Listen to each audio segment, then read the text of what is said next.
I've had some bad days since I started work as a private investigator, but I'd never woken up dead before. It all started the week before, on a cold and wet Sectober day in Ankh-Morpork, the oldest and most depraved of all the cities on the Discworld. But hey, you've got...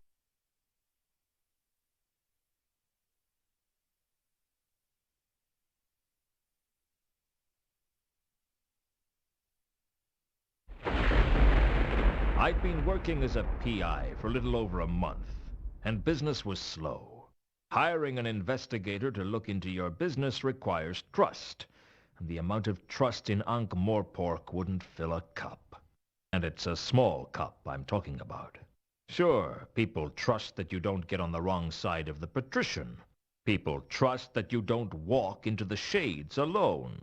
People trust that the Assassin's Guild will fulfill their contracts or double your money back. Yeah, people even trust death. Just don't ask them to trust their mothers.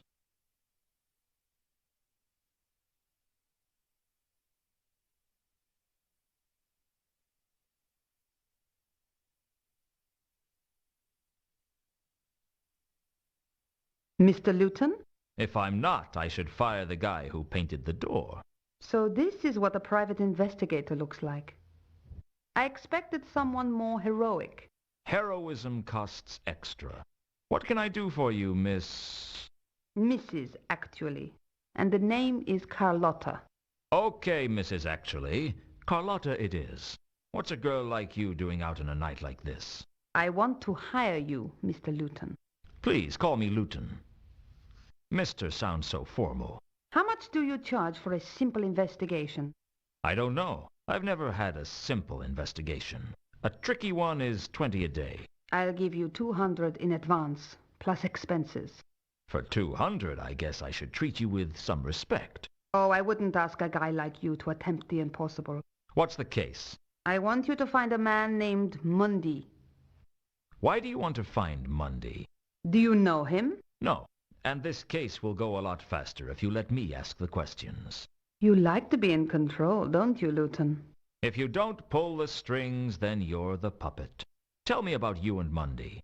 I've been a lonely woman, Luton. You amaze me. You'd be surprised. Shocked, maybe, but not surprised. Mundy is my lover, Luton. Or used to be. He's been away for a while, over in Sort. He came back to Ankh-Morpork a couple of days ago on the Milka, but he didn't come to see me. I think he may be having an affair. You're wondering whether my husband knows about it. Actually, I was wondering when you were going to give me the money. My husband passed away several years ago. I hope the poor guy was smiling at the time. Is there anything you can tell me about Mundy that might help me find him? He's got blue eyes, brown hair, and a black heart. You'd like him. Has he got any friends in Ankh-Morpork? Does anyone? How tall is he? I don't know. I don't picture him standing up. What was Mundy's business in Sort? I don't know. I never asked about his work, and he never told me. Must be a very straightforward relationship. As simple as they come. Where can I find the ship he came in on? Down at the wharf. Have you been there yourself? I avoid places like that. Women and seamen. Forget I asked. This is a bad neighborhood for you to come into alone, Carlotta. I can take care of myself. I believe you. Good. Trust is important. I said I believed you. I never said I trusted you. Don't you like me, Luton? I like a lot of things. I like dogs, but I wouldn't trust one not to bite me. I won't bite. Shame. I haven't been bitten in a long while. I'd better get started on your case. Where can I contact you? I'll be in touch. Be seeing you, Luton. I hoped I would see her again, because she still hadn't paid me. Still, it wasn't every day that a beautiful woman offered me a case. Frankly, it wasn't often that anybody offered me a case. And 200 would certainly help pay the rent, if I had anything left over from my bar bill.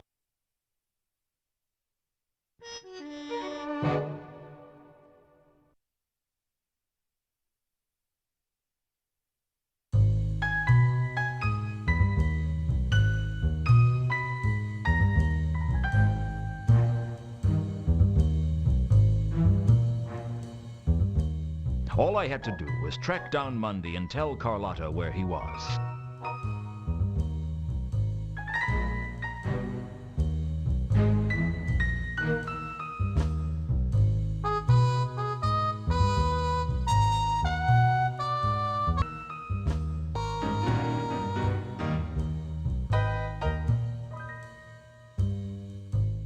Nothing like a cup of imp-made coffee to make me jittery and paranoid.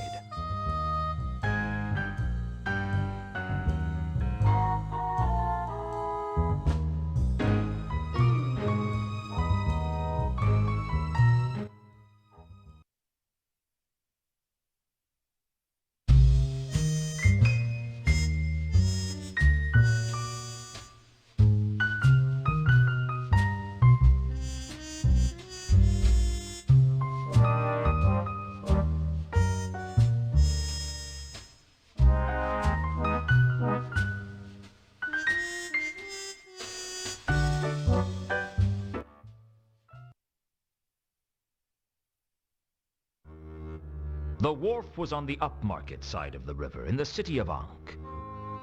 The Moorpork docks on the other side of the river were not a place wise travelers disembarked at.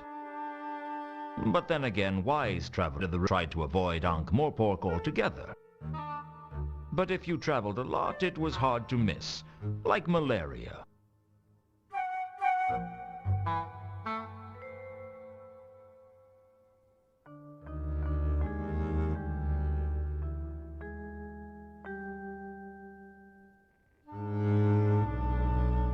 The first mate didn't look particularly willing to let people aboard.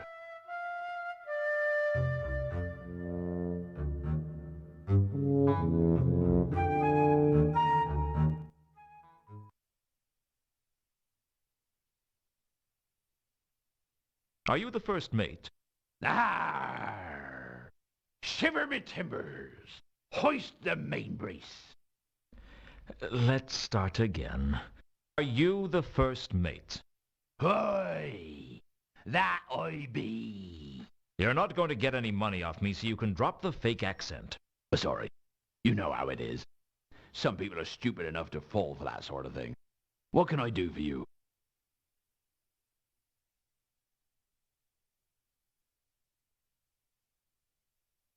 When do you sail? As soon as we've got her loaded. How much is passage? Where are you looking to go? I don't know. Sort, perhaps. We've just come from there.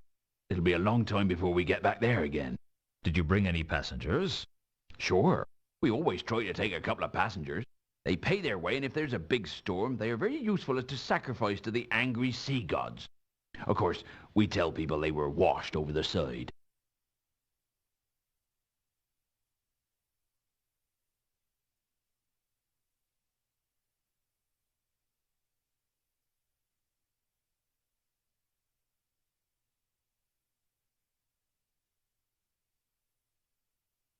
What were the passengers on the last voyage like? There were 3 of them. One of them seemed all right, but the other 2, I don't know about them. There was something strange about them. Do you sacrifice passengers often? No, the captain doesn't like it. He says it's bad for business. I said that we were advertising ourselves as offering an exciting tour of the Circle Sea, but he pointed out that most people would expect the tour to be above the water. If I'd had my way, we'd have thrown some people off the last voyage. Bad omens? The whole crew had a bad feeling of dread from the moment we set off. Looking at the state of the ship, that doesn't come as a surprise. Well, safe voyage, if that's possible.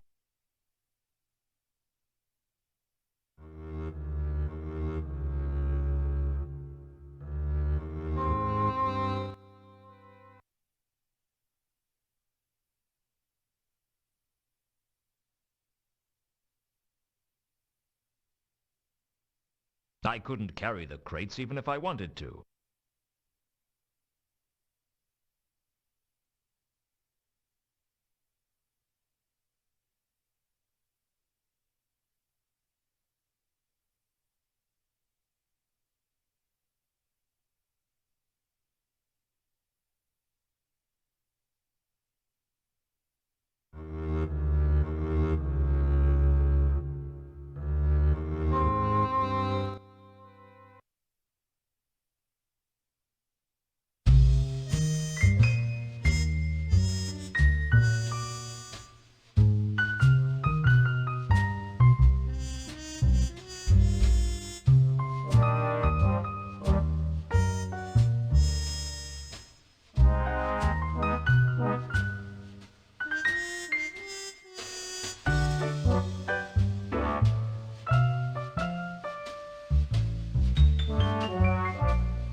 Something told me I wasn't going to learn anything useful from the sailor.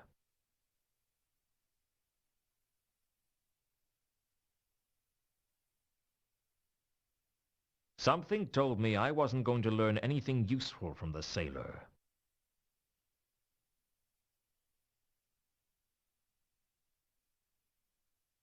I couldn't carry the crates even if I wanted to.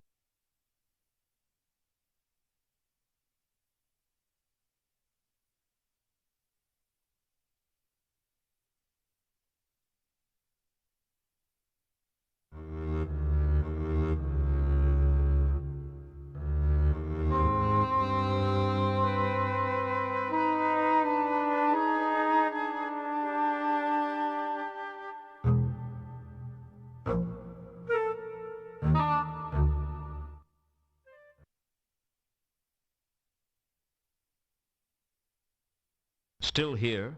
Not for much longer, I hope.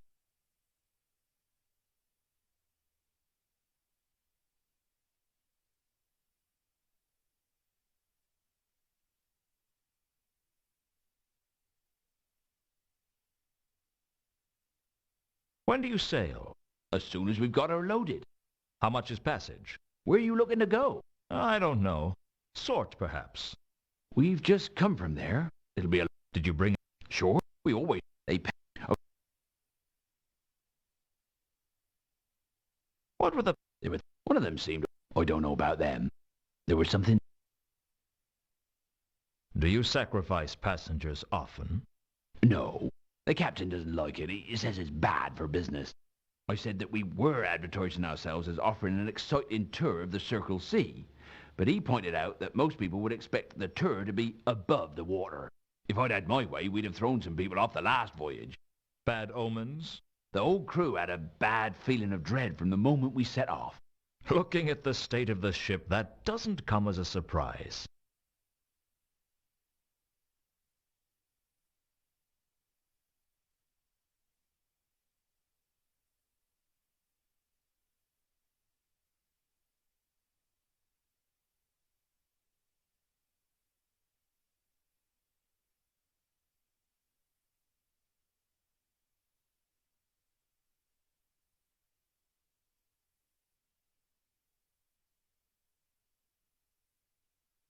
Well, safe voyage, if that's possible.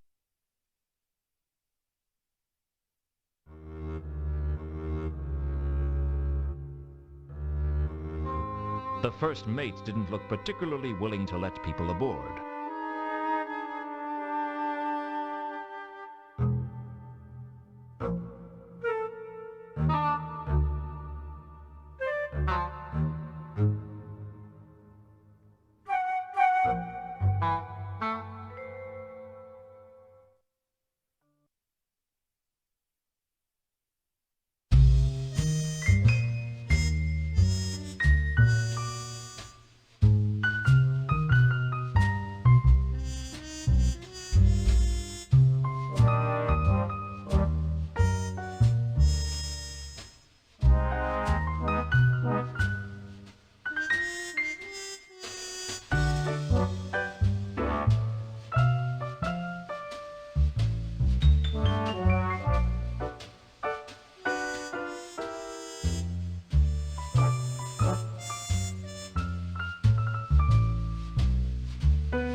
Was there a man named Mundy on the last voyage?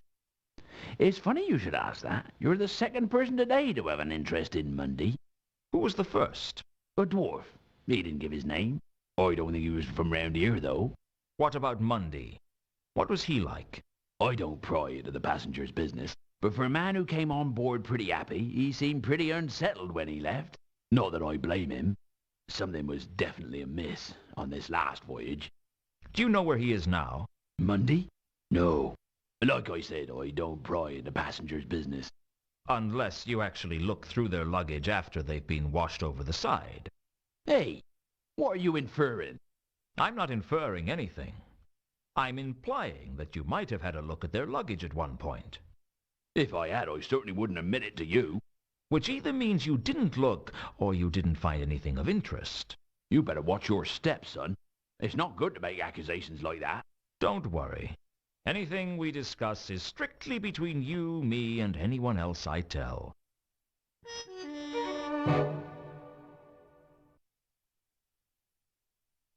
Since that was who I'd learnt about that from in the first place, I didn't feel I had much to gain by going over old ground.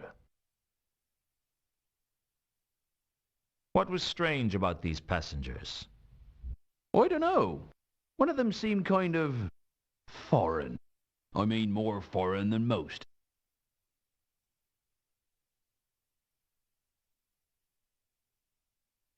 What do you know about a woman named Carlotta? Doesn't ring any bells, I'm afraid.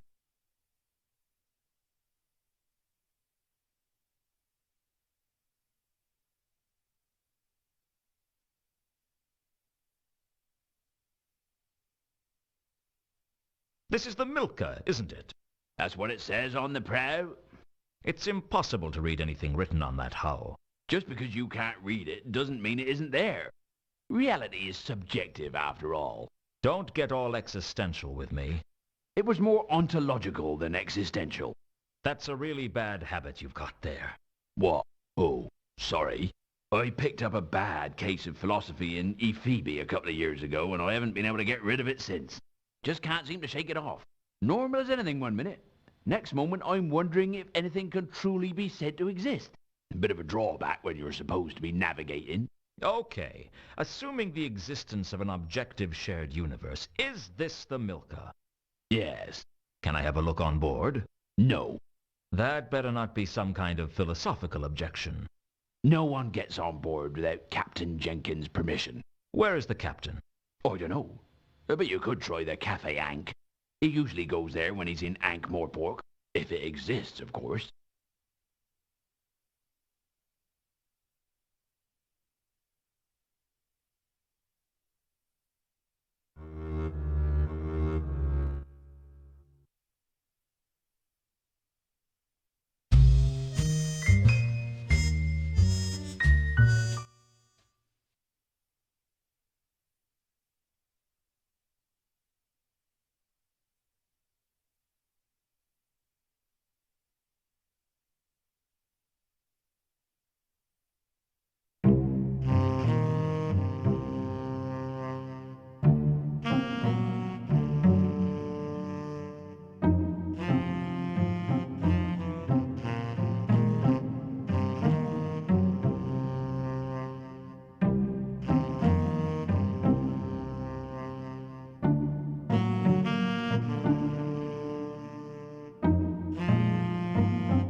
I figured the golem wouldn't notice that the crowbar had gone missing. Not that I'm saying it didn't need it, just that I'd figured I'd get away with stealing it.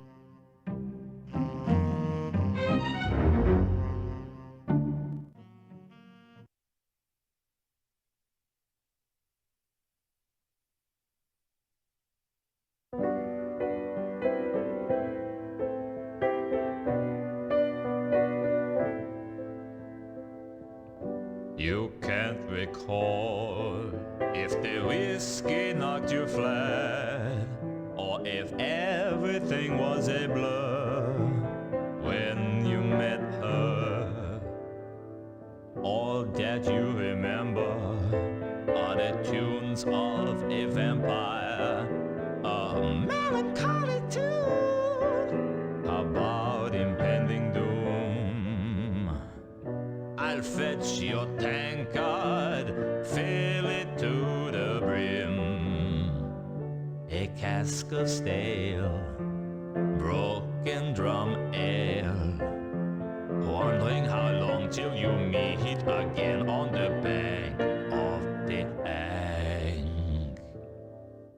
Too much to drink, you could bear. I thought I told you never to play that song again. Oh, sorry, Mr. Luton. It's just I wasn't expecting you to call by tonight, and... You weren't expecting me? It's only been 8 years, Samael. I guess my memory ain't what it used to be. I don't know why Samael put up with my temper. He could have broken every bone in my body if he'd wanted to. But that's what made him special, I guess. That he'd take almost any kind of abuse from the clientele, and he'd still be there at the piano, playing better than anyone else in Ankh-Morpork.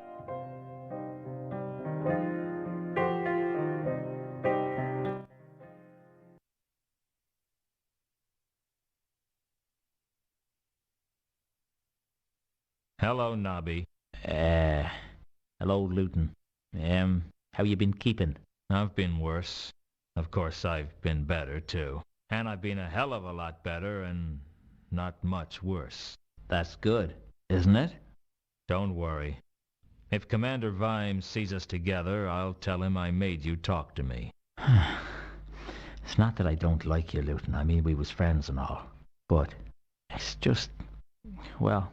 It's just he'd bite your head off if he saw you talking to me. He'd go spare. How you been keeping, Nobby? How's the rest of the watch? Not so bad, Luton. Been keeping myself busy. Been working with Sergeant Colon. How is old Fatty Colon? Still fat. I'll tell him I saw you. No, you won't. Okay, so maybe I won't. I was just being trite. Polite. Yeah, that's the one.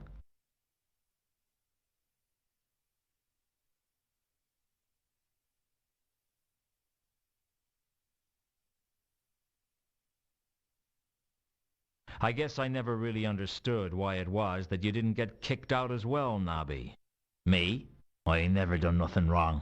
Don't give me that, Nobby. When you were serving as quartermaster under the Duke of Pseudopolis, it was widely known that several items from the stores were found in your kit.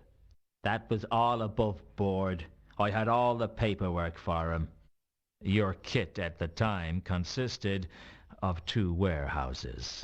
I just think Vimes had a grudge against me. Luton, I know you're my friend and all, but you took a bribe.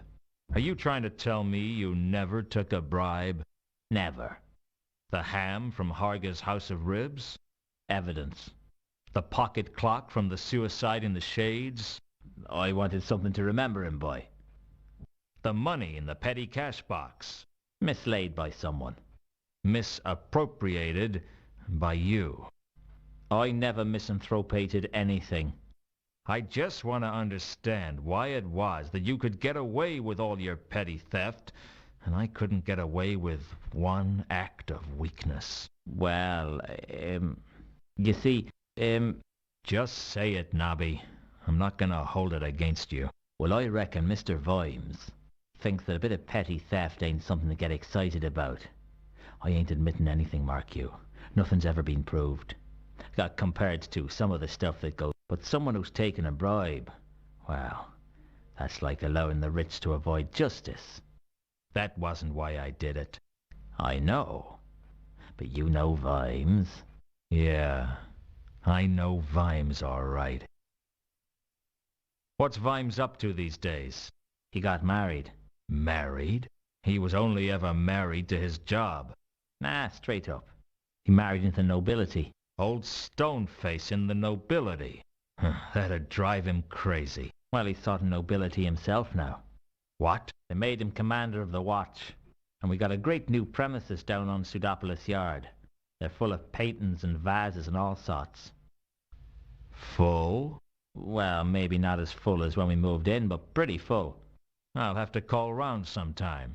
Yeah, that'd be good. We got a lot more members in the watch these days. And we got a new dartboard. Life in the fast lane, huh?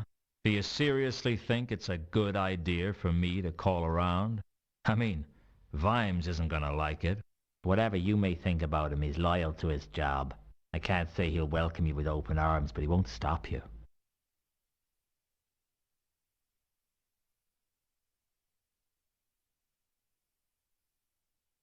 Have you heard of the Milka? It arrived in town a short time ago. How long ago? 3 days. That's strange. Why? Well, there's been a string of odd murders in the last 3 days.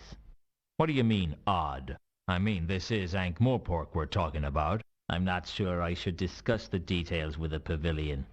A civilian, Nobby. How much have you had to drink? I'm as sober as the day I was born. That's a frightening thought.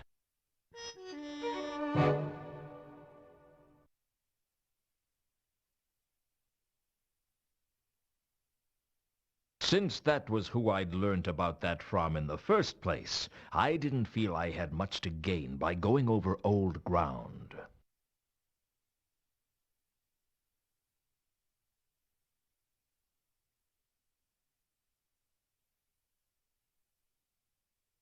I'll catch you later, Nobby. Don't do anything I wouldn't do. What's that supposed to mean? Well, don't get caught doing anything I wouldn't do.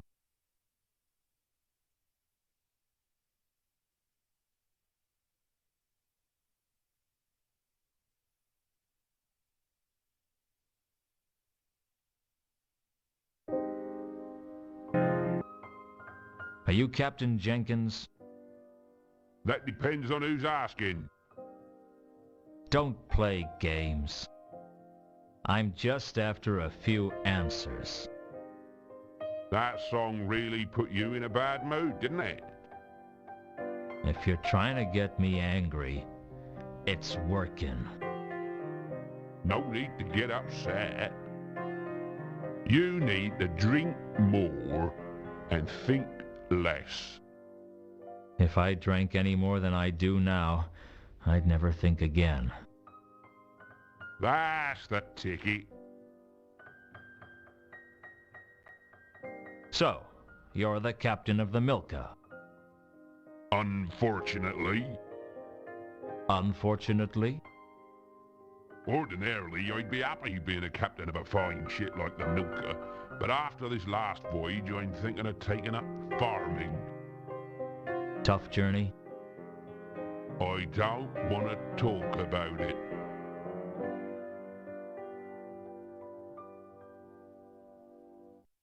What was so bad about the last voyage? I told you I don't want to talk about it. Sometimes it helps to talk about these things. Why would I want to talk about it? All right, let's put that another way. I want to talk about it, and the sooner I finish talking to you, the sooner you can get back to drinking. By that logic, my best bet would be to just ignore you and carry on drinking. I was never much good at logic. I did home economics at school. I was hoping you'd let me have a look around on the Milka. I was hoping that I was going to make enough money to be able to buy myself a harem of exotic dancers called Chantel. But it looks like we're both going to be disappointed.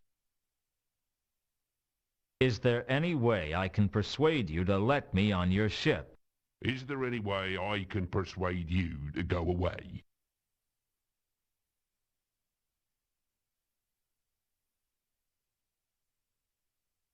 Do you know anything about the recent murders in Ankh-Morpork? I know that there are always murders in Ankh-Morpork. See Ankh-Morpork and die, they say.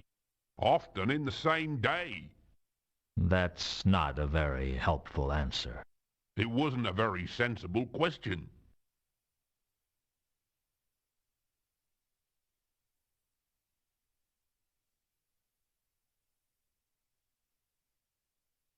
Has there been a dwarf around asking questions? I wouldn't know anything about that.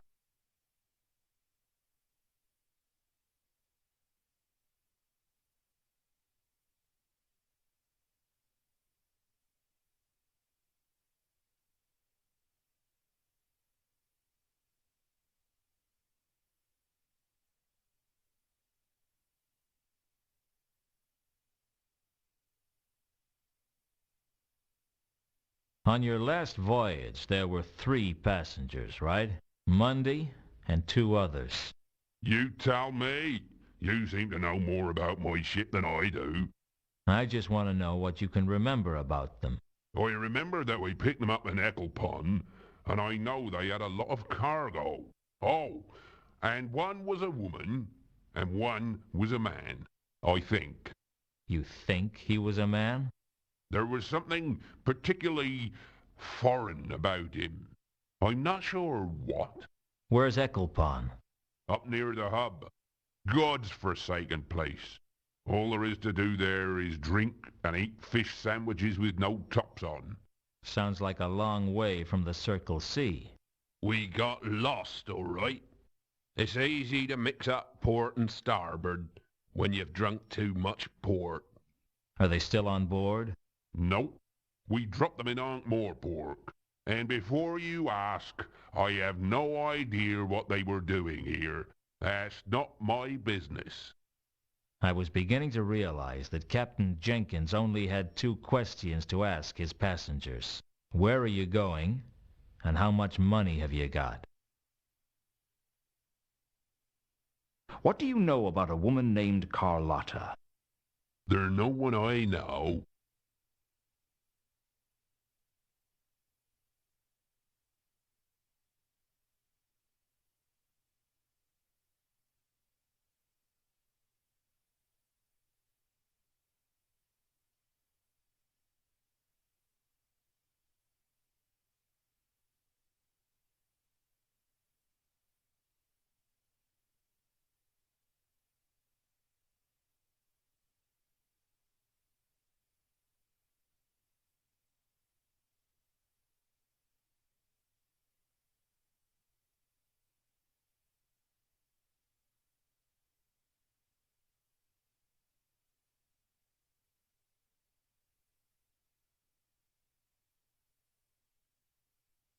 I'll see you around, Captain.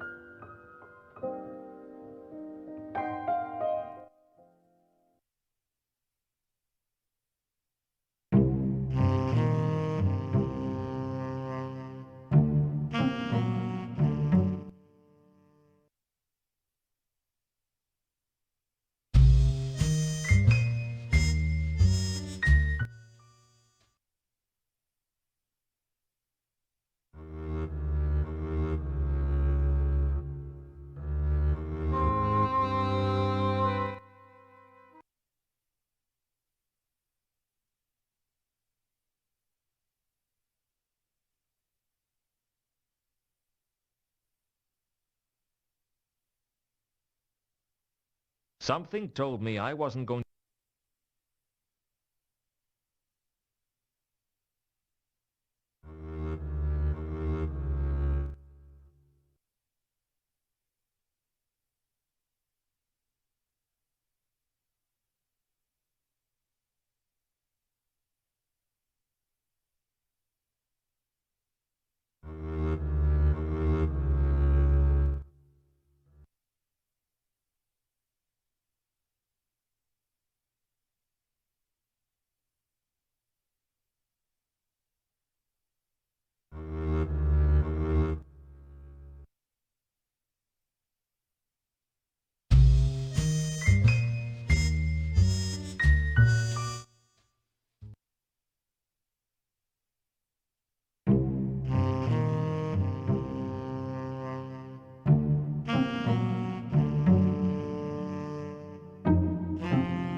I decided not to disturb Samael while he was working.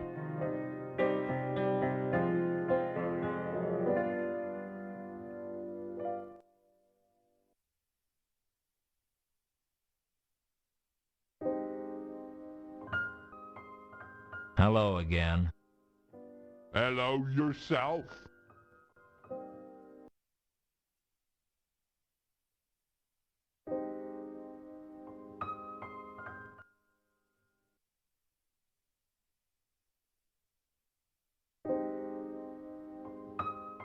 Hello again.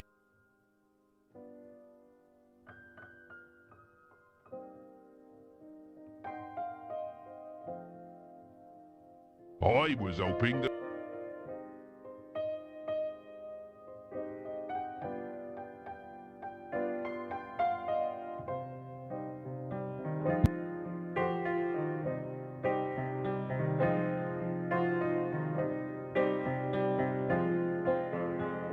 And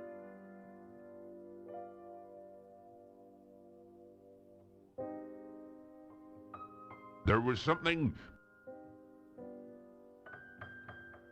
Are they?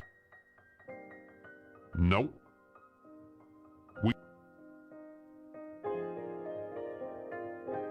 Where are you?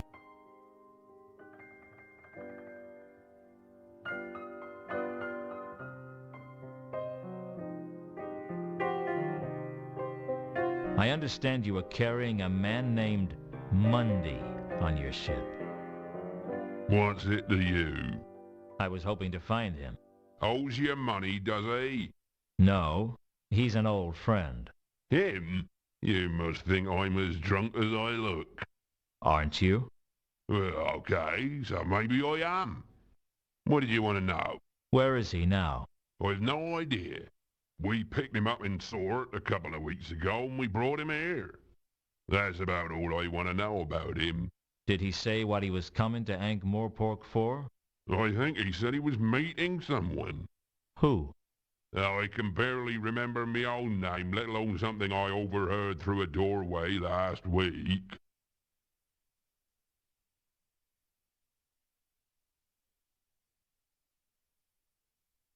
The milk. You know nothing about ships, do you?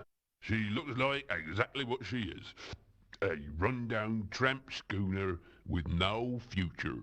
Any chance I could look around her anyway?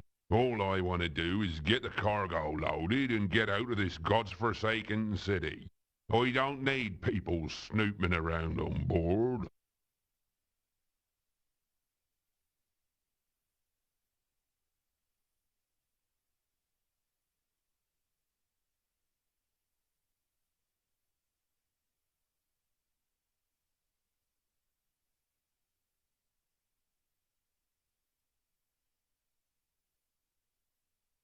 I'll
The crates on the wharf were built on a large frame, sturdy and thick.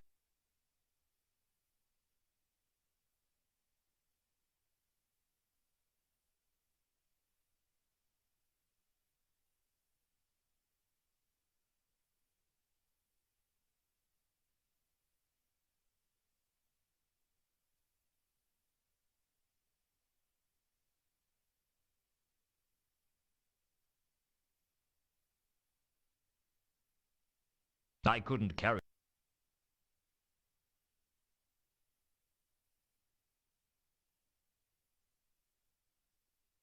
I couldn't carry...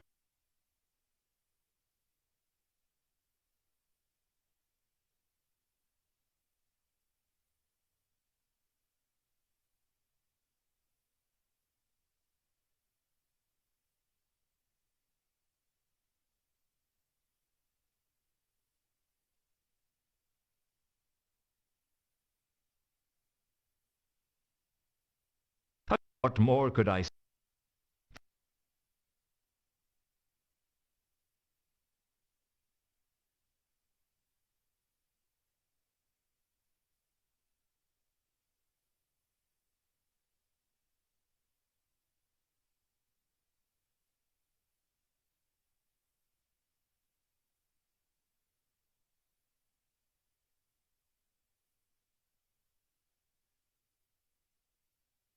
I could...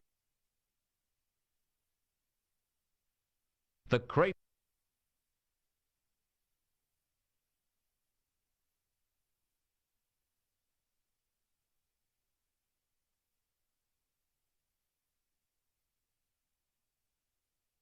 There was an inscription on the crate.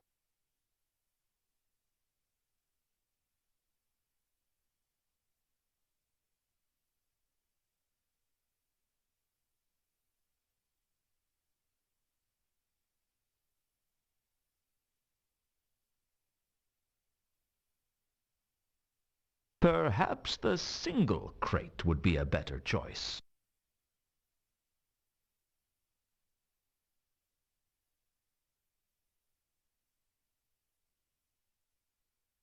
I didn't much like being jammed into a crate and loaded onto the ship, but I could think of worse fates.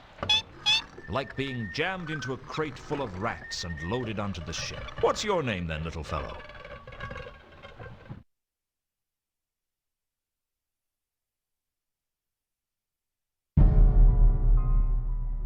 The hold was dark and dank, and I couldn't shake the feeling that I wasn't alone.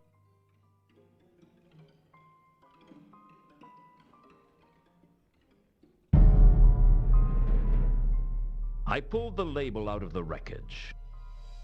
It had writing on it that I couldn't understand.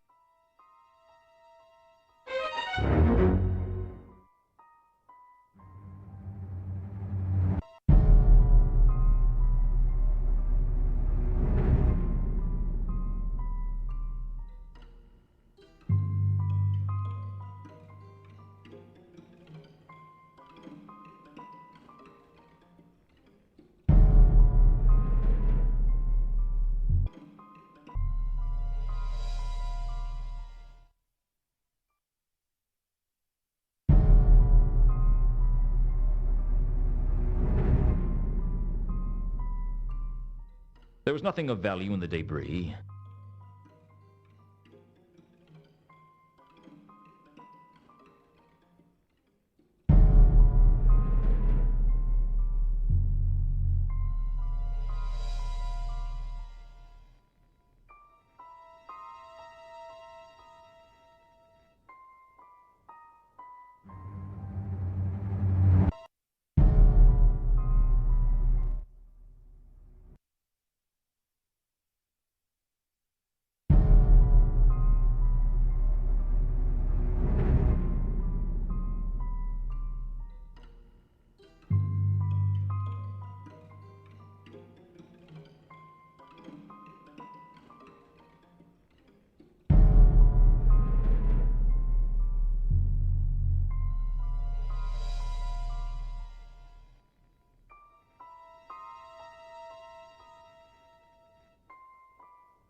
I searched a bunk and found a small scrap of cardboard.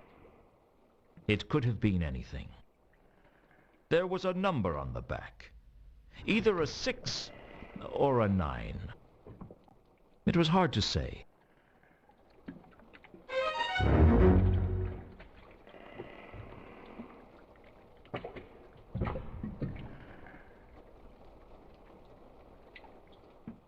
I searched one of the bunks, but found nothing.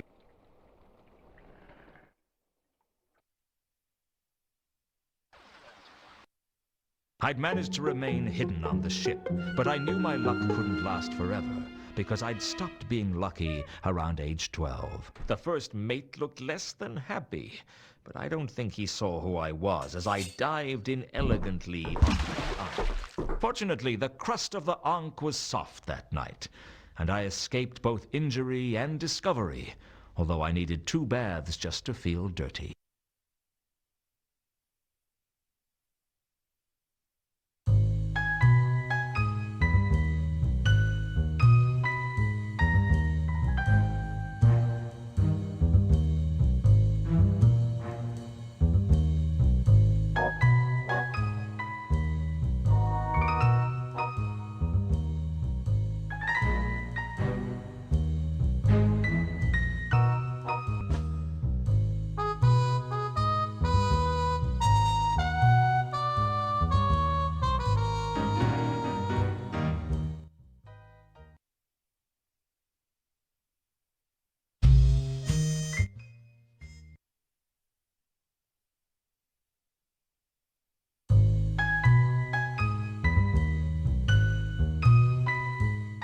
On an ordinary night, I'd sit around waiting for business. But this night, business was coming to me, and bringing trouble with it. Business I didn't mind, but trouble was an unwelcome guest. And like all unwelcome guests, it was hard to ask it to leave. And by the 3rd day, it was generally wearing your shirts and leaving its stuff in your bathroom. Hello, Mr. Luton. I've been expecting you. I should hope so. This is my office. How'd you get in? Through the door. It was only locked. I know all about doors. Good. Use this one to get out. I have a message for you, Mr. Luton. I don't take messages from strangers. Then let me introduce myself.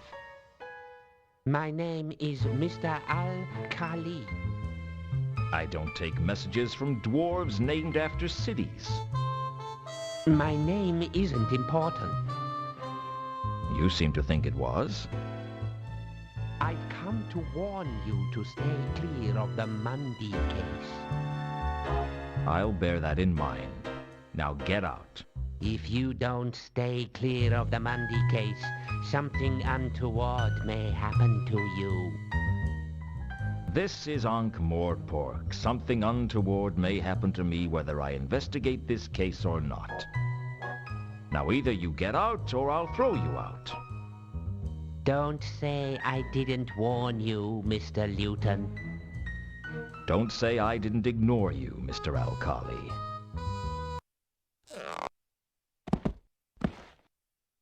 A dwarf named after the Klatchian city of Al-Khali, and a threat.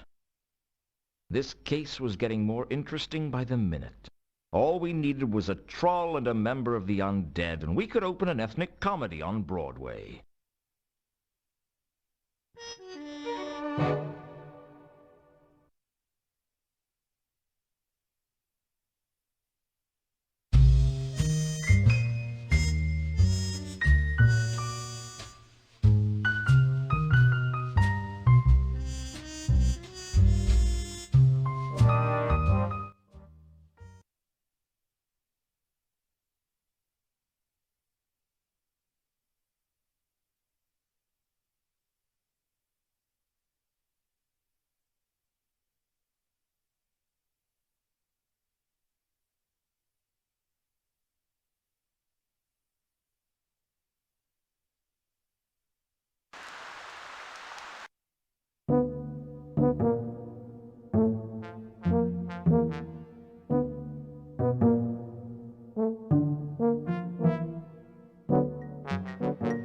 again, Nobby. Hello, Luton. Did I disturb you? No, no. What made you think that? Well, there appears to be smoke coming from your ear. Oh, that, Well, I've been working hard, you see. Working so hard that your ears have caught fire. Don't worry about it, Nobby. It's not like I'm going to report you. I have been working, see? Oh, sure. I never doubted it for a second.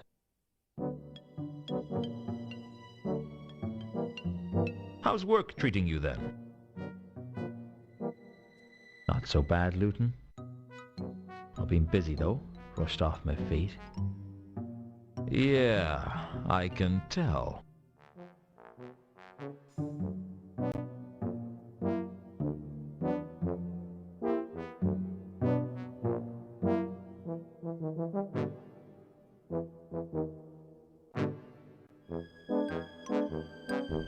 Catch you later, Nobby.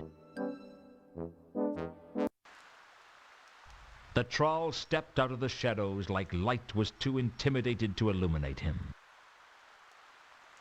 He seemed like the quiet sort, but you got the feeling that if you stepped out of line, you'd get your teeth kicked down your throat. For that matter, he could kick your throat down your chest and your chest through your legs. But I was hoping it wouldn't come to that, because none of my clothes would fit. Find Therma. Sorry, friend, I don't understand.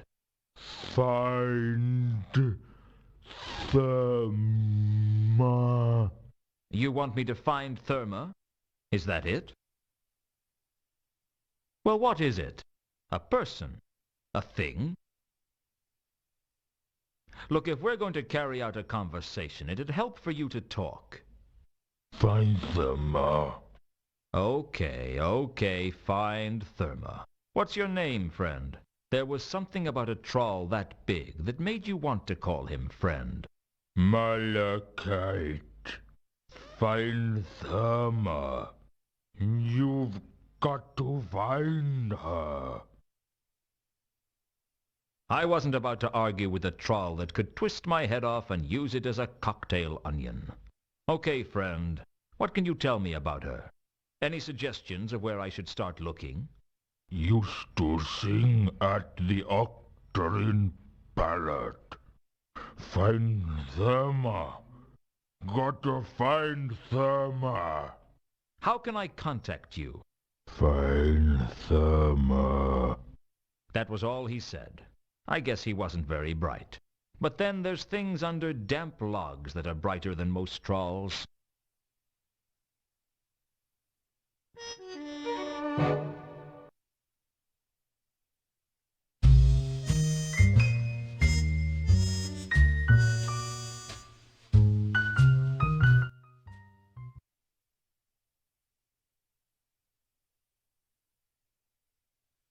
I'd heard of the Octarine Parrot. It made other dives sound appealing. What a place. I could feel the rats in the walls.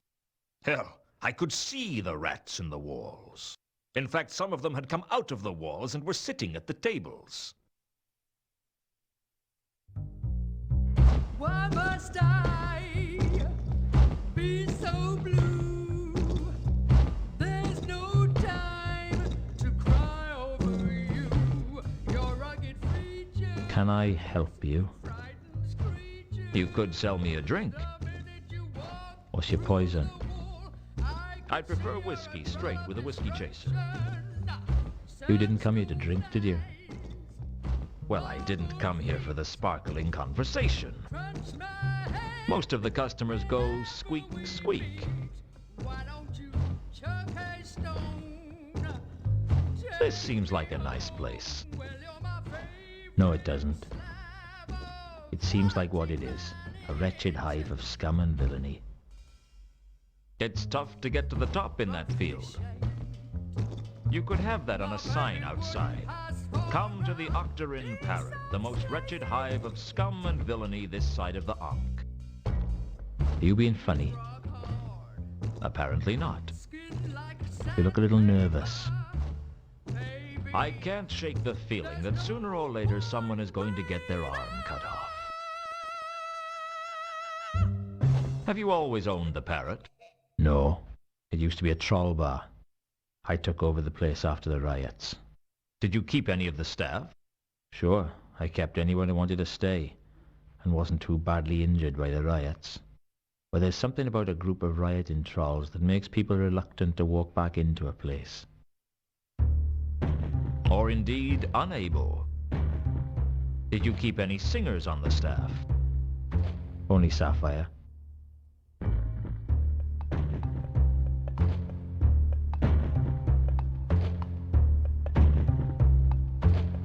It's not often I see a half-elf bartender.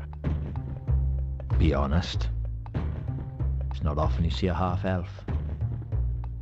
Okay, you got me. What's the deal? I don't like to talk about it. I thought elves were supposed to be irrepressibly likable, so that they can get away with whatever acts of cruelty they want. Like cats. Well, I'm not an elf, all right? That's the problem, isn't it? Everyone can see that you've got elf blood in you, but you've got none of the advantages. All you get is people's prejudice. I don't like your manner. I'm not selling it. Tell me about Sapphire. Why don't you just talk to her yourself? Just don't bother her while she's working, all right?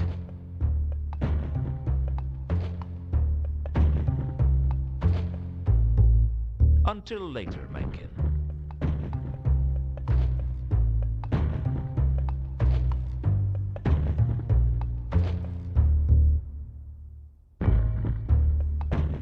Can we talk? Certainly look that way. Move mouth, waggle tongue. Yeah, it all working. My name's Luton. Sapphire. I could already tell that Sapphire was a troll who could look after herself. I knew I'd have to watch my step around her. It was quite a long way round her, too, and not the pretty way.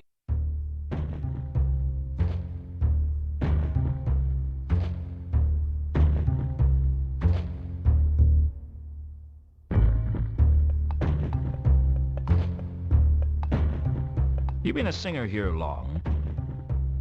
Long enough. Long enough for what? Long enough to want to be singing somewhere else.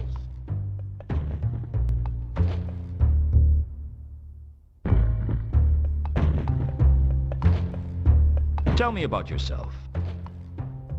I tell you about myself in 4 words. Big ideas, small results. Why did you become a singer? Aren't many jobs for a troll like me, and at least this one's honest. Is honesty important to you? As much as anything else. I'm guessing nothing much matters to you right now, Sapphire. You catch on quick, Luton. What do you know about the barman? Mencken? Not much. Know that him a bigger loser than me. How come? He owns this place. At least Sapphire leave if Sapphire wants to. Why don't you leave? Where would I go? No place on disc for a troll like me. Spend our whole lives waiting for break. Just one chance to come our way that can seize in both hands tightly. But it never comes, or if it do, we don't recognize it. So we go back to grind of job we hate, and just keep on ticking each day, one step closer to end. Do you do children's parties?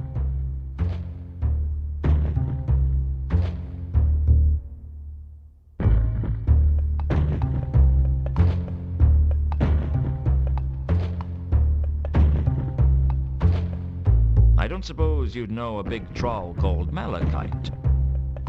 Sure. He troll a few words, 'cause he don't know that many. Do you know where I could find him?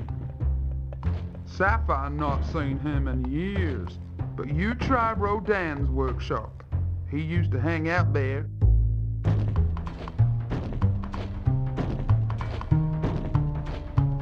Have you heard of a troll singer named Therma? She used to work here. Huh. A troll singer named Therma. What's so funny? Nothing. Sure, Sapphire know her. Know where I could find her? Try morgue. She dead. Her house on Tallow Street collapsed while back now. We trolls may be tough, but we're not indestructible. Rumors say she was practicing her moves and knocked out load-bearing beam. Brought whole place down on top of her. That's why Sapphire never practiced. That's the only reason. That, and I don't wanna. Know where she's buried? Sapphire don't know, but think they buried her under stage name Madame Lodestone. Madame Lodestone? Sure. On account of how attractive she was.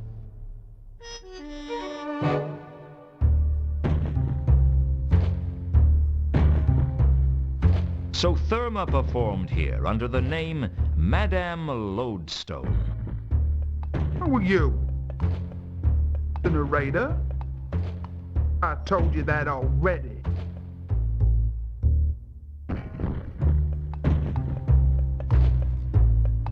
Sure.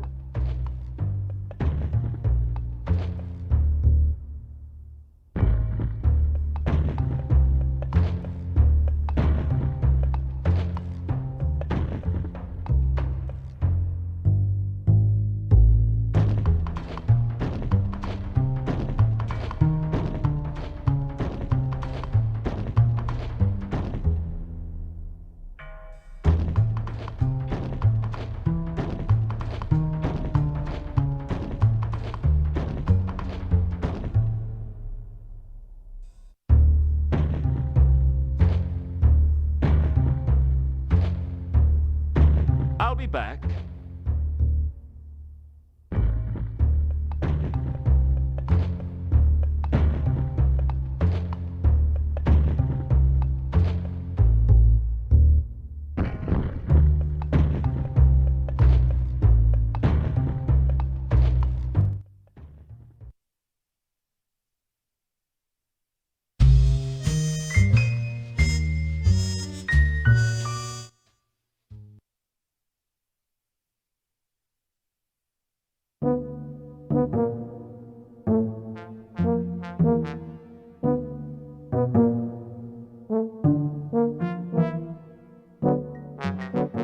Hello again.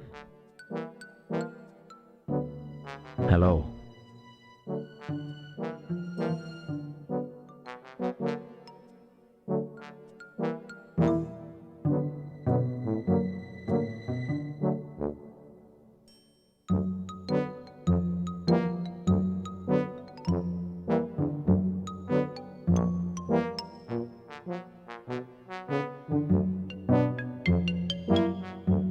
I don't suppose you know a troll named Malachite.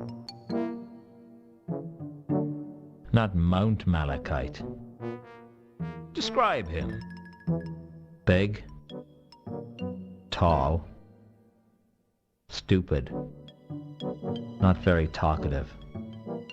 That's the one. He went down for theft years ago. I seem to remember he had a accomplice. An accomplice? Yeah. He denied it, but we all thought he was working with someone. I don't reckon he was the brains of the outfit. What happened? He escaped. Not that long ago either. As far as I know, he's on the lam. Why? We You seen him? No, just interested. Have you heard of a singer called Therma? Never heard of her. Have you ever heard of a troll by the name of Madame Lodestone? Madame Lodestone. Oh, there's a name I've not heard in quite a while. You know her then? Well, no. But I've heard of her. She died in some sort of construction mishap. A mishap, Nobby. Whatever. Anyway, if memory serves, they put her body in the Salashi Mausoleum. Don't know how she ended up in such an exclusive establishment, but that's how I heard it. That doesn't sound very likely. You did ask.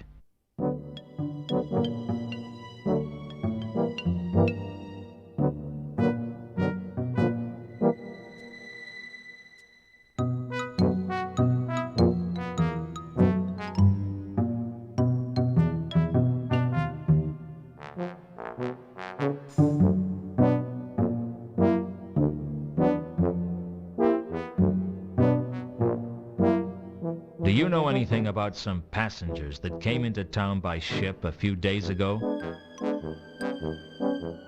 That's not much to go on. You're a corporal in the watch. You're supposed to have a keen, insightful mind. They brought that regulation in after I joined.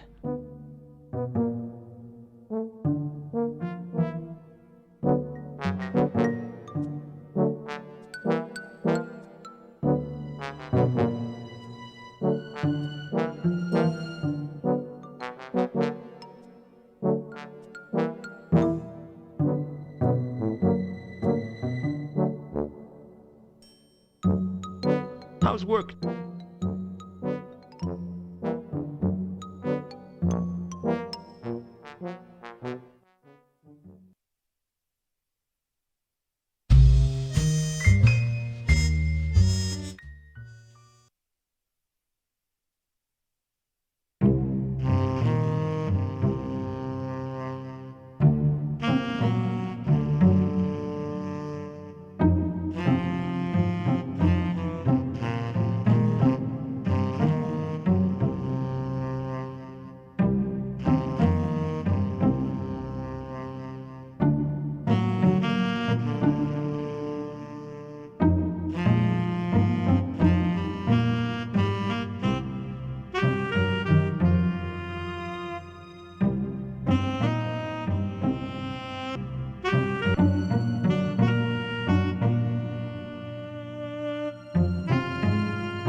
You wouldn't happen to be Roden, would you? Ah, I know that one. Oh, it's on the tip of my tongue. Take your time. Um, oh, yes. Yes, I think I am Rodan.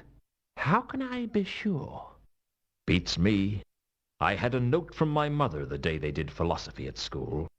You must conceive form in depth. Why? Do you know, I don't remember. It figures. What do you make of this? I stared at the statue he was working on. Face to face with art, we shuffle our feet and apologize. We say, I don't know much about art, but I know what I like. Well, most people do. I can't even say I know what I like. But that's not the point. The point is that if knowing what you like is good enough for shoes and drinks and women, what's wrong with applying the same rule to art? I guess people don't like to look stupid. Personally, I think art's for guys who couldn't do basic maths. Do you like it? Well, I don't know much about art. Sometimes I could be such a coward.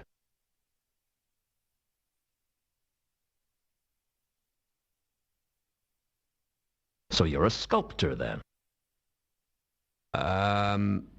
Yes. Yes. I'm reasonably sure I am.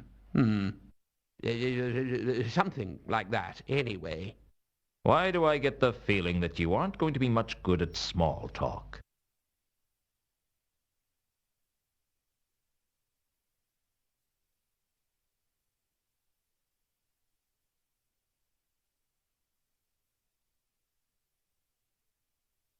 Do you know a troll named Malachite? Malachite. Malachite. It sounds familiar. In your own time? I think he works for me.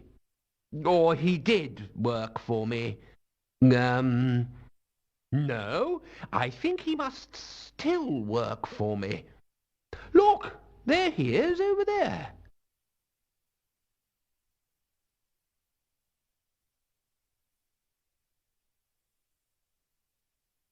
I guess you'd better get back.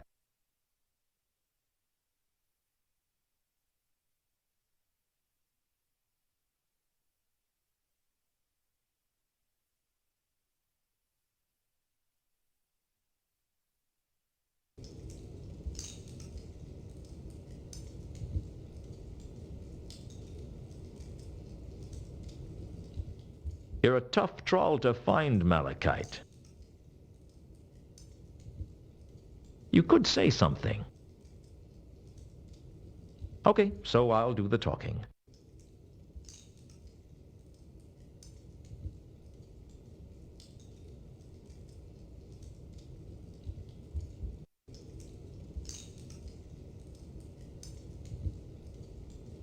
So how you been keeping, Malachite? Okay, I guess you don't want to talk about that. This where you're staying at the moment? I guess you're not going to talk about that either. Heard any good jokes recently? How many trawls does it take to change a lamp wick? Want me to give you a clue? Always a pleasure talking at you, Malachite.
Hello again.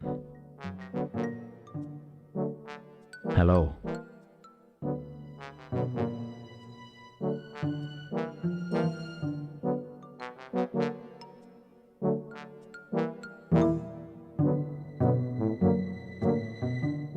Do you know a dwarf by the name of Al-Kali? How did you know he was male, then? You can't trick me. Everyone knows dwarves don't use the female pronoun. Okay, okay.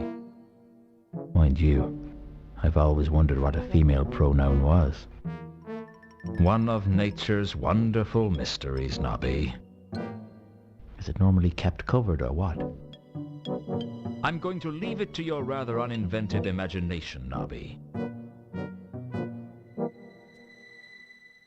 Has there been a dwarf around asking questions? I don't know. I don't suppose you've investigated the passengers on the Milka, have you? Of course I have. Sorry, but you're not the most... diligent of investigators. I work as hard as any man of my rank. You're the only man of your rank. There's 3 dwarfs, 2 troll, a woman and a zombie with the same rank as you, but you're the only human male. I know you're human because you carry a bit of paper to prove it, signed by the midwife. The maleness, I'll take that on trust. Do you want me to help you or not? What have you got? Well, I interviewed one of the passengers. What did you learn? That's official watch business. You didn't learn anything, did you? Not as such, no. Any chance I could interview this passenger? I don't see why not. She's down in the Cafe Ankh now. Well, that's something, I guess.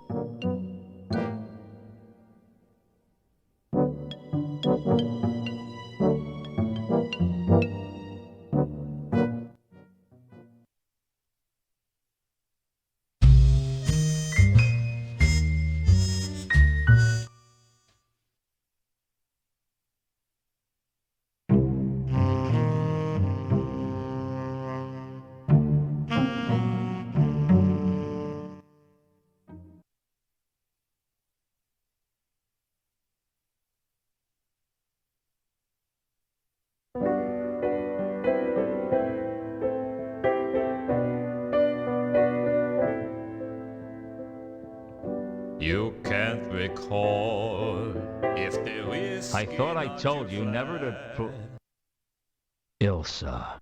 I thought I would never see her again. I prayed that I'd never see her again. But either the gods didn't listen, or they were having a laugh at my expense. Knowing the gods of the Discworld, I had a pretty good idea which. Play it again, Sam. You know what? No one's ever going to believe you said that.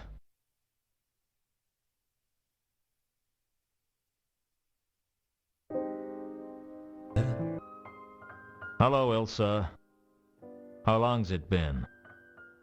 Too long. That's funny. I was thinking that it wasn't long enough. Aren't you pleased to see me? Sure, like a jellyfish praying for the tide to come in. What's that supposed to mean? If I always knew what I meant, I'd be a genius. Back then, you always knew what to say. I still know what to say. I just choose not to. You're getting a big kick out of making me feel cheap, aren't you? Well, maybe I had it coming. Hey, don't take my side. You'll take all the fun out of it.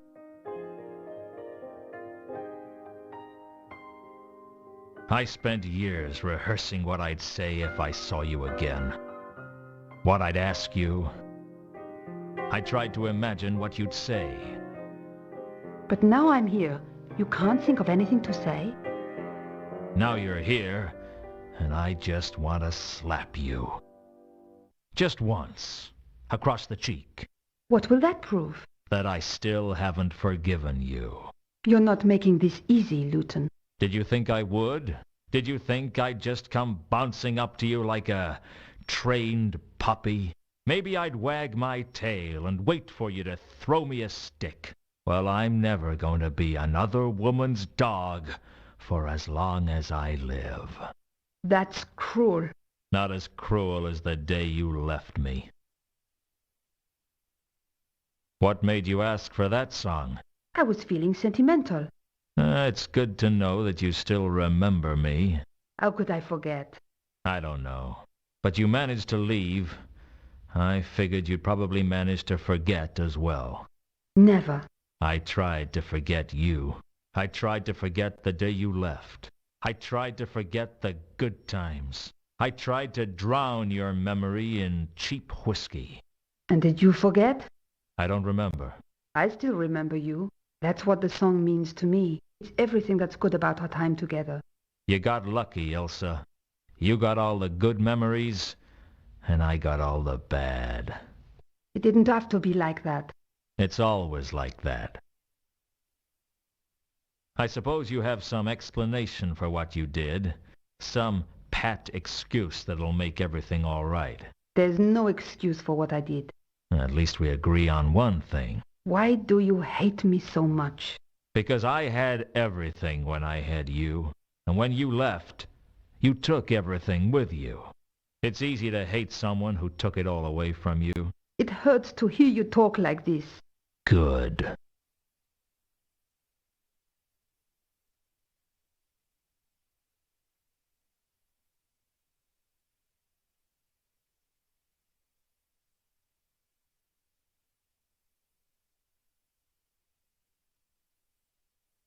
So, you came in on the Milka, did you? Yes. Alone? No. I came with a companion. It figures. What? Women like you are never alone. I've been alone. You know nothing about loneliness. You know nothing about what it's like to not know why you've been abandoned. You don't know what it's like to watch your career slip away because the one thing you care about has been taken from you. You don't know what it's like to spend years going into restaurants and asking for a table for one. You don't eat in restaurants. Okay, but if I did, that's what I'd ask for. Why did you ask about the Milka? You came aboard in Ecclepon, right? With a man. Yes. His name's Two Conkers. How did you know? It's my job to know. You're being paid to find out where people board ships? No, I'm a private investigator.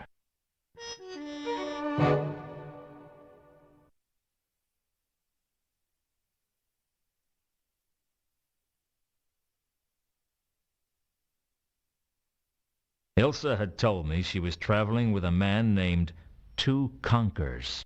For now, that was all I needed to know.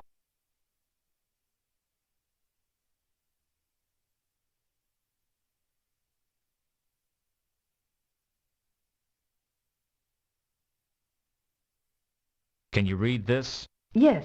It says Pier 5. What language? Agatean. How do you know an obscure language like that? Actually, Two Conkers is from the counterweight continent. I learnt it from him. I thought that people weren't allowed to leave the Agatean Empire. Oh, things have freed up these days. I'd be careful who you tell about Two Conkers, Ilsa. Why? People can be funny about foreigners, and there's always been rumors about the Empire. They say they use powerful magic there. The last time one of them arrived here, the city got burned down. Two Conkers isn't going to burn the city down. You know that, and I know that. But the average man on the street doesn't know that. They see the unknown as a threat. Why? Two Conkers is harmless. No one's that stupid. Let me let you in on a little-known secret. You know how stupid the average person is? I think so, yes. Well, statistically, half of them are even dumber than that.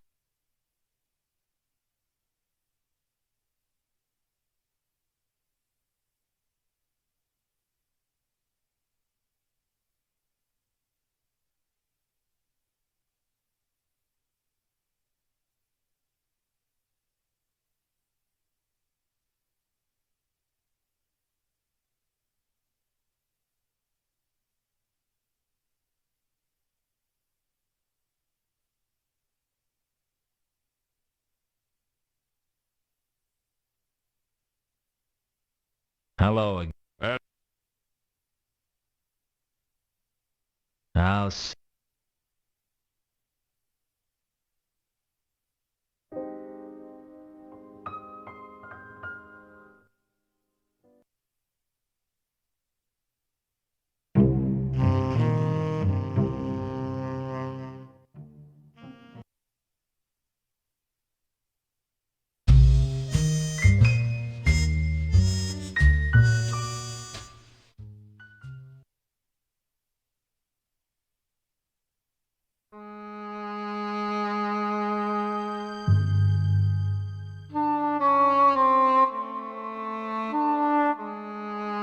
I take it you're the watchman for this warehouse? Wow, you're sharp. People never work that out. I mean, there are so many reasons that I might want to be out here on a pier in the middle of nowhere, but you went straight to the fact that I'm a watchman. Well done.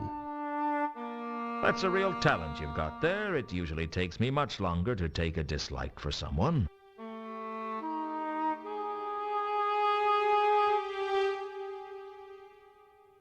Let me guess. Not only are you the watchman for this warehouse, but you are so bored that anyone who comes along is a target for abuse. You're good, I'll give you that. Sharp as a pancake. What brings you here? Research. I'm on an investigation. You with the watch? No. I work alone. So you're a criminal. This is Ankh-Morpork. We're all guilty of something. I'm not. Pure as the driven snow. Oh, yeah? Well, you've just directly violated the patrician's laws about groundless metaphor. What? Well, can you prove to me that you're as pure as snow? Ah, but that wasn't a metaphor. That was a simile. Because, of course, the patrician is going to be swayed by a pedantic defense like that. I guess you have a point.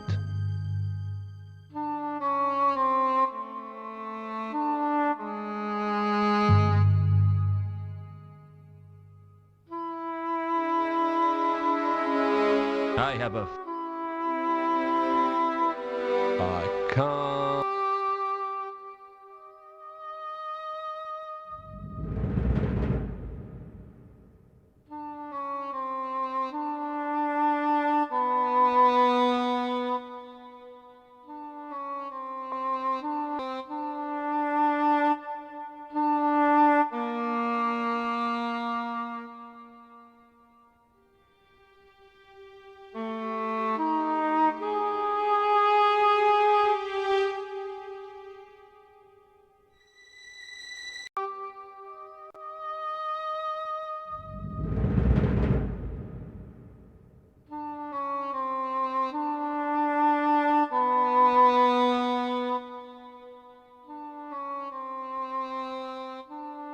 I've got a few more.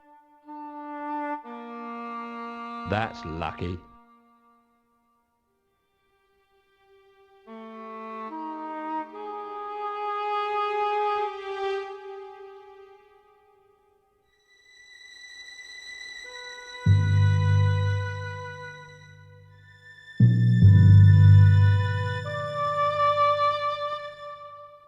When I gave Mundy's description to the watchman, he became animated. Well, not that animated, but more animated than he had been. That's the one. He tried to break into the warehouse the other night. You're sure? Or maybe I just like stringing you along for fun. What happened?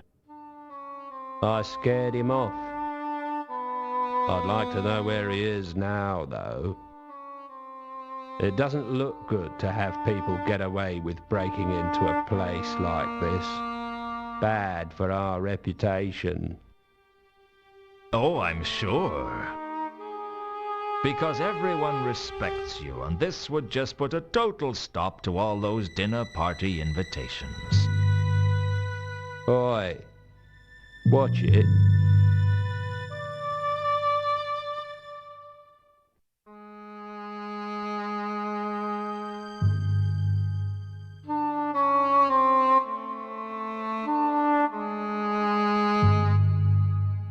Heard of the Milka?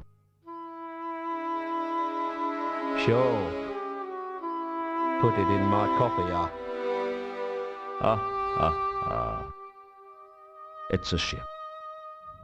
Yeah, I know. Just winding you up. Well, I'm already about as tightly wound as I'm going to get. Unless you were planning to use me as an alarm clock, I'd start thinking about being cooperative. Where's the fun in that? The Milka?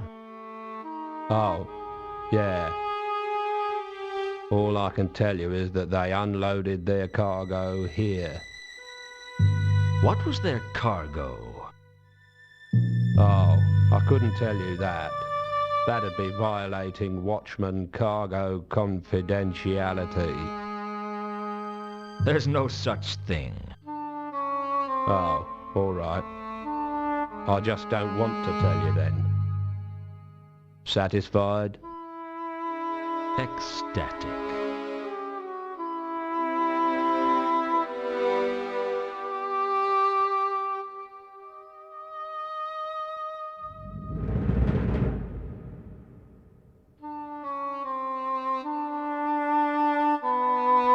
Do you know a troll by the name of Malachite? Sorry, I don't get to socialise much with it. It's the night work, you know.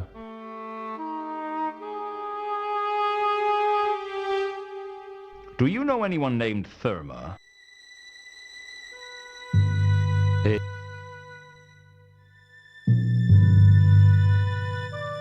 Have you heard of a singer named Madame Lodestone?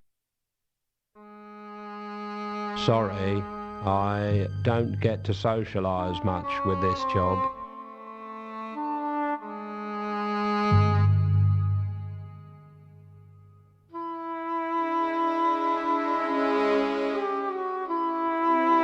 Do you know anything about the recent murders in Ankh-Morpork? That's nothing to do with me.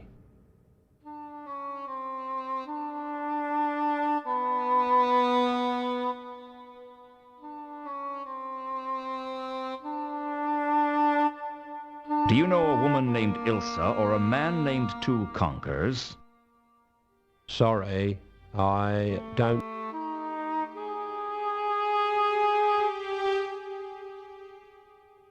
I gave the watchman Al Colley's description. He didn't recognize it.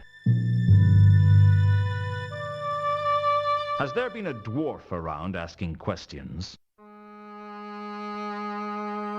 That's nothing to do with me.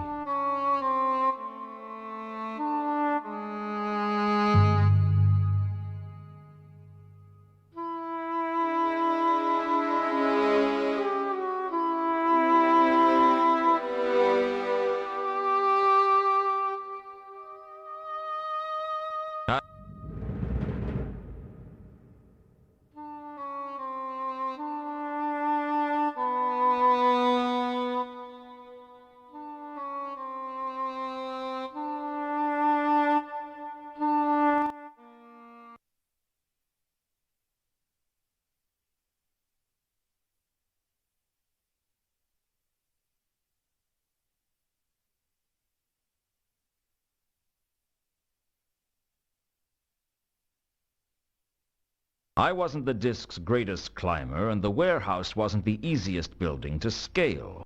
I was going to need some help.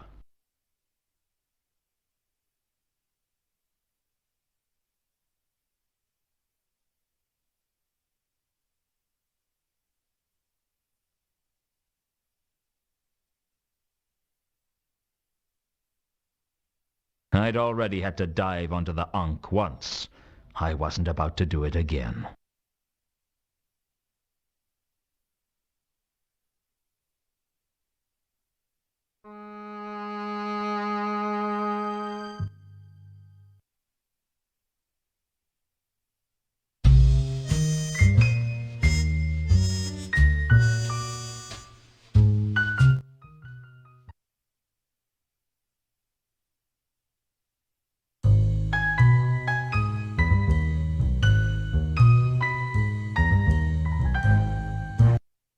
The note had been pushed under my door by Carlotta. Luton, I am anxious to see you again and to find out how the case is going. Come to the von Uberwald mansion on Moon Pond Lane. Carlotta von Uberwald.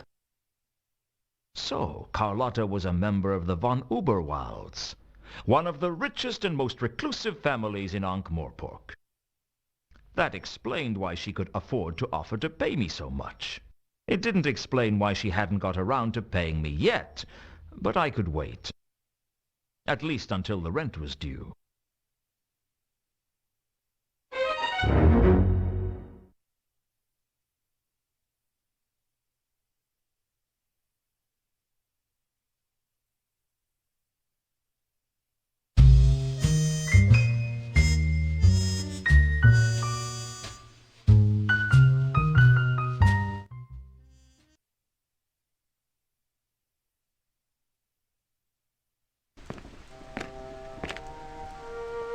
The Salaci family mausoleum was one of the most beautiful buildings I'd ever seen, nestled in an upmarket part of the city of Ankh. It was unguarded because, quite frankly, no one in their right mind would do anything to offend the Salaci family, given it wasn't just something that wasn't done, it was also something that wasn't survived.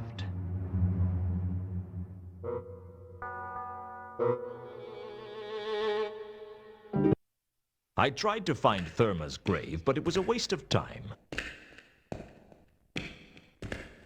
You'd need to be an expert in heraldry or genealogy to even begin to navigate around it. I'll say this for the nobility. They keep their dead well indexed.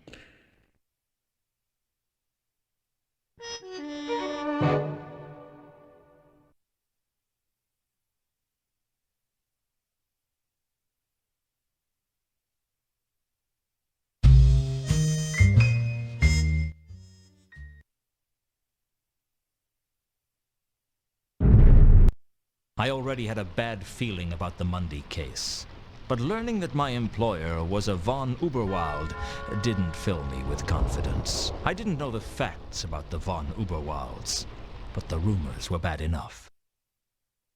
May I help you, sir? You could let me in for a start. Very good, sir.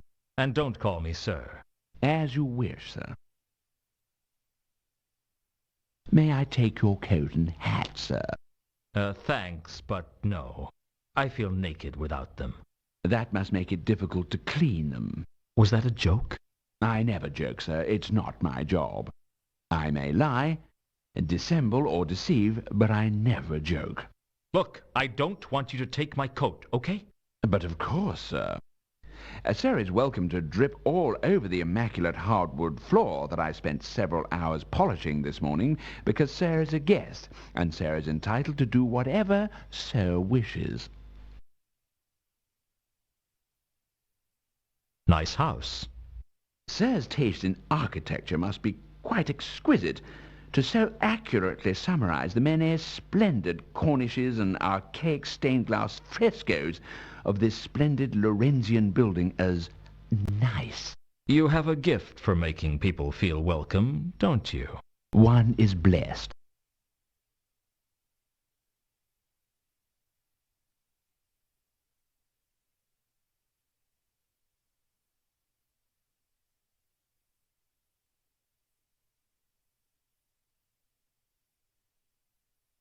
So what do you make of Carlotta, then? Sir?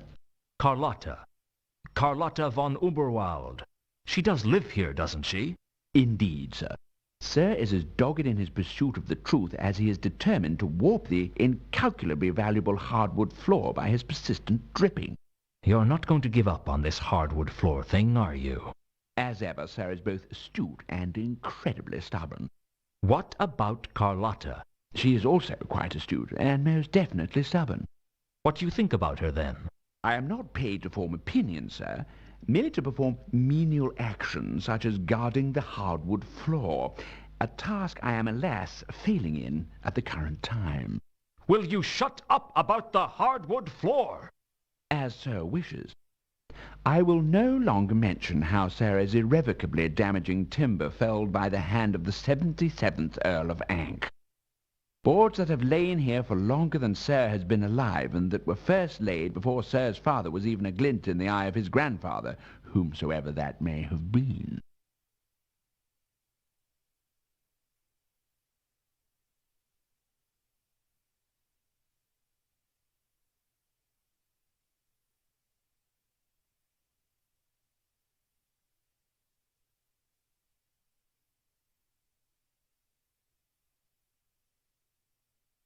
I have an invitation from Carlotta. Ah, sir is as quick to reach the point of sir's visit as a tortoise with a war wound is in crossing a very large desert. I will fetch Mistress Carlotta for sir, provided sir would be so kind as to wait here and not to touch the valuable and irreplaceable furniture that adorns the room sir is currently dripping on. I'll see what I can do.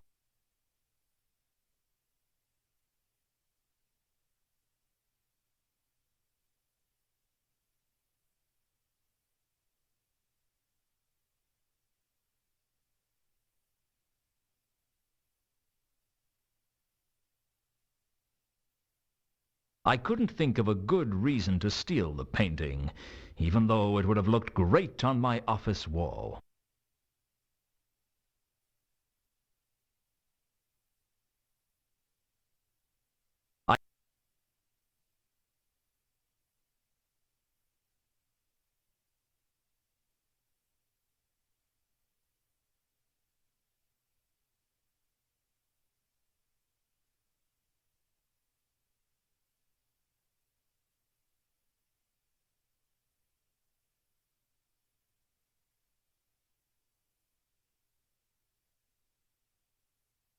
I confess, I was consumed with avarice, but I wasn't about to steal an entire staircase.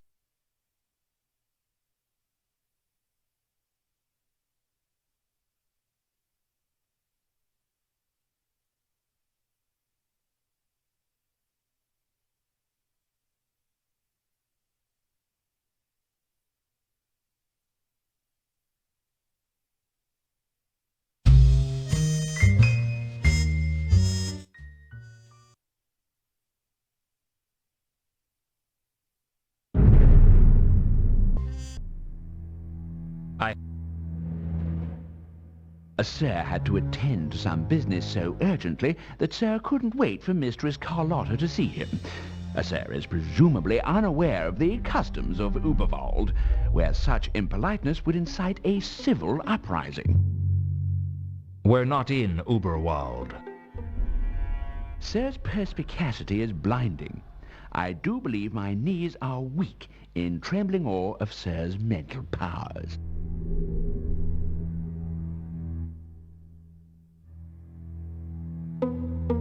Sir's ability... I am quite sure sir can see her.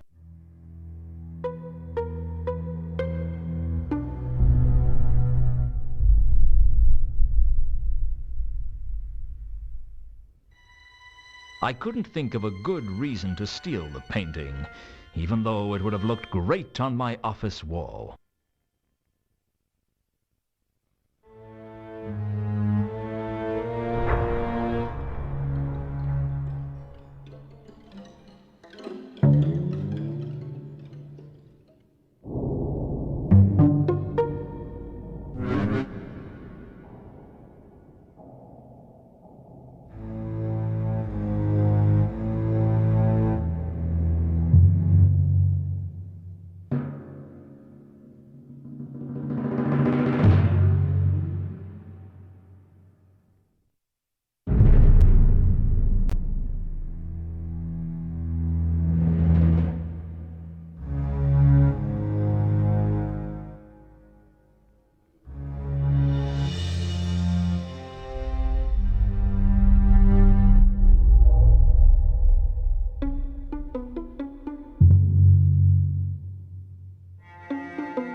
There was no way I was going to try and smash.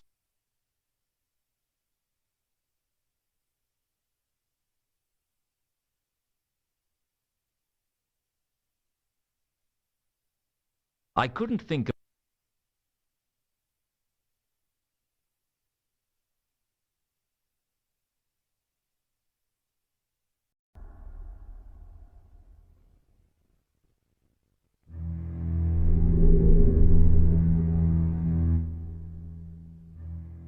The painting bore a striking resemblance to Carlotta.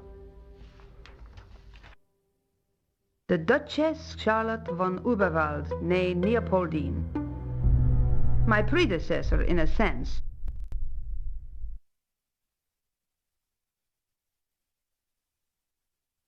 Oh? Are you a duchess? No, but the resemblance is impressive, isn't it? My husband was struck by it from the moment I met him. Where is your husband? Dear Ulrich passed away during a civil uprising in Uberwald several years ago. Quite a terrible business, actually. Peasants, pitchforks, burning torches, the usual sort of thing. Usual? For Uberwald, certainly. Their ways may seem barbaric, but it's just the way things have always been done. If there wasn't a civil uprising every few years, I do believe the nobility would be most disappointed. Dying at the hands of a mob in a burning castle is practically traditional. Tradition important to you, is it? Ever the investigator, eh, Luton? Even your employer isn't beyond suspicion. My old boss used to say that everyone was guilty of something. And what are you guilty of? Too many things, sweetie, but nothing you need to know about.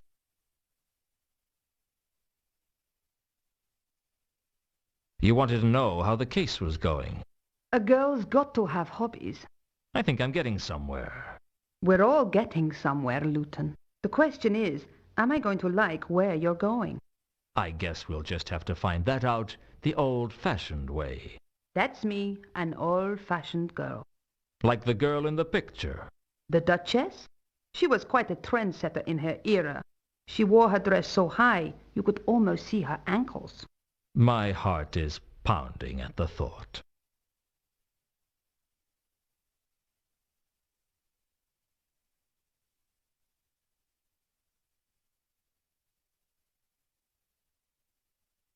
So what's the story with you and Ulrich? Do you believe in love at first sight, Luton? It saves a lot of time, certainly. Ulrich fell for me the moment we met. I guess seeing that painting every day probably helped. Don't sell yourself short. You have a few assets of your own. I'm sure it was an equitable transaction. You think I married him for his money? Did you? Let me tell you something, Luton. I've been rich and I've been poor. Rich is better. Did you love him? Does it matter? It matters to me. Maybe I did. I guess it depends on what love is. Love is a moment of weakness that allows someone to hurt you more than you ever thought possible. Men were given the strength to be brutes to women, and women were given love to wreak their revenge. Who was she, Luton? Who? The one who left you with such a high opinion of women. She must have been quite a gal. I don't have much to tell you about the case, I'm afraid. You still haven't found Mundy? Not yet. I might do a better job if I had more money at my disposal. Ah, yes, of course. You haven't been paid yet. Well, it had crossed my mind. I'm sure I could sort something out. I didn't doubt that she could. The question was, would she? And more to the point, when would she? What can you tell me about the Duchess? The Duchess Charlotte von Uberwald. Born Charlotte Ameliorati Victoire Tangerine Leopoldine, she married the Duke when she was 13, which was the style at the time. She was considered a risque dilettante by most of the nobility of Uberwald, and rumors abounded that she caused the heart attack that killed the Marquis of Grandmal when she showed him her naked knees.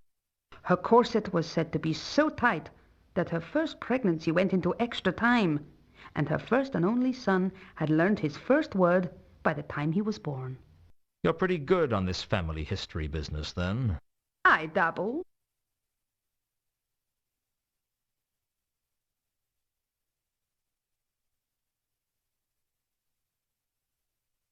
I need your help. I'm not hard to get, Luton.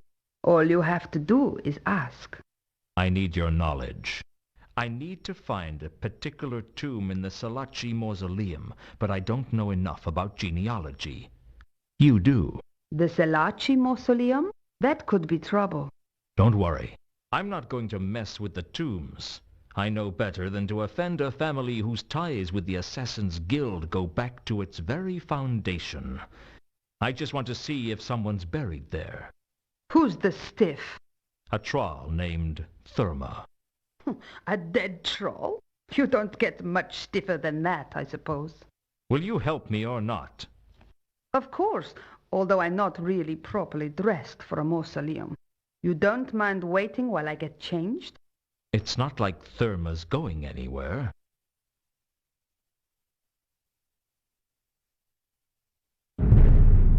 If Sarah is not too busy, the master of the house wishes a word with you. And if I am too busy? The master of the house still wishes a word with you, and I shall be forced to beg. That sounds like it could be fun. Did I say beg, sir? I meant resort to violence. In which case, lead the way.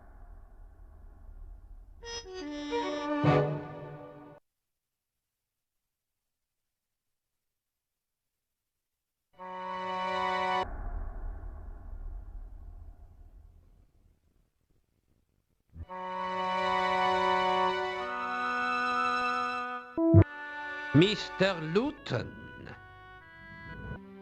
As I understand it, my daughter-in-law has retained you to investigate a certain matter for her.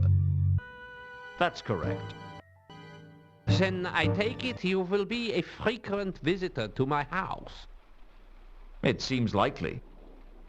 Do you know who I am? I know that they call you the Count. Do you know why they call me the Count? Because I am a Count. Count Henning von Überwald. One of the Blints von Überwalds, I ought to add, because frankly, Überwald had an uncountable number of counts. And I'm trapped in Ankh-Morpork at the moment because my current infirmity prohibits me from leaving this room. That doesn't explain why you wanted to see me. I wish to know what my daughter-in-law has you investigating. That's between me and her. No, Mr. Luton. I rather suspect it isn't. You see, Carlotta's hands are not on the von Überwald purse strings, but mine are. So you're saying I won't get paid unless I tell you what I'm doing? No, I'm implying that. Whether or not you actually get paid is a different issue. What's it to you? I get very bored. I'm interested as to what goes on around me. All right. I'm tracking someone for her. Someone who is missing? That's right. A man named Mundy. Oh. I see. Very well.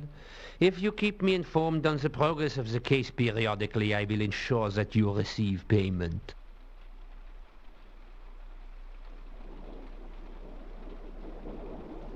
You said you have to stay in the conservatory. Why? I'm not a well man, Mr. Luton. It is hard to say how long I have for this world, or indeed if the next world will take me. What's so special about the conservatory? Ankh-Morpork is too hot and humid for my tastes. I had the conservatory built especially. It's colder than the rest of the house. I keep it at the temperature I feel most comfortable with. Why so cold? You ask too many questions. I'm an investigator. It's my job. Well, be thankful that I find your impertinence charming, or else I might be forced to teach you a lesson. In your condition? You would be surprised at just what I can do in my condition, Mr. Luton.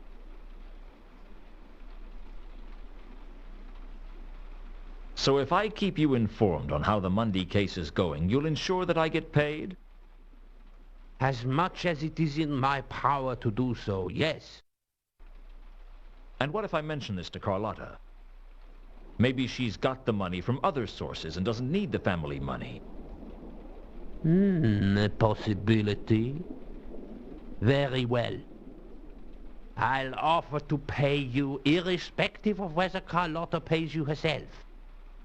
That seems a little unethical. I'd be betraying the trust of a client. I'll pay you twice your usual fees.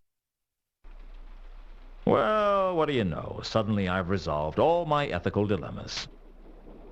Ethics are a salve for the poor, Luton. I am the poor. You sound as if you are proud of the fact. The poor are often prouder than the rich. They know that what they have can't be taken away. Why would anyone want to take their poverty away? I didn't say the poor were smart. I said they were proud. So the von Uberwalds are wealthy, then? Not compared to some, but we have more than enough to look after our own. Is Carlotta one of your own? When she married into us, she became a part of us. You sound like you don't approve. My opinions of Carlotta are not the issue. Traditions and ties of blood are stronger than opinions. But there is no tie of blood between you and Carlotta. She married into the clan. Mr. Luton, there are ties of blood between all the von Uberwalds. In Uberwald, blood is very important.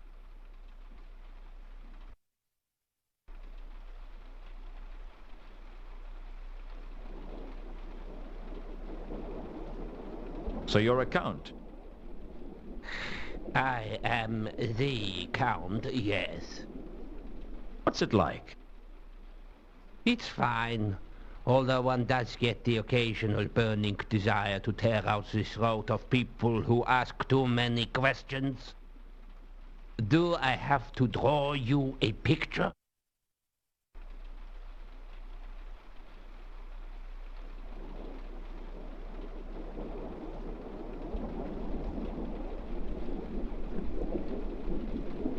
Do you know a big, dumb troll who goes by the name of Malachite? Malachite.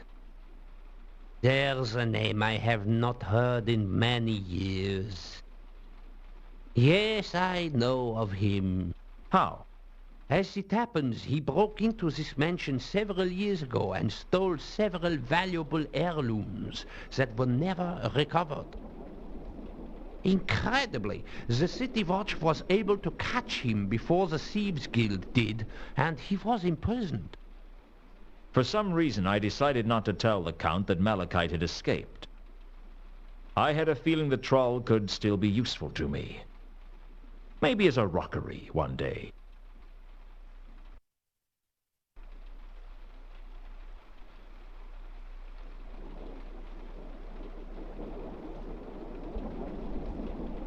Do you know anyone named Therma? These days, the only people I know are those who come to the mansion.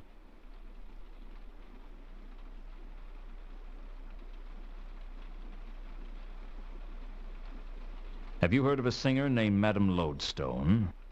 These days, the only people I know are those who come to the mansion.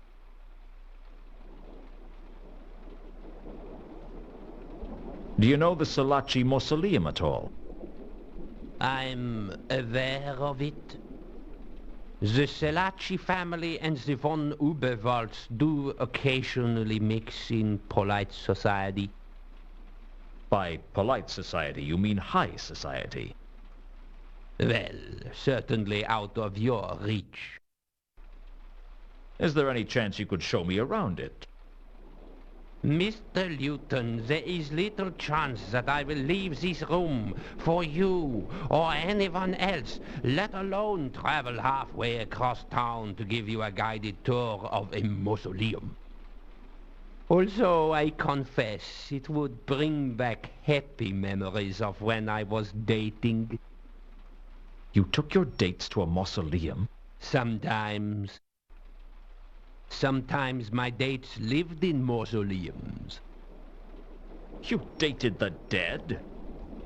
No, the undead. They can be terrible bores sometimes, but most vampires are terribly well bred.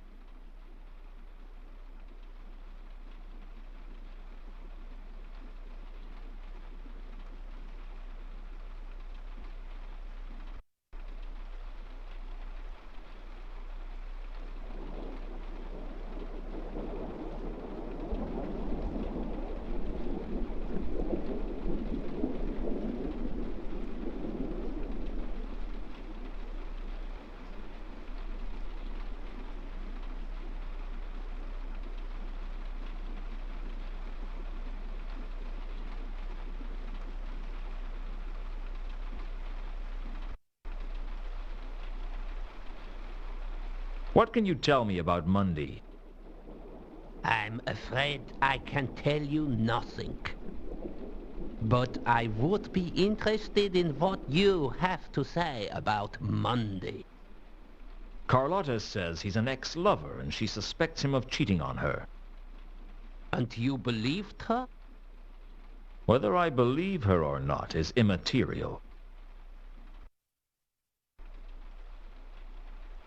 Do you know anything about the Milka? I'm sorry, but I don't get out of the conservatory much.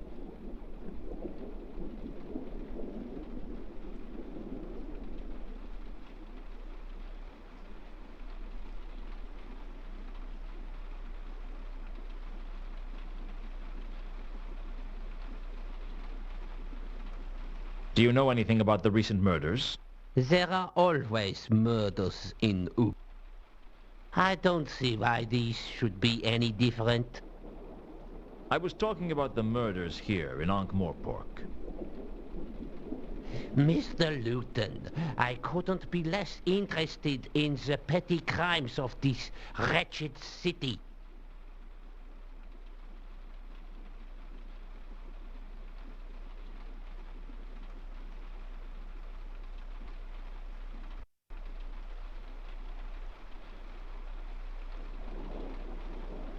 Tell me about Carlotta.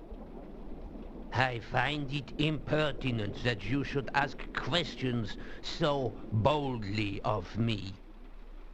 You'll live. It is fortunate that I find your manner amusing. I guess this must be my lucky day. Very well. Carlotta became a member of the family by marrying my son Ulrich, who is no longer with us. I'm sorry. Yes, he returned to Uberwald several years ago. Oh. I'm sorry. I thought he was dead. Oh, he is. And, alas, Carlotta is now part of my family, and I have a duty to protect her. Why do you dislike her so much? It is not something you should trouble yourself with. Has there... I'm sorry, but I don't get out of the conservatory much. What do you know about a dwarf named Al-Khali? These days, the only people I know are those who come to the mansion. Do you know a big, dumb troll who goes by the name of Malachite? Malachite. There's a name I have not heard in many years. Yes, I know of him. How? As it happens, he broke into this mansion several years ago and stole several valuable heirlooms that were never recovered. Incredibly, the City Watch was able to catch him before the Thieves Guild did, and he was imprisoned. For some reason, I decided not to tell the Count that Malachite had escaped. I had a feeling the troll could still be useful to me. Maybe as a rockery one day.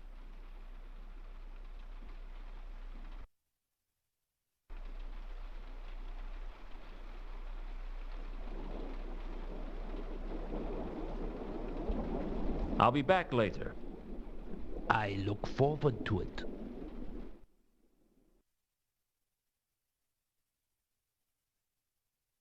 Now let's get this straight. We're looking for a troll named Therma. As far as I know, yes, but she may be in here under the name Madame Lodestone. Okay, then we can rule out the Fornix Sanguis Ceruleus. What? The Blue Blood Vault. We can probably eliminate the heroic decapitated war veterans vault and the thoroughbred pet vault. Do you know what relation this troll had to the Selaci family? Does there have to be one? She wouldn't be buried here if she wasn't. Well, your guess is as good as mine. It took Carlotta a while to work it out, but we eventually found a Madame Lodestone in the Fornix Famulus, the servitor's vault. Guess she used to keep the floors real clean or something.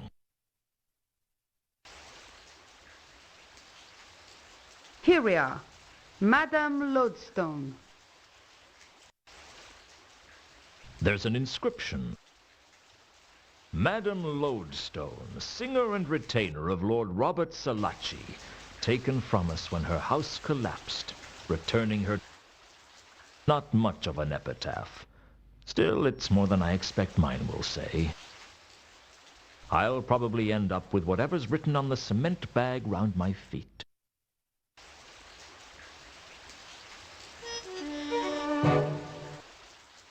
Carlotta? Carlotta? She disappeared without even a word. I couldn't work that woman out. Still, she'd found me without even a word.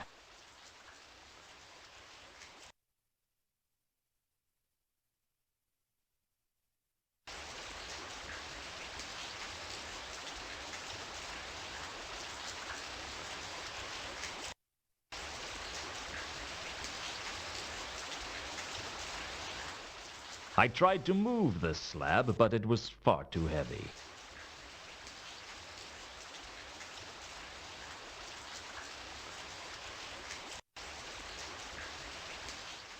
I guess I could have taken a rubbing of the inscription if it wasn't for one thing.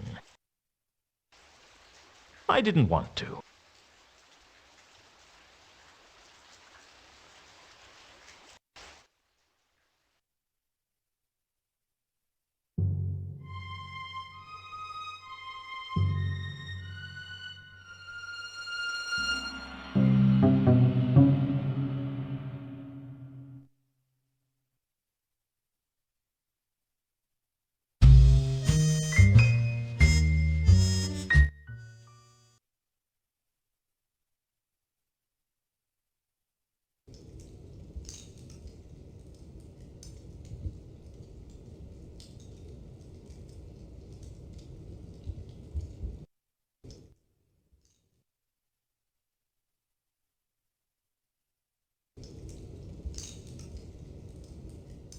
Hello again, Malachite.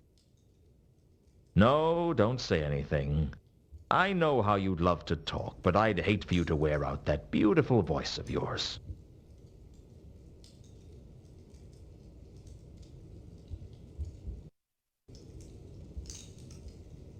Well, I think I found Therma's body. It's in the Selaci Mausoleum. Need to see body. Take me there. Okay. Nice to see someone dealing with the grieving process at high speed. Cut straight to the acceptance. It saves a lot of time, doesn't it? I don't know why I bother sometimes. Not as if he's listening to me. Maybe it'd help if I hit him with something, like maybe a really heavy building. Need to see body. Of course you do.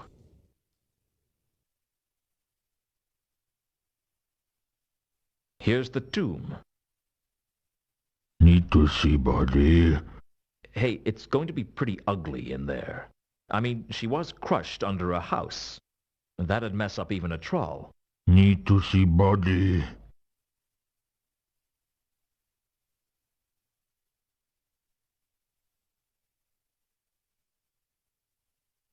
Malachite pushed the slab off the tomb like he was opening a jam jar.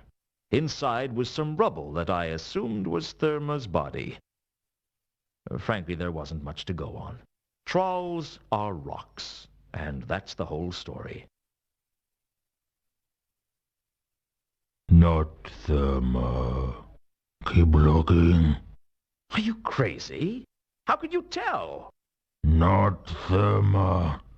Keep looking. I was beginning to wonder if Malachite was mad. If he was, I could at least make use of it. Okay, I've got no soul. I must be a heel. All right, I'll keep looking. But I've got a problem. There's this building I need to get into, but I can't do it. I need a grappling iron. A grappling iron like the one you have. Look, I need to borrow your grappling iron. Do you understand? Give you hook.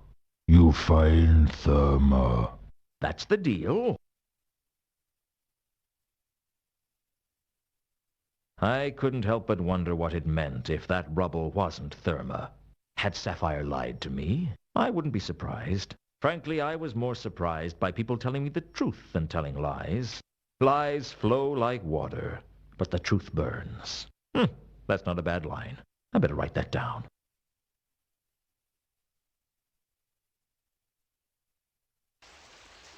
Malachite gave me the grapple and left the mausoleum without another word. And left the mausoleum without another word.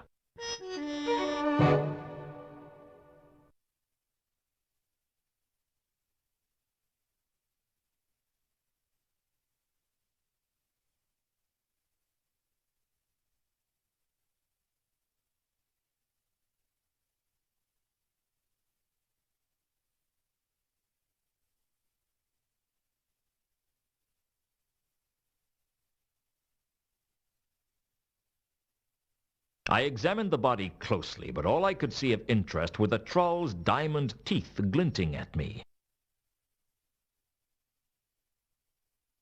The rubble was definitely the body of a troll, but according to Malachite, it wasn't Therma's body.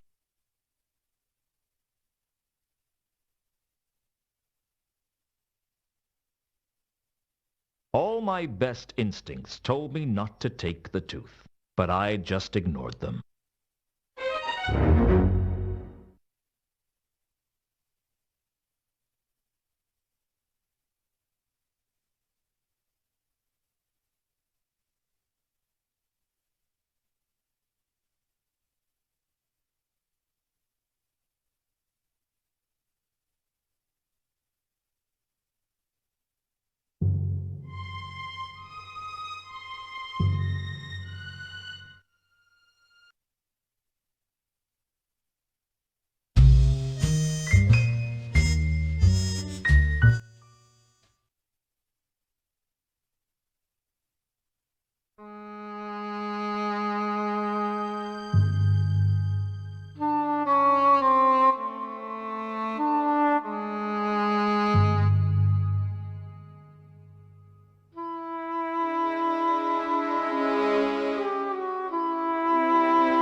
There wasn't much in my purse, just enough for emergencies.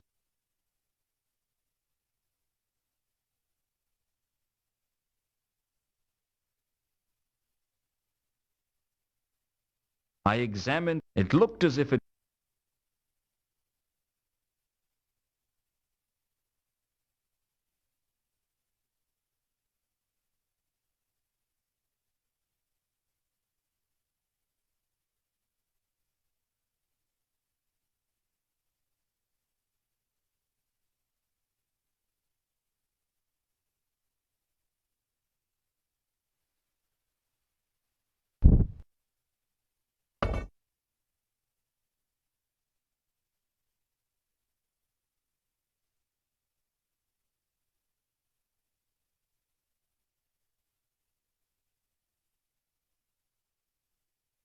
The skylight was locked tight.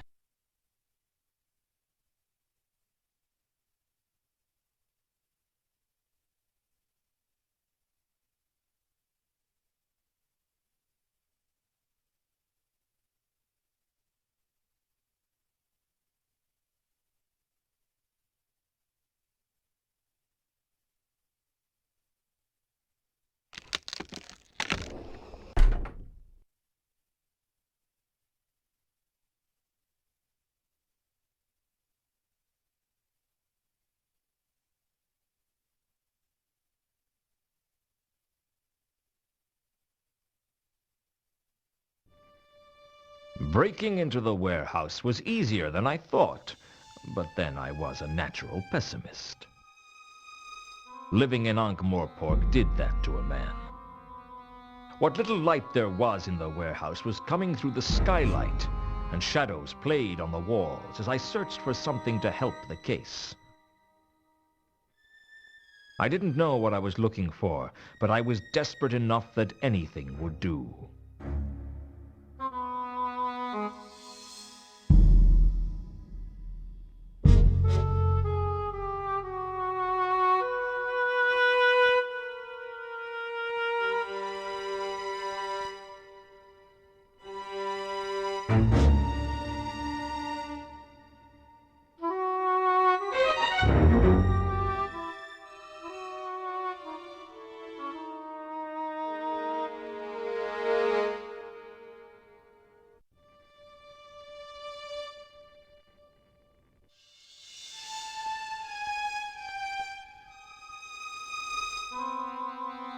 The torn matchbook fitted precisely to the scrap of cardboard I'd found on the Milka.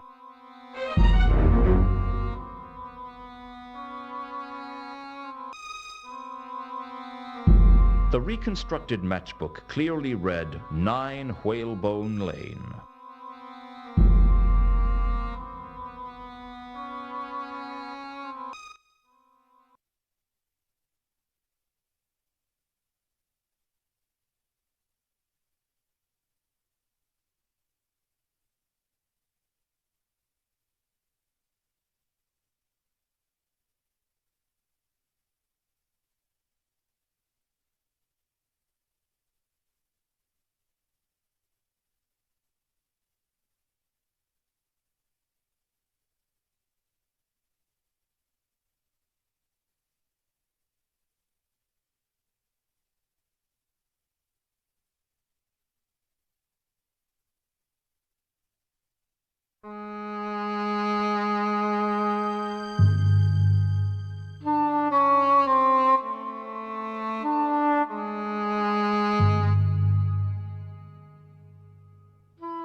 I'm back, so I can see.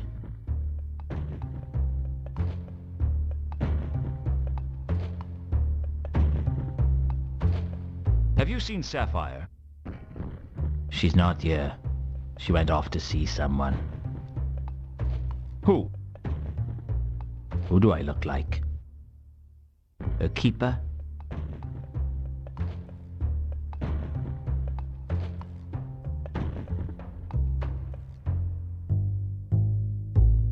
I gave Mencken Mundy's description and asked if he'd seen him. He told me that he hadn't. Maybe I could trust him. A half-elf doesn't need to make any more enemies.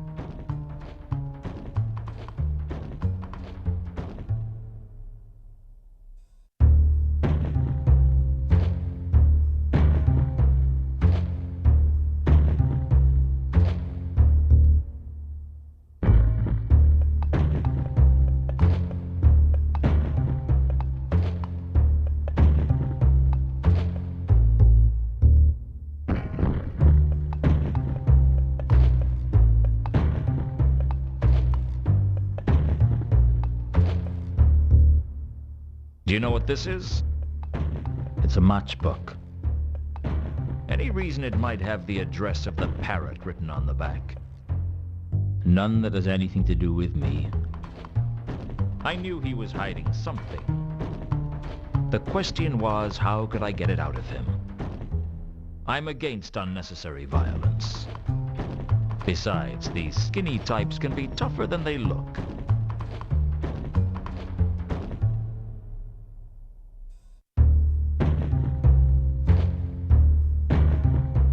So you don't know Mundy?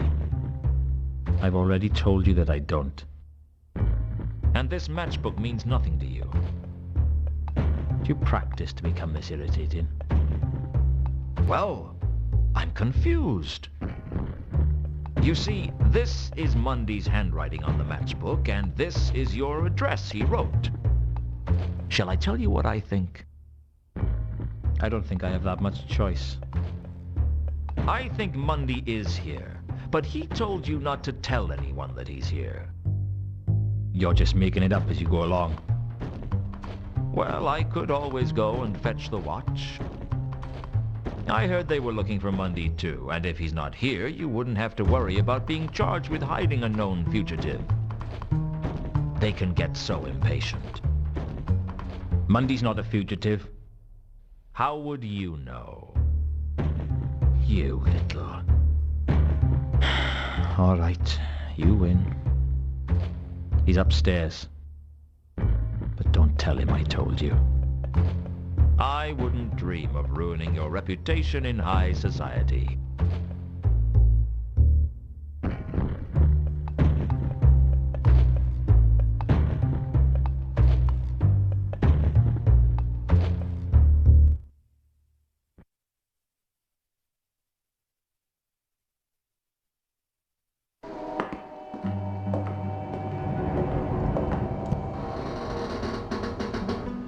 I'd gone to a lot of trouble to find Mundy, and now the goal was in reach. It seemed like an anticlimax. I couldn't quite see what Mundy was doing when I entered his room, and seconds later I couldn't see nothing at all. The last thing I saw as I passed out of consciousness was the floor rushing up to meet me.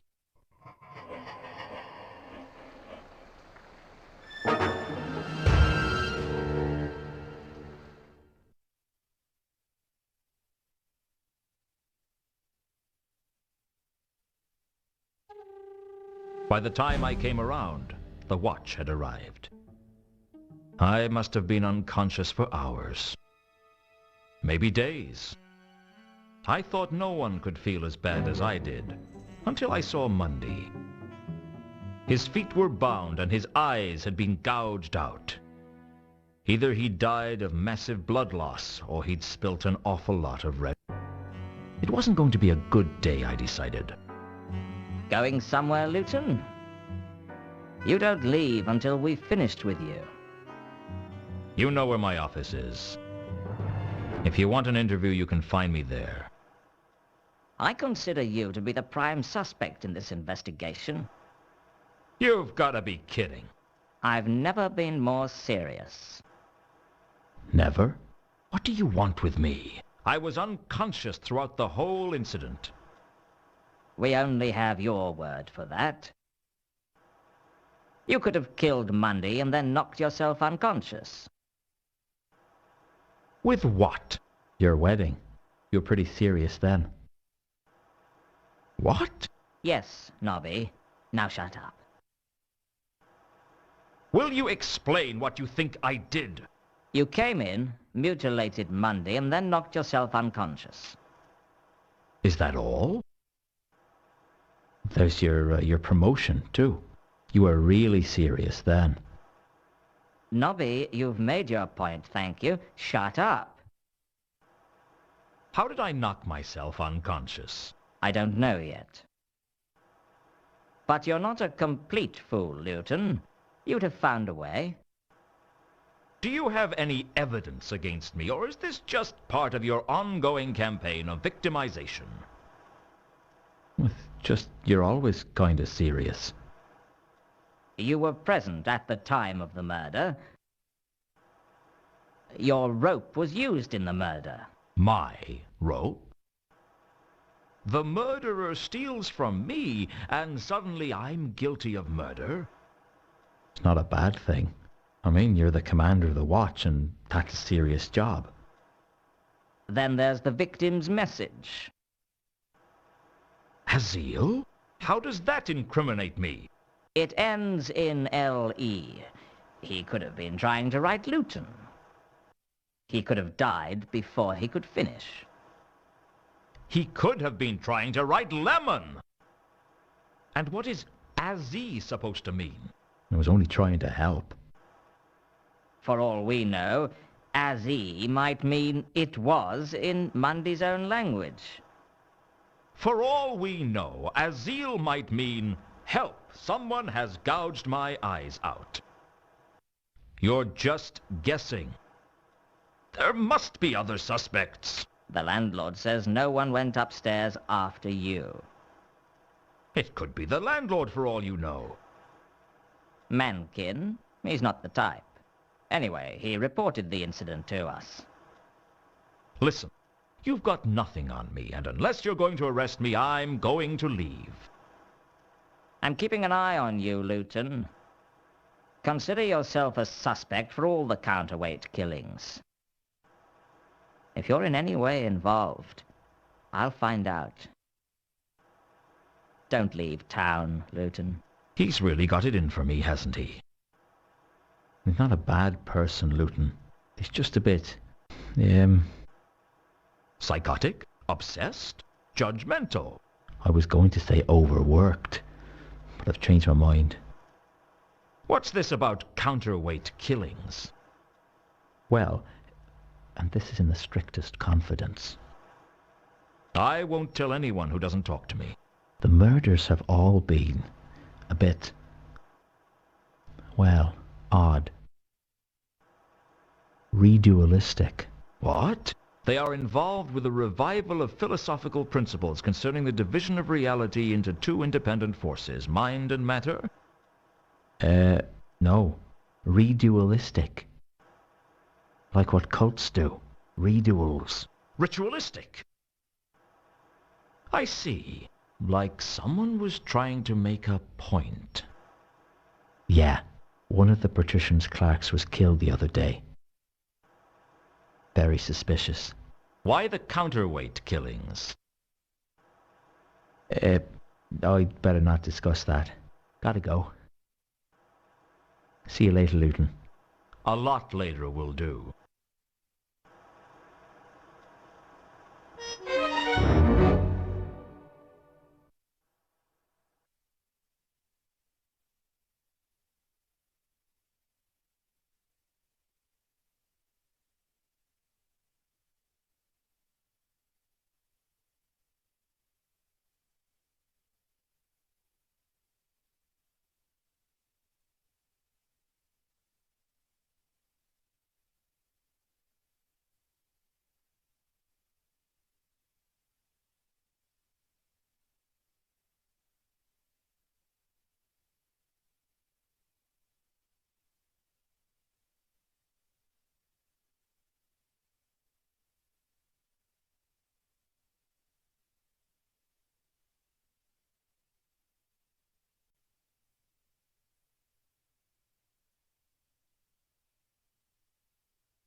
If I had an iconograph, I could have taken a picture of the message, but I didn't have one. And even if I did, there didn't seem much point. I didn't want to become too reliant on technology.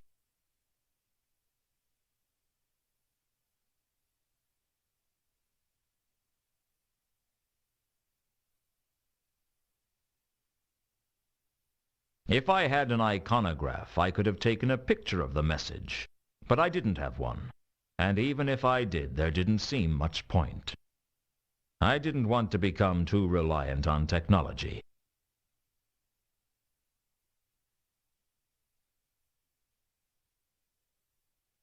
There was nothing on Mundy's body worth taking.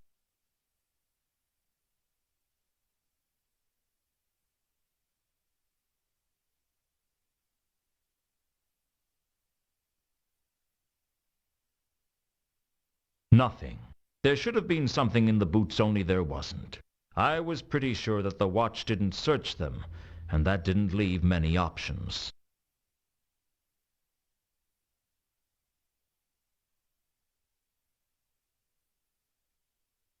I didn't want to tamper with the evidence. Besides, there wasn't enough rope there to do me any good.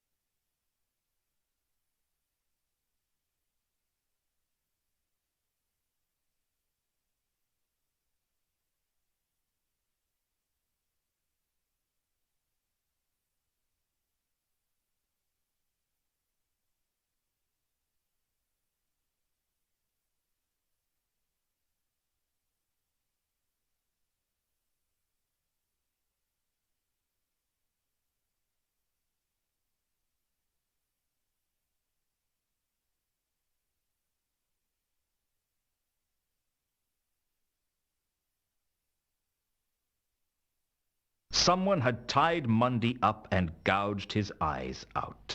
Whoever they were, I doubted they were anyone I wanted to be friends with. Whoever.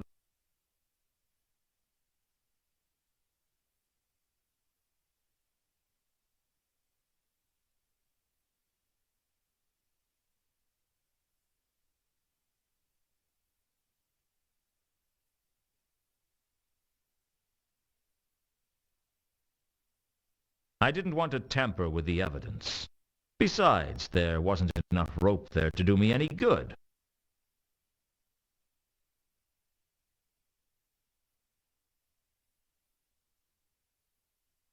Mundy's corpse wasn't very attractive. I wasn't looking forward to telling Carlotta how Mundy died. Mundy's killer had tied his legs together with my rope. It was bad enough that he stole my rope without implicating me in a gruesome murder at the same time.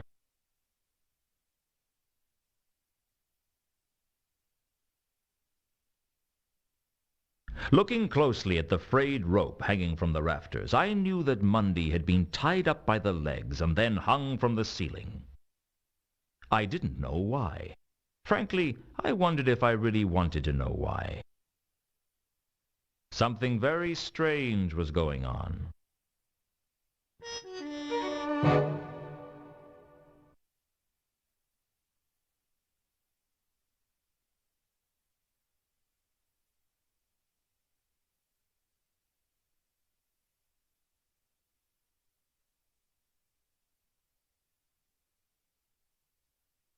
The frayed rope in the rafters was the same as the rope around Mundy's legs, the rope that used to be tied to the grapple. That had to mean that Mundy was hung upside down and then killed. And that meant someone cut him down after he was killed. Curiouser and curiouser. Curious.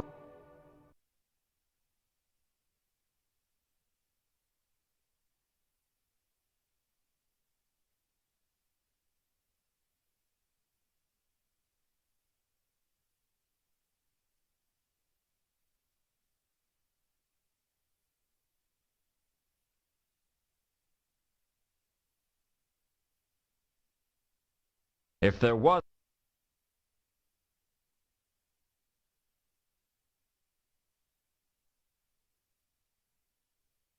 someone, either the killer or Mundy, had written Azil on Mundy's blood. I had no idea what. They say that the universe is full of particles called inspirations. One of them hit me at that moment because I suddenly realized something that should have been obvious. If Mundy was hung upside down, and if Mundy wrote the message, then the message was upside down. Turning it around in my head, I could see that it read 3712V. It wasn't a meaningless word after all. It was a meaningless combination of letters and numbers instead. Somehow that seemed much, much worse.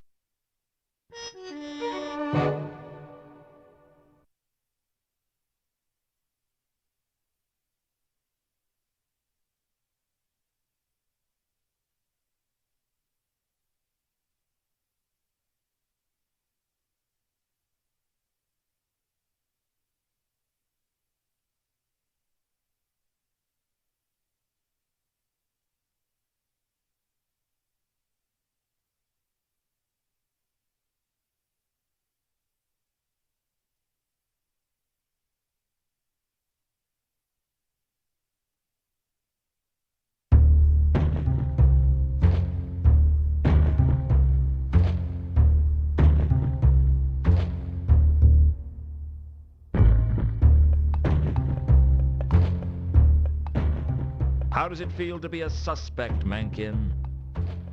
What? You're an obvious choice of suspect because you called the watch. You were the first on the scene. Round here, that means it's practically a closed case. I don't see why. You were there when I got there. I was unconscious. Well, I heard a commotion. That's what made me check it out in the first place. Maybe Mundy managed to knock you out before he died. While he was tied and blind. Perhaps he said a particularly offensive word and I fainted. Well, I happen to know that the watch consider you a suspect. Well, don't forget that I know something that they don't. That you're a liar and you can't be trusted. Just because you can't trust me doesn't mean no one can trust me.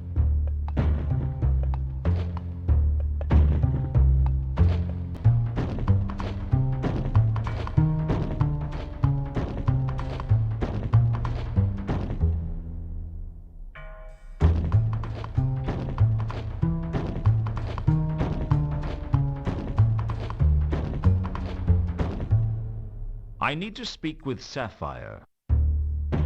Try and imagine how much I care. Look, is she here or not? She's in her dressing room.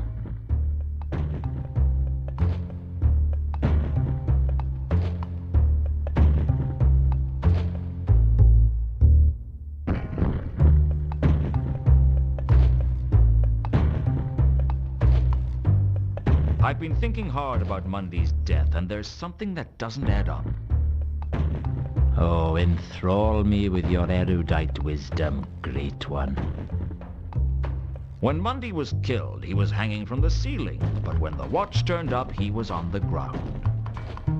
Maybe the killer cut him down when he was dead. I don't think so. I think that message was written by Mundy, and I don't think the killer saw him write it.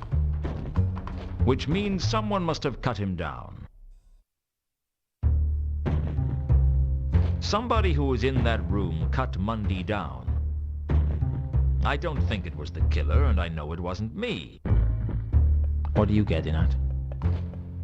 You cut him down, didn't you? Why should I tell you? I've already told you, I don't think the killer would have cut him down. Which means if you cut him down, you're in the clear. All right, yeah, so I cut him down. Happy now? Why? Not everything has a reason, Luton. But people can usually find reasons for what they do. Well, draw your own conclusions. I was missing something, but I couldn't see what. You cut down Mundy so you could search him, didn't you? What are you suggesting? Nothing worse than the truth. You're a liar and a thief. All right, Luton. What is it you want? What have I got to do to get you to leave? Just give me what you found in Mundy's boot, and I'll leave you alone. Here. You want it? Have it.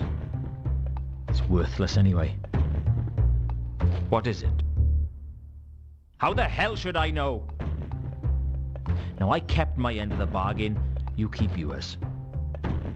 Leave me alone. We'll see, Mencken. I figure I owe you at least one lie. Get out, Luton. In my own time, Mencken had given me a small coin, but it wasn't any type of coin I recognized. I guess I should be grateful to the half-elf for keeping the clue away from the watch. But frankly, I just didn't like the little weasel.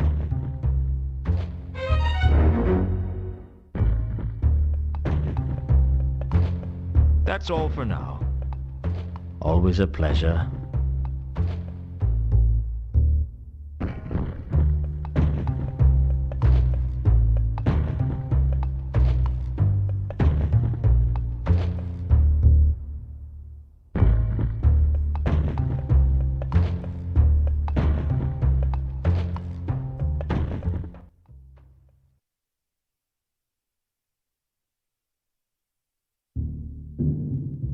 It's really impolite to walk into a room without knocking. But who knows what you miss out on when you take the time to knock. Sapphire had a pile of money in her room, and I was glad I hadn't given her an opportunity to hide it.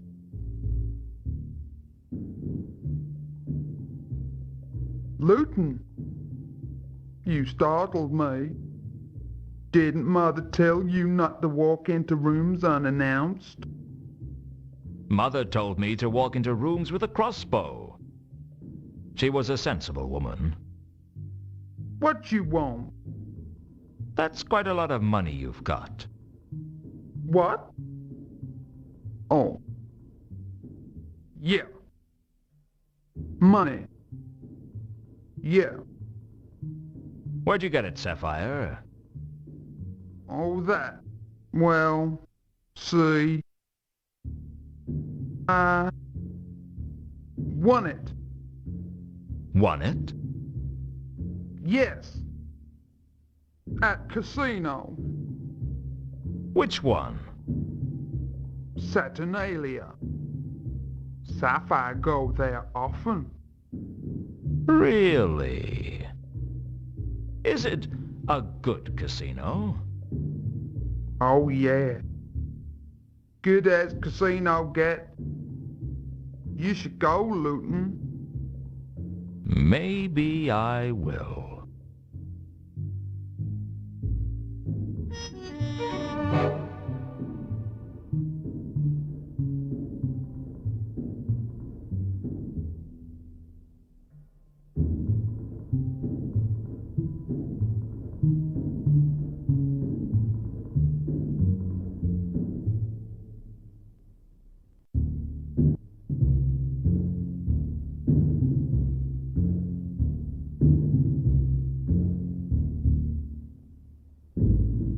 You lied to me, Sapphire.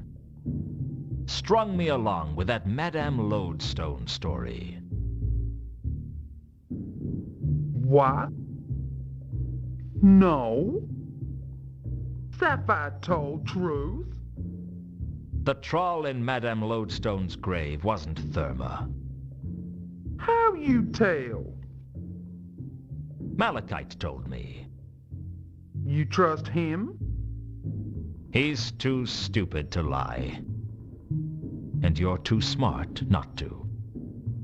Sapphire not smart. Big dumb troll, like all the other trolls.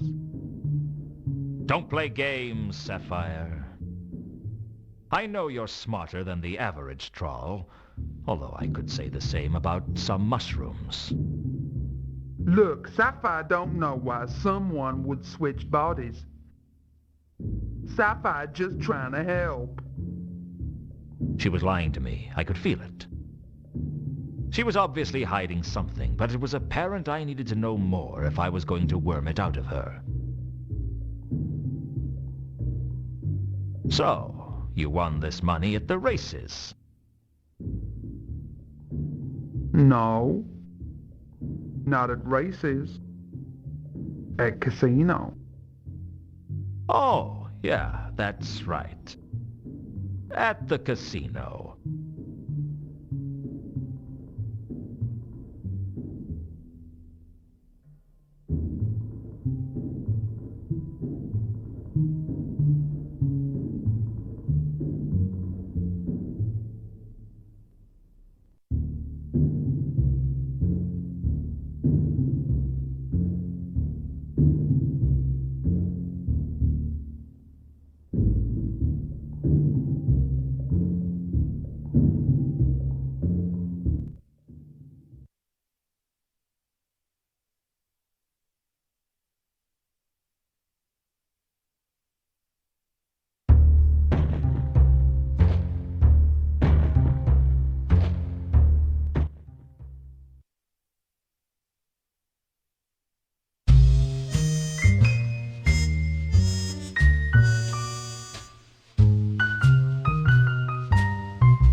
I see Sir has returned.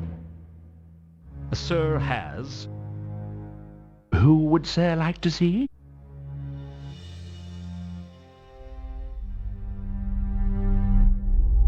Is the Count receiving guests? No. But he will see you.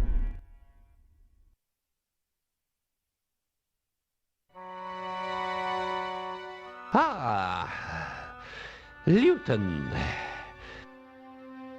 I was hoping you would drop by. You don't sound so good, Count.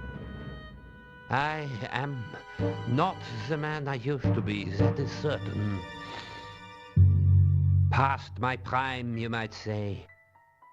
Yes, past my prime.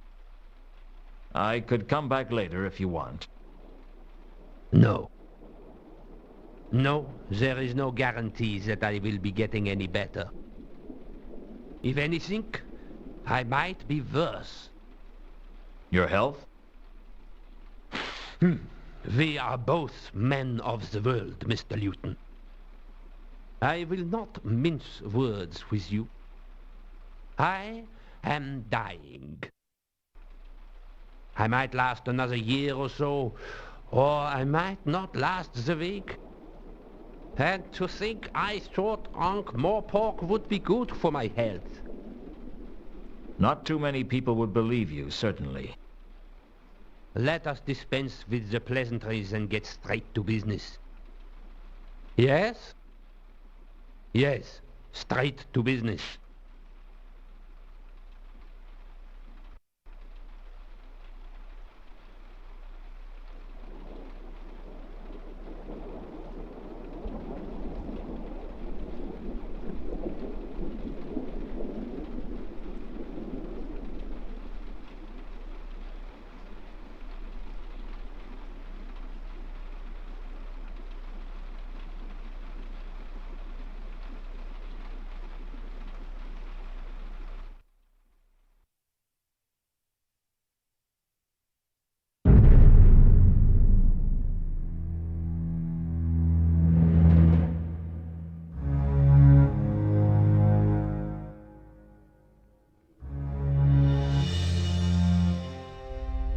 I see Sir.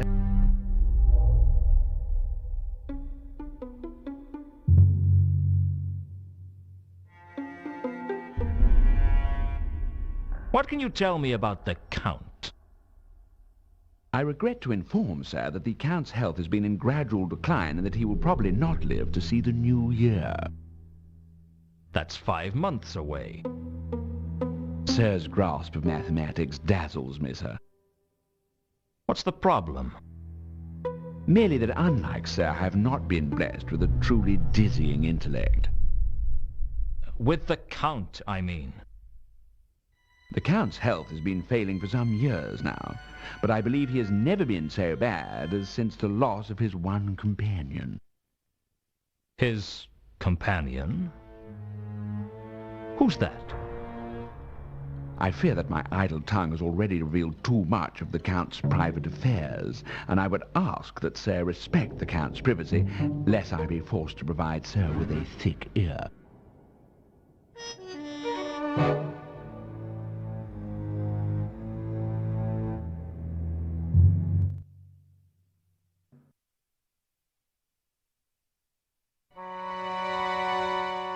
I've got a few more questions for you, Count.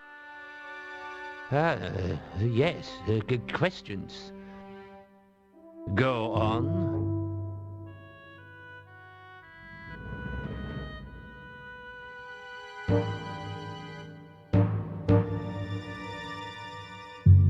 Your interest in the Mundy case wouldn't have something to do with your missing companion, would it? Why, Mr. Luton, I'm impressed.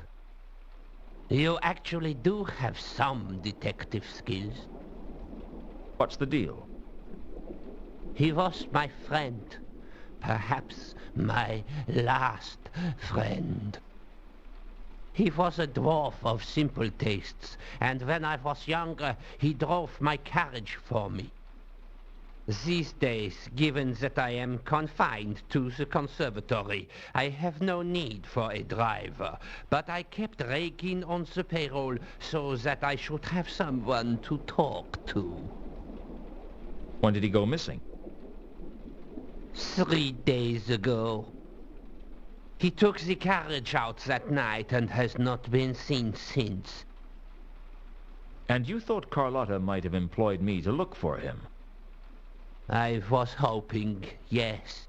You could always employ me to find him. Wouldn't that be a conflict of interests? I don't see why. Anyway, there isn't a conflict of interest that I know about that couldn't be solved with a generous cash settlement. Be assured that if you can find Regin, I can offer you substantial recompense. Then I'll see what I can do. The Count gave me an iconograph of Reagan to help my investigations. My mind was already racing. 3 days ago, the Milka arrives. 3 days ago, Reagan disappears. Now, I believe in coincidences. Coincidences happen every day. But I don't trust coincidences. Something deeper was going on here, and I was going to find out what. Because I can't stand a secret, and because I have a burning need to find the truth. But mostly because there was a wad of money in it for me if I found out.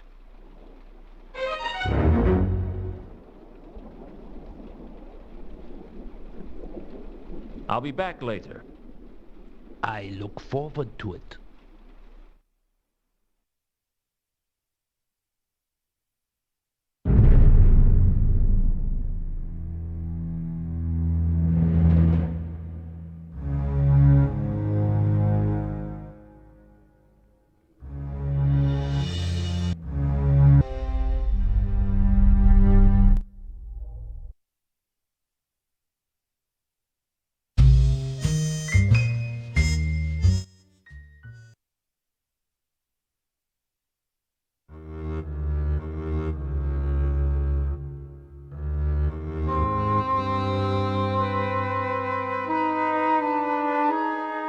I looked closely at the iconograph and memorized the bold dwarf's features.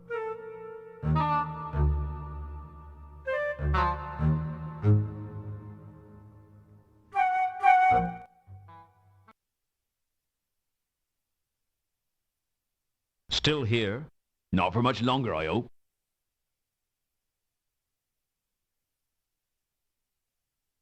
I showed Reagan's picture to the first mate, and he recognized it. Yes, I think that was the dwarf who pulled up in a carriage shortly after we docked. I think he collected some of the cargo, too. Do you remember which way he went? He drove away upwards at high speed. I wouldn't be surprised if he'd caused an accident somewhere down the line.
There was something about the way the other members of the watch looked at me that let me know that no matter how innocent I was still stained with suspicion.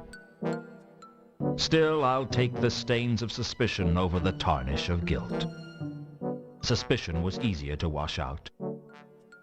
Sometimes I think I'd just give up and crawl inside a whiskey bottle, except that you can only do that if you are less than 1 inch high.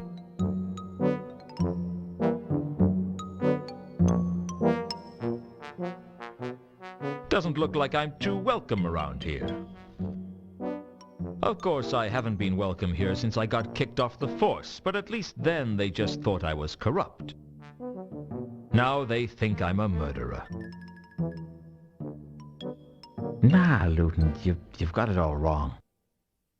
They don't think you're a murderer. They think... That my personal hygiene is appalling? No. That I have the Clutchian plague? No. Face it, they think I'm a murderer. You know, give me a minute, I'll think of something. Nobby, you've never thought of something printable in your entire life. Why should you start now?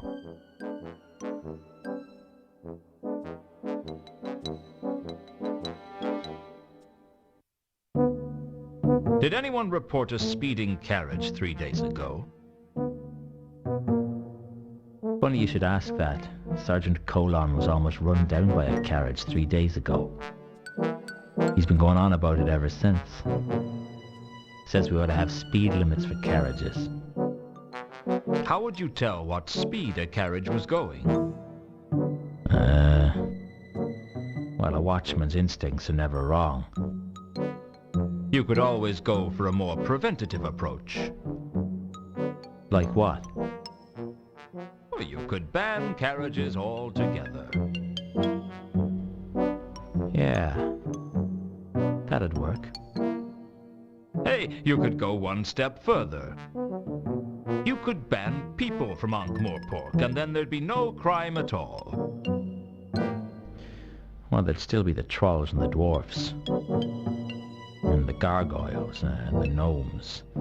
And the undead and the golems. Of course, the golems don't make much crime, and the gargoyles' only crime is avicide. And it's not like we're short of pigeons. But the trolls and the dwarfs, well, I mean, they make as much crime as any of the humans, maybe even more. It's no fun when it's this easy. Like shooting fish at a barrel. Hey? Never mind. About this carriage the other night. Where did Colon see it? I think he said it was headed for the Magdalen Bridge. It wasn't much of a lead, but at least it was something. Usually you could only get a lead out of Nobby with a scalpel.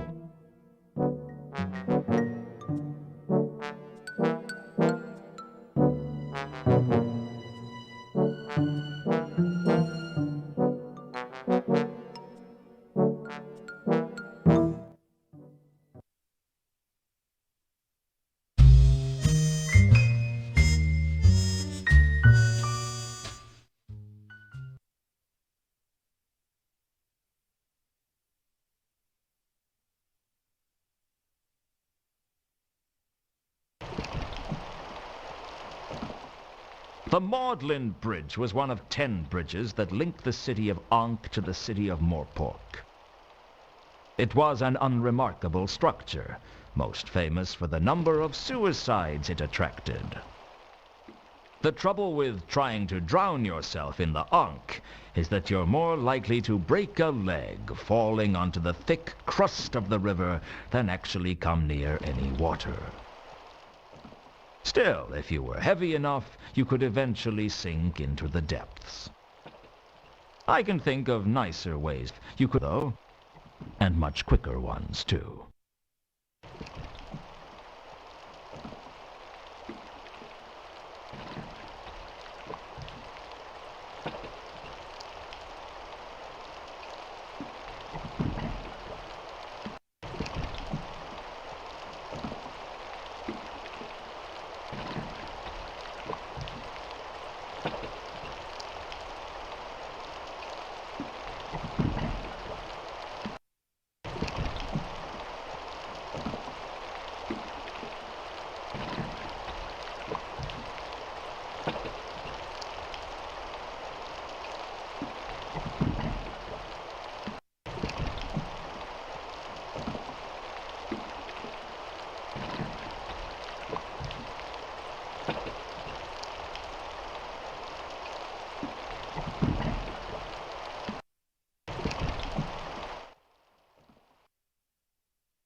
Some people will steal anything.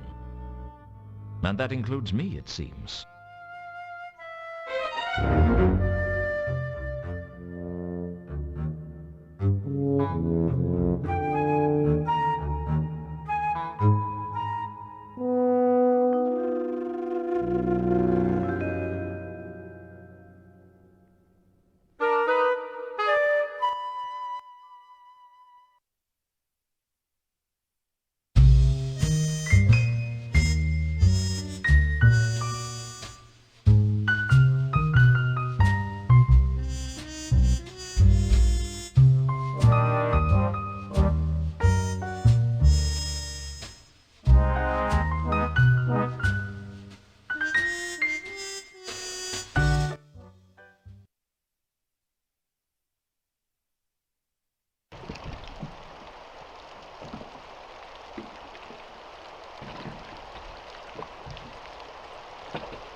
There was something down there. I was sure of it. But I wasn't strong enough to pull it up.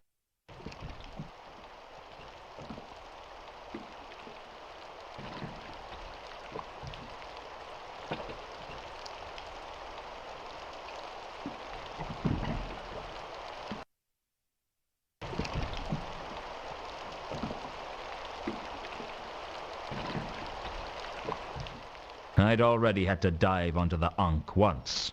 I wasn't about to do it again. Besides, the river seemed slightly more liquid here than at the wharf. Well, I use the term liquid loosely. If it wasn't for the fact that it moves faster than the surrounding land, I wouldn't know what to call it.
Well, I'm back.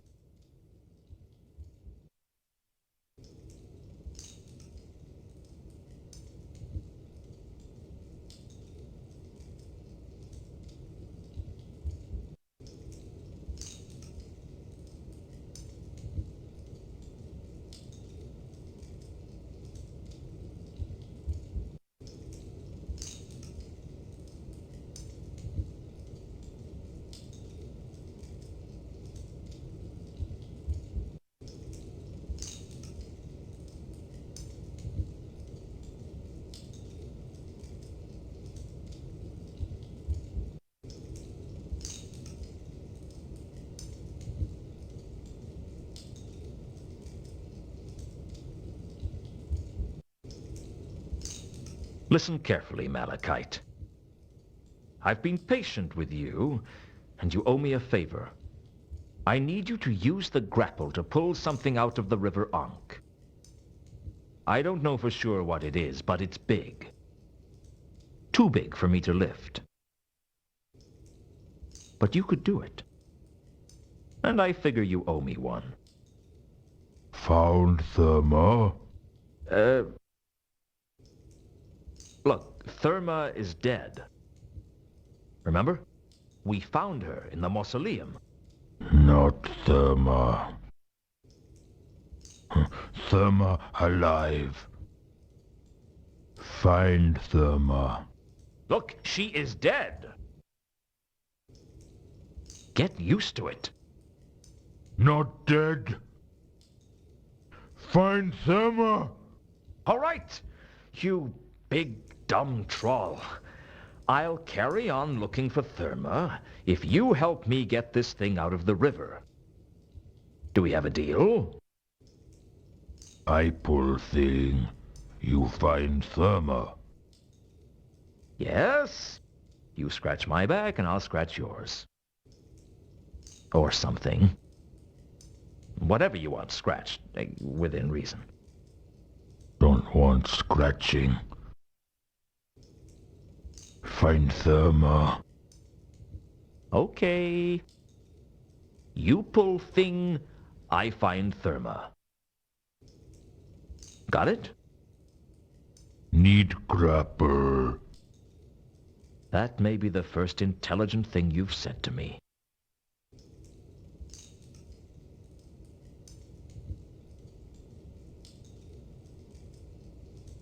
Ready now? You lead. With pleasure.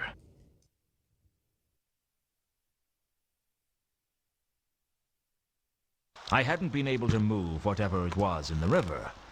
Malachite pulled it up onto the bridge like it was made of paper. I wasn't surprised to learn it was Reagan's carriage, but it still wasn't clear how it ended up going off the bridge.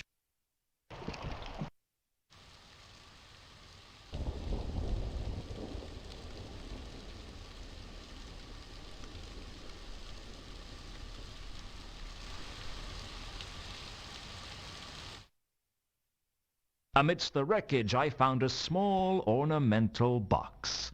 But before I could examine it in detail, Malachite took an interest. I didn't want to give it to him, but he looked like he'd rupture a fault line if I didn't.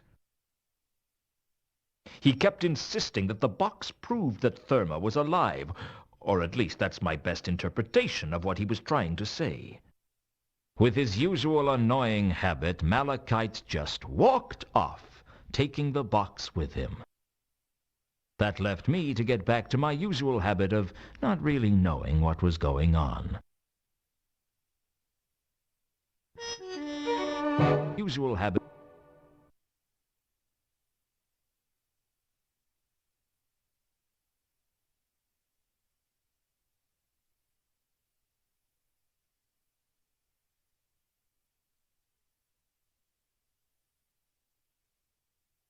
One thing had been bugging me since I'd found Reagan's body. In the iconograph that the Count had given me, Reagan was bald. Here, in the flesh, Reagan had a full head of hair. I had to pull hard on his toupee to get it off. Reagan must have glued it on to stop it from flying off as he drove the carriage. Underneath the toupee was a small key. I guess it must have been important, or he wouldn't have glued it to his head.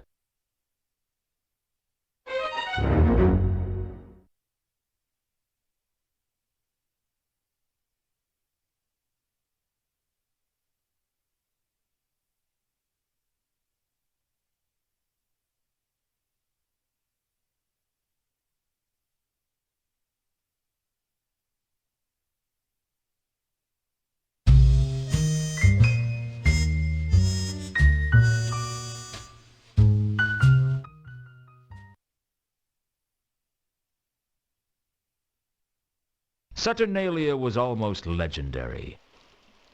The upmarket casino was situated on the King's Way and was frequented by the rich members of Ankh's high society and hopeful social climbers from Morpork. It was a temple to pride, greed, and avarice. And like any temple, anyone with money was welcome.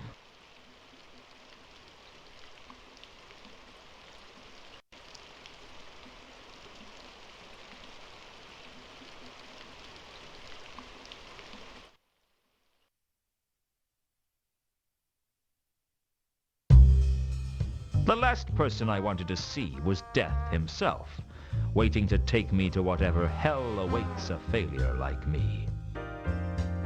But after Death, Ilsa was a close second. My eyes were drawn to her the moment I entered the room, and I decided then and there that I wasn't going to talk to her. The next thing I remember, I was talking to her. Hello, Luton. Still mad at me? As soon as I learn how to offer forgiveness, you'll be the first one to receive it. This is my companion. Two conkers. Pleased to be meeting you. You are Remora Salachi. Not the last time I checked. This is Luton. He's an old friend of mine. Why did he think I was Remora Salachi? We're supposed to be meeting him here. What do you want with an assassin like Remora? What are you talking about? I looked around to see Remora drawing a weapon. Assassins are damn good at what they do, but they're not allowed to kill innocent bystanders. I didn't know if it was bravery or stupidity, but I decided to stand between Remora and his target.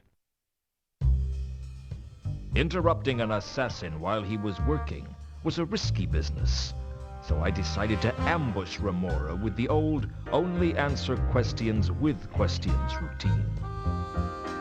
Why did you try to kill that woman? Why does any assassin try to kill someone? Who put a contract out on Ilsa? Don't you know better than to interfere in official guild business? Why would anyone want to kill Ilsa? Do you expect me to discuss a confidential case with you? What do you want from me, Remora? A swift death and a cheap funeral. Ha! You lose. That wasn't a question, that was a statement. You're getting sloppy. You're lucky we're only allowed to kill for money, because I'd take you out for free, Luton.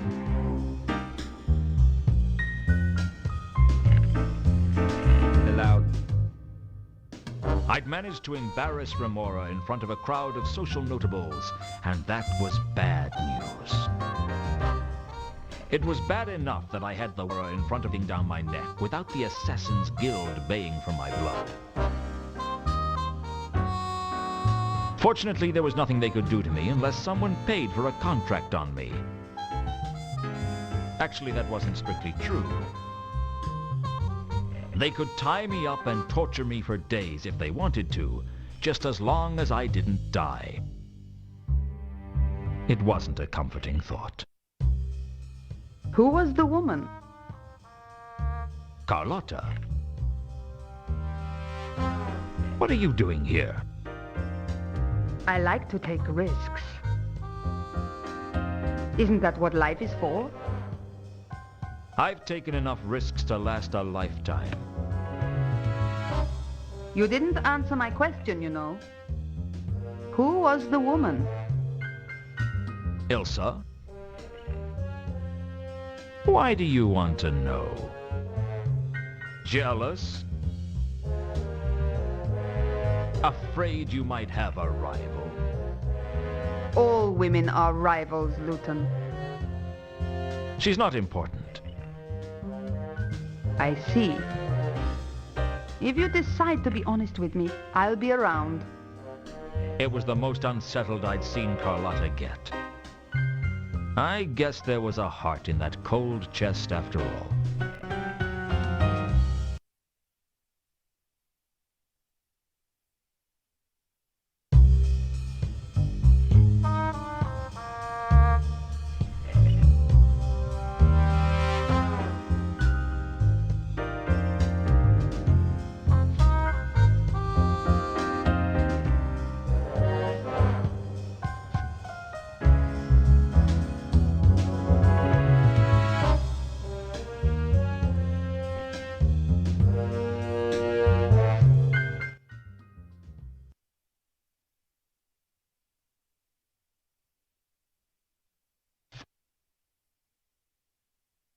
What's the game? Truncheon. Interested, stranger? The name's Luton. What are the stakes? Minimum stake is $1 a hand. House limit is 10,000 per hand. I'm in. Here's my dollar. Hey, big spender. Worrell told me how to play the game. Something to do with the major arcana and the private arcana. The major arcana had strange names like the Fool, the Pyrophant, and the unbelievable expense of a slice of cheese. Essentially, it seems I just had to stay under 21 and get as high as I could. It all seems pretty whimsical to me. It's a whimsical world. What happens in a tie? I win. That doesn't seem fair. I'll note that down in the complaints book, shall I?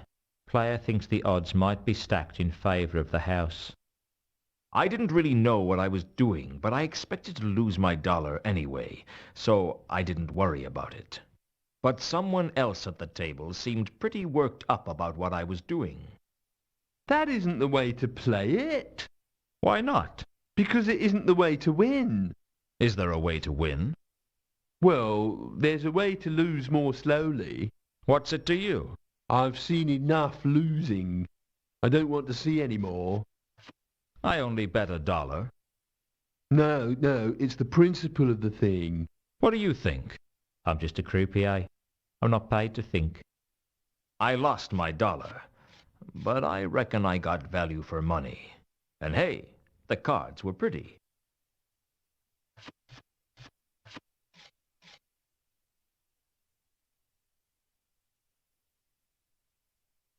Do you own this place? Saturnalia? No. You gotta be kidding. Who owns it? I don't really know. Probably a whole group of people. For all I know, no one owns it, and it just keeps ticking over all on its own. Is that likely? Frankly, I don't really care. As long as I get paid, it's all the same to me. Don't you have an inquisitive mind? No. I find people with inquisitive minds don't live too long.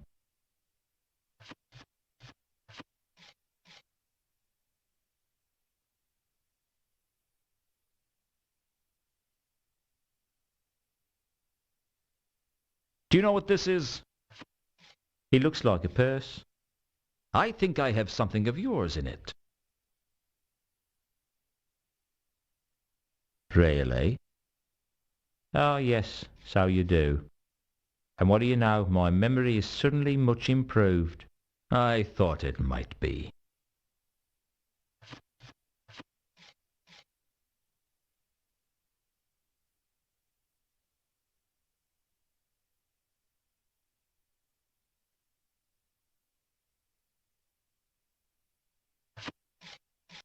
You know a troll named Sapphire, don't you? Yeah, I know Sapphire. She's a good customer. Always plays with cash. Never wins anything. Some trolls aren't born lucky, I guess. She never wins? She wins a little, but she always loses it again. She can't hold on to money. Few people can in this place. By the time she walks out the doors, she's always a loser. Is there any chance she could have won big and you wouldn't know about it? If she won it here, I'd know about it.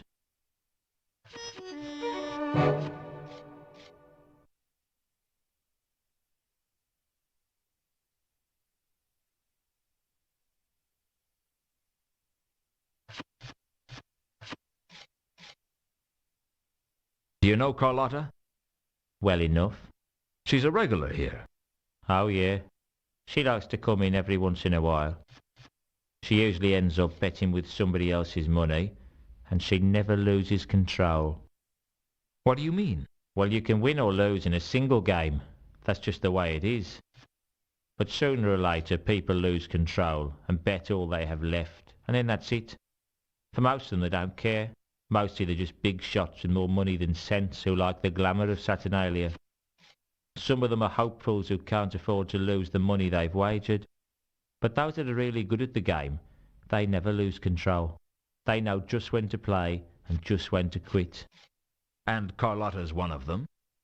Carlotta is always in control.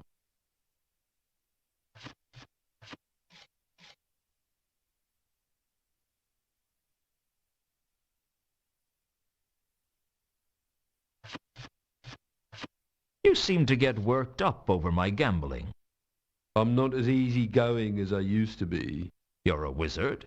Wow, you're sharp. What tipped you off? The gown? The arcane symbols? Look, I just thought you might want to talk. You tried to help me at the table, and I thought I'd make amends for being so rude to you. Sorry I tried. No, wait. I'm like, sorry, friend. It's just, I'm on the edge. The name's Luton. I'm sorry. We haven't been properly introduced. My name is Warb. B-L-L. B-L-L? Well, Bachelor of Eldritch Lace Making. Eldritch lace making? Don't ask.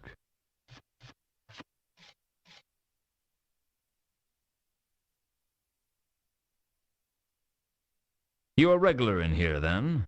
I guess so. I'm not very lucky. I thought all wizards were lucky. Whatever gave you that impression? Do you know how many bizarre and unpleasant ways there are for a wizard to die inside the walls of Unseen University alone? One false invocation as you're summoning a demon, and bang! You're lunch for some pit fiend with more tentacles than legs and fewer arms than heads. Or spend too long in the wrong area of the library and poof, you disappear. All that you leave behind is a statistic. Don't you like being a wizard? It always seemed like a glamorous profession to me. There's nothing glamorous about wizardry. Well, except for glamours. Glamours? It's an elvish thing. Well, thank you very much. If you're so unlucky, why do you come here? I haven't lived a lucky life, but, well, I dunno. I guess I feel that in here I at least have a chance. But the odds are always stacked against you. The house always has the advantage. Let me tell you something, Luton. The house always has the advantage. Here, out there, it doesn't make any difference. At least in here, you know who the house is. That's a pretty stark outlook. Ever made a decision that affected your whole life? Ever done something that throws everything into question? No, I don't feel in that much control of my life. None of us are. So you work up at Unseen University. I was trained there. Once I got my degree, I moved on. But you're still a wizard. I thought all you guys were under the jurisdiction of the university. Yeah. I work for Unseen Securities now. Unseen Securities? Yeah, we make magical security systems. Very exclusive. Are they expensive? Oh, yeah. Hardly anyone can afford our services.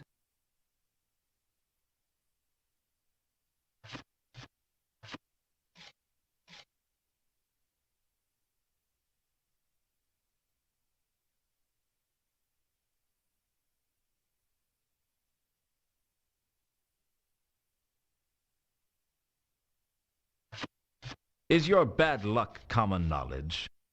Well, pretty much everyone knows I've got a losing streak. Anyone else famous for their losing streak? The Sapphire. She's not very lucky. Other than that, no one springs to mind.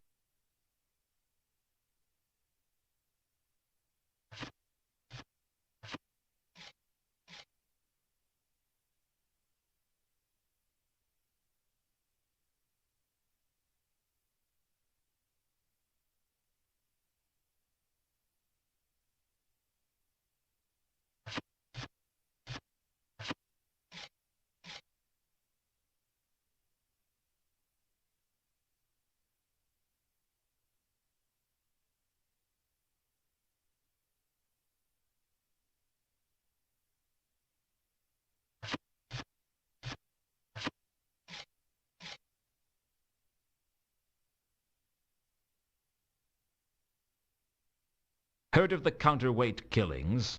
I heard someone in Unseen University got killed by a spy, but I don't really, know anything about it, you know?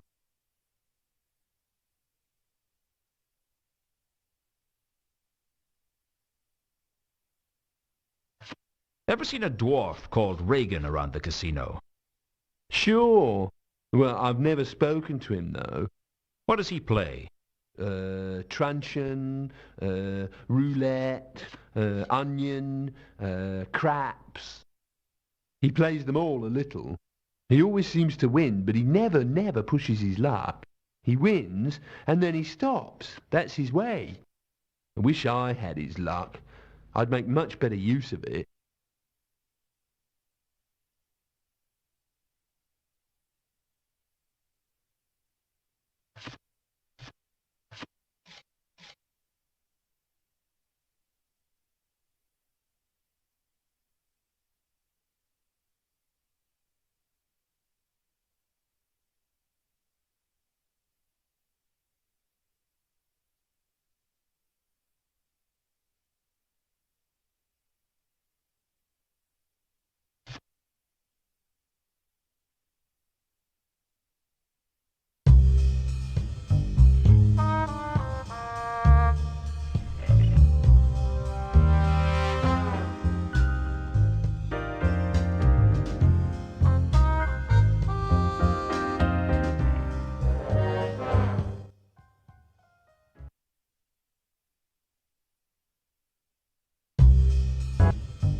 The woman's name is Ilsa. She and I used to be close. It's over. Why are you telling me this? I thought you might want to know. How is the case going? Badly. Mundy's dead. Dead? Yeah. Dead. Murdered. And not a pretty sight. I'm sorry. Don't be. I'll survive.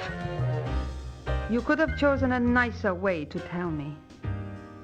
I thought you might appreciate me getting straight to the point. Do you want me to stay on the case? Is there still a case? I thought perhaps you might like to know who killed Mundy and why. Yes. I owe him that. You can continue with the case, Luton.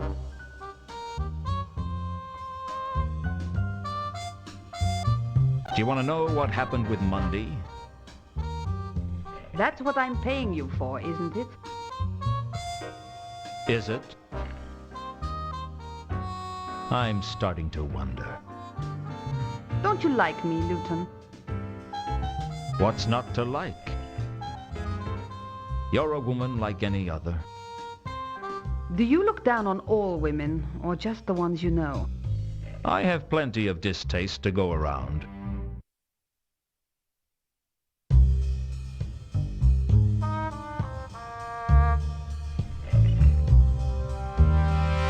The person who killed Mundy hung him upside down and poked his eyes out. Can you think of any reason they might have done that? What? No. Why should I? Well, you knew Mundy. I didn't. I thought you might have an insight on it that I didn't.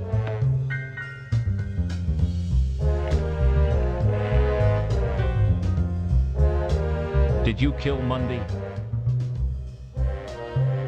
What? What do you think I am, Luton? It's got nothing to do with what I think of you, Carlotta. But the Watch are investigating, and if they find out about your connection with Mundy, you're bound to be a suspect. So why are you asking me if I did it? Let's just call it professional curiosity. If I had done it, would you turn me in? That depends. On what? On why you did it. You don't strike me as a moralist, Luton. I'm a simple man, Carlotta. I have simple ideas of what's right and what's wrong. The trouble is, things are seldom that simple. It's always somewhere in the middle ground. I try not to jump to conclusions. In my line of work, that can get you killed. That must be a tremendous incentive to think everything through. I do my best. You still haven't answered my question. I didn't kill him, Luton, if that's what you really want to know. Do you have an alibi? I told her when the murder took place and asked her if she had an alibi. I wasn't surprised when she did. Frankly, I reckon I could have said any day and any time, and she'd have had an alibi. She was that kind of woman. There are witnesses who can corroborate where I was. And where were you? I was in the Temple of Small Gods. Spend a lot of time on your knees, do you, sister? We all need a little absolution. For your sins? Everything I do is a sin in someone's eyes.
Somehow, I wasn't surprised to find Al Kali waiting for me in my office.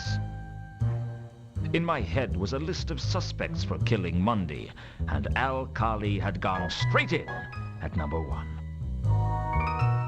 Mr. Luton, I am so pleased to see you. The feeling's not mutual, Al-Khali. What do you want? All in good time, Mr. Luton. Why do I get a feeling that Al-Khali isn't your real name? It's not very... dwarfish. My name is of little consequence, Mr. Luton. And the story of how I acquired it will have to wait for another time. Now, if you'll excuse me. Now, why would you want to carry an axe? To hack at people, Mr. Luton. An axe is the weapon of choice for a dwarf. You should know that. Why kill me now? What's the point? I'm not planning to kill you, Mr. Luton. I merely need the axe as a deterrent should you wish to try something foolish. I don't try foolish things. Sometimes they just happen. Then I suggest you don't let them happen now. When you've finished searching me, I know a nice restaurant we can go to. So, you have been a busy man, Mr. Luton. I think you'd better come with me. Is there an alternative? That would depend on how attached you are to your arms and legs. And how much you want them to remain attached to you.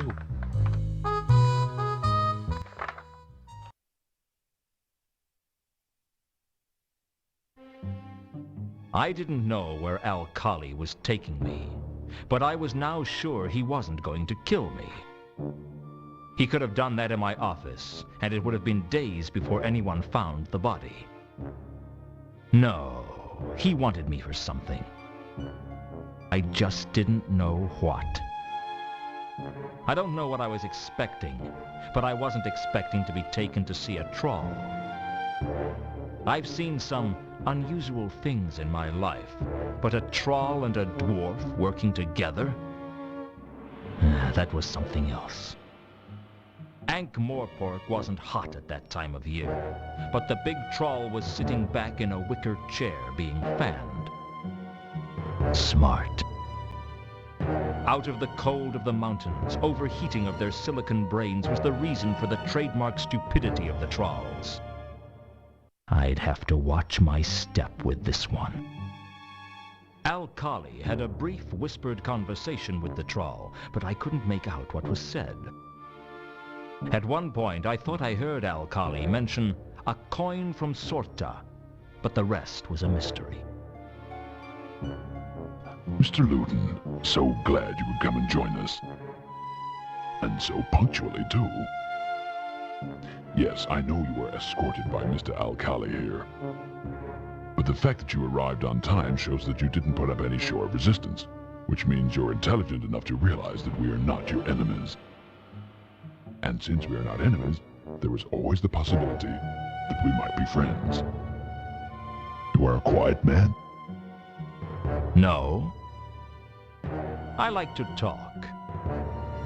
But I like to dance, too. And the trick in both is knowing when to lead and when to follow. Excellent, sir. Excellent. I distrust a quiet man. He generally picks the wrong time to talk and says the wrong things. A talking is something you cannot do judiciously unless you keep in practice. I'll tell you right out, I'm a troll who likes talking to people who like to talk. What shall we talk about? What indeed do friends talk about? Most friendships don't start out with one of the friends being led around by an axe-wielding dwarf. While we're at it, most people know the names of their friends. Of course, how impolite of me. Mr. Al-Khali, I believe you already know, and my name is Jasper Horst. Perhaps you've heard of me. I have a bad memory for names. It gets me into a lot of trouble. You have a bad attitude as well. That also gets you into trouble. Now, Mr. Alcali. It doesn't do to slander a guest, especially one whom you hope to count among your friends.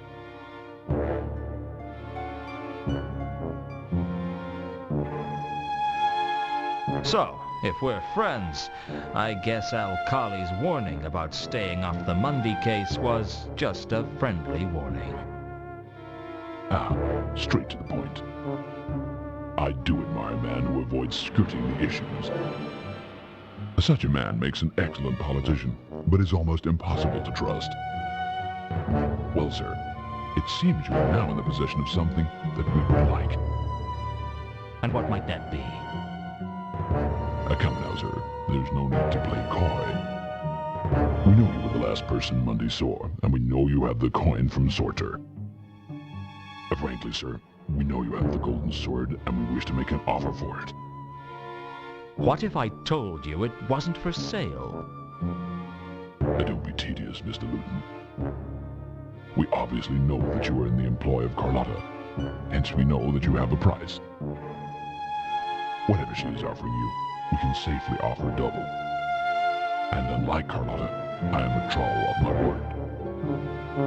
What if she's offering me something that you can't match? You don't strike me as a man who would fall for Carlotta's moves, sir.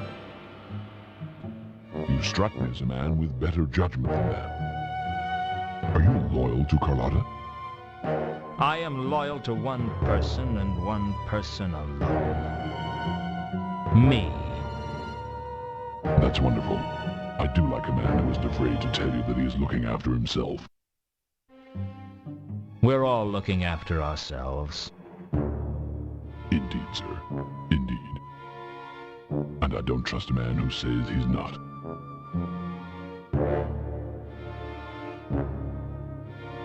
Trust seems very important to you, Horst. Indeed. Without trust, we are no better than barbarians. It is the capacity for trust that sets the humans, trolls, dwarfs, and such above the lesser animals. That and our capacity for cruelty. What a dark outlook you have, sir. Are you a pessimist? Pessimism is a term used by optimists to attempt to discredit those who see the world as it really is. You are a man of the world, sir. I like that about you. Tell me about the golden sword, Horst. Carlotta didn't tell you what it was? Horst seemed to think I knew things that I didn't, and that could give me the advantage. I decided it was time for a good bluff. She told me, but I took it for granted she was lying. A not injudicious thing to do. Let's cut to the chase. How much will you pay me for the sword? Suffice it to say, I will pay you its value. That doesn't give me much to go on. You will appreciate, sir, that a golden sword like that is a difficult artifact to sell. Indeed, you would draw a lot of attention were you to attempt to do so. I will offer you what the sword is worth, and that, I can assure you, is more than Carlotta is offering you. I could use a figure. I don't like to commit myself to fixed fees. Those who set exact price tags leave themselves no room to negotiate when the circumstances change. Rest assured that it will exceed $10,000 at the least. 10,000, eh? I'll think about it.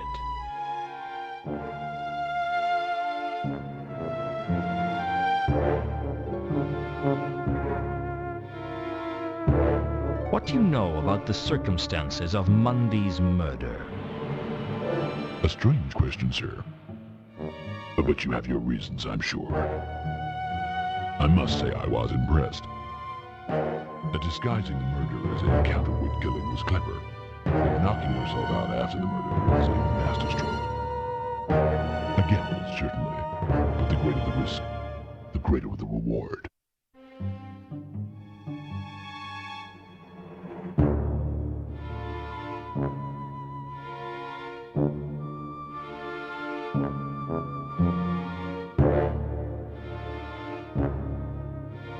Can you tell me anything about the counterweight killings?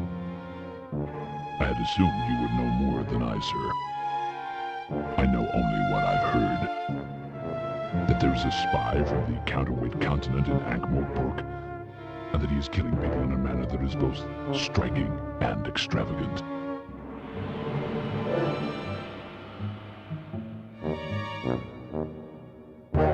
Do you know anything about Reagan's murder? Become, sir. Let us not stray from the matters in hand.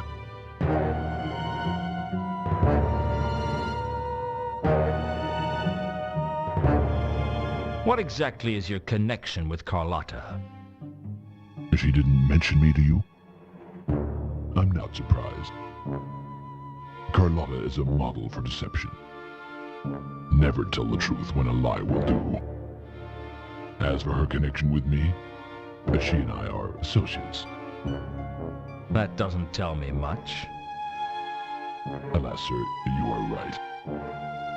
But what it tells accurately. And that should make up for the deficit of information conveyed. Does Al-Khali work for you? Mr. Al-Khali and I have a complicated working relationship. He and I have been associates for some time. So Carlotta's an associate, and Al-Khali's an associate. You still haven't told me what you mean by associate, though. Let's just say that the three of us share a common goal. Well, it's been nice talking to you, Horst, but I have other things to do. I trust you will keep in touch, sir. I look forward to hearing your decision. You're letting him go? Come now, Mr. Al-Khali. Mr. Luton is our friend and associate. He is free to come and go as he pleases. I'll let you know what I decide, Horst. But of course. Goodbye, Mr. Luton. For now. I was starting to piece together what was going on. Whatever this sword was, it was clear that Mundy brought it into town with him on the Milka. I guess he was the courier. For who, wasn't clear. He must have hidden it in one of the crates on the Milka and then broken into the warehouse to recover it. Only the watchman stopped him before he could retrieve it. None of which told me where the sword was, or even what the sword was. One thing was clear. I needed to talk to Carlotta.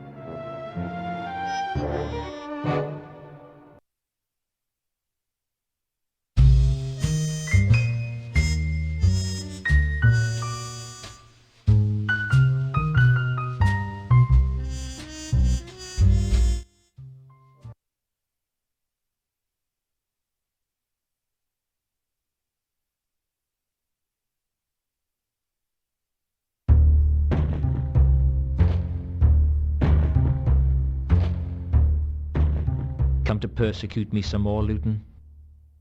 A man's got to have a hobby.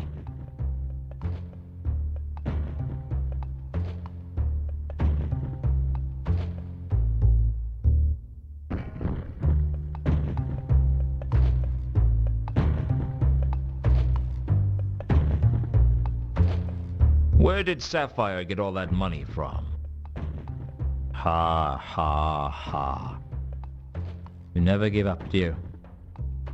That's considered an asset in my line of work.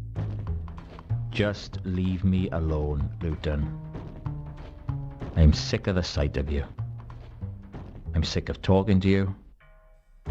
And I am sick of all your damn questions. Look, you know I'm not gonna give up. Why not just pretend you've held out for a commendable length of time and finally cracked? It could be our little secret. Luton, if anyone starts saving up to get an assassin for you, let me know, will you? That's one cause I'd gladly give generously to. In the meantime, what about Sapphire's money? I didn't even know she had any money. She claims to have won it over at the casino. At Saturnalia? You've got to be kidding. If Sapphire had a big win, the whole town would know about it by now. No, I'd be prepared to bet it has something to do with whoever she met when she missed her shift. Who did she meet? I've no idea. All I know is she missed her shift because she had to meet someone. Thanks for your help. Oh, it's always a pleasure, Luton.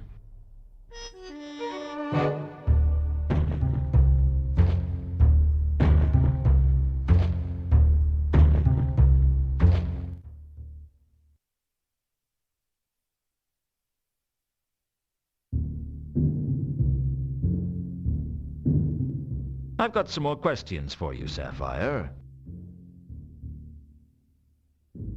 Sapphire busy. Leave her alone.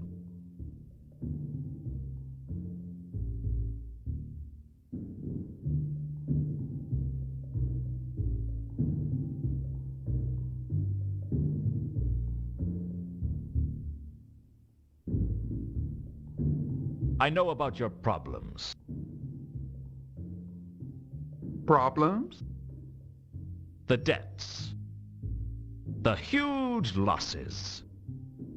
You're struggling just to keep your head above water. I bet you've had to make all kinds of nasty compromises just to keep yourself going. What you talking about? Who been saying such things about me? Does it matter? It mattered to Sapphire. All right. I heard it from Whirl. And he should know. Huh. Whirl.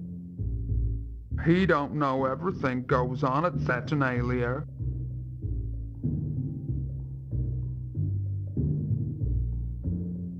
I hear you had a mysterious meeting not too long ago.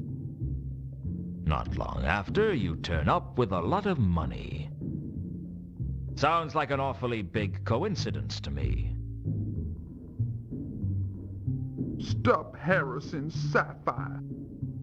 Already told Luton. Won the money at Saturnalia. Right.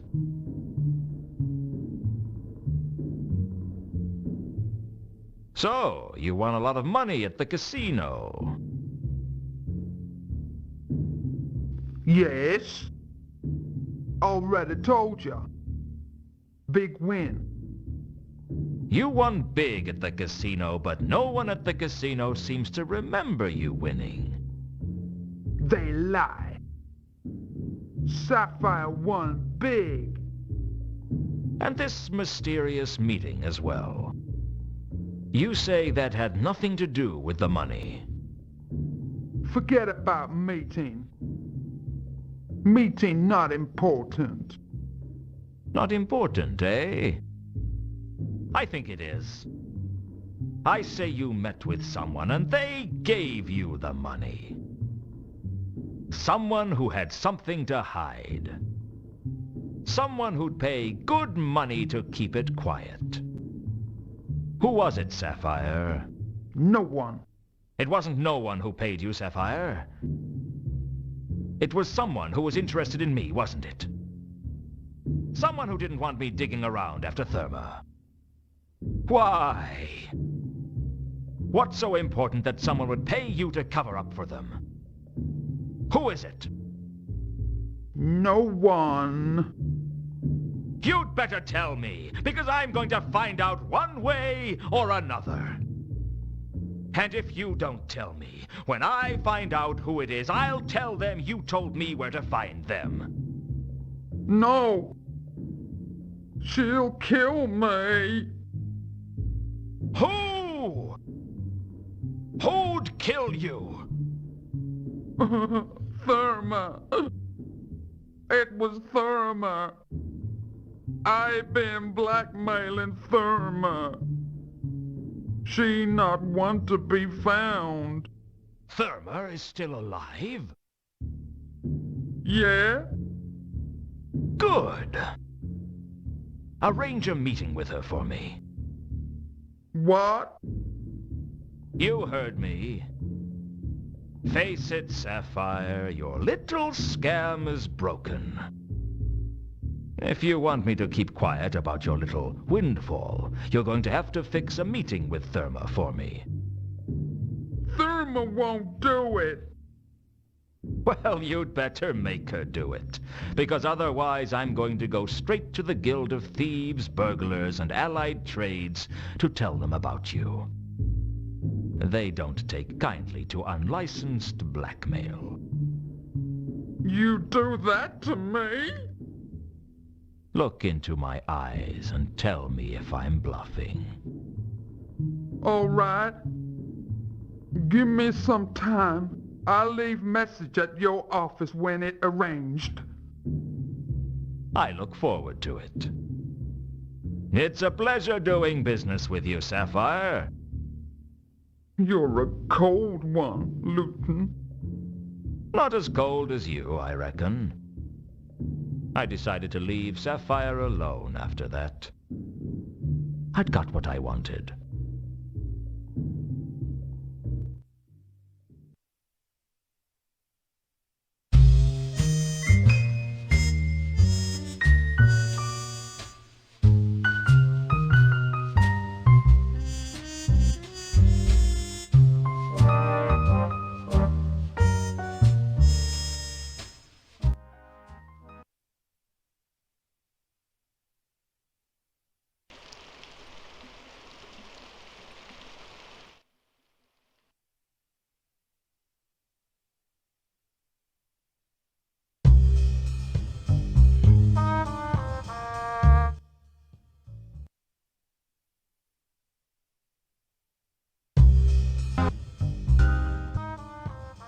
Still here? Here's as good as anywhere.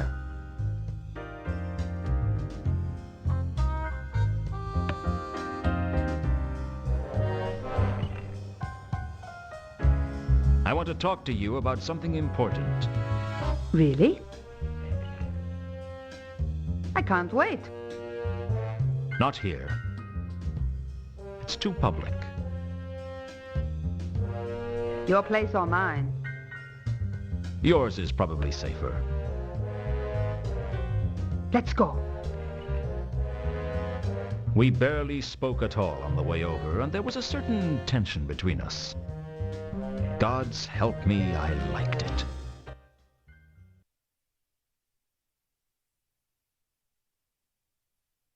Well, we're alone. What did you want to talk to me about? You've got a lot of smooth moves, Carlotta. You've managed to string me along like a kitten. What are you talking about? I'm talking about you lying to me, sister. I'm talking about the way you used me to track down Mundy, and how you were planning to cut me out of the action when I found him. You're paranoid, Luton. Oh, I know I'm paranoid. But just because I'm paranoid doesn't mean you're not a lying, thieving lowlife. Tell me about the golden sword. I don't know what you're talking about. Oh, I think you do. And so does Jasper Horst. You spoke to Horst? Yes, I spoke to Horst. And he seemed to think that I had possession of the sword. Apparently Mundy had it, only he died before he could deliver it. Horst thinks I killed him and took the sword. I didn't want you to get involved, Luton. It was too dangerous.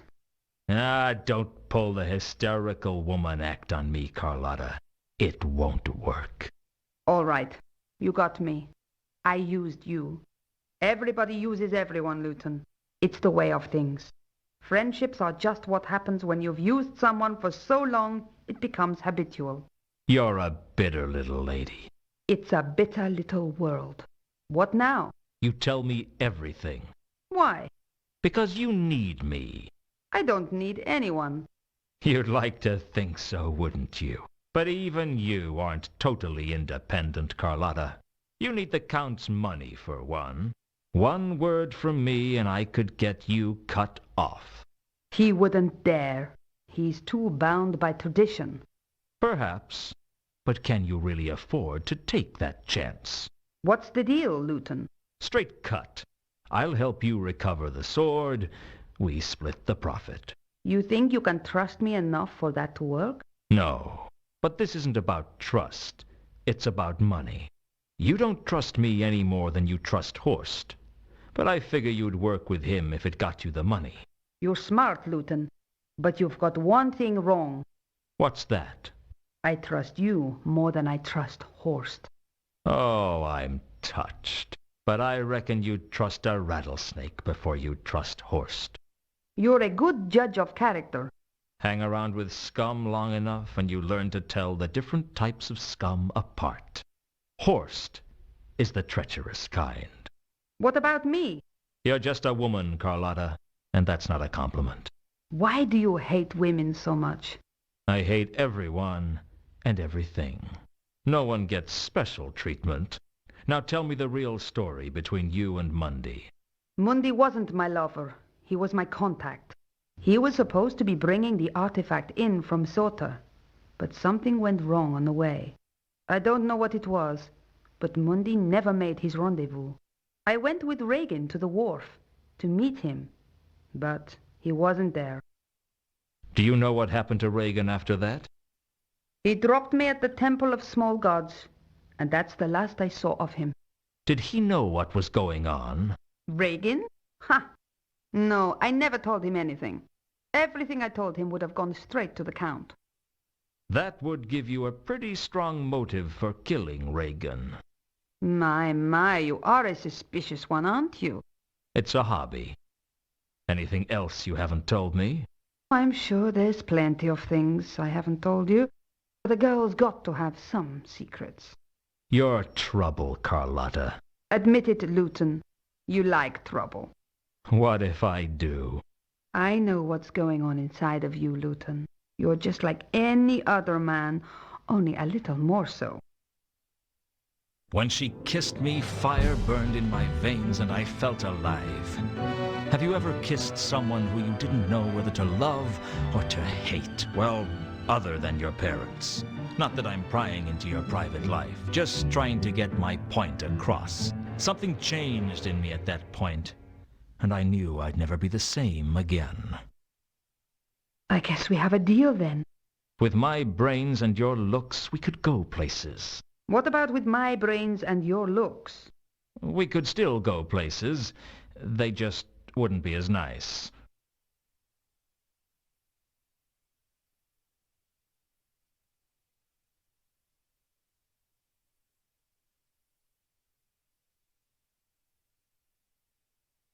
You must have known something about the Milka's cargo.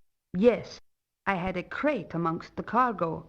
It wasn't carrying anything important. It was just for Mundy to hide the sword in if it became necessary. But the sword wasn't in the crate. No. The last I saw of the crate, Reagan had it. I don't know where it is now. Do you have anything that might help me find it? I have a shipping order. You can have it if it's useful to you. It could be. Any lead is a good one at the moment.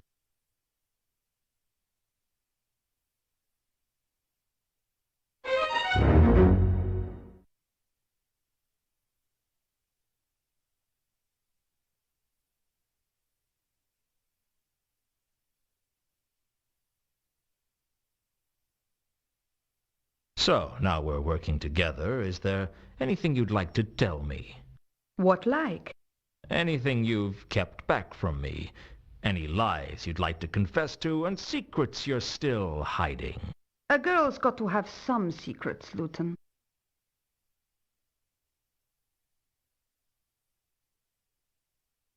I'll see you around, Carlotta. I hope so.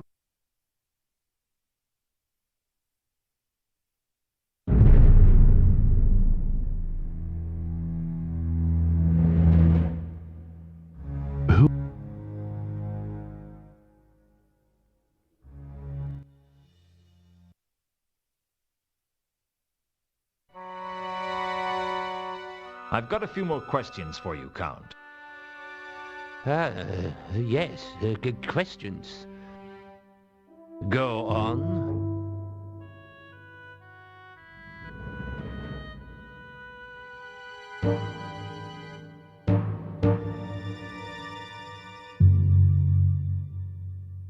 Do you know anything about the Milka's cargo? I'm sorry, but I don't.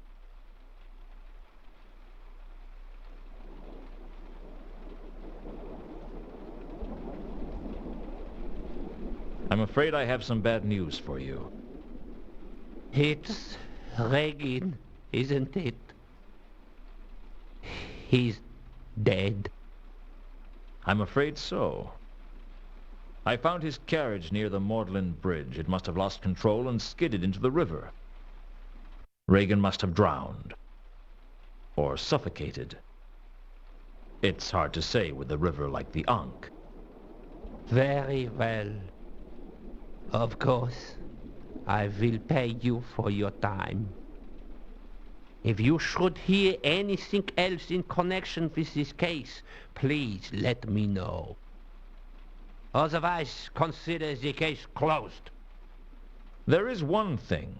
I think Regan may have been involved with a trawl singer named Therma. I'm not really sure about the details. I'm sort of investigating the Therma case at the moment. But since I'm not getting paid for it, I may have to give it up. Indeed.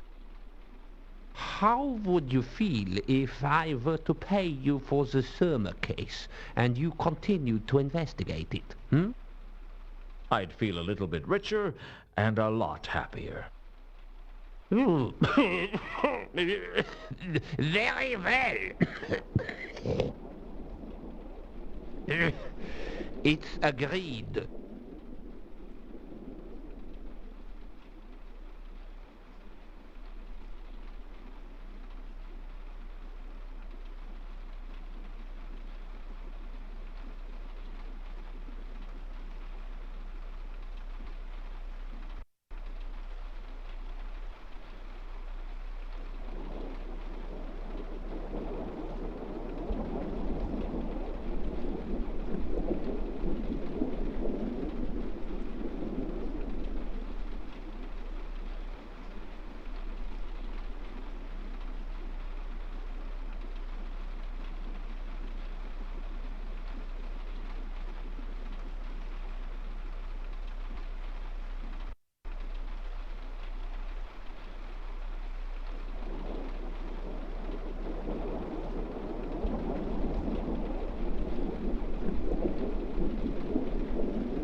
Do you know a trawl named Jasper Horst?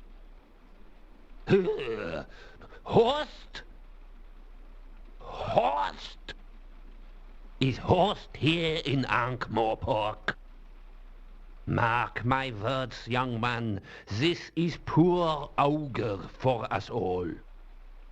Yes. Yes, I suspect we shall find Horst is involved in Regin's disappearance. Frankly, I'm not convinced he has anything to do with Regan's disappearance. Well, all the same, watch your step if Horst is in town.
I'm back.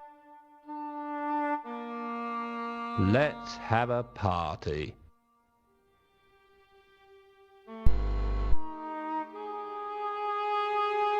Oh, yeah. Of course. Yeah, I'm gonna swallow that, aren't I? I mean, you come up asking questions about cargo, and I won't tell you about the cargo. Then, miraculously, you're here to collect some cargo. You must think I was born yesterday. Well, I can always take this shipping order to your boss and say that you wouldn't let me collect my cargo. Okay. Well, let's not be too hasty, eh? I mean, I have to be skeptical, right? I'm a watchman. Where would we be if people like me weren't just a little bit cynical? All right, all right. You win. I eventually persuaded the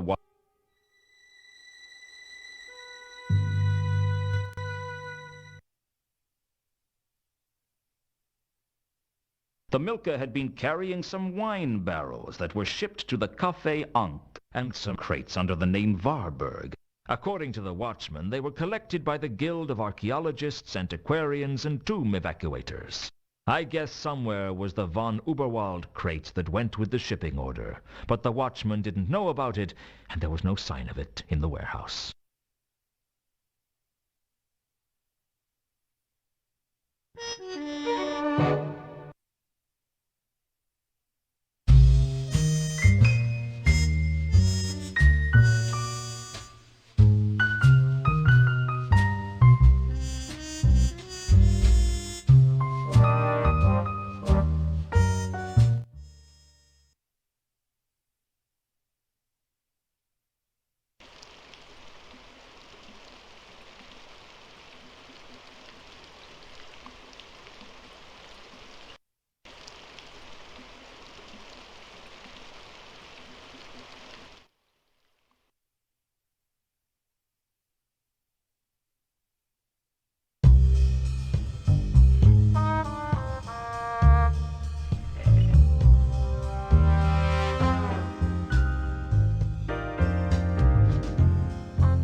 Can we talk, or do I have to play that stupid game again?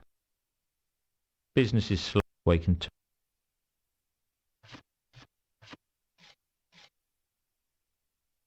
Now your pockets are a little fuller. Does this key mean anything to you? Yeah, I know what it is. It's a safety deposit key for the boxes here in Saturnalia.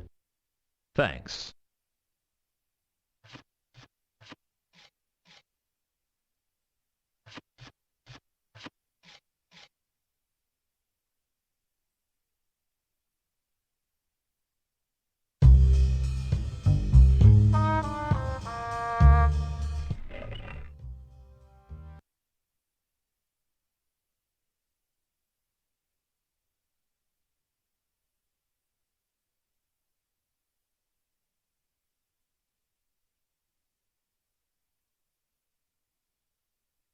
It was only a small key, so I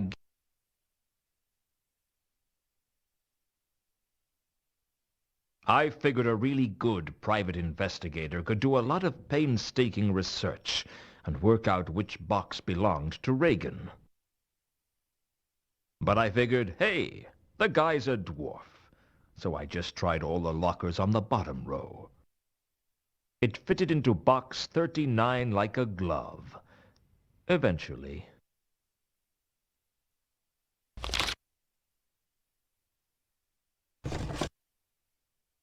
Inside was an envelope and a bracelet with carved wooden charms.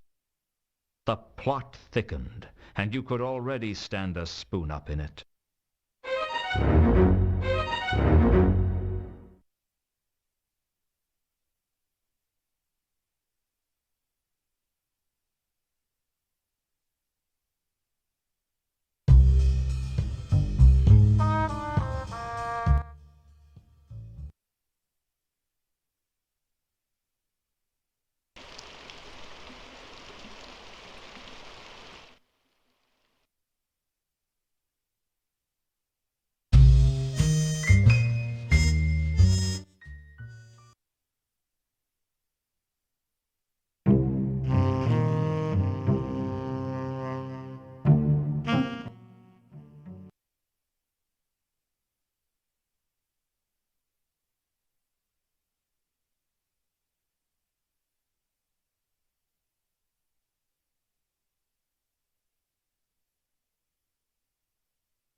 Taking a break, Samael? Oh, yes. It's not easy working the piano all night. Well, I'm sure you deserve it. Thank you, Mr. Luton. You don't have to call me Mr. Samael. We're old friends. Sure thing, Mr. Luton. Old friends. I reckon I've earned the right to call you Mister. As long as that's what you want. How's business, Samael? It's pretty good, Mr. Luton. How are things with you? Not so good. I think I'm so deep in trouble that I haven't even realized it yet. You haven't had much luck, have you, Mr. Luton? Not since the Hotel Pseudopolis. That was when... Oh, I see. That's okay, Samael. I don't mind talking to you about it. You're like family.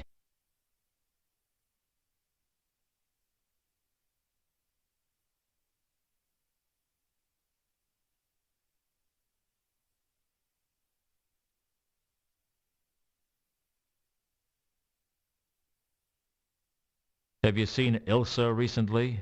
You weren't expecting her to be here, were you? No, I wasn't. I've not seen her for a while. Last time she was here, she was with a foreign gentleman. I think he might have been from the Agatean Empire. Yeah, that'd be two conkers, I guess. How come you know about the Agatean Empire? That's not common knowledge, is it? Worked the piano for enough years and you hear just about everything. Any idea where they might be now? I don't know, Mr. Luton. But I think they might be in trouble. You could be right.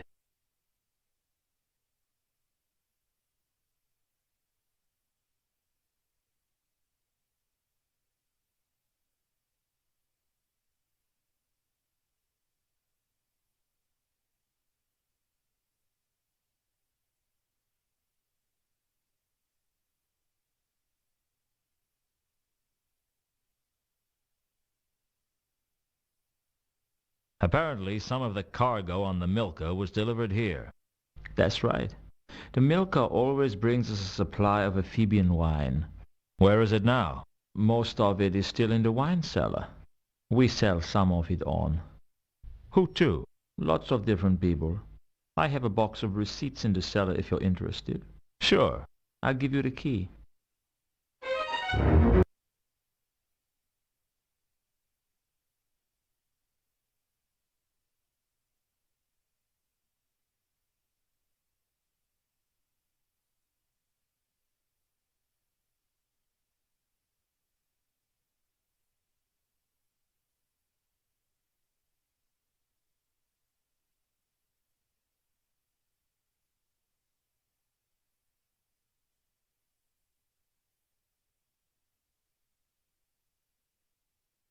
I suppressed the urge, although I could really have used one.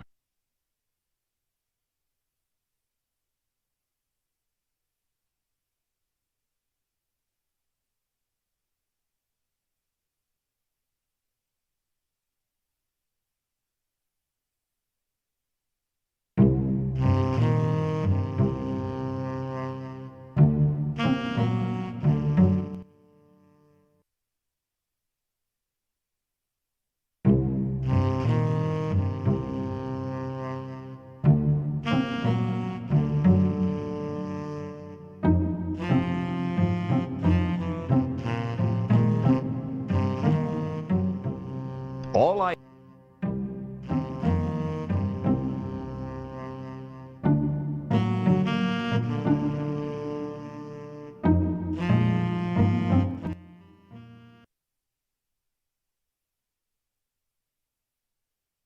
Years ago, it would have been my dream to stand in the Café Ank's wine cellar.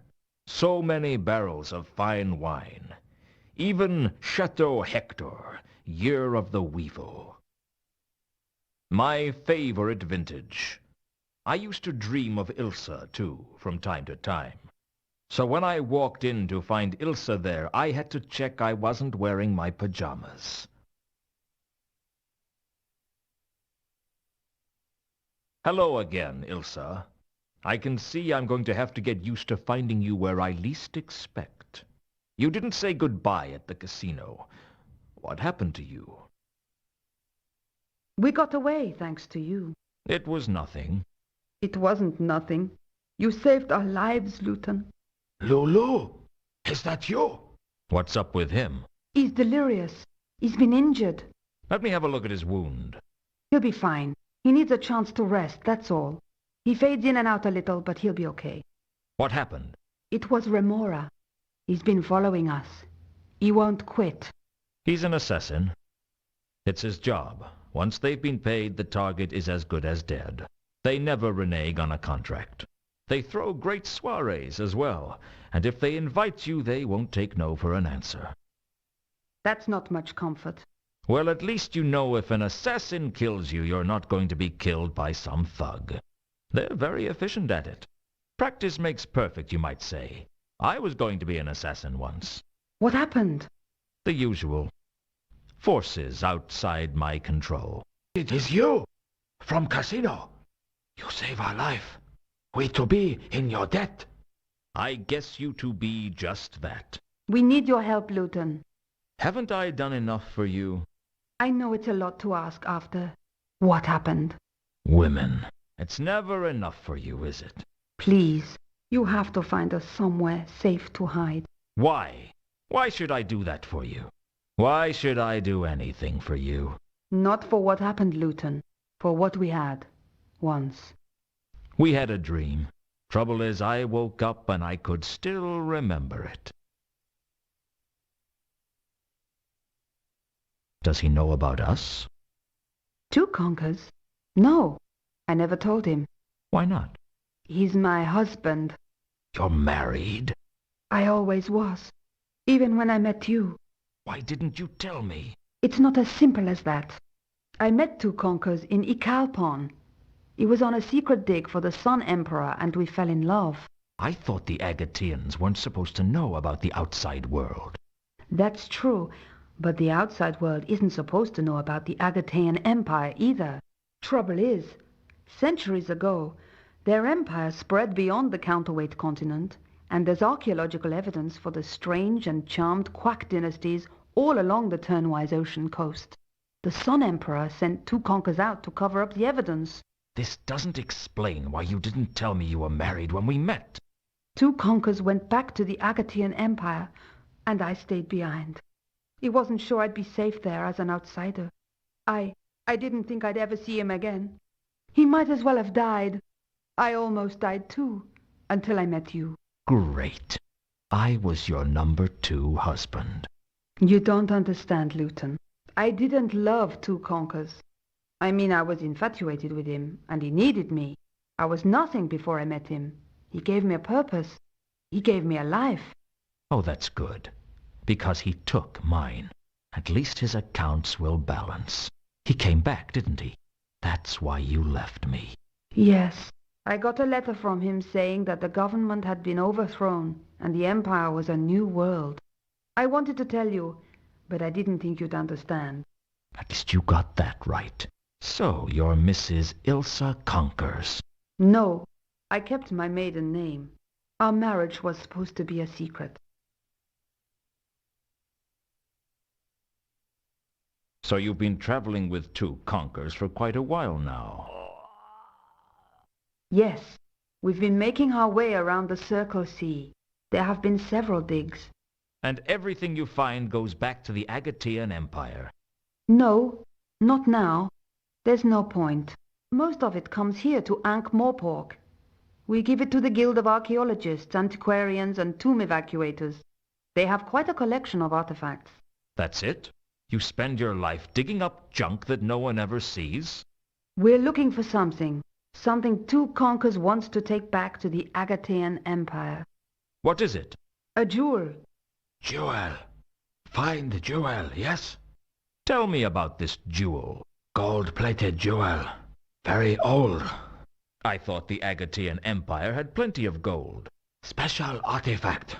Gold to be making it come from Agatean Empire. Stolen by one of your gods. Great fortune to Empire if it can be returned to us. How will you know if you found it? Gold-plated jewel not common. This jewel be having inscription. Unquam paratas. It means forever ready. You don't even know if this jewel actually exists, do you? We've just come from a dig in Sorta. It's a village near the ruins of the ancient city of Sort. We found inscriptions there of many artifacts, including this jewel. It exists, all right. We just haven't been able to find it. If all these inscriptions were in Sorta, what are you doing here in Ankh-Morpork? That's just it. The inscriptions claim that the jewel is here in Ankh-Morpork. Apparently, after the fall of Sort, the jewel was held by monks in the village of Sorta. But over 4 centuries, the Knights of the Order of the Sacred Tulip went out on quests to find it. Why? They were knights. They went on foolish quests all the time. It was a knight thing. I think all the different orders competed to outdo each other in foolishness. I heard the Knights of the Fairly Pink Triangle spent 2 centuries looking for a better name. And you think one of the knights found it? Apparently. The inscription said he took it to Ankh-Morpork, there to guard it forever. Forever? You know these ancient inscriptions. They have a tendency to exaggerate everything. It probably meant nearly forever.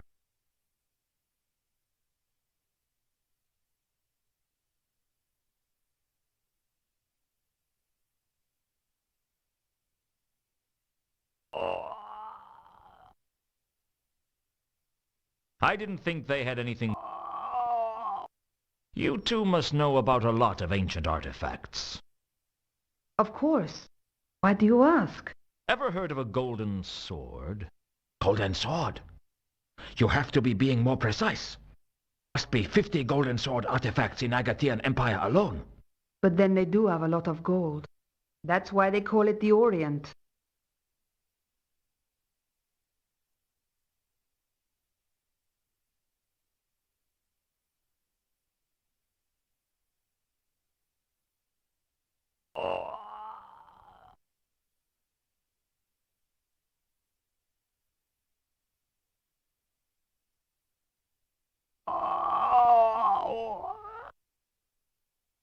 Do you know a troll named Jasper Horst? Horst? I've heard of him. He's a treasure hunter, isn't he? So it seems. I heard that one of his employees was in Sorta when we were. I don't know what they were doing, though.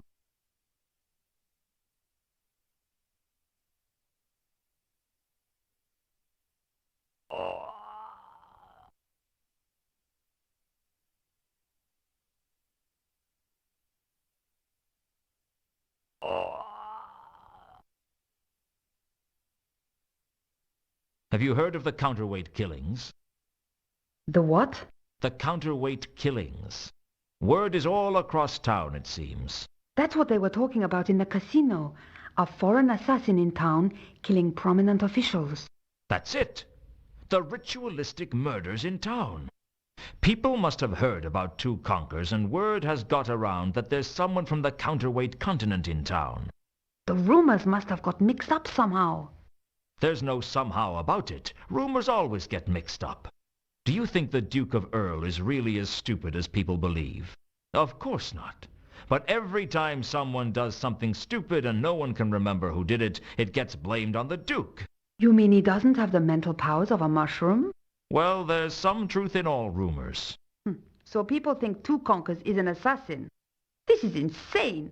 He couldn't hurt a fly. He couldn't even catch a fly. Come to think of it, he couldn't even catch a cold. It doesn't matter whether or not he is an assassin, only that people think he is. Well, can't we just go to the patrician and get the whole thing cleared up? We could. But his idea of clearing the whole thing up probably means handing 2 Conkers over to the Assassin's Guild. He rates tidiness over justice. Would they let us go if we explained? They don't care whether he's an assassin or not. They've been paid. It's all over but the receipt. Then you're our only chance. Help us, Luton. You're our only hope. What do you want me to do? You have to find somewhere safe for us to hide 2 Conkers. Somewhere that no one in their right mind would look for him. Please, Luton. Listen to me. Nowhere is safe. There's nothing I can do for him. I can't help you. At least think about it. That isn't going to take me long.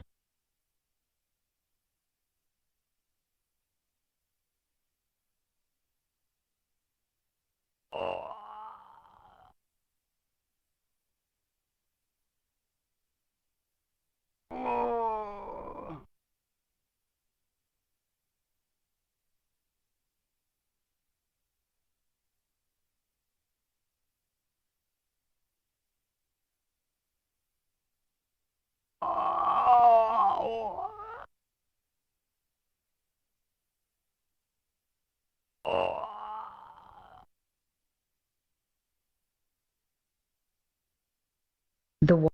Word. That's the room. There's no... Do you... Of... You mean... Well... This is equally good. Come to... It does... Well, but he... would They... At Apparently... Do you know anything about Reagan's murder? I don't think we can help you with that.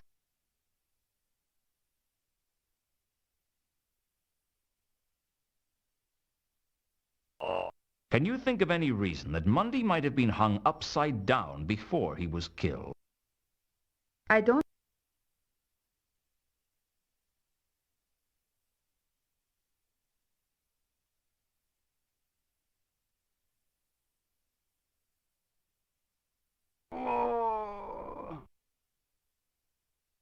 I'm trying to track some of the cargo on the Milka. A set of crates that were supposed to belong to a Varberg. That's me, Ilse Warburg. You never told me your name was Varberg. Names weren't that important to us back then, if you remember. I guess not. So the crates are yours? Mine and two conkers, yes. They should be at the Guild of Archaeologists by now. What was in them? Artifacts from the dig in Sorta. Nothing valuable except in the historical sense. I need to get to them. I can get you into the guild if you want, but it'll cost you. What do you want? Find us somewhere safe to hide two conkers. He's not safe while Remora is looking for him. That's true, but nowhere in the city is going to be safe. You'll have to find somewhere that no one would even think of looking for him. It'd take a miracle to conceal two conkers, and the patrician has outlawed miracles. That's my price. If you hide two conkers, I'll sign you into the guild. You'll never get in there without me. I'll do what I can. That's all I can do. That's all I ask. If I find somewhere to hide him, you'll take me to the crates? I'll get you into the guild, but you're on your own after that. That's my offer. Take it or leave it. I'll take it.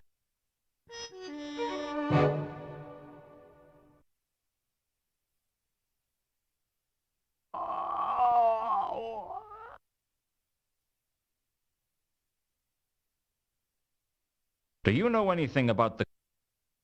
I don't think we can...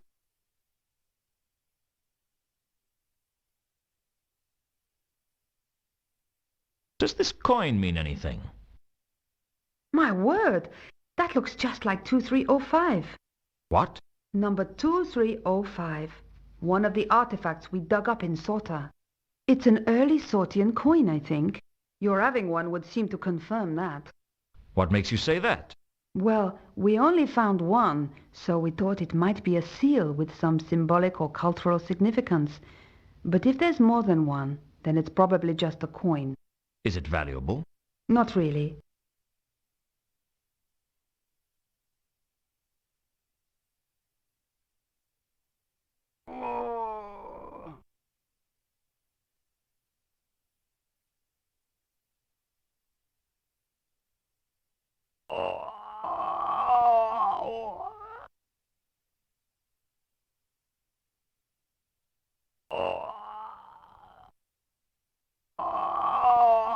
I didn't really need a wine barrel.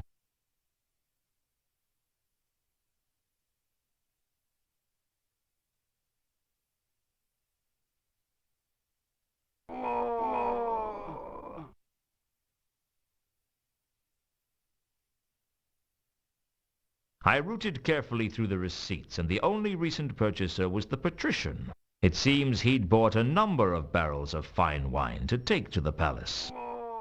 I guess the golem I'd seen at the cafe was owned by Lord Veterinary.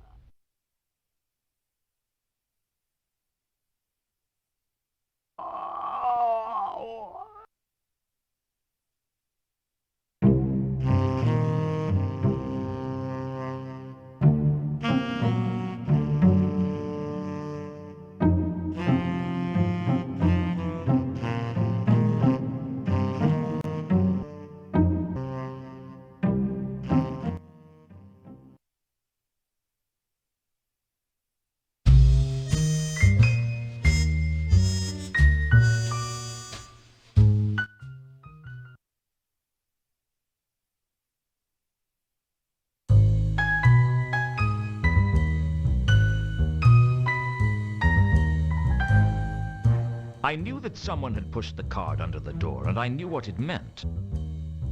It meant that I should have fitted a letterbox. Have arranged meeting with Therma on the rooftops at the junction of Sally Street and Phaedra Road. Come immediately. Salis and Phaedra. There wasn't much around there. Nice and quiet.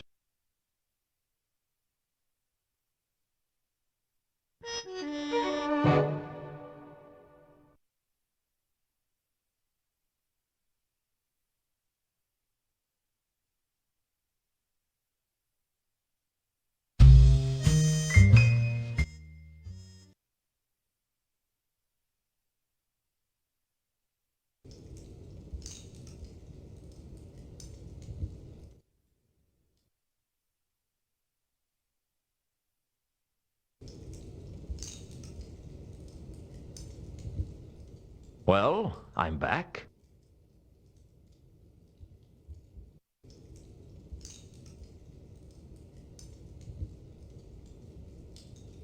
It's not been easy, but I've arranged a meeting with Therma. Take me there. Take me to Therma. In a moment. First, there's a couple of things we need to discuss. Take me to Therma. Take me now.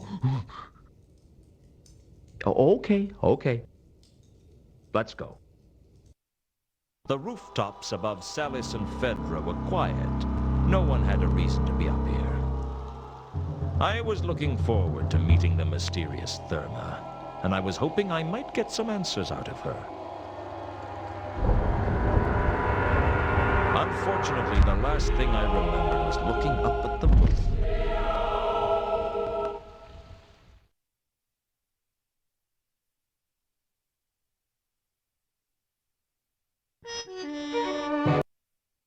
The next thing I knew, I was being arrested by the Watch.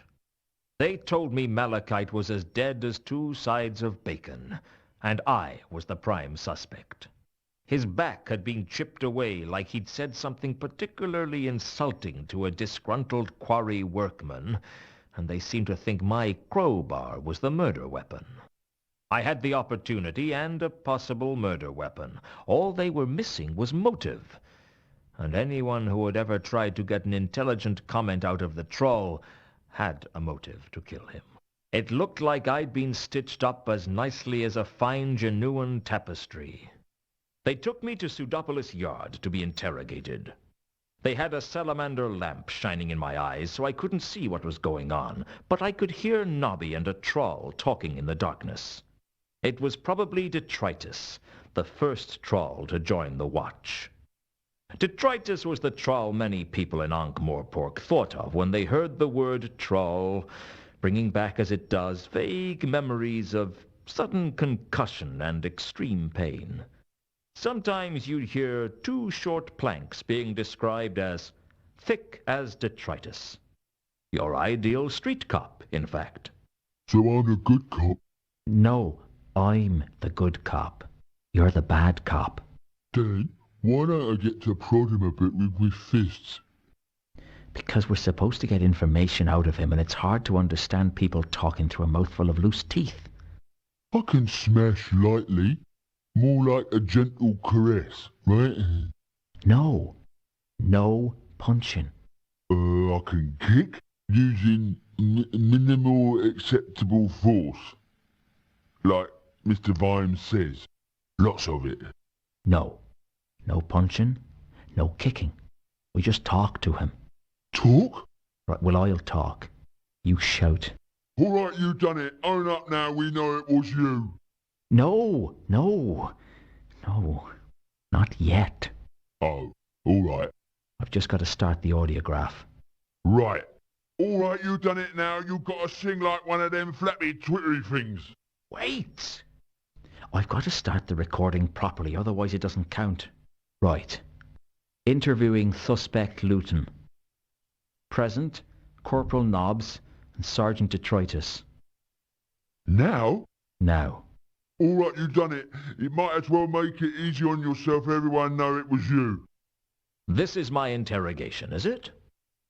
Don't you change the subject, you miserable excuse for our horse's donkey. Just tell us what happened, Luton. Here are the facts. Fact. Mundy was killed. You found at the murder scene. I was unconscious. How you knowing you was unconscious if you was unconscious, eh? Foiled you with logic. Now you listen to me good, and then we see who wears the long two-legged garments. Fact. Escaped thingy, Mount Malachite. Thingy? You mean troll? Nah. Not escaped troll. Escaped... Feline. Escaped feline? Yeah. He escaped from a holding cell. Is it possible the word we're looking for here is felon? That's the one. What did he do? Hey, we asked the questions, you miserable arugaraha. You know what arugaraha mean? He knocked over the Van Uberwald mansion. I never knocked over the von Uberwald mansion. Now, that's what Malachite did. So what does arugraha mean? In the precise moment that dog droppings turn white. I think you'd better get back to being the bad cop. I am the good cop. Now, I'm the good cop. So that make me... The bad cop. So how come I not get to hit you then? We can't beat him up, Detritus. That'd be police brutality. It only brutality if you leave marks what show. Escaped thingy, Mount Malachite. Was killed, and you was found at the murder scene there too. Once again, I was unconscious. Oh, how convenient for you. 2 murders and 2 unconsciousnesses. What about the murder weapon, eh? What about the crowbar? Tell us where you got the crowbar, and I'll give you a smoke. One of your dog ends? No, thanks. I'll get you coffee. Maybe some cherry cake. New suit. You get to choose the colour. I think you're taking this good cop role too seriously. Thank you.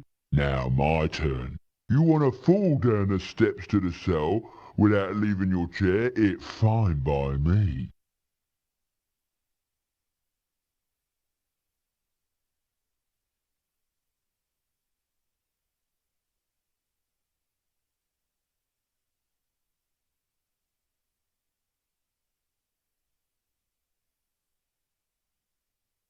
Look, I had a meeting with a troll named Therma on the rooftops of Salis and Fedra. I'd arranged it on Malachite's behalf, and when we got there I must have been knocked unconscious by the killer. I know it sounds improbable, but that's how it happened. 2 murders, and you happen to be unconscious at the scene of both. You got to admit, Luton, it's a little far-fetched. You want I should make up a defense? You want I should lie? This is the Lawyers' Guild all of a sudden? Just tell us what you know. I've told you all I know. How come you know Malachite?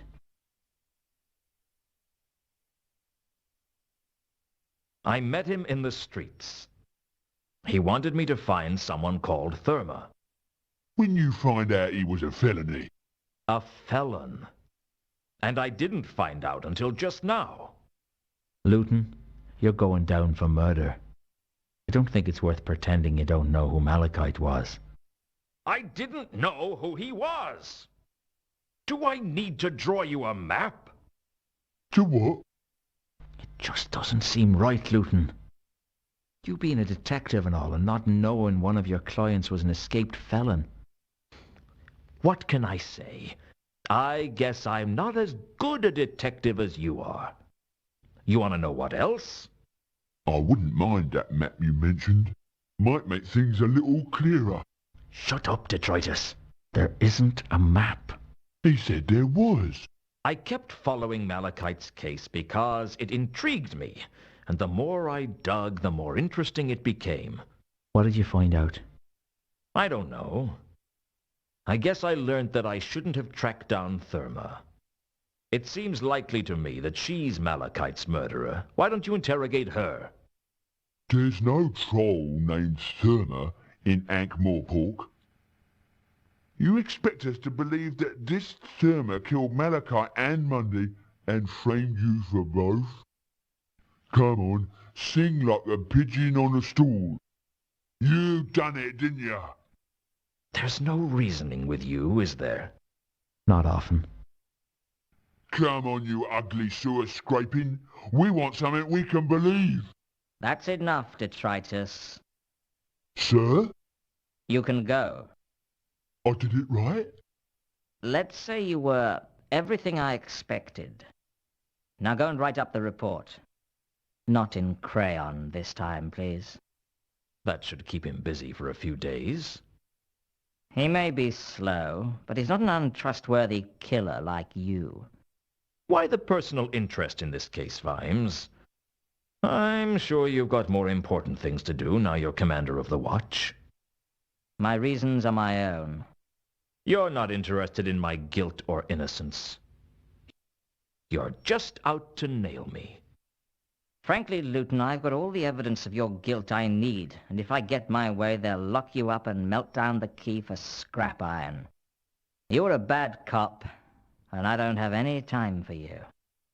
If you're so convinced of my guilt, why the interrogation? Nobby has this deranged idea that there might be some extenuating circumstances that we ought to find out about. It'd make everything a lot easier if you'd confess, Luton. I'm sure you had a good reason to do what you did. Let us help you. Cigarette? Holiday for two in Quirm, sea-facing room, we pay the minibar bill. I'm not guilty, and I'm not confessing to a crime I didn't commit. Listen to me, Luton. We're conducting this interrogation because I believe in upholding the law. There is no law in Ankh-Morpork. True enough, but there's my law, and there's the patrician's law. Which would you rather face? What's the difference? Lord Veterinary considers it a happy state of affairs if the punishment can involve the actual perpetrator, but sees it as by no means essential. I consider it to be absolutely essential. But you've already decided that I'm guilty. That doesn't mean I've proved it. And if I prove my innocence? That's not going to happen. Then what's the point of this farce? Smoke? No. The thing is, Luton, we just want to find out what happened. Do one decent thing in your life, Luton. Help us close this case. Why should I? So we can close this sorry little act and concentrate on the threat to the city. The threat? The counterweight killings. Surely you have other suspects for the murders I'm accused of, even if you don't think they're part of the counterweight killings. Smoke? A set of the complete plays of Whell the Dwarf bound in nearly real leather? No, I don't want a smoke. I want to know who the other suspects are. At the moment, you're top of our list. Although you are the bottom of our list, too. I am the list, aren't I? Sorry. Don't apologize, Nobby. Listen, Luton. There are other suspects for the counterweight killings, and we're investigating those. But for Mundy and the Troll, you're the bottom line.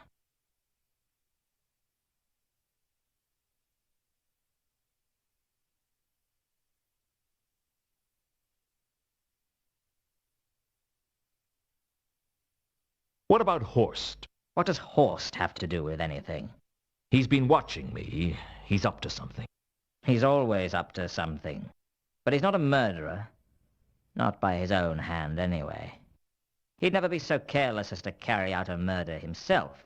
He's not that dumb. What about Al-Khali? Al-Khali? One of Horst's cronies. I think he's been following me. I guess I could interview him. Why do I have a feeling that you won't? Face it, Luton. You killed Mundy. You killed Malachite. And you tried to make it look like it was part of the counterweight killings.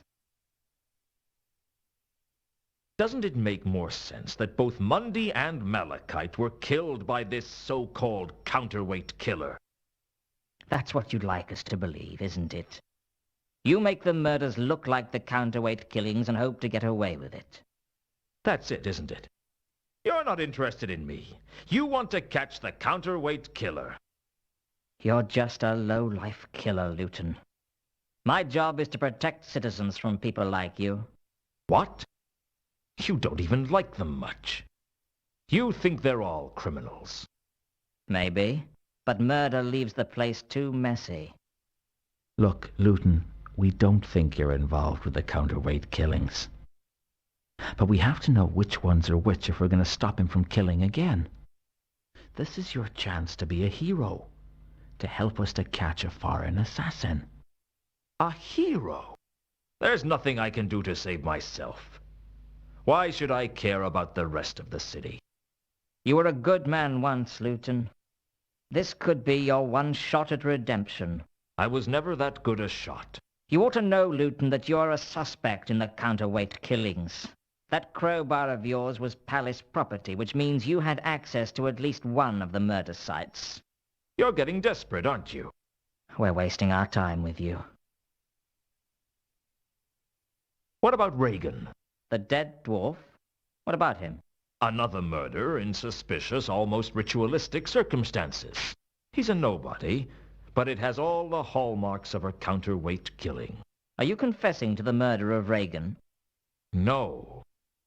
I'm just saying that Mundy and Malachite aren't the only nobodies to get bumped off in mysterious circumstances. There was nothing mysterious about Reagan's death. People don't just drive carriages off a bridge for no reason. He was driving recklessly across the city. It's probably just a suicide. Maybe he was just drunk. Reagan was murdered. I'm sure of it. You've got bigger problems than that right now, Luton. I suggest you concentrate on them.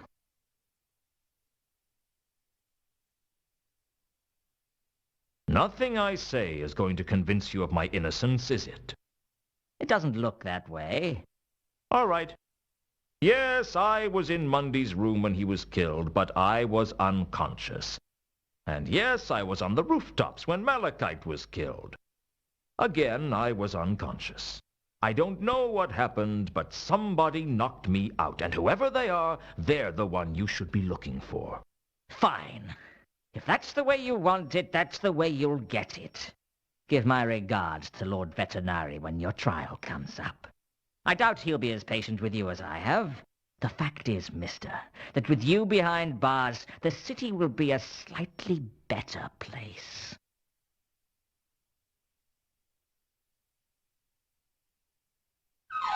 They delivered me into the hands of the palace guards, who delivered me into the walls of a holding cell.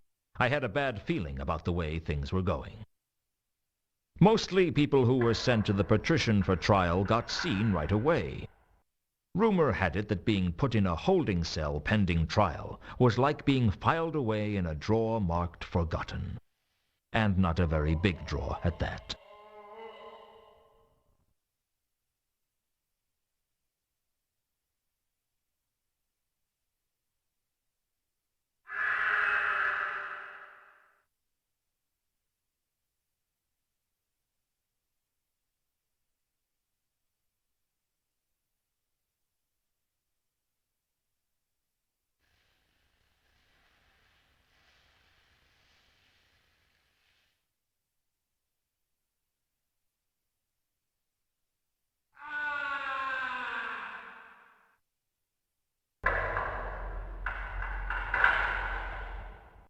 I pounded on the door, but no one seemed to care.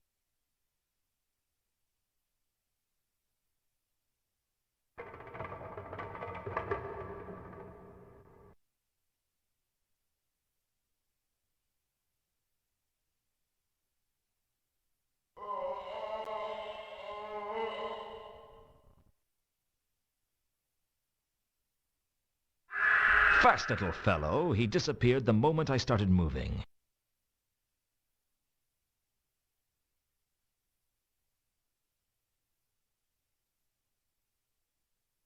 No matter what I did, that rat was too quick for me. I could find nothing out of the ordinary about the wall. The wall to the cell had a nice dank feel to it. I expect it was Cell Wall of the Month in Home and Dungeon.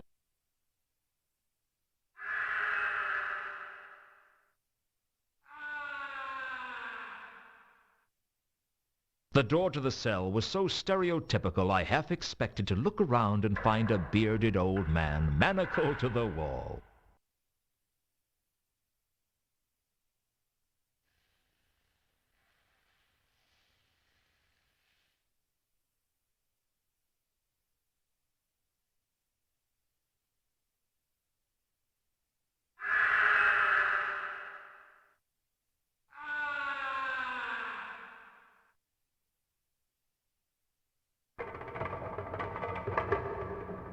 I was really starting to hate. This was getting very annoying. By then, I hated it so much I'd started calling it Bill.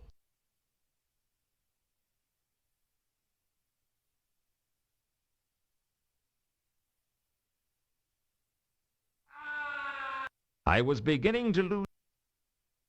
I was really... By then, I was beginning to... I was really... I could find nothing out of the ordinary about the wall.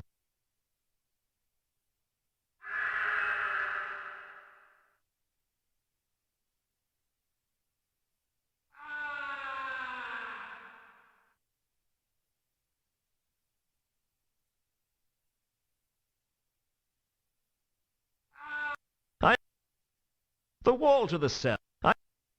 I could find nothing out. The wall to... I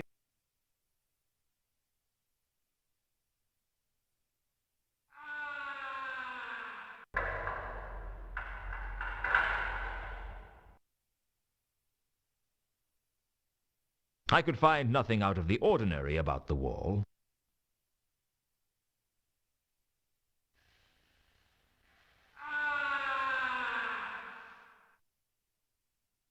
As I worked my fingers around the crack, it became clear that the crack was the side of a loose slab.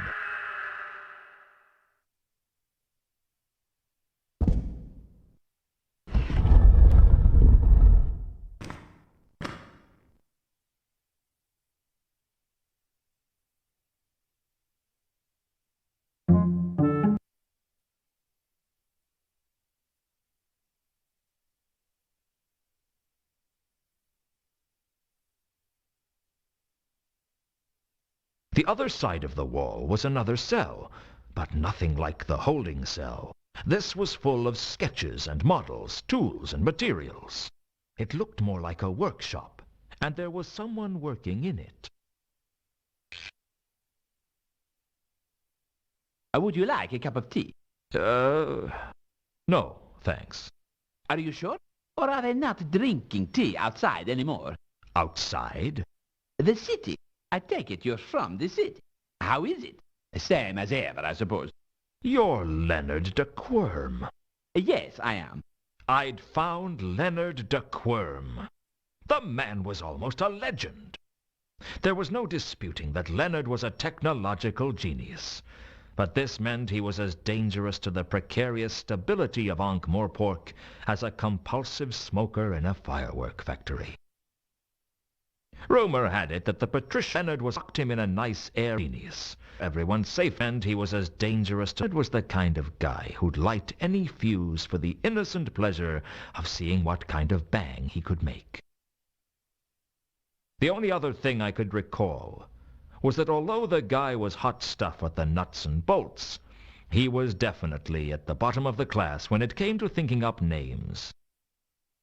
The patrician keeps you imprisoned here, Sorry? You're working for the patrician? Not really. He calls from time to time and has a look at some of my sketches. Nice man. He keeps me abreast of events on the outside. What's that you're working on? This is my flapping wing flying device. I built a small prototype out of gutta-percha strips, twisted tightly together, and it worked, although not very well. Now I'm building a full-scale model. Does it fly? Not yet, but once I've solved the problem of the weight of the holding it together frame and the mechanical faults with the spinning blades radiating from the central hub, it should do. I was having trouble getting enough force to twist the blades together, but the troll the other week sorted that out for me. Troll? Yes. He was staying in your room before you. He made this window for me so I could watch the bird. Always good for inspiration are the birds. Not that I don't have enough inspiration as it is. Damn things. Just once I'd like to wake up without finding my sheets covered in sketches of novel designs for apple peelers. Did you give the troll some metal strips by any chance? Yes. He made them into a metal hook with prongs, I believe. Not one of my designs. His name was Malachite. Was it? It's possible. I never was good with names.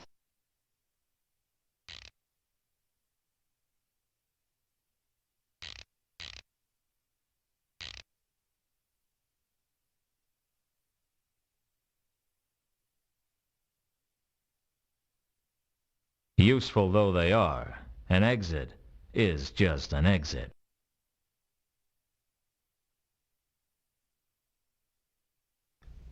The gaping hole had been created by Malachite to escape from the palace. Leonard liked to think of it as a window. At that moment, I thought I heard the sound of someone at the door to my cell. My heart leapt to my throat and narrowly missed my tonsils. I had to get back to my cell, and fast.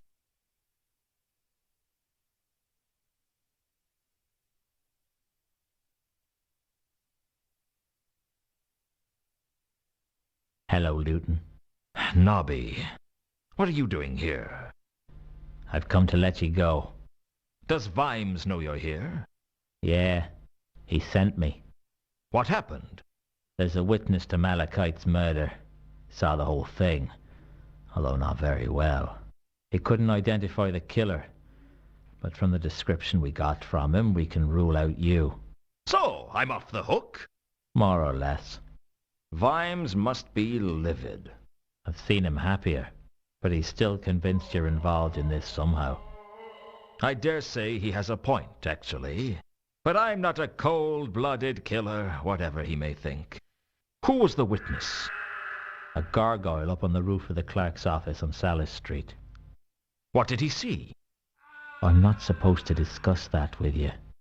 Come on, let's get you out of here. You won't get any arguments from me.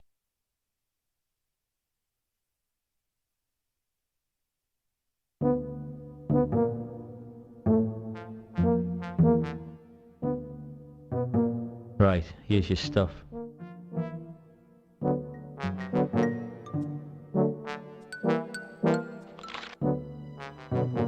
Where's the crowbar? We're keeping that as evidence. Yeah. Right. I'll see you around, Nobby. Thanks for coming to get me out. I appreciate it. That's what friends are for, isn't it? Friends are for getting you out of a holding cell? Could be. I ain't got that many. You won't get any argument from me. See you later. I had this feeling that I was caught in the middle of something big, but I still hadn't a clue what it was. All I could do was keep searching and hope that sooner or later I'd stumble upon the truth. Well, maybe not stumble, just very carefully put my foot on it and hope the other end didn't come up and hit me in the teeth.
Are you the gargoyle that witnessed the troll's murder?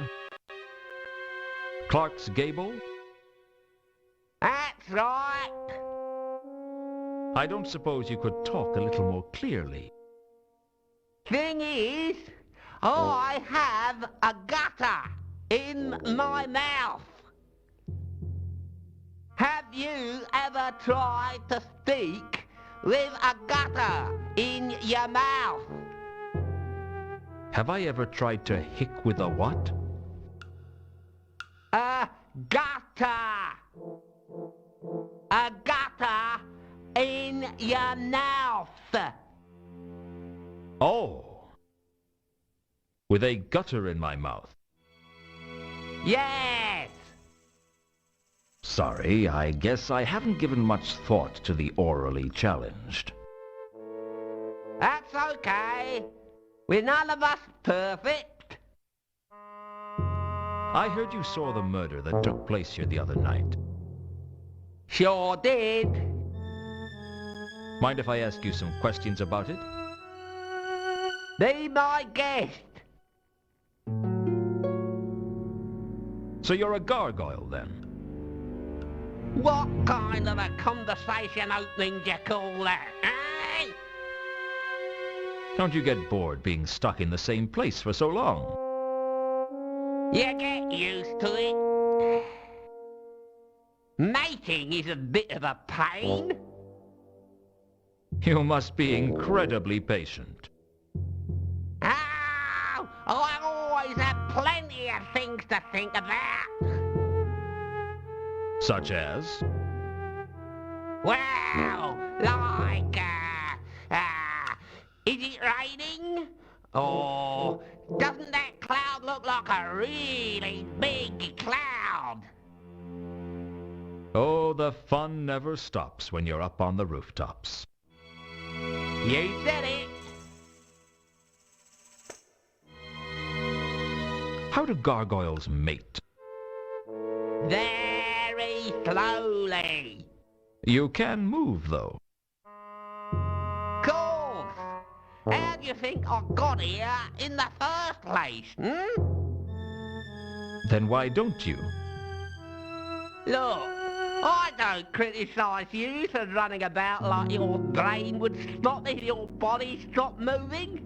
So don't criticise me for my lifestyle, eh? Sorry, I didn't mean to cause any offense. That's okay. We're none of us perfect.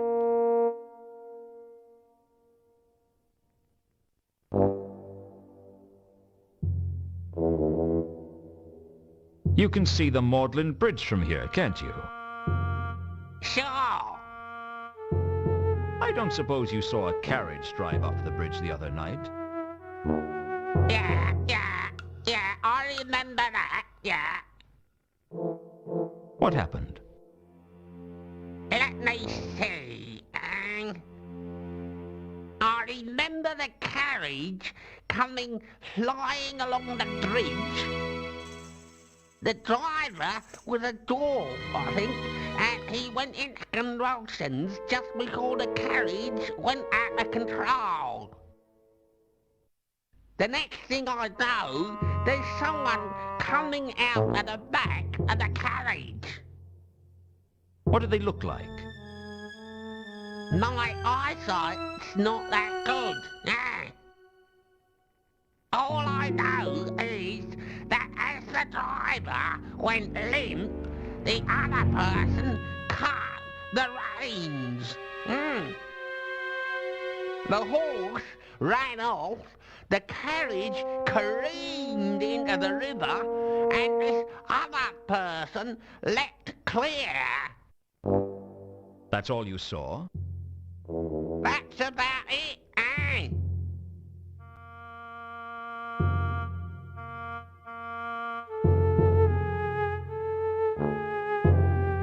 Can you tell me what you saw the other night?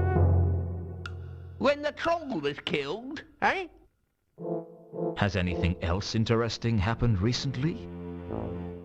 Well, I got a pigeon yesterday. That's a rarity. Mostly they steer clear of the rooftops that are colonised by gargoyles. Putting that to one side, what did you see the other night? Well, I can only tell you what I told the watch. I saw you and the big troll come up the ladder, only once you were on the roof, it was hard to make out what was going on because of the shadows. But I saw the troll get savaged repeatedly by some kind of creature, some kind of beast. A beast? Yeah, that's the best description I can give you. It's not much help, but thanks all the same. What for? For getting me out of jail. No problem. Glad I could help. If you could toss the odd pigeon up here next time they're passing, I'd be grateful, yeah.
The palace walls were useful for keeping intruders out and keeping the roof in place. Looking closely, I could see the other side of the hole in the wall that I'd seen from inside Leonard's cell.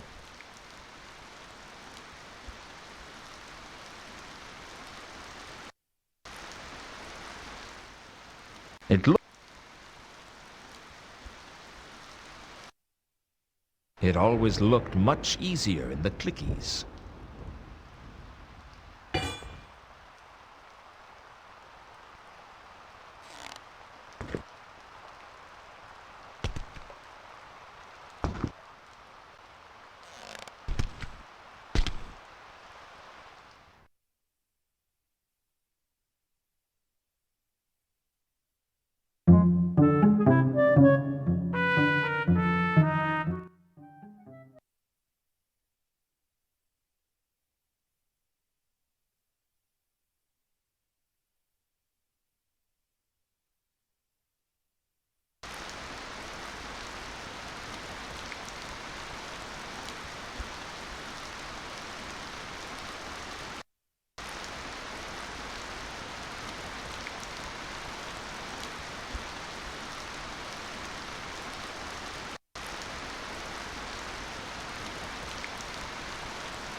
right under the patrician's nose. It was just crazy enough to work.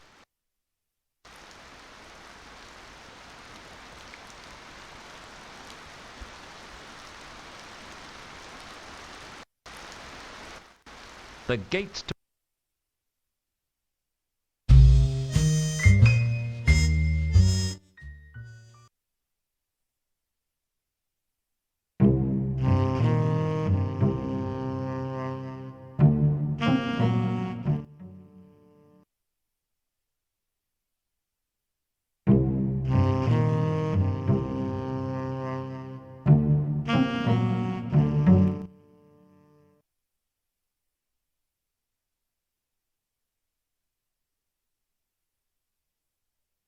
I've done it. I've found somewhere to hide him. Where? Where no one would even think about looking.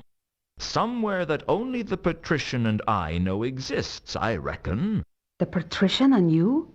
What if the patrician finds two conkers there? Two conkers should be able to hide without too much difficulty. Besides, I have a feeling that if Lord Veterinary meets two conkers, he'll have a different take on this situation. He doesn't like to see useful people get killed. Besides, I am sure this is the only place in Ankh-Morpork that he'll be safe from Remora. Is it okay to move him? He should be okay. To be feeling much better in thankings. Sure he's not still delirious? Sometimes I wonder. Let's go.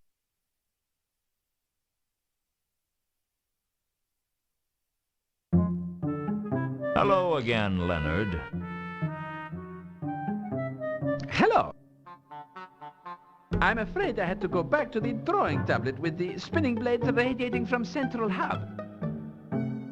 It was too heavy. The device flew all right, but only in a downward trajectory.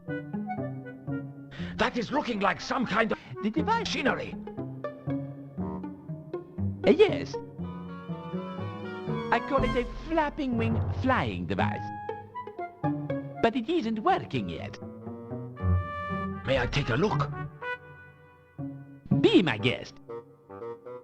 Are you to be considering the increasings of the wingtitude?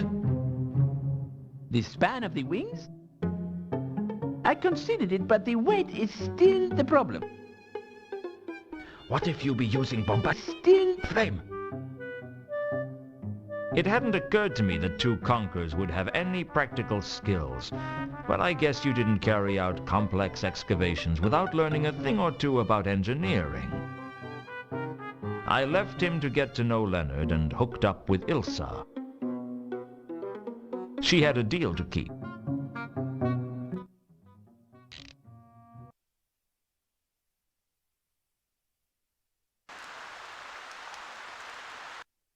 With two conkers safely hidden away, Ilsa kept her word. She took me straight to the guild and signed me in as her personal guest.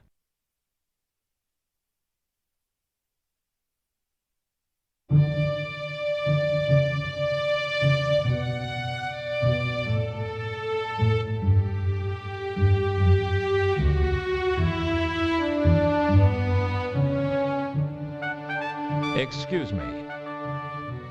Can you help me? That depends on what you want. I'm new here. I'm just trying to get a feel for the place. Are you a member? Not yet.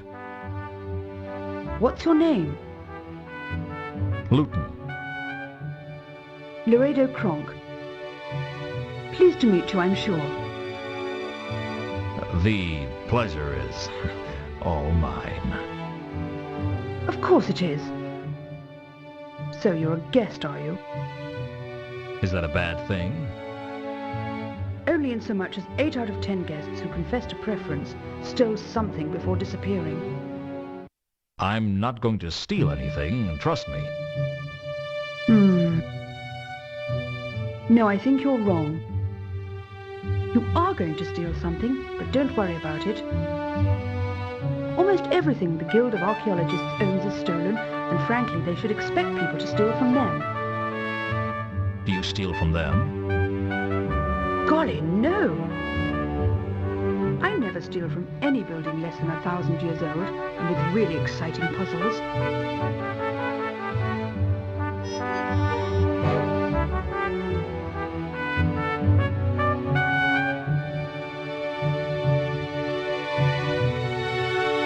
So, what do you do for a living? I'm a tomb evacuator. And what does that involve? It's a lot of fun. It means breaking into ancient buildings within which no man or woman has walked for thousands of years, apart from whoever it is who leaves all those medical kits, of course, and working my way through fiendish traps and puzzles, and eventually stealing some priceless treasure. And do you sell the treasure? Goodness, no! I'm far too well-bred for that. I bring it here, and have to watch as they slam it into a vault that nobody will look in. A vault? Forget I said that. Suffice it to say, the Guild of Archaeologists has a priceless collection of artifacts, but no one gets to see them. Isn't that a waste? Well, nobody said archaeology was rewarding. Why do you do it then? For the excitement, silly. And the fame. Everyone has heard of Laredo Kronk. I hadn't. Well, most people have. I was on the front cover of Archaeologist Monthly twice last year. I don't read it. Those long words can be so tiresome, can't they?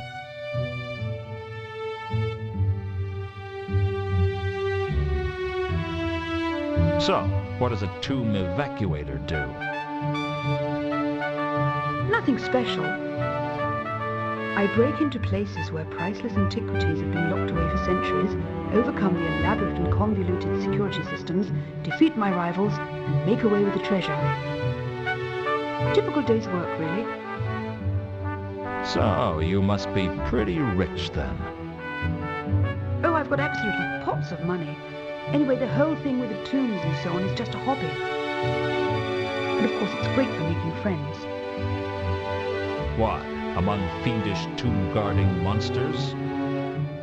No, I kill all those. I meant people are always asking me things like, how do you get to the third ledge in the tomb of Tex-Mex cuisine? What's a walkthrough? Never heard of it. People are always asking me for one. I hope it's nothing to do with sex. My mind just boggled. Sorry. Broken into anywhere interesting, have you? Well, I knocked over the Grand Temple of Offler several times. Such sillies. Every time they get the Tear of Offler back, I take it. It's getting a bit boring recently. Then there's the Catacombs of Genua and the Temple of Anu Anu at Al-Khali. I don't know, it's all a little routine. I'd like to do something new for a change. Ever thought about retiring? I'd love to, but the public seem to want me. You mentioned vaults. I told you to forget I mentioned that. I take it all the treasure that people find is kept in vaults under the guild. I shouldn't discuss that with you since you're only a guest. Worried I'm going to steal something? Worried? No. I'm certain you're going to steal something. I just don't care.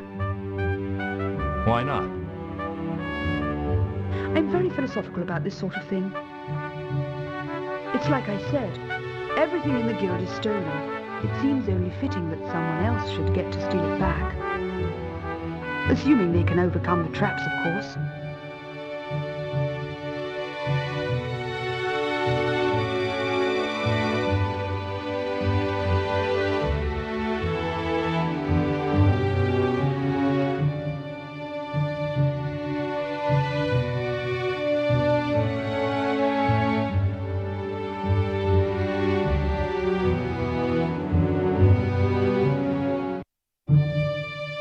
I wasn't about to ask Laredo about herself. I've heard that a bestial attacker is loose on the city. Try and imagine how much I care.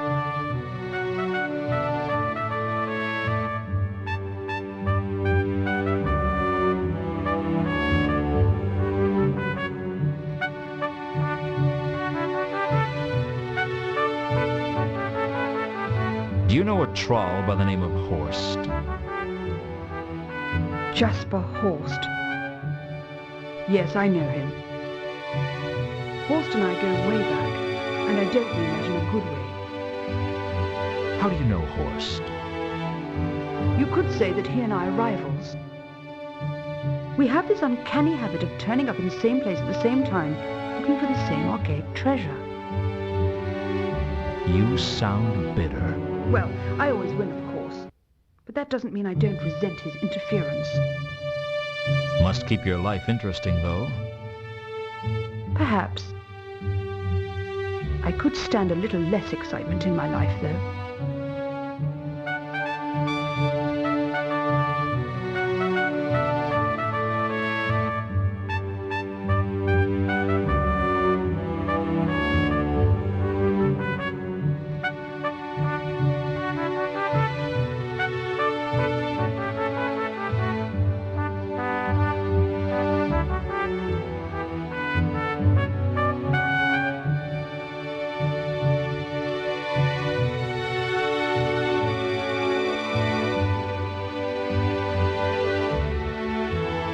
What can you tell me about a golden sword?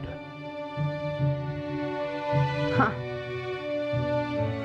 You'll have to be more specific than that. Golden swords aren't that uncommon, you know. I must have evacuated about 30 in my career, and that's not including the golden daggers, golden lances, and golden kebab skewers. I'm sorry. The ancients seemed to think that gold was the best material to build everything out of. And I mean everything. The ziggurats of Tizuma had golden cutlery, golden swimming pools, golden bed sheets, and golden chamber pots. Really? Well, not anymore because I stole it all. But for a while it was very impressive.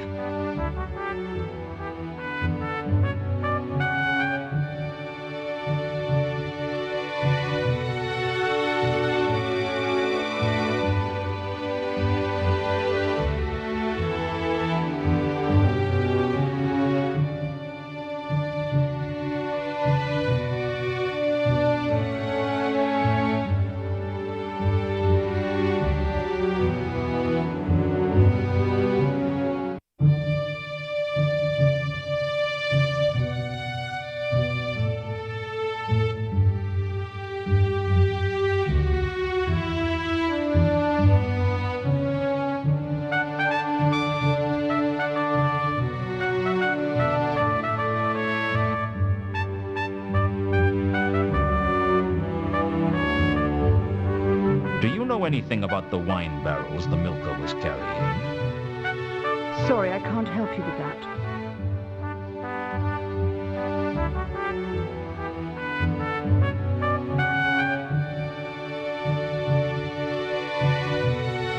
Do you know anything about the crate belonging to the von Uberwalds that was on the milker?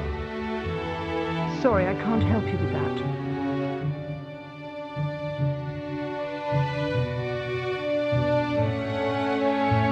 Really? Whatever gave you that impression? You've not heard of them? If the Warburg crates were stored safely in the vaults beneath the guild, behind many intricate and cleverly designed traps and pitfalls, I certainly wouldn't tell you. I get the impression that you really want me to try and break in. What's the point in my sitting down and designing a security system if no one's going to try and overcome it? Aren't you worried I might succeed? No.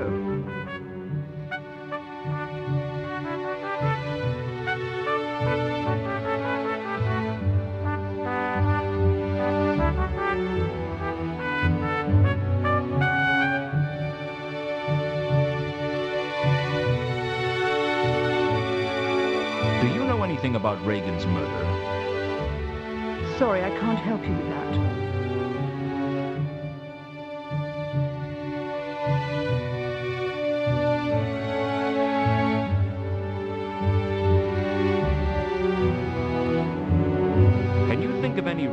Mundy might have been hung upside down before he was killed. Sorry, I can't help you with that.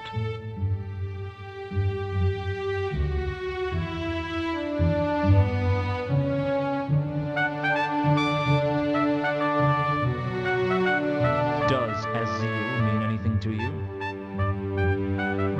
The mad Ascari of the Great Neff. Ah, yes. I think I raided his tomb a couple of years ago. Didn't get much, frankly, but what I have is down in the vaults. The vaults? Damn. Anyone would think I was trying to encourage you to break into the vaults beneath the Guild, where centuries of priceless treasures have accumulated.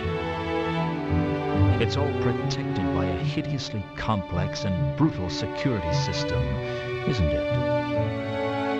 Hey! You're pretty sharp for a guest. Yes, I designed it myself. You'll like the sawtoothed doors.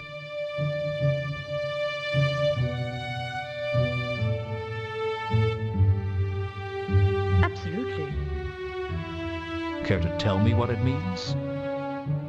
No, but I promise that the answer is here somewhere in the Guild. Why do I not like the way you said that? Probably because you have a strong survival instinct. I don't understand. You will sooner or later. Mark my words.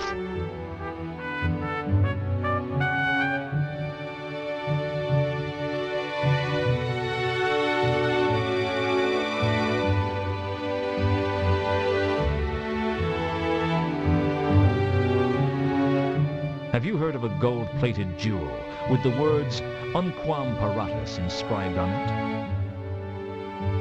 That's the jewel Two Conquers is looking for, isn't it? Yes. He seems to think it's here in Ankh-Morpork. And you don't?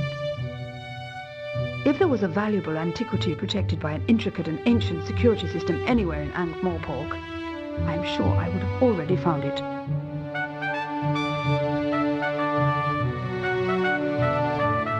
What can you tell me about a golden sword?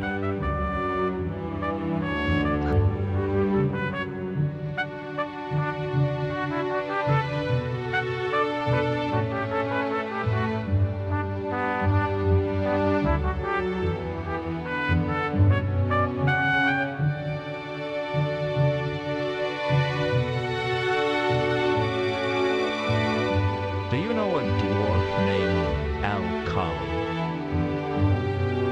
Oh, yes. One of Horst's cronies. Well, some of the time. We've sparred with each other a couple of times. What do you make of him? He's a treacherous, rat-like man, and you do well to stay away from the likes of him. I couldn't have said it better myself.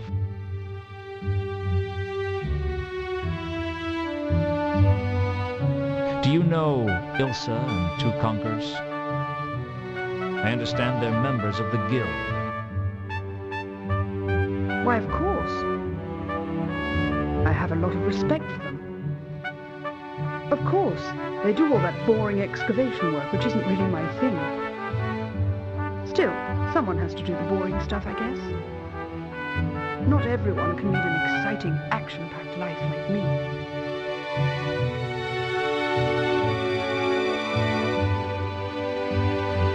What do you know about a woman named Carlotta?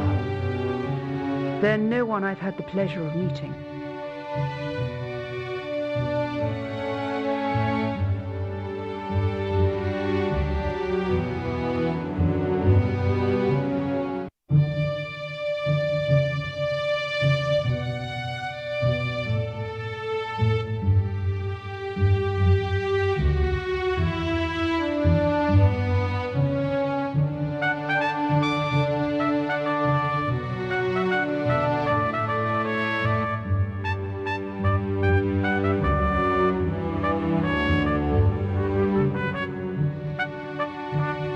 Does this mean anything to you?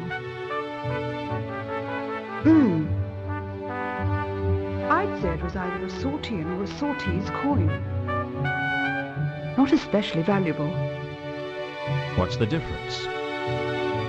between Sortian and Sorties. About 2,000 yards.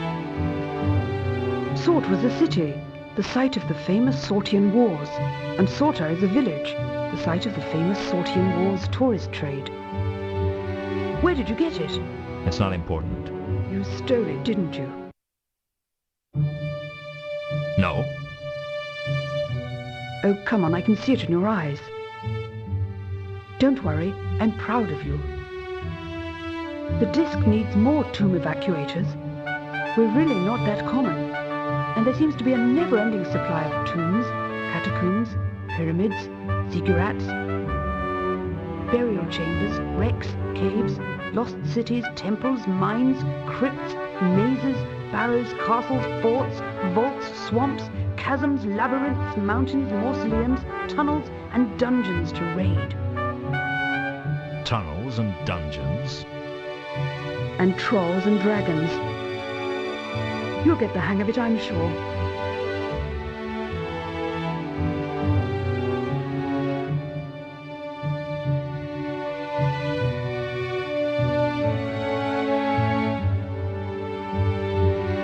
Do you know what this is? Looks like some kind of charm bracelet from Uberwald. Might have some value, but it's obviously not very old. There are far more interesting artifacts out there if you're interested, than just a little foolhardy. Just a little foolhardy? I mean, if you're prepared to spend your typical day dodging poison darts, falling weights, pit traps and mechanical spears.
Mr. Luton.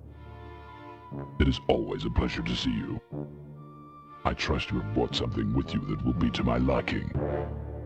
I haven't brought you the sword yet, if that's what you mean. I'm a patient troll, sir, but there are limits to my patience.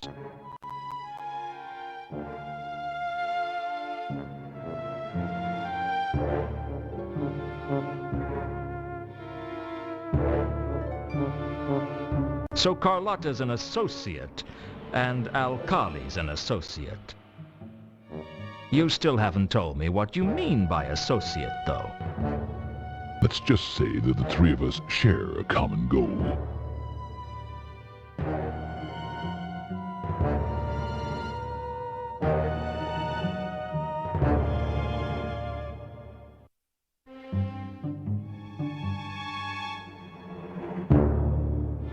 A woman named Laredo Crunk is in town.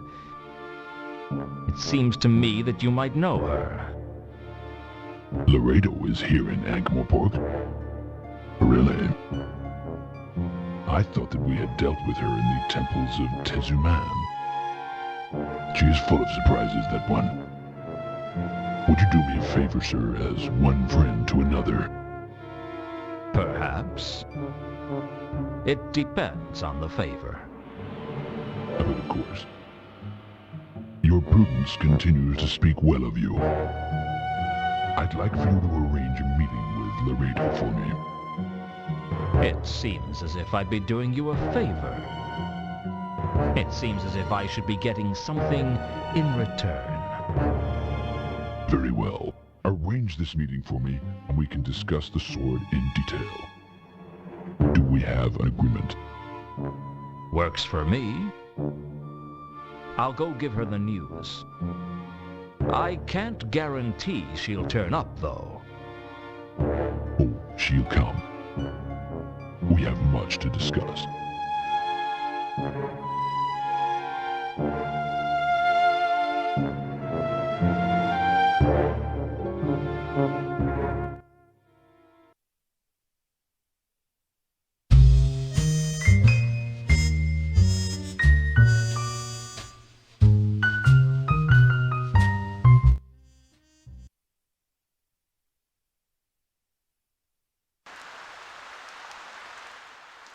Ankh-Morpork was home to around 300 guilds, most of which festered in the space between Unseen University and the Patrician's Palace like fungus. From the Assassin's Guild to the Beggar's Guild, every one a proud group of individuals basking in their mutual arrogance.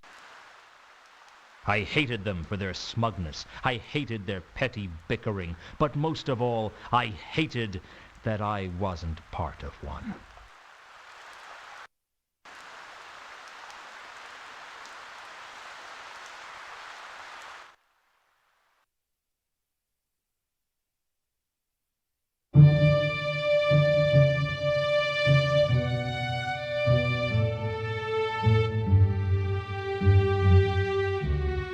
I'm back. Apparently so.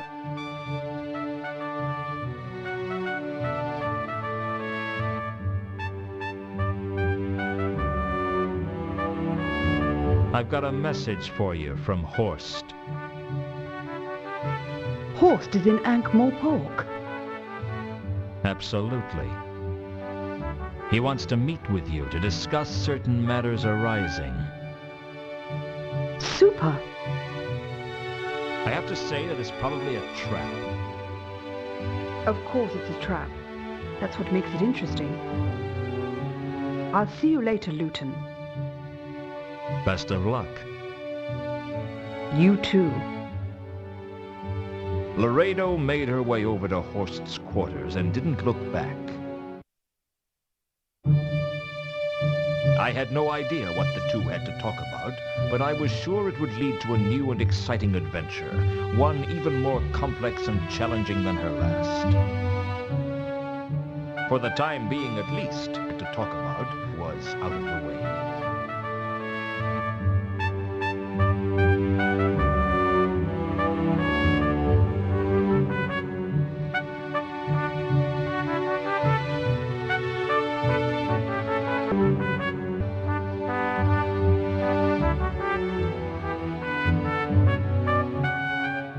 I browsed aimlessly through the bookcase, and I noticed that one of the books was connected to the bookcase by a hinge. I heard a faint click, and the next thing I knew, the fireplace was revolving.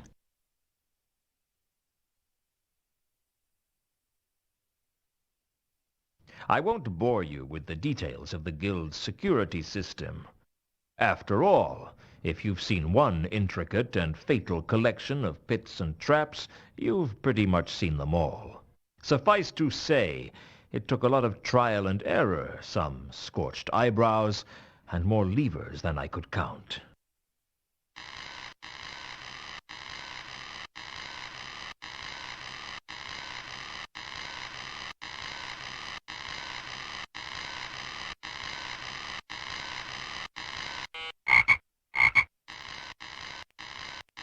This wasn't turning out to be one of my better days.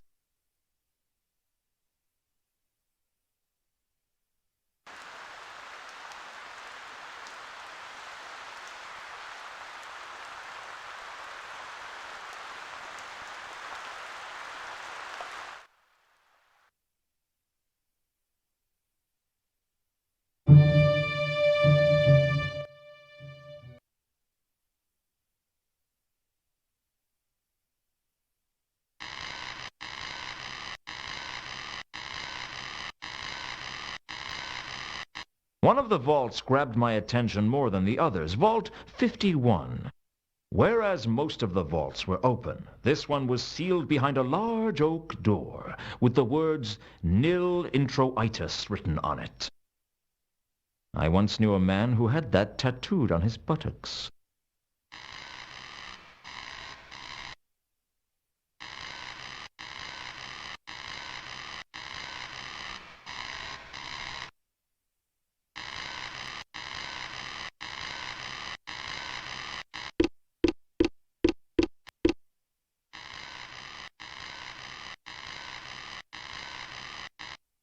I punched away at the runes randomly, but as far as I could tell, nothing happened.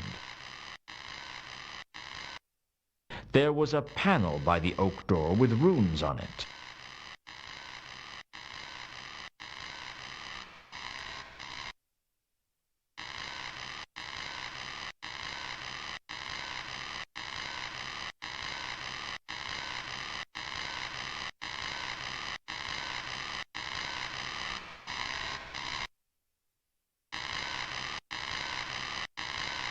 Up on the wall of Vault 51 was a sign reading, Unseen Securities, Magical Alarms, Wards, and Hexes.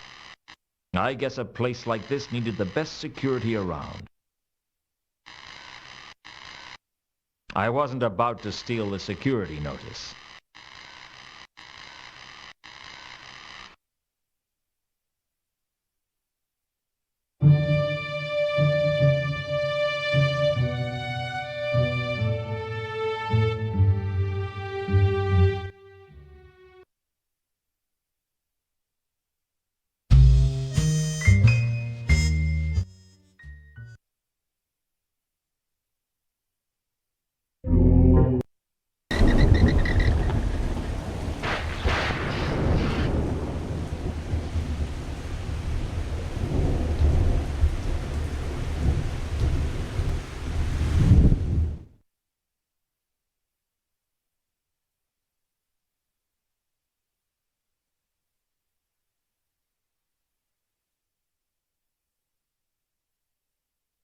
The Temple of Small Gods was Ankh-Morpork's unique concession to all the thousands, perhaps millions, of small gods that the Discworld was home to. Most of the gods were so small they never got worshipped. The spirits of lonely trees, or the places where two ant trails crossed, and they stayed that way because they lacked belief. Give a god belief, 1 follower or 10 or 10,000, and it grows up from the void into whatever fanciful deity its followers devise. Everyone knows that people need gods to blame for everything that is wrong, or praise for everything that is right. But they forget that every god needs people, too. Inside the temple, a bazaar of fanatics, lunatics, and cultists of all descriptions were trying to sell their faith to prospective followers. 2 salvations for the price of 1. Extra indulgences if you get a friend to join. That sort of thing. The lost and the lonely came here seeking direction. I found it hard to picture Carlotta amongst their number.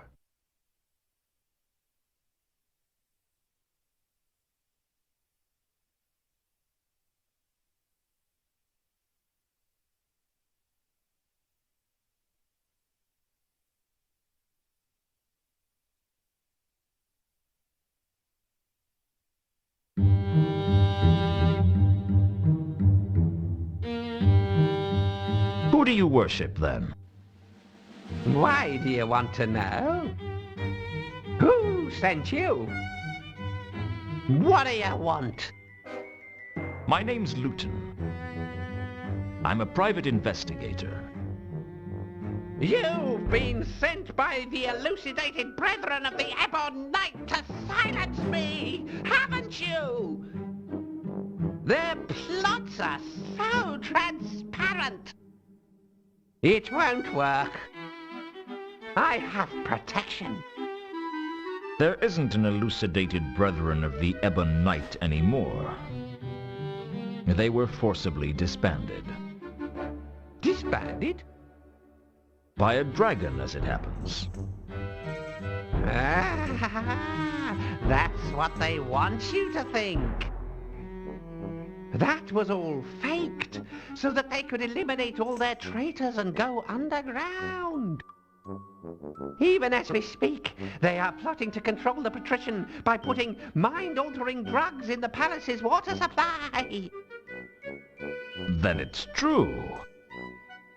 I'd heard that you were the only other person who really knew what was going on. What do you want? I just want to learn from you. Only you can teach me what is really going on in Ankh-Morpork. You don't fool me. I don't? You just want to steal all my knowledge and then use it to further your plans of glory. Ah, but I know that you know that, and you know that I know that. Which means we're at a stalemate. And since you know more than me, you have the advantage in a stalemate, which means that ultimately you'll beat me. Yes! Yes! I see. You plan to try and use me, don't you? Well, many have tried to use Malaclips, and I have beaten them all. No, I can't hide anything from you, can I? Very well. I will let you. For as long as it serves my purposes to do so. What did you wish to know?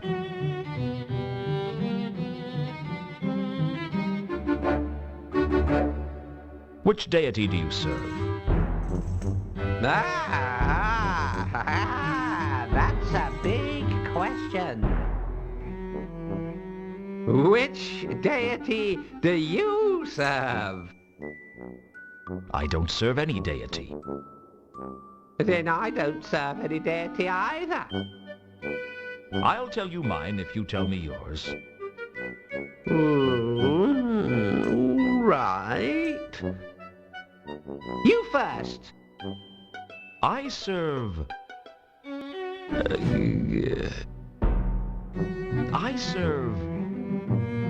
You didn't finish. I am forbidden by an oath of loyalty never to speak aloud the name of the person the ancient mystic order of... Yes, I know all about you. I know every conspiracy turnwise of the Wormberg, and all but one conspiracy hubwards of the Great Net. Your turn. I am the proud servitor of Errata, the goddess of misunderstandings, the mistress of mayhem, the countess of confusion, and the duchess of discord. You know, sometimes I think I'm her servitor, too. You get a free gold-plated apple if you join this week.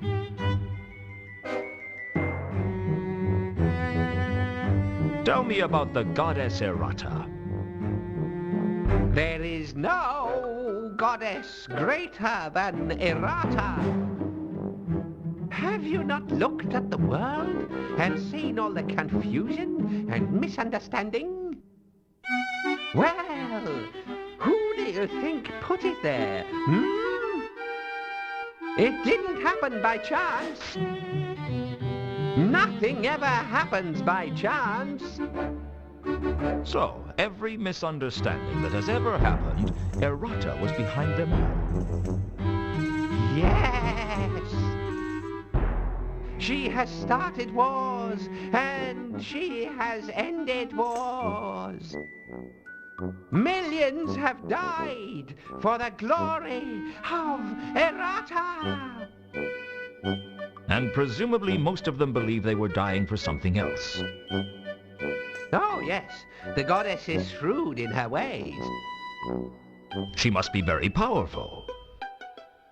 There is no goddess more powerful than Errata. Then why doesn't she just make everyone into her follower? Let me tell you something, Luton. Everyone is a follower of Errata. They just don't know it.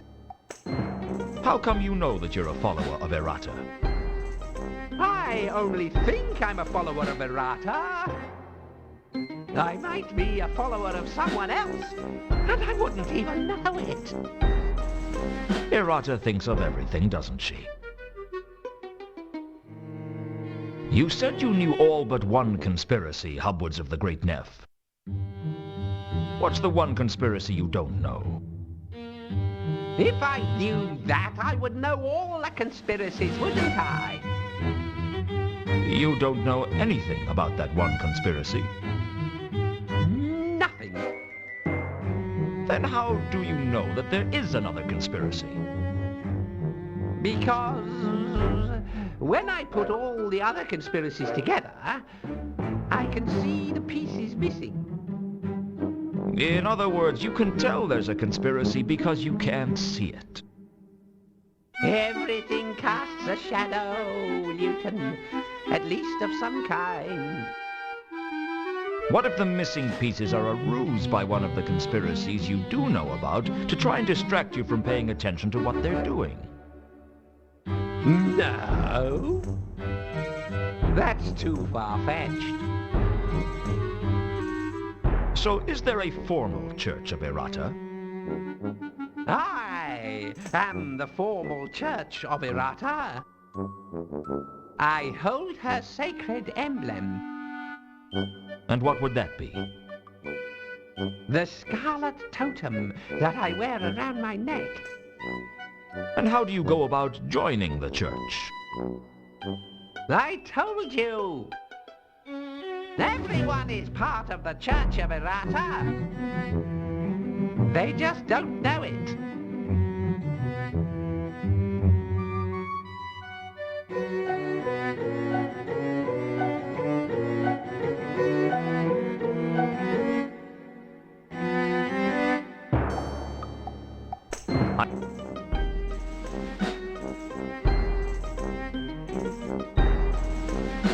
Horst is a major player in several conspiracies. The Brindisian Illuminati are still after him for stealing the unholy pail. Certainly not someone to be messed with.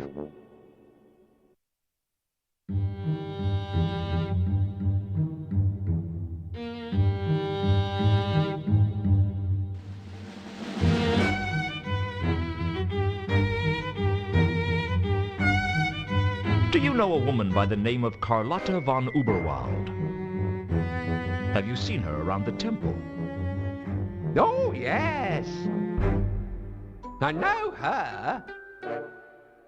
She's part of one of the darkest conspiracies, and they're plotting to take over the world by stealing the lost treasures of Errata and turning them towards a dark purpose. Don't trust her, Luton. Trust no one. You know about Mundy's murder? Of course. Was she here when he was killed? Yes. Yes, she was.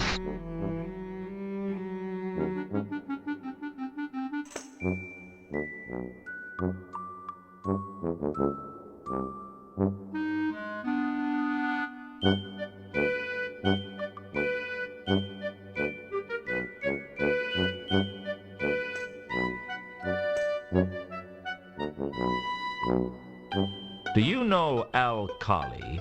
The dwarf? Yes, he's an associate of Horst's. A minor player in the greater scheme of things, but dangerous nonetheless.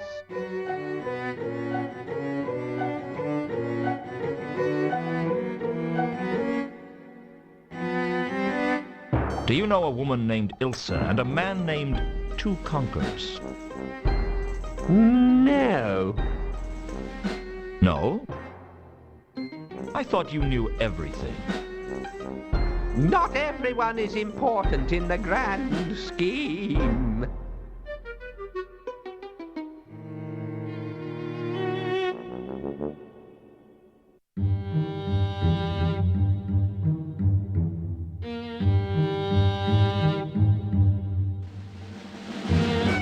Why was Mundy hung upside down when he was murdered?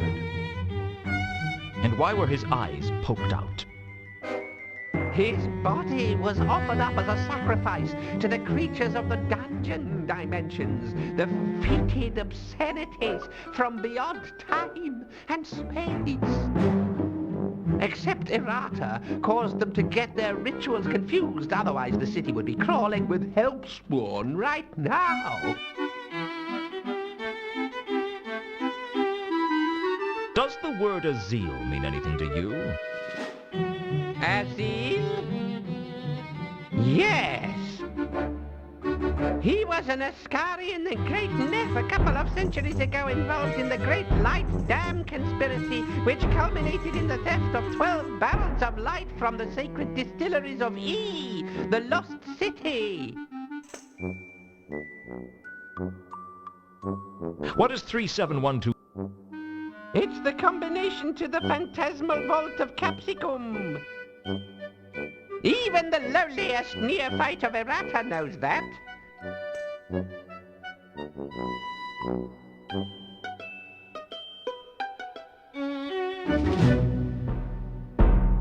The Milka brought some interesting cargo into Ankh-Morpork, I heard. Oh, yes. Most people know that the Milka is part of the advanced fleet for the Klatchian Navy, but not everyone knows that they are smuggling top-grade Klatchian pornography into the city.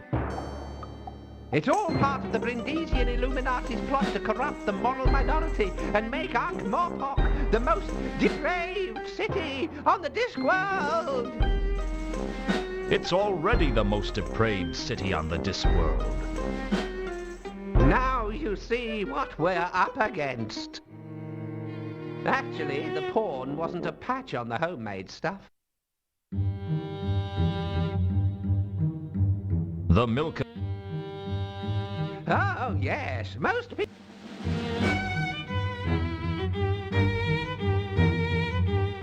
The Milka brought some interesting cargo.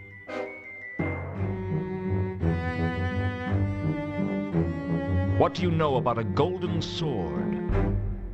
Sword? Sword? You are not worthy to talk of that. Be silent, lest I smite you. Never speak of the sword again until you have proved yourself worthy in the eyes of errata.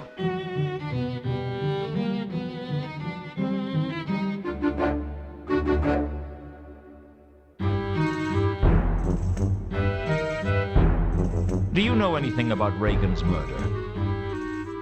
Reagan was secretly a member of the Dwarfish Tongs.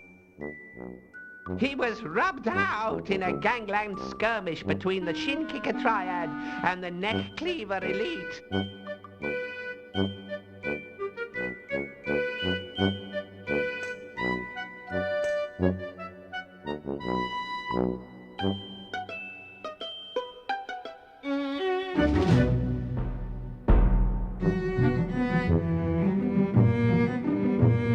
Do you know a... Have you seen her around the temple?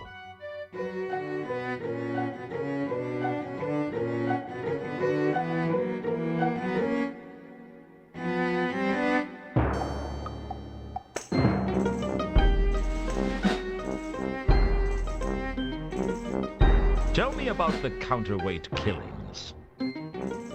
Rumor has it that the Sun Emperor's private assassin is here in Ankh-Morpork, silencing those who have found out about the conspiracy to keep the Agatean Empire out of the secret trade talks at Ecclepon, thus ensuring that the counterweight continent's stature in the world economy is weakened. Hold on, slow down a minute. Who's the Sun Emperor? The ruler of the Agatean Empire, of course. The Agatean Empire? That's on the counterweight continent, is it? Not so loud. Don't you know about the patricians' conspiracy to deny the existence of the counterweight continent to the populace? He could have us killed just for talking about it. But everyone knows that the counterweight continent is real. We had a tourist from there a couple of years ago. Privately, everyone knows, yes. But publicly, it's still just a legend. And the patrician makes sure it stays that way. So what you're telling me is that an assassin from a nation that publicly doesn't exist is here killing off certain influential figures. Exactly! And all this has to do with a trade meeting at Ecclepon. Apparently. There may be more to it than that. Why Ecclepon? That's hundreds of leagues away. Yes, but Ecclepon is the nearest port to the Agatean Empire. And agents of the Ochre Revolution from the counterweight continent are going to be at the meeting. I see.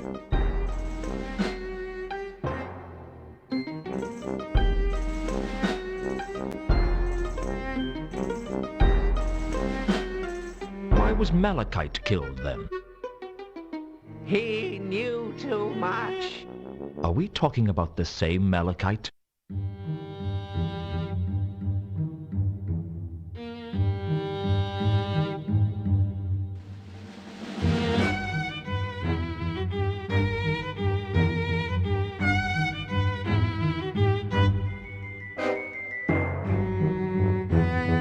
What do you know about a golden sword?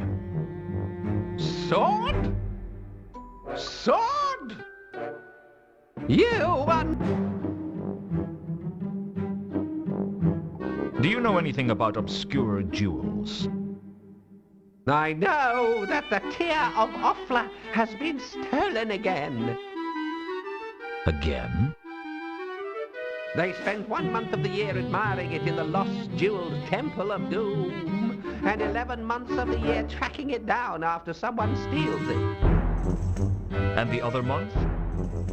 In the 13th month, they have to fill out all their insurance forms. Insurance? An Agatean concept. People pay money against the odds of a particular disaster or theft occurring. It's complicated.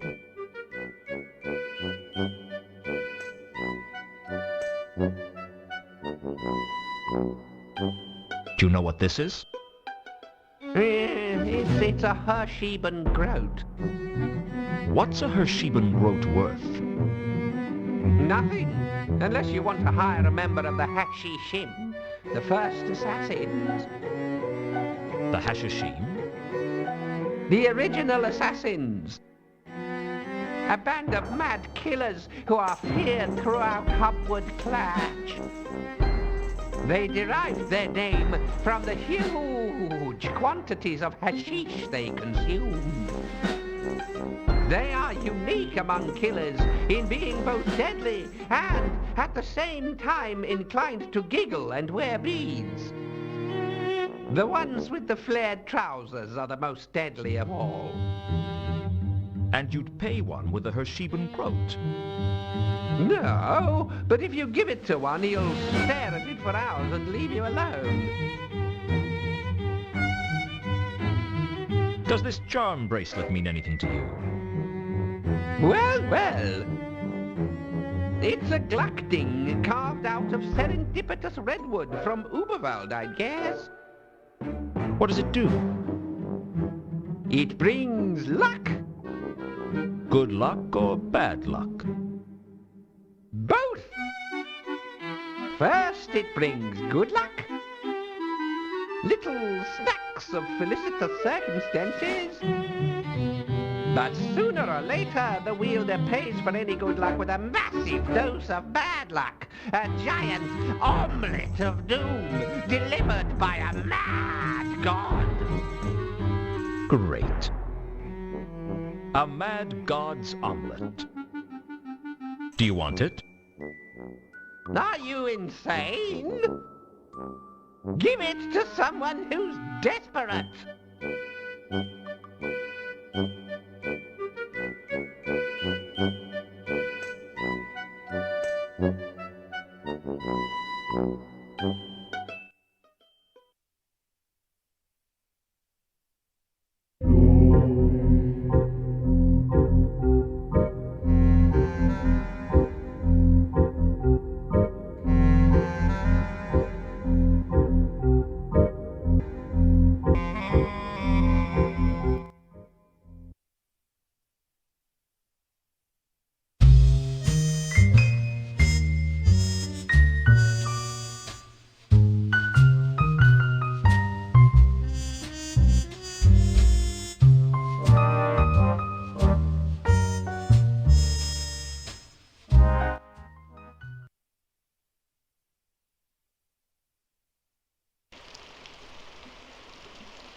Can we talk?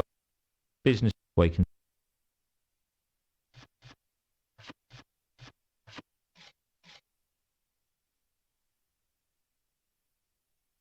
There was a... I think this charm bracelet is worth something to you. Really? The charms are carved from serendipitous redwood. It's a genuine luck bringer. Where did you get it? And if it's so lucky, why do you want to give it to me? It used to belong to Reagan, and I'm not going to give it to you, but I might trade it to you. Reagan? The dwarf, yeah. I remember seeing him wear it at the tables. Do you think that was why he always won? I'm no expert, but anything's possible. You're right. I'm interested. What do you want for it? What have you got? I haven't got any money. Actually, I don't think I've got anything of any value to offer at all. I guess we'll just have to think of something. I think this charm bracelet is worth something to... What have you... Maybe... Hello? Loot. I have an idea of what you can trade me for the bracelet. Go on. You work for Unseen Securities, right? Yeah? Well, I need to get into Vault 51 under the Guild of Archaeologists, and you can help me. No. No, that's a bad idea. I could get into serious trouble. Face it, Warb, your life's a mess. You've got nothing to lose. But if this charm bracelet is as good as it seems, it could make a world of difference to you. Whoa, if they traced a break-in back to me, my life wouldn't be worth living. In the first place, no one is going to know I broke in, and in the second place, there's no reason they need to trace it back to you. And in the third, your life is already not worth living. What difference is this going to make? Oh, maybe you're right. All right. I'll do it. How do I switch off the security system for Vault 51? I don't know what their watchword is, but all the unseen security systems have a back passage. What's that? It's a way to switch them off that only we know about. What is it? You'll have to find the rune panel. What's it look like? It's a small panel with runes marked on it. You touch the right runes in sequence to switch it off. What's the sequence for the back passage? Give me the bracelet first. Here you are. Now, what's the sequence for the back passage? Whatever the runes are on the panel, make an X starting in the top left and finishing in the bottom left. That's the back passage. A pleasure doing business with you, Warb. You won't tell anyone about this, will you? Don't worry. I'm feeling honorable today.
Just as Warb had told me, I made an X on the control panel.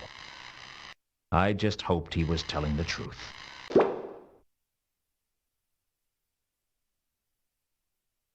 The rune panel was probably a better place to use the back passage.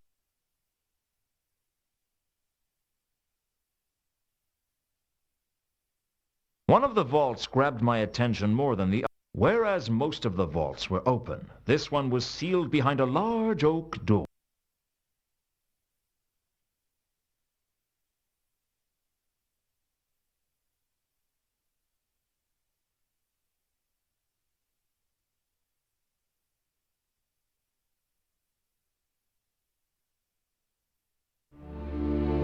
Vault 51. I couldn't deny it. It made a big impression on me. Not quite as big an impression as some of the traps on the way would have done, but at least the impression it was making wasn't fatal.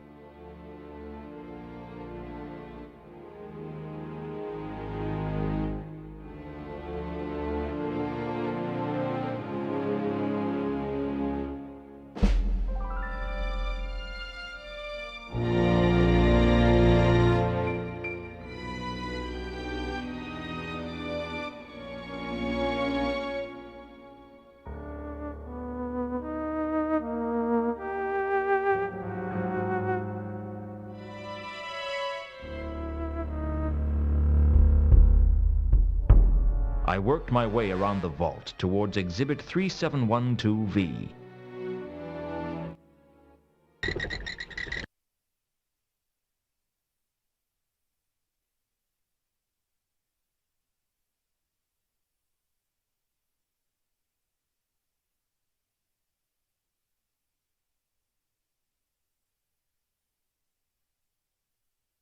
There wasn't much I could do to the cabinet with my bare hands.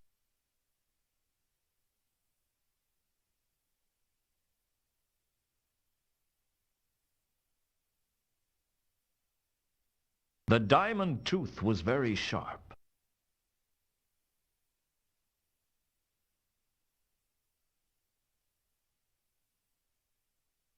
The troll's tooth scored through the cabinet's glass like an accountant through a rich man's wallet.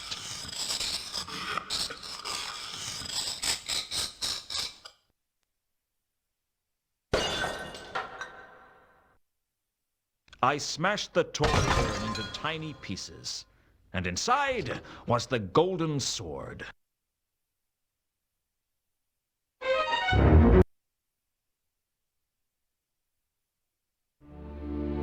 Finally, this was it.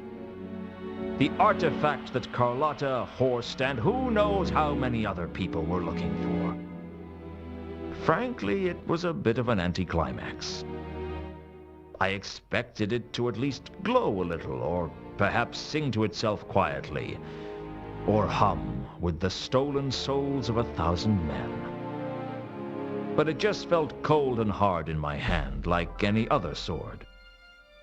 Suddenly it came over me that everything would go wrong.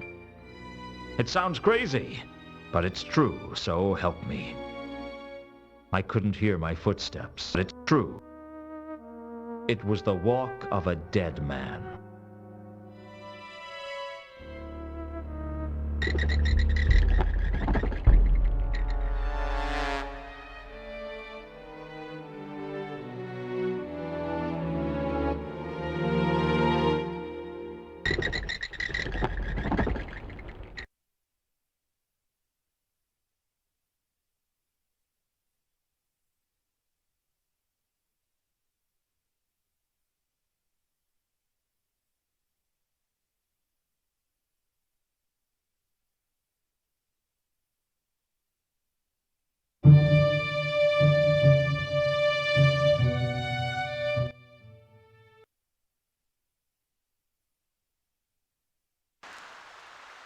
When I made it out of the guild alive, I thought I was home free. But there was something wrong. I couldn't put my finger on it, but I knew I was in danger. I'm not a suspicious man, but I am a cautious man. I decided then and there to start running and not look back until my office door was safely locked behind me. But something else had plans for me not to make it that far.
I don't know when I first began to suspect that I wasn't dead. I guess it must have been when I realized I was thinking about whether or not I was dead. The anthropomorphic entity with the scythe hadn't turned up, so I figured I was either alive or undead. And it didn't take me long to work out which.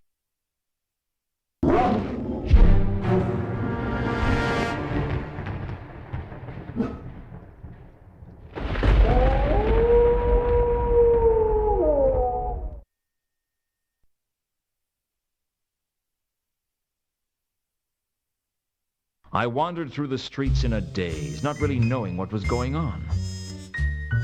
At first, I couldn't make out any colors. Then gradually the city came alive with vast clouds of pigmentation. Against it all, there was an ever-present mist of bright green, cloying and unpleasant. There was a dissonance about it that I couldn't place, until I realized I was smelling the rank odor of the River Ankh. Every smell fascinated me. The resonant scents combined into a symphony. Every street was an opera, every lamppost an invitation. I don't know how long I wandered the streets. It's hard to tell which way is up when your world has been turned upside. I ended up back where I started because I didn't know what else to do. Plus, my coat was in the coffin, and Ankh-Morpork is a bad neighborhood to be caught naked in.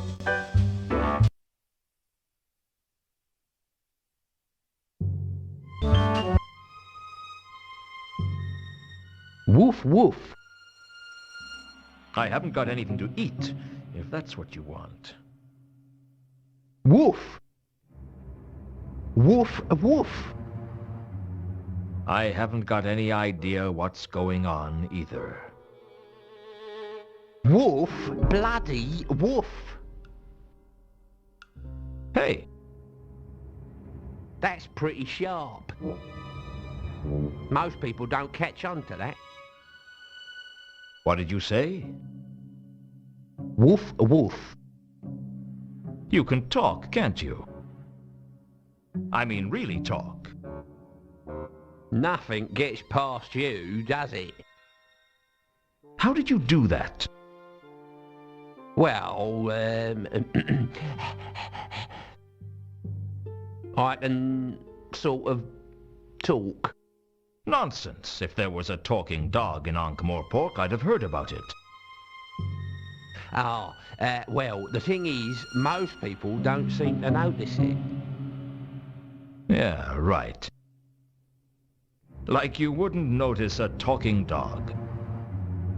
Seems like people only see what they expect to see, hmm? How philosophical of you. I just calls them as I see them. So how come I can tell you can talk? I don't claim to understand it, I just do it. Do you know what's happened to me? I'm guessing you didn't know you were a werewolf till you woke up this morning. I'm a werewolf. That explains what's happening to me. I thought somebody slipped something into my embalming fluid. First order of business is to train you up then. Hold it right there. I don't need your help. Yeah, you do. No, I don't. Yeah, you do. Look at yourself. What's your name? Luton. I'm a private investigator. Well, I was. Then I was dead. Then I was, well, a werewolf, I suppose. I guess I spoke too soon. Maybe I do need your help. What's your name? Gaspode the Wonder Dog. Ha! The Wonder Dog? Hey, don't knock the name. I was named after the famous Gaspode. Never heard of him.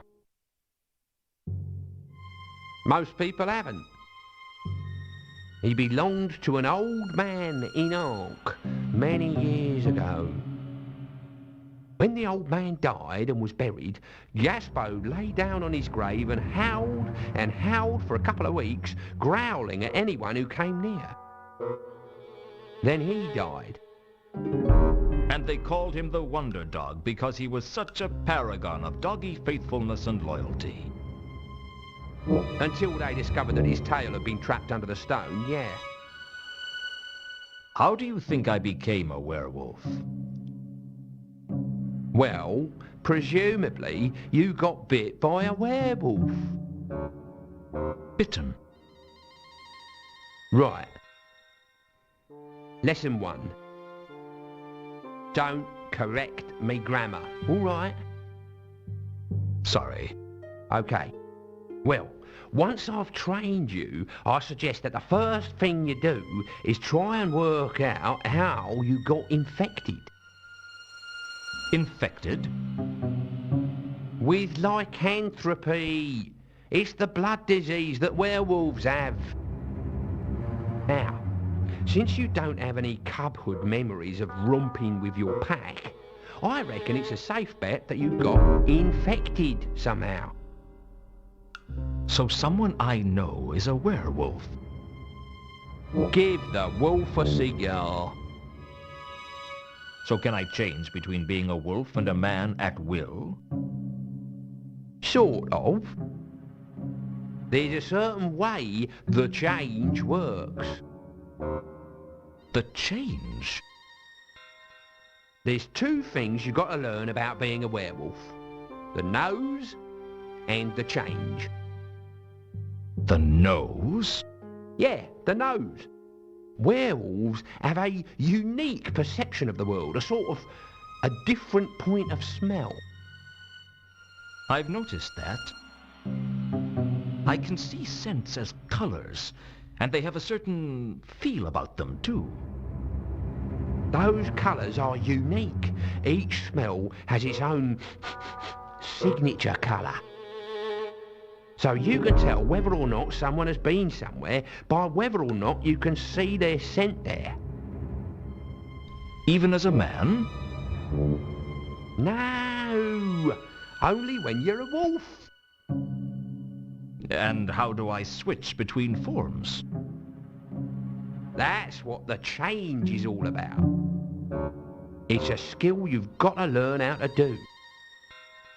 Now, you've already used it to turn into a wolf. Soon, you'll be able to change whenever you wanna.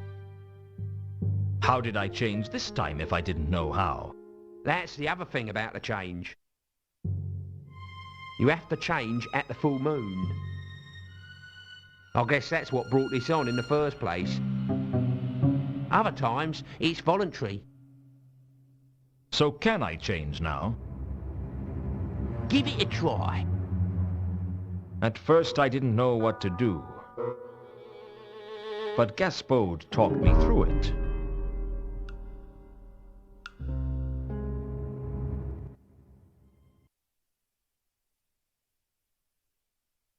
Then, when I could see the world in all its psychedelic glory, Gaspode started teaching me about the nose. You look around, tell me what you see, as a wolf. There's a lot of colors. Phew, I can see how you became a private investigator. You get a lot more information about scents with your werewolf senses. You can see them as colours. I can see a mist of bright green surrounding everything.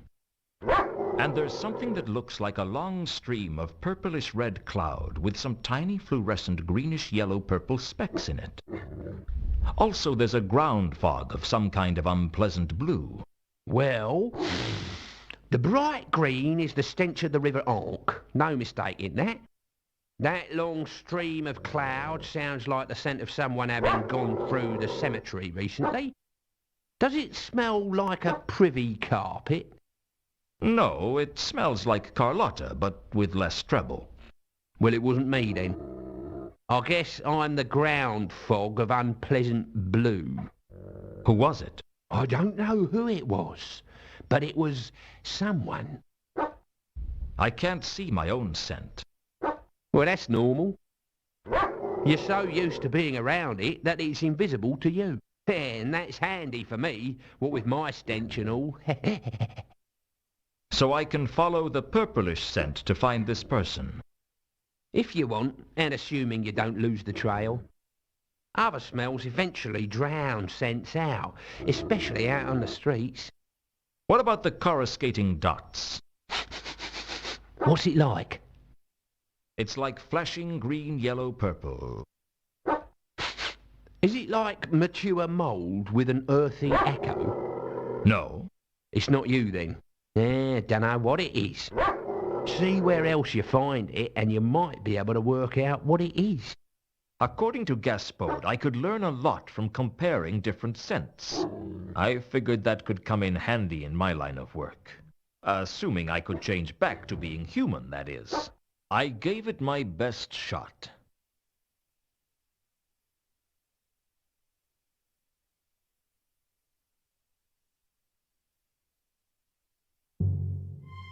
Nicely done. I learnt from a master. Right, that's about it. Apart from the full moon, you can be whatever you want to be. But as of the full moon, you're sniffing lampposts with the rest of us.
The scent of a woman around my grave. The smell of Gaspode the Wonder Dog, not unlike that of a privy carpet. Something had passed through the cemetery and left a very strange trail.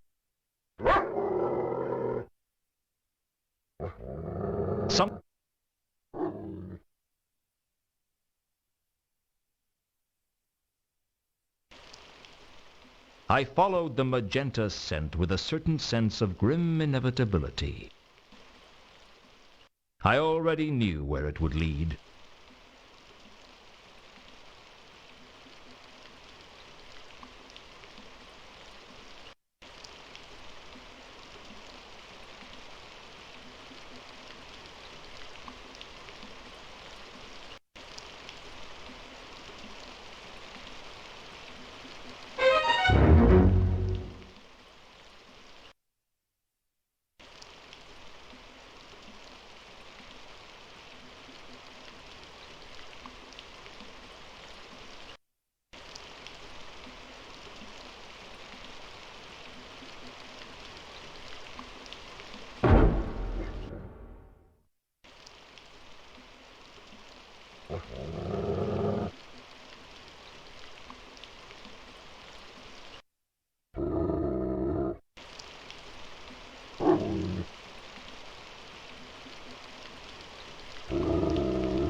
I followed my murderer's trail back to the Temple of Small Gods.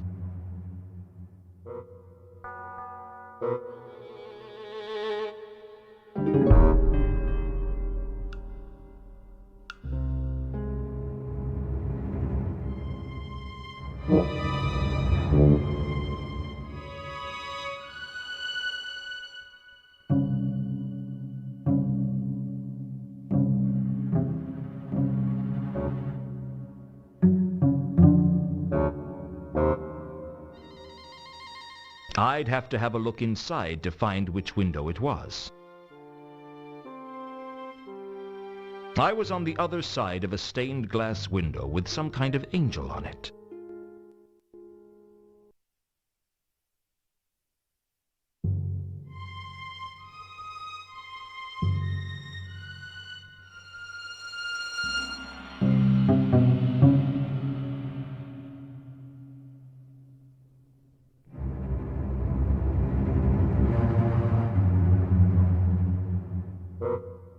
I'd have to look around inside the temple to be sure of who it was. I could see that someone was on the other side of the window.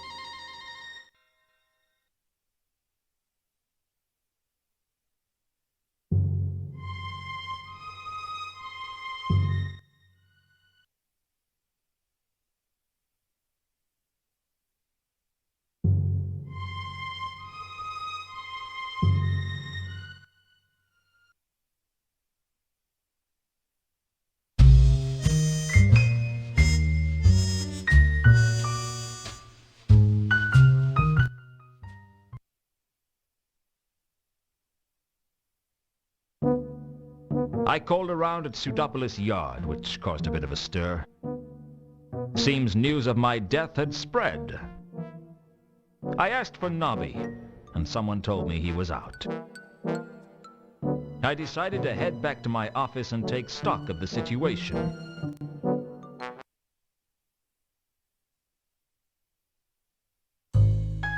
When I returned to my office for the first time since my murder, a man was already there. I knew he was a man because Corporal Nobbs was the only person in Ankh-Morpork who has to carry a letter to confirm his species. He's the kind of man you get itchy from just talking to. There must be something here. Hello, Nobby.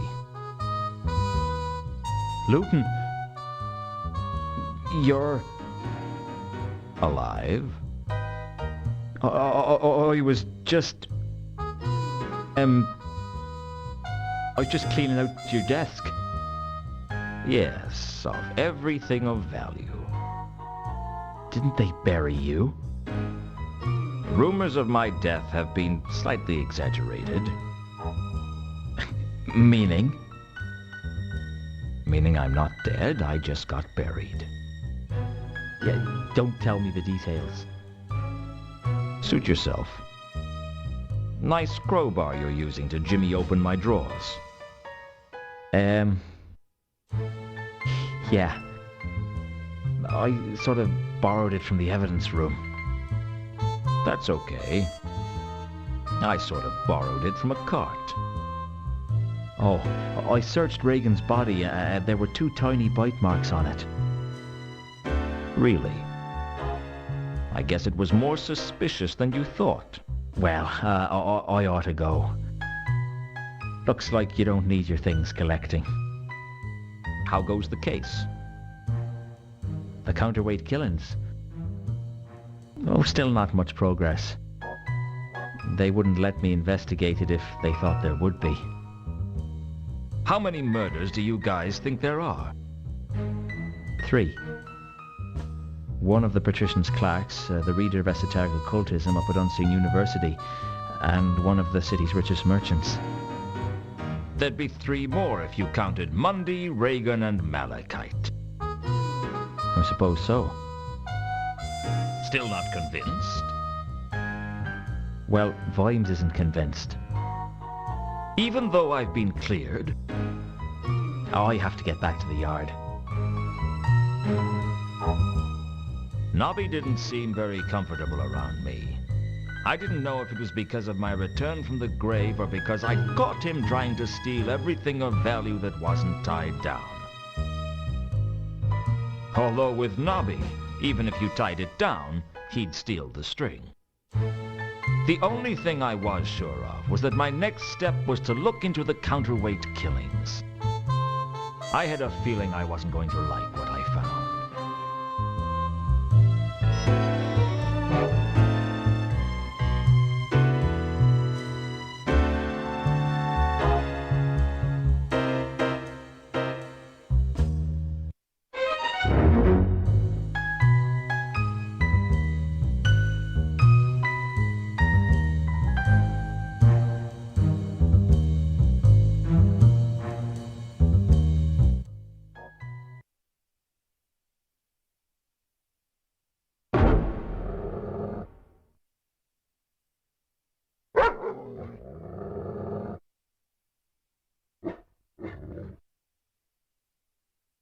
The maroon scent wasn't recent.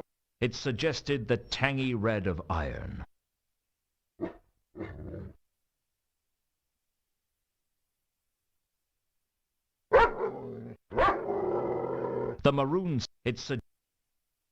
The cloud of teal-colored scent was the smell of tobacco and petty theft.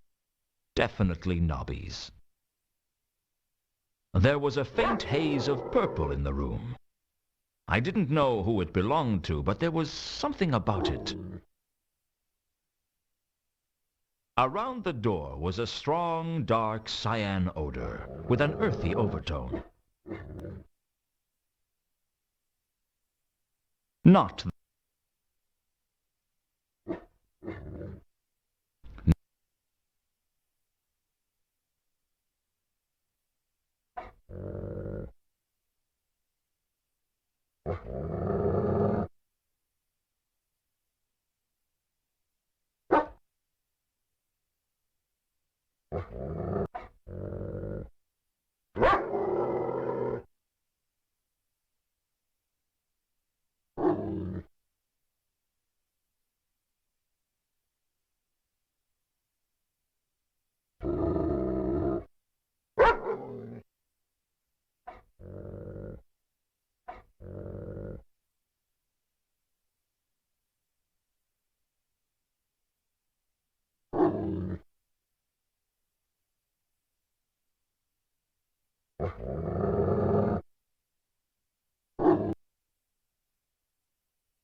You with the hat.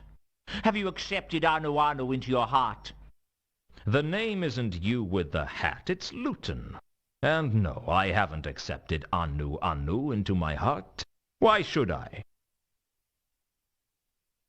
For it is written in the book of Kelpie, he who has not the spirit of Anu Anu in his heart shall have his heart eaten by the Divine One on the day of judgment. I'll take that chance. Or you may mock, infidel, but the day of judgment is coming, mark my words. The signs are clear, the omens are unquestionable, the stars are right and the auguries are undeniable. What about the auspices? The auspices are fair to light with a small chance of judgment day later in the eon. I think you're taking the auspice.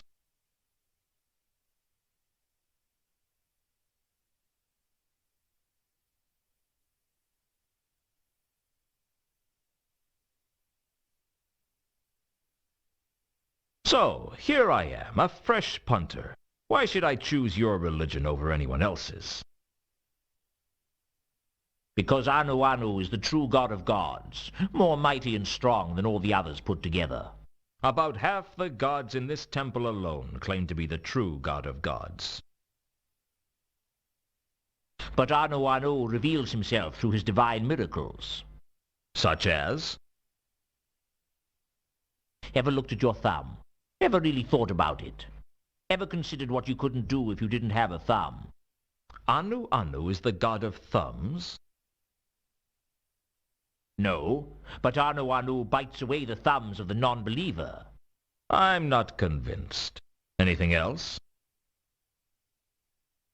Join the cult of Anu Anu now to receive a free faux pearl statuette of the great god Anu Anu, a $90 value, absolutely free. Be the envy of your friends as they roast in the fires of Sogorop. Thanks, but I'll pass.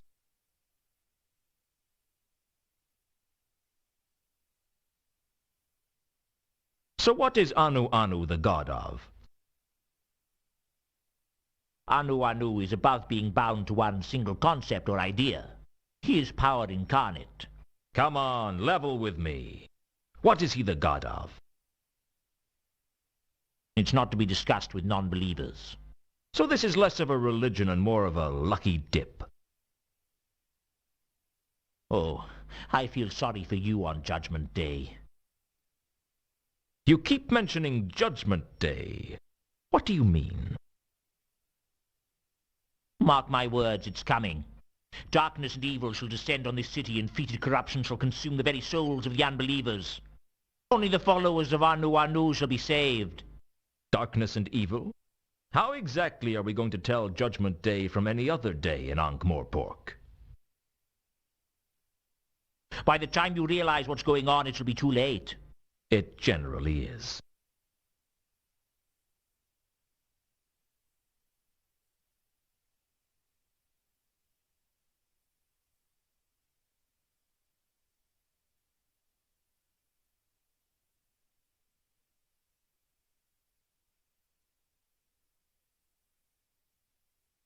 Have you heard of the counterweight killings? I have not. Nothing at all? Heard about any ritualistic killings in Ankh-Morpork? Again, I have not. I was suspicious. Most religious fanatics would have turned the counterweight killings into fuel for their zealous fire. Mooncalf's silence spoke more than words. Not literally. It wouldn't be much of a silence if it spoke. I imagine silences get kicked out of school for that sort of thing. The point was, I was suspicious of Mooncalf. There was something he wasn't telling me. I asked Mooncalf where he was when the murder took place, and he told me he was holding a sermon. I asked Mooncalf where he was when the murder took place. I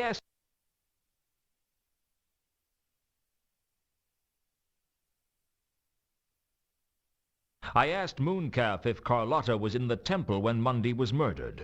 Frankly, he didn't seem very sure. His face took on a vacant look, like someone trying to remember who won the boat race in the year of the asthmatic antelope. Yes. Yes, I believe I saw her in the temple that night. Does she come here often? She is indeed a regular of the Temple of Small Gods. I myself have lectured her at great length on the virtues of the cult of Anu Anu. Why does she come here? Why does anyone come here, Luton? For answers. For absolution.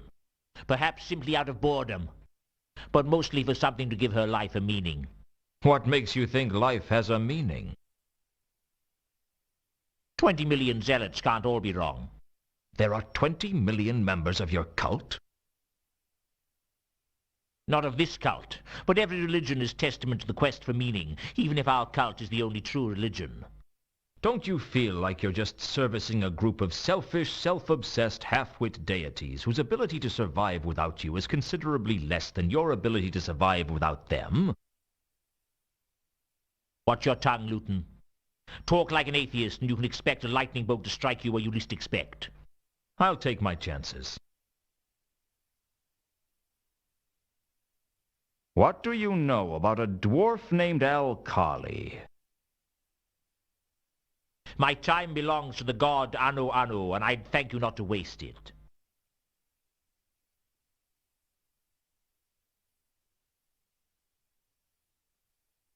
Do you know a woman named Ilsa or a man named Two Conkers? They are not followers of Anu Anu, and I do not associate with infidels.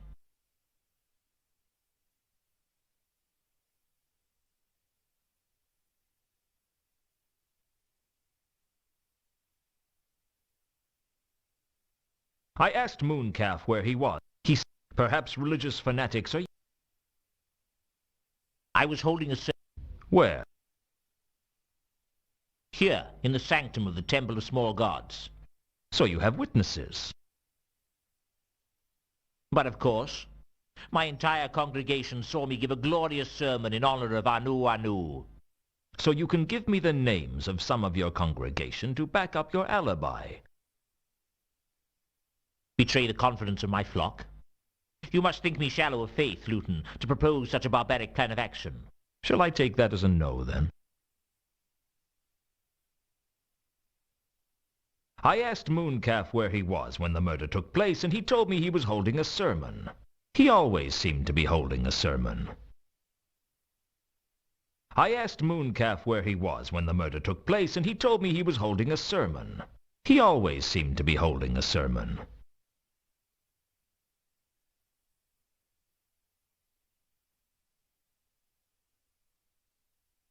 Do you know a troll by the name of Jasper Horst?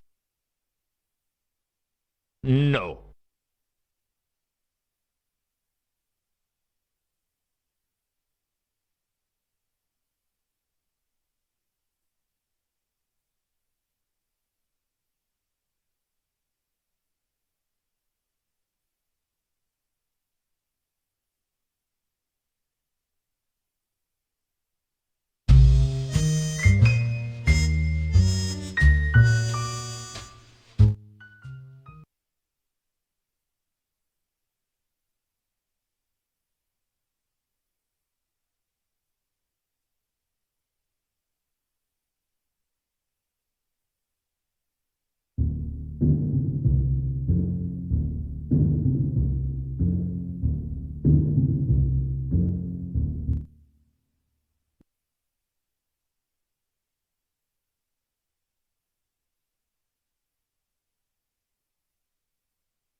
There was a hint of an apple-colored scent in the air.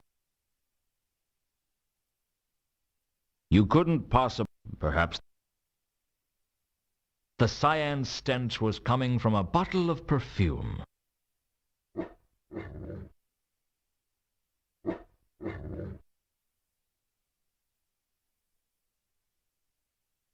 Dark cyan was the most prevalent smell in the dressing room. There was a booming bass quality to the scent.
There was a hint of an apple-colored scent in the air.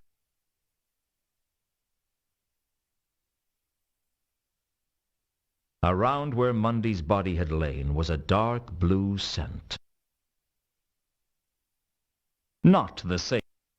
There was definitely the remains of a magenta scent in Mundy's room.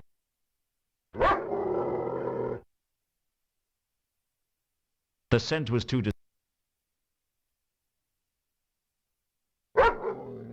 There was a bold scent of navy blue in the air.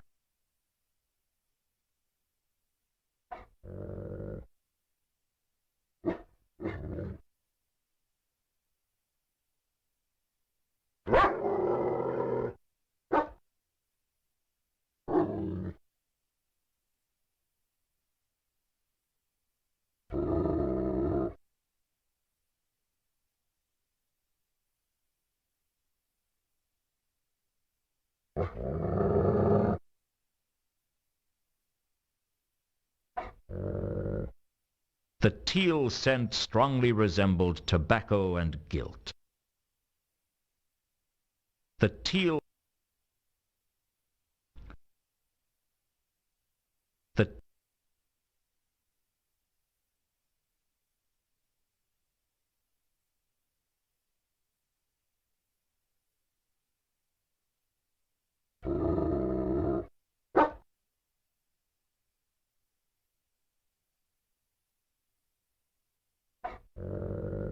I was...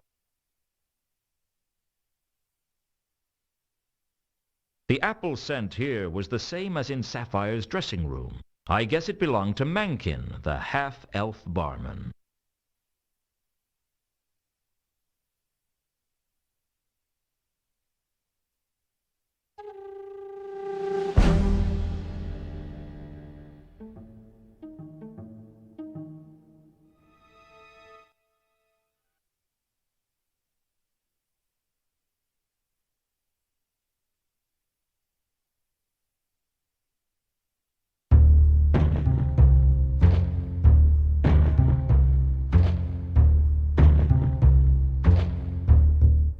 I couldn't imagine who would pay attention to the notices in a seedy dive like the Parrot, but I guess they were of interest to someone.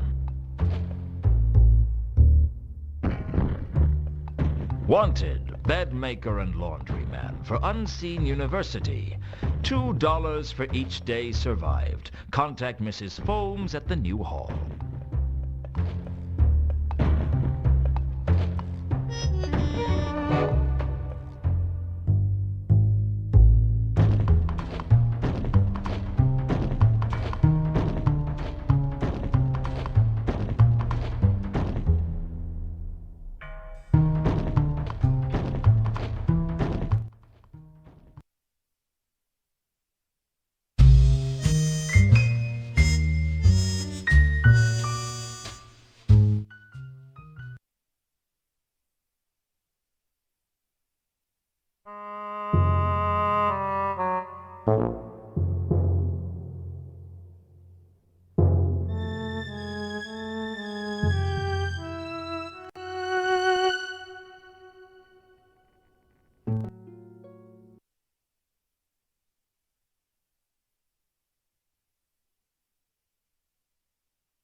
The magenta traces were too weak to be accurately memorized.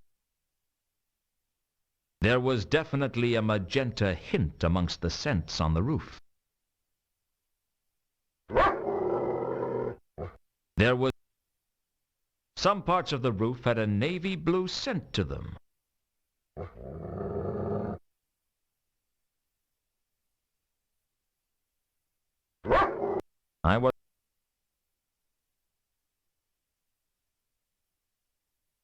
I guess the navy blue scent had to belong to Commander Vimes.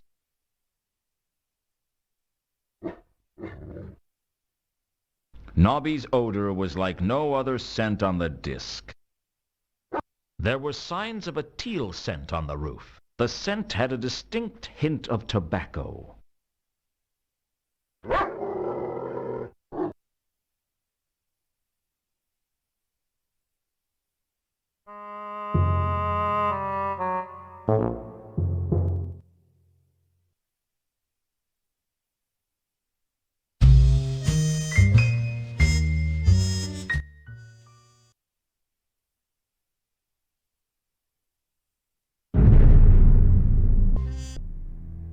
Oh. It is you, sir. I'm just as thrilled. Who would Sir like to see this time?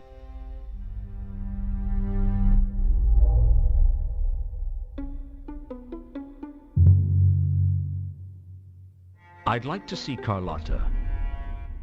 Is she home? I will go and check.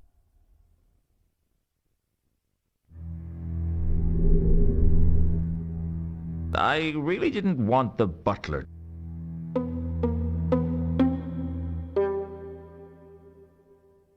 While the butler was gone, I slipped into my wolf form. A purple scent stretched across the hallway, and I instantly knew it was Carlotta. But that wasn't all. The richness of her odor told me something else. Carlotta was a werewolf, just like me. It seems that Carlotta is not in her room. Take a message. Tell her to meet me at the Café Ankh later tonight. As Sir wishes. If Carlotta was the werewolf who infected me, I wanted to speak to her as soon as possible. Sheesh! You'd think a guy could take one kiss and wake up the same shape next day, wouldn't you?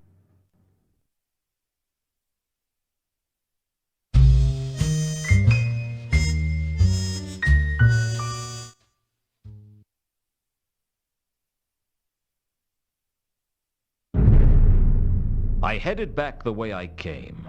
I couldn't shake the feeling I was being watched. Who would Sir like to see this time?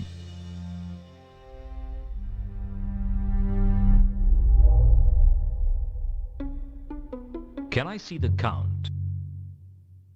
I am not in a position to know how good your vision is, but you may see the Count, which I believe is what Sir actually meant in Sir's untutored way.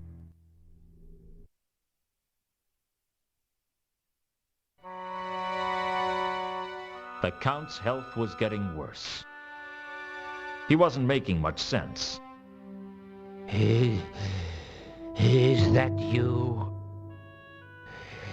I knew you'd come for me sooner or later. Is it time? Is it time already? It's been such a long time, hasn't it?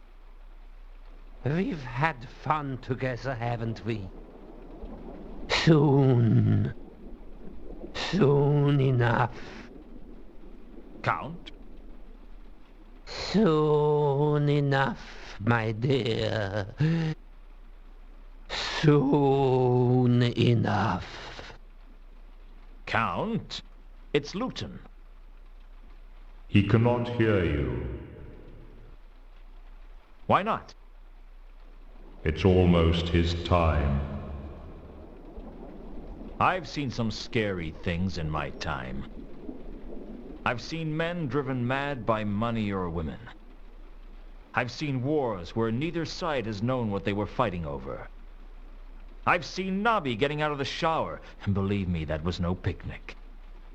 I didn't really discover what terror was until I found myself talking to a 7-foot-high skeleton with a scythe. You're deaf! Am I? You know, I wondered why I was carrying the scythe around. Am I? Are you what? A selfish, bitter man who has yet to squander his one last chance at redemption? Am I dead? No. It's not your time. I thought you might have missed me the other day when I was stabbed and you've only just got around to me. I'm famously punctual. So why are you here? I've come out for the Count, so to speak. Oh, well, that's a shame. I was hoping to ask him a few questions. You seem remarkably calm for one who's just seen the defeater of empires, the swallower of oceans, the thief of years, the ultimate reality, the harvester of mankind, and the assassin against whom no lock will hold. That's me, in case you have trouble with long sentences.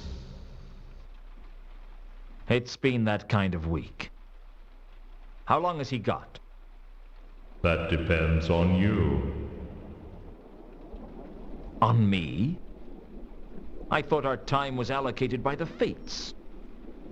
It is true that fate is the ultimate master of life and death.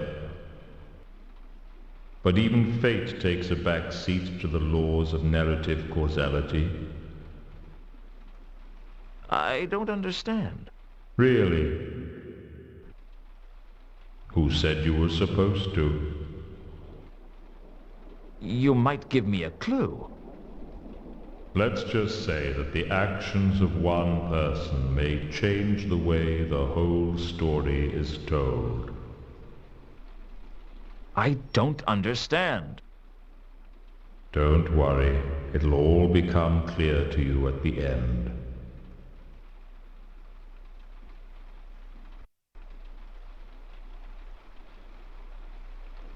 How come you're here? I came on my horse. What is it?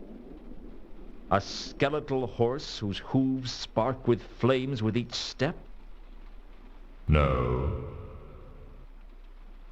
Just my horse. I call him Pinky.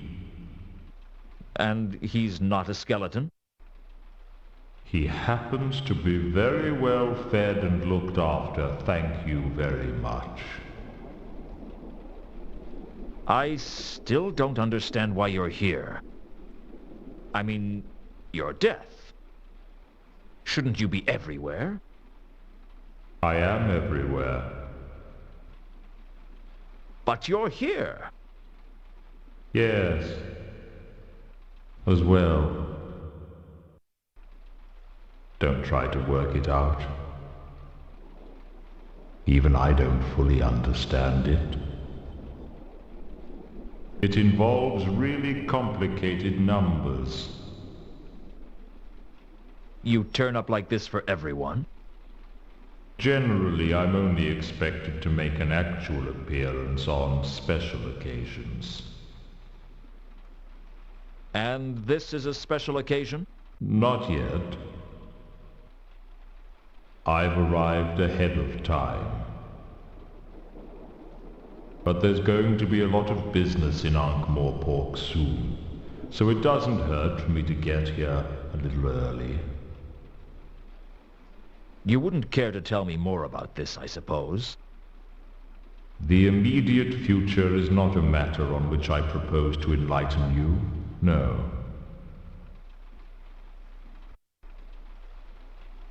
How come I can see you? Is it something to do with me being a werewolf? In a sense. It has much more to do with certain other matters. Such as? Ordinarily, I am only perceived by those who are about to die. So you are invisible? Oh, that must be useful. I'm not invisible as such. People just can't see me. They won't allow themselves to do it. Until it's time, of course. Wizards can see me, and cats. Odd, really, but there you go. But I can see you. Indeed. People in a state of heightened awareness sometimes stop seeing what they expect to see and start seeing what is really there. Like with Gaspode. Frankly, I think your seeing me has more to do with your quest for the golden sword. You know about that? I've been around. I hear things. Why should the sword be a factor? Well, it's more to do with narrative causality, as I said. It's not really a quest. I mean, I'm just investigating a few murders. Believe me, I know. I was there. You mentioned narrative causality before. Did I? I must be becoming careless. Why? Aren't you allowed to discuss it? It's not exactly against the rules. But it might ruin it if I told you. Ruin what? The story.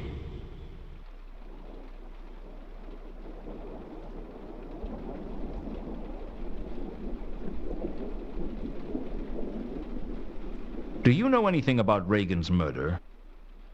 Of course. You were there? Well, yes. I have to be. But this is very irregular. Of course. You know about all these murders, don't you? I mean, you're basically an accessory after the fact. Or possibly before the fact. Young man, I am the fact. Well, tell me everything you know. Are you sure? It would take millions of years. I meant about this case. We could stop anyone else from being killed. No. Absolutely not. You can't expect me to be a witness in a murder inquiry. I'm going to take the fifth. The fifth what? No one ever says what fifth.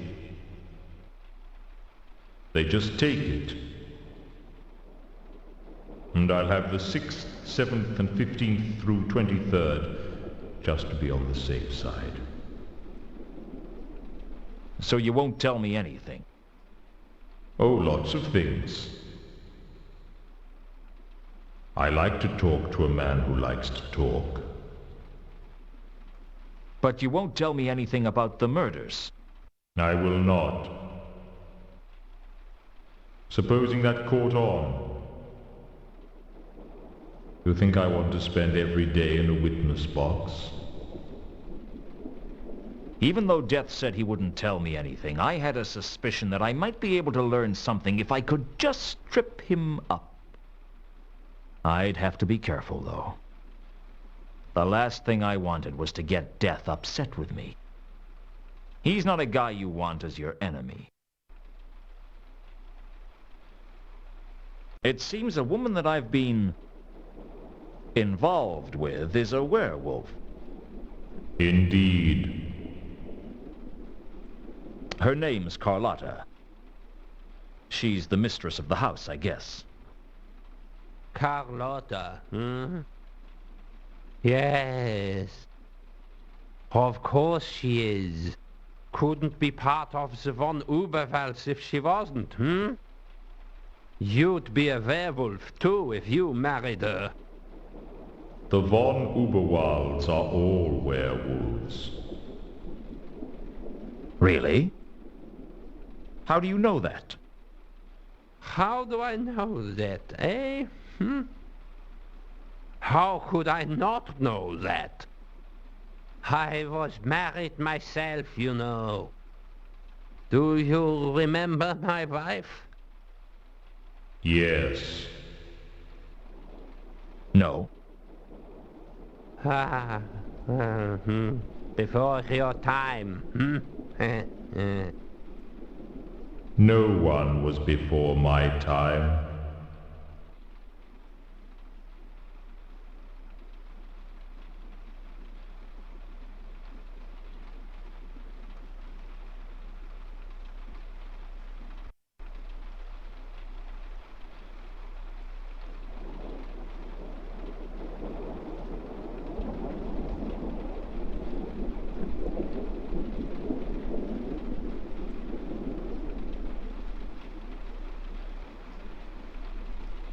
Do you know anything about golden swords?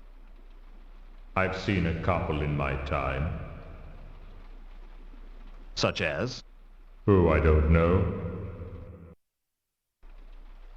If you've seen one golden sword, you've seen them all.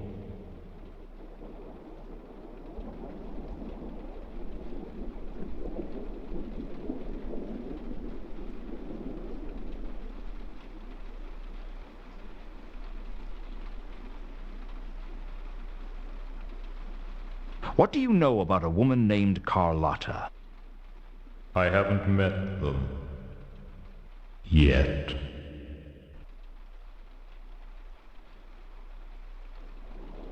What do you know about a dwarf named Alkali? I haven't met them. Do you know a woman named Ilsa or a man named Two Conkers? I haven't met.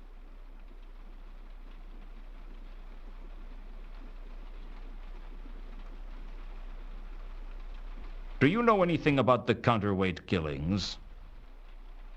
I already told you that I could not discuss the details of my work with you.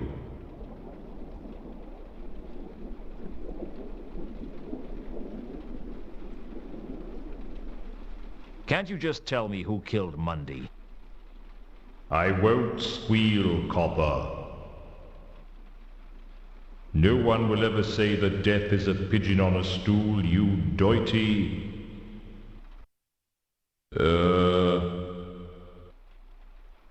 You doity rodent of some sort. I say, this is fun, isn't it?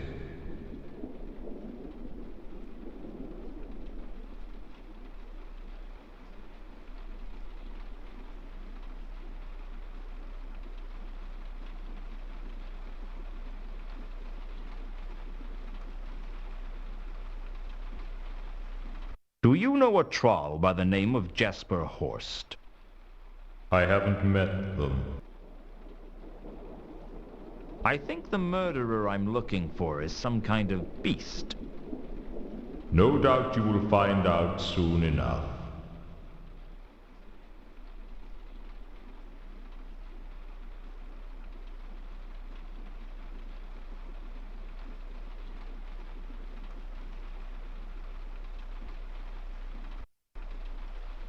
You can at least tell me why the murderer killed Reagan, Mundy, and Malachite. Surely that wouldn't be a problem. Look, if I tell you about him, where does it stop? No. I will tell you nothing. I think it's too late for that. Bugger. I don't suppose you could forget I said that. Sure. Thanks for eliminating half of my suspects.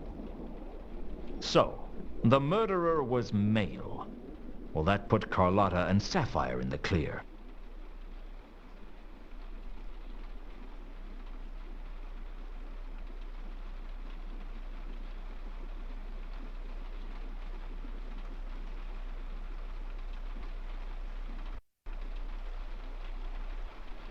I was just thinking that I could really use some information on the merchant's murder. That's funny. I was just thinking about wallpaper. Was there a point you wanted to make? Perhaps I could trap him into saying something when I knew a little more about how and where the merchant had been killed. You know, that's very good, the way you make your voice go all tough and gritty like that. Do you have to go to elocution classes? No. Do you have a secret code ring or anything? No. Oh.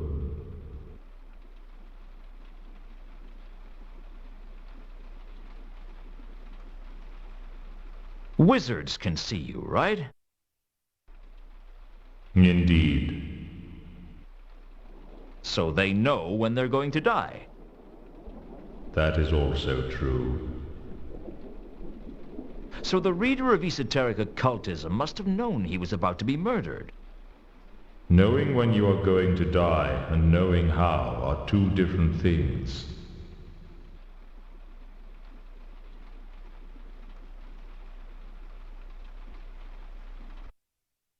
Is there anything you'd like to tell me about the murder of the patrician's clerk? Only that he was a lot less tiresome than you and didn't have such a colorful vocabulary.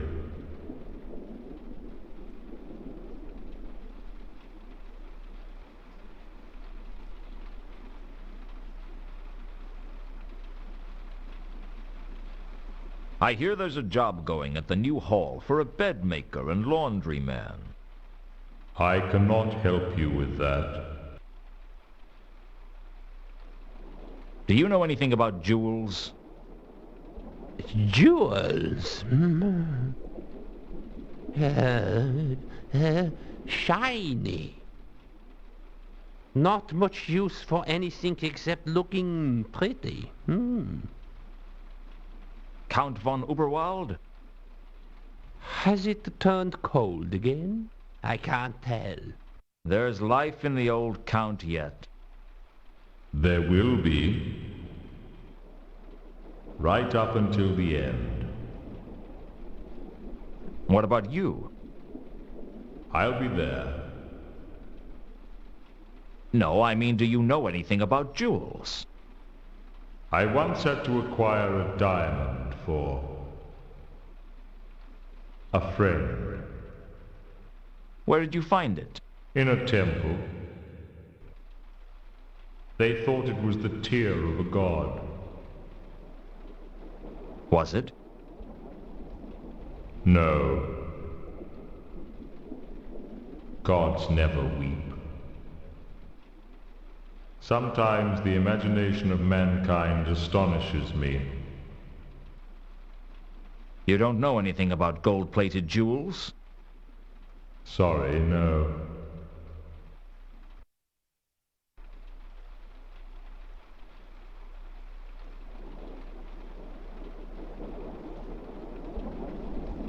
I don't suppose you know anything about mosses. Moss? Did you say moss? Plants, yes. Lots of plants here. Can't remember much about them these days. The memory fails. There are books, though. I forget where. Ah, yes. The library's Apocrypha. All the books are there, you know. May I use the library? Eh? What was that, my boy? The library. Ah, yes. The library's Apocrypha. All the books are there, you know. You can use it if it will help your inquiries. How go your inquiries? Have you heard from Reagan? No. Not yet.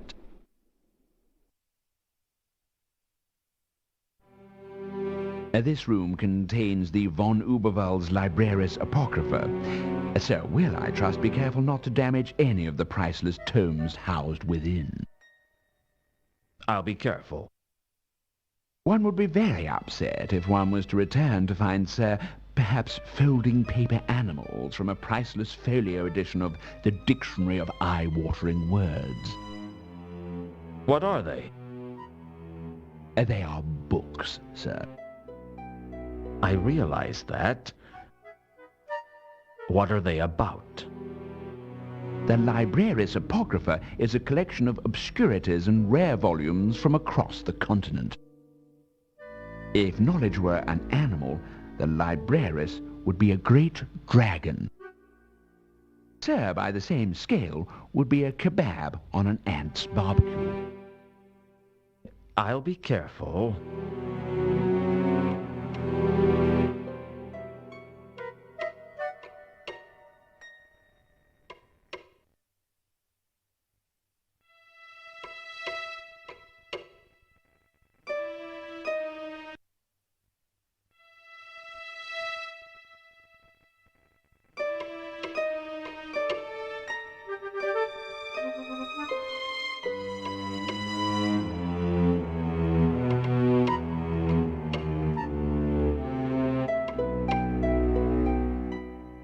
Some moss.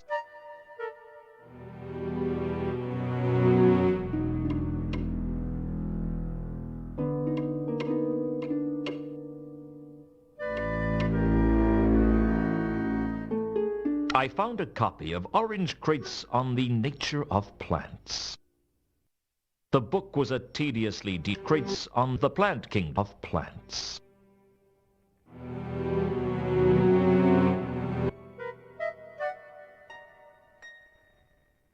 Apparently it was a lycanthrope, a type of animate moss with crude locomotion, found only in the worst sewers in the most decrepit urban areas. Apparently the lycanthrope looked like harmless moss until something to eat walked by.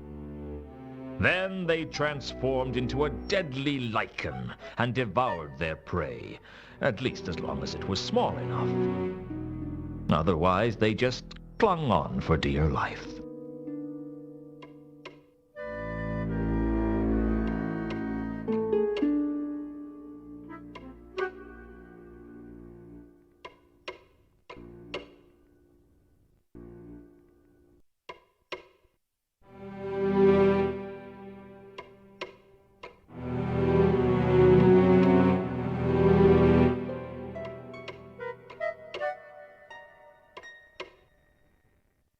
I checked through the library and found some ancient plans of the city of Ankh.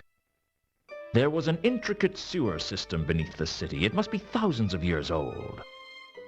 It would be in quite a state if it was still around, and as far as I could tell, it would be under the waterline if there wasn't a drought on. Given the rains that we'd had recently, I could only find one section of sewer that might be above water. There was a shallow sewer running from the Magdalen Bridge around the rimward side of the Royal Winter Palace of the Kings of Ankh, now the home of the patrician. I guess the designers weren't allowed to put sewers under the palace grounds, which might have been why the Royal Summer Palace of the Kings of Ankh was a long way from Ankh-Morpork. That and the stench of the River Ankh, anyway.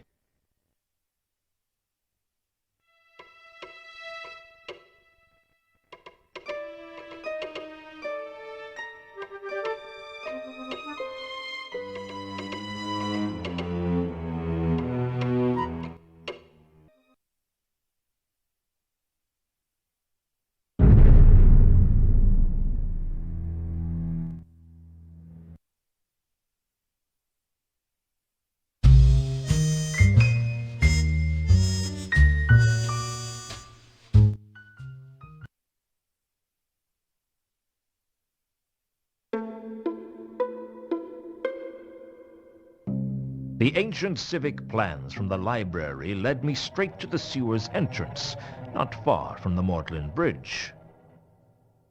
A relatively small tunnel in the library filled beneath a pile of debris that must have accumulated over the centuries. It looked as if most of the tunnels here were actually still above the water line, or the sludge line, to be more honest about it.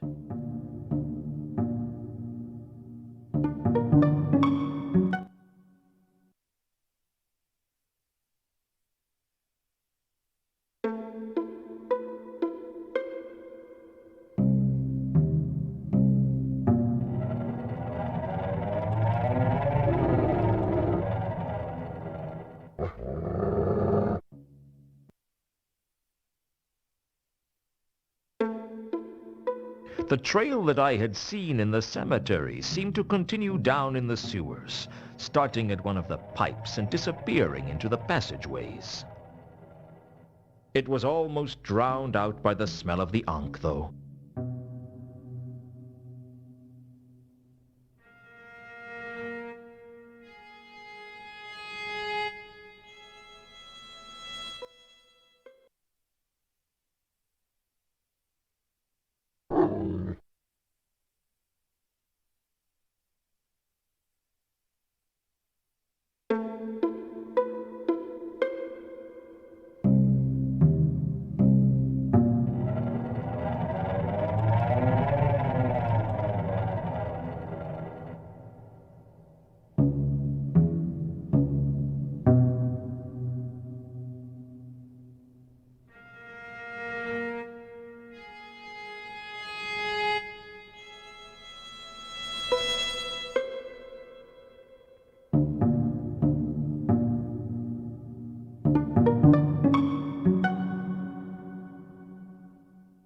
The magenta...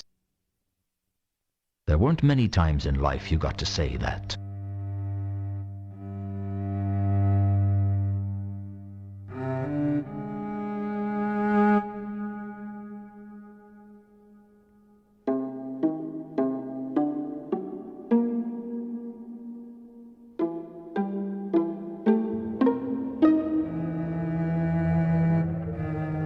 Amongst the garbage was some kind of pendant.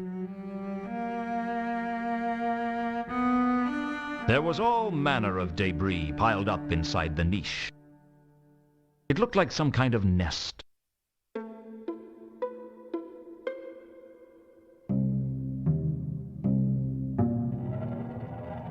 Amongst the garbage was some kind of pendant.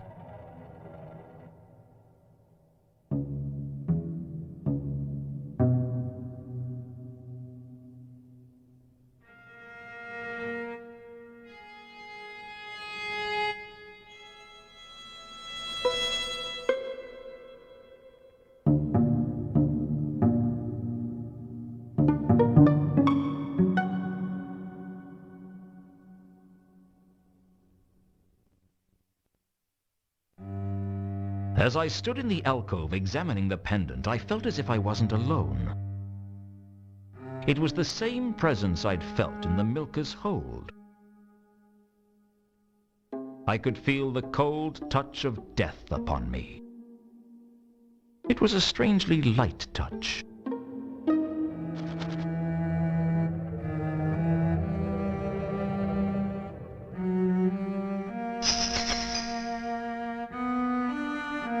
Size obviously isn't important, I agree.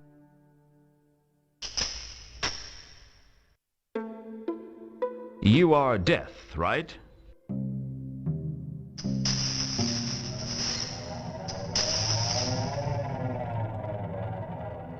Rats have their own death? No offense, I mean, you're very, very intimidating. For a skeletal rat, at least.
My usual, please.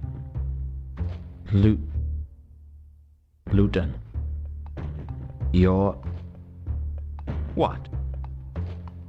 Is my tie not done up straight? Is there an unfortunate mark on my nose? I heard you were dead. Perhaps I am. Get me a stiff drink.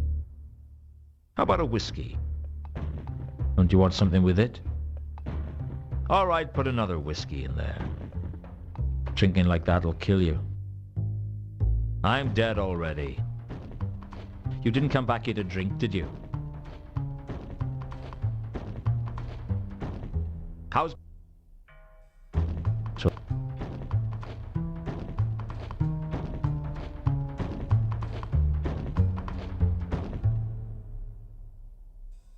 I hear a prominent merchant has been killed. Heard anything about it? All I heard was that someone in the Merchants Guild got killed. That's all I know.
The scent was too weak for me to really remember it.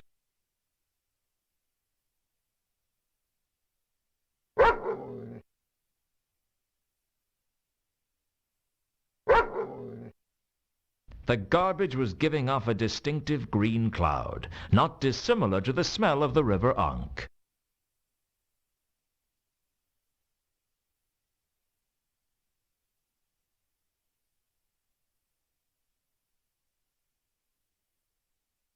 The empty barrels were surrounded by a cloying red mist, and it had the shrill pitch of red wine, if I wasn't mistaken.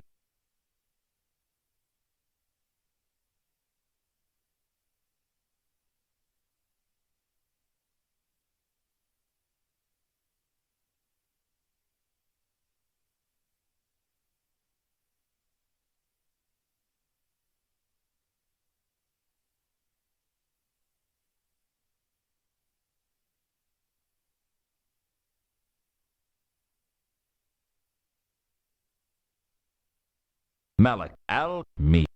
The al-Me. Definitely the same scent as my killer, which meant whoever it was made it into the palace concealed in a wine barrel. Why did that bring to mind the phrase, "You wait, time passes," and Thorin sits down and starts singing about gold?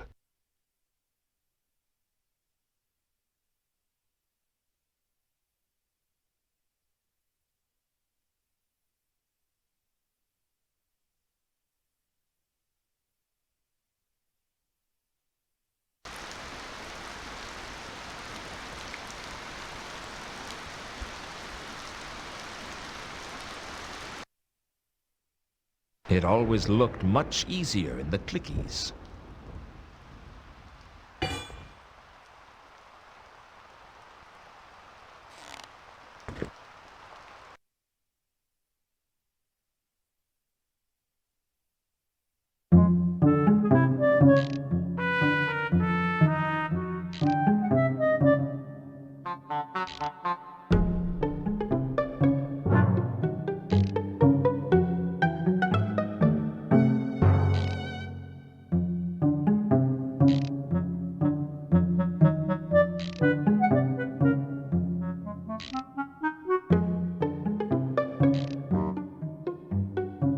Can I ask you a few questions? Well, we are a little busy at the moment. Can it wait? How long? Just a day or so. No, then it can't wait. Very well. What did you want to know? Do either of you recognize this? Is of much familiarness. From where? Near sort being. Somewhere near. Ha! Yesness. Seal on temple in Alkali. It's the seal on the doors of a temple? May I see? Sure. Why not? Ah, yes, I recognize that. That's from the temple with the intricate door locking mechanism, isn't it? Quite a marvel of technology for the era it was built, those doors. I was very impressed with them. Now, what was the name of the god it was dedicated to? I can't quite remember. I know. I am sure you do, but give me a moment and it'll come to me. I think he meant it's from the temple of Anu Anu. Ah, yes. I remember. The temple of Anu Anu at Al-Khali. A lovely building. And this is a replica of the seal. Of much sureness. Replica of most exactitude. That might be helpful to know. Thanks.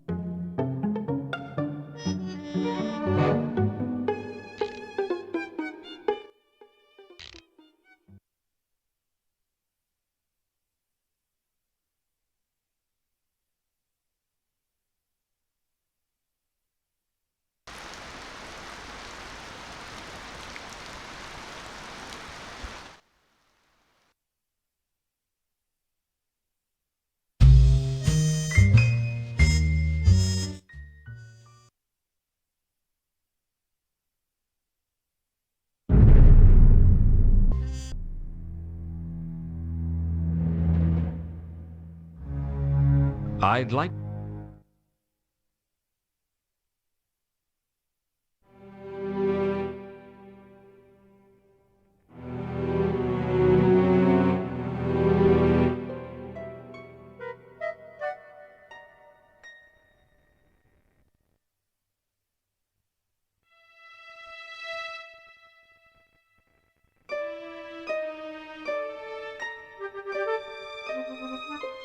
There was a book in the library called Frescoes and Fatal Traps of the Temple of Al-Kali.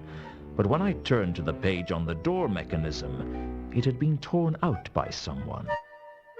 I was going to have to find another copy of the book. There were only two other and another in Ankh-Morpork that I knew about, and one of those was in the Assassin's Guild.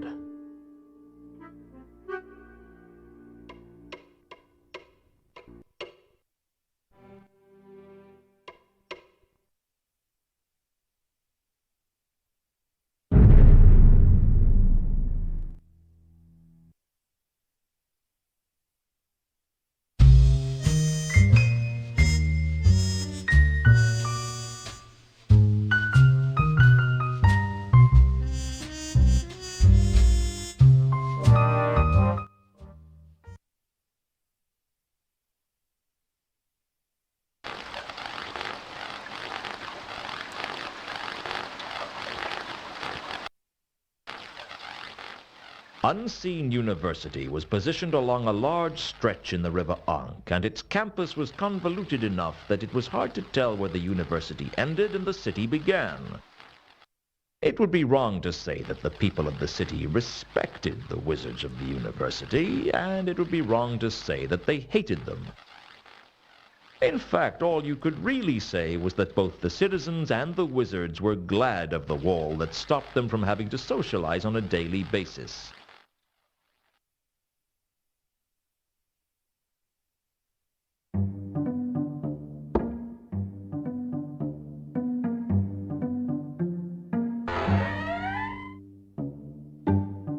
Mrs. Foames?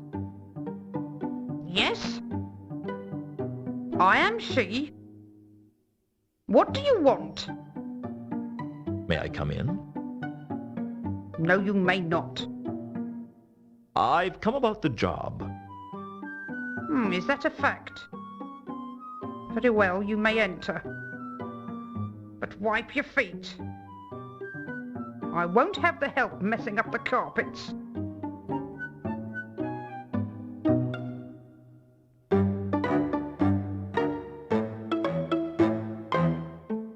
Now, you've come for the job, Mr. Luton. And yes, I am interested in the job. Well, as the head chambermaid, the decisions about hiring staff falls on my shoulders. Do you have any experience? No. But I'm a fast learner. Well, the pay is $2 a day. There are no perks. If you want it, it's yours.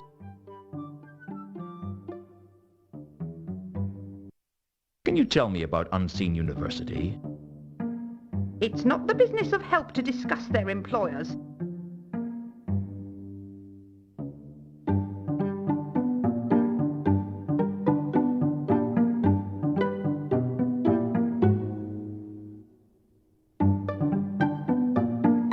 Have you heard of the Temple of Anu Anu at Al-Khali? I have better things to be doing than...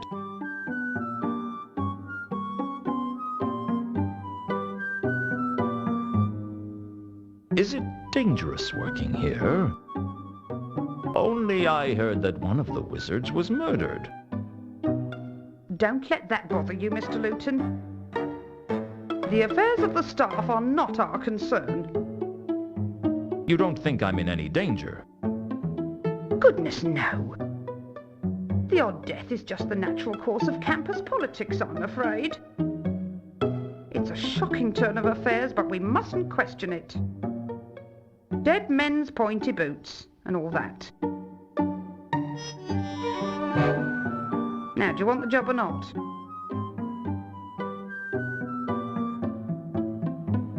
I'll take the job. When do I start? You can start now by making the beds. The dorm is through that door. I advise you to leave before the students get back. Why?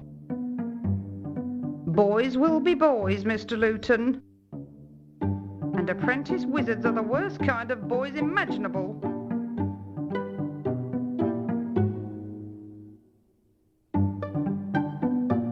Dead men's pointy boots? Yes. No questions asked as to the manner of their emptying, if you know what I mean. I see.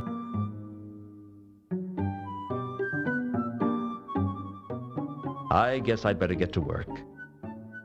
Very good.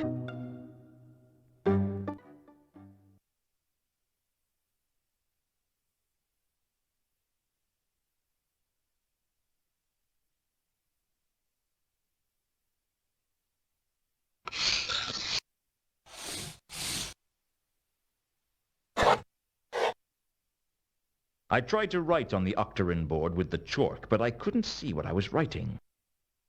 The chalk marks were invisible to my eyes. The octagon board appeared blank to my eyes, but I had a feeling there was something written on it I couldn't see. A few sticks of chalk, a type of chalk made from octagon carbonate, were resting on the top of the board.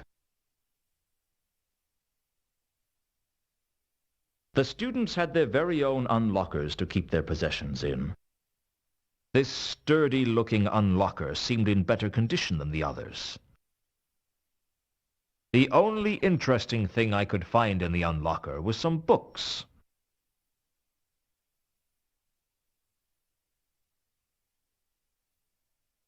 I guess the rumors about the students weren't true. They did do some studying. What have we got? Occult primer, monster fun grimoire, Fullamyth, the theory of thaumic imponderability, Lost temples of the Great Nev?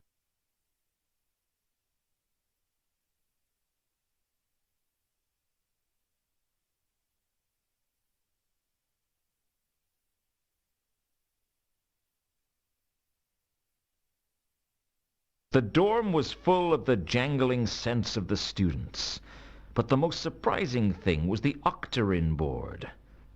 As a wolf, I smelt the words on the board. The chalk marks showed up as sparkling traces against the odorless board. It seemed to be a list of subjects the young apprentices were studying. Occult perils of lace-making, basic myth and monsters, principles of thalmic imponderability, and temples of the Great Nev. Under the list of subjects were the words, "You must read a chapter on each before the next lecture."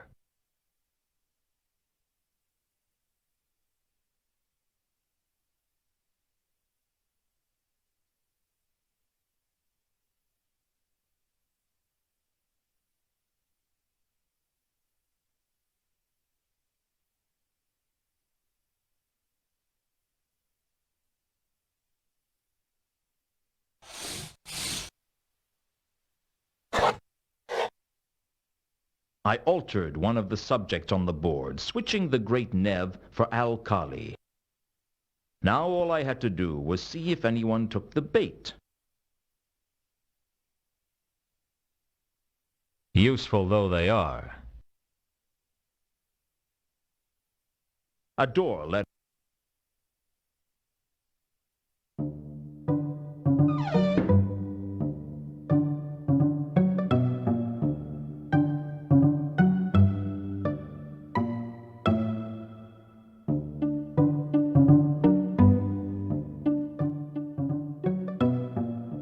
What are you doing here?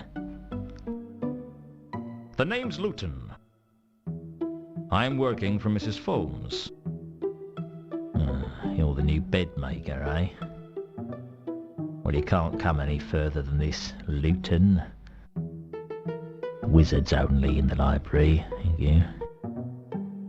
Wizards only? Well, wizards, apprentices, and orangutans.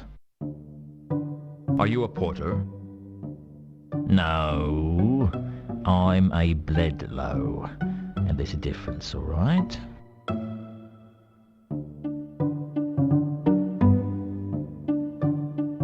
What's a Bledlow? We look after the students.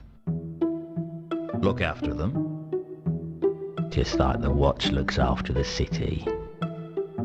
You throw your weight around and beat them senseless when they do something wrong? That's about the size of it, yeah. You don't mess with the lobsters.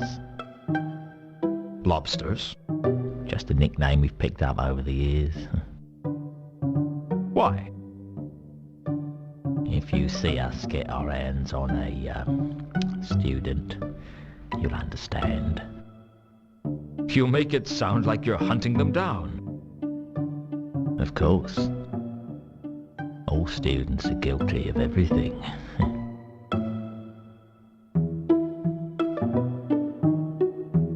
Where are all the students?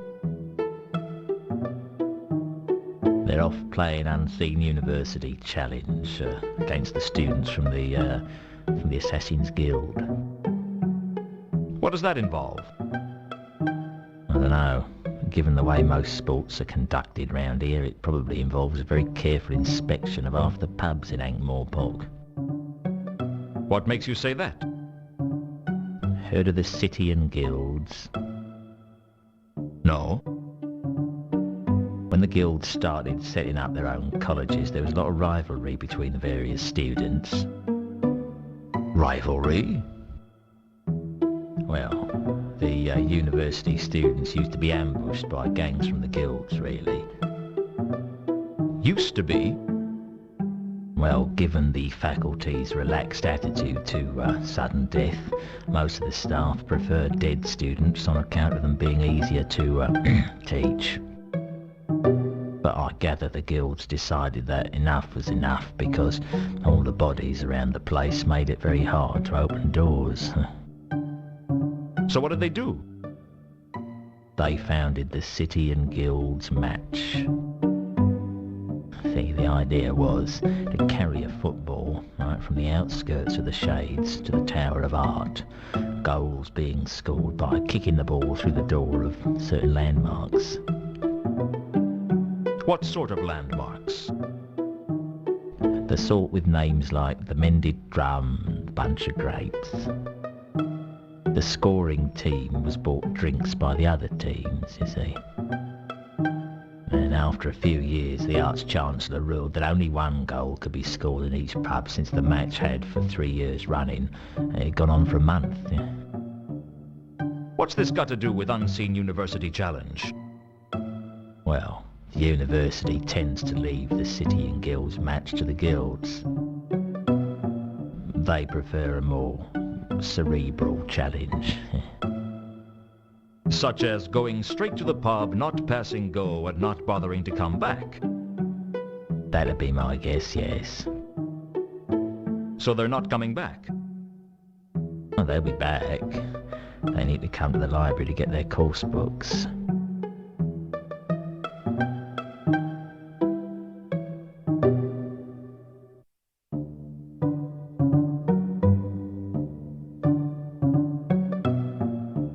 I hear the reader of esoteric occultism was murdered. Yep. Old Mathan was so full of poison, even the worms wouldn't touch him. He was poisoned? That's right. Right here in the Widdershins wing of the university. You don't sound concerned. I just keep an eye on the students. The wizards can do what they like to each other.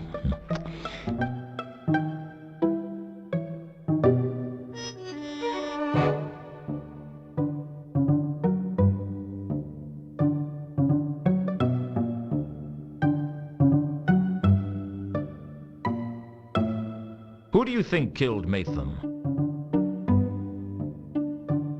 Well, that shouldn't be hard to work out, eh? Just see who fills his shoes. You think it was an internal matter? I don't see why not. No one else has got a reason to be killing wizards, have they, eh?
The Merchants' Guild was the youngest of the Ankh-Morpork guilds, founded in self-defense by the city's traders and shopkeepers when they realized their role in the grand scheme of things was to be robbed.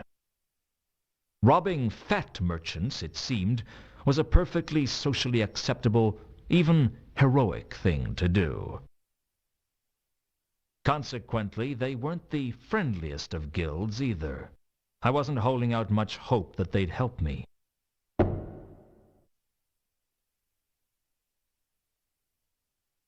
Evening. Usually is when the sun sets.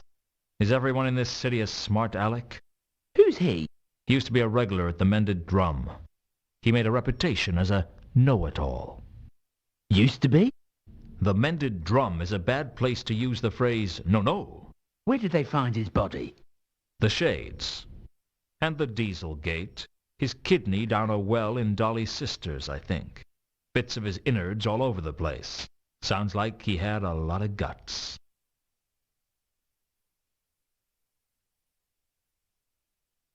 So how did you end up working on the door? Who? There's only so many good positions to go around. I take it this isn't one of them. Oh, it's not that bad. I get to hear all the interesting news with this job. And has anything interesting happened recently? Oh, yes. Such as? We got a new kettle. Much nicer than the one with the leak that we used to use. You boiled water in a kettle with a hole? Well, we made a lot of steam anyway. It wouldn't stay in the cups, though. And that's the most exciting thing that's happened here. Oh, exciting. If you want exciting, you should see the new colour scheme in the coin shaving room. Come on. Someone was murdered. Wasn't that exciting? Oh, sure. Why didn't you mention that? A guild policy. We're not to discuss the incident with outsiders.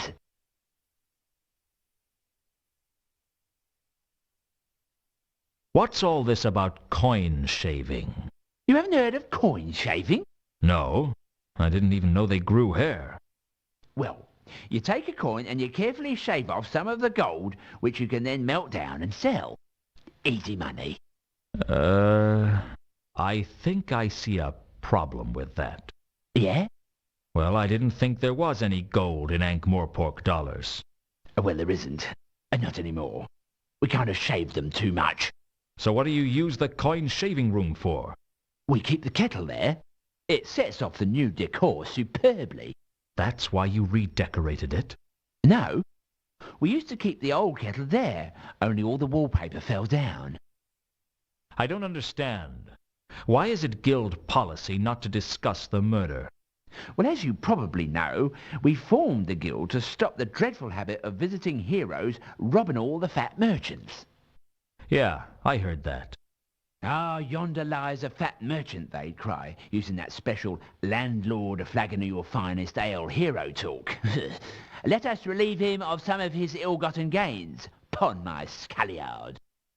Next thing you know, they've robbed you blind. That's the thanks you get for years of service. Years of service, carefully mixing sand in the sugar and switching the number plates of the donkey carts. Hey, that's a very stilted view. What about all the other top-quality bargains we offer? Ah, yes. All those once-in-a-lifetime, never-to-be-repeated, absolutely didn't fall off the back of a cart offers? Exactly. Plus, we keep the economy of the city running. By giving small sums to the less smelly beggars? Annually, yes. You were telling me about guild policy. Ah, yes. Anyway, it was decided that it would be the Merchants Guild's policy to fully further the aims of its members, advertise the civic charms of Ankh-Morpork, and beat 7 kinds of hair out of anyone with a leather loincloth. Advertise the civic charms of Ankh-Morpork? Are you saying you don't like Ankh-Morpork? Oh, no. Absolutely not. I heard what you guys did to Castroaster. Damn straight. He got tired real quick. This doesn't explain why you can't discuss the murder with me. Well, the Merchants Guild is supposed to be the shining beacon that shows the rest of the world how unsurpassably wonderful Ankh-Morpork is. By robbing them blind? Oi! Watch it. Sorry. Continue. Anyway, the point is, it's bad publicity if we're seen to have a murder in our ranks. Couldn't you sell it as a tourist attraction? What? You know, come to Ankh-Morpork, site of the infamous counterweight killings. Show some respect. A merchant lies dead, struck down in his prime. So do half a dozen other people. True, but they weren't merchants. So how exactly do you go about advertising the civic charms of Ankh-Morpork? We pursue those misguided people who publicly fail to recognize the many attractive points of this fine city. Pursue? Yes, we hire large gangs of men, with ears like fists and fists like walnuts, to point out that Ankh-Morpork is in fact a marvellously clean and decent city in which to live. A process whose ongoing nature might be swiftly curtailed if they don't shut up right now. I suspect they see sense. Oh yes, even if their eyes are a bit swollen.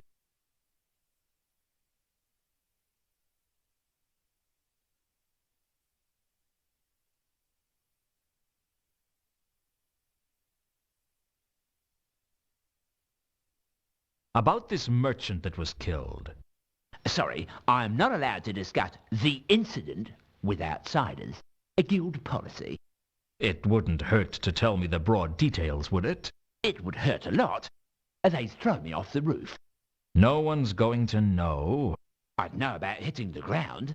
Is it really that important to you? The Merchants Guild takes its policies very seriously. So it seemed. I had to find a way to exploit that.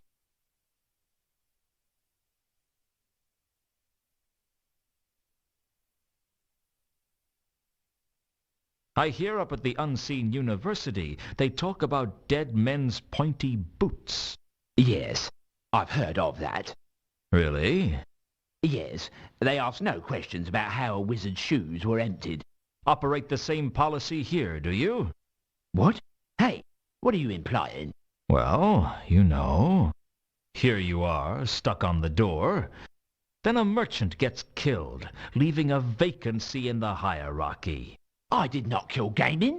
But there aren't any witnesses to that, are there? There aren't any witnesses at all. He was alone in the guild house when... Oops. Thanks for the information. Wait. Don't tell anyone I said anything. They'll lynch me. I'll keep quiet if you tell me everything you know. No. I've already said too much. Well, it was good while it lasted. Now all I had to find out was how Gaiman had been killed. And I had a feeling I wasn't going to learn that here.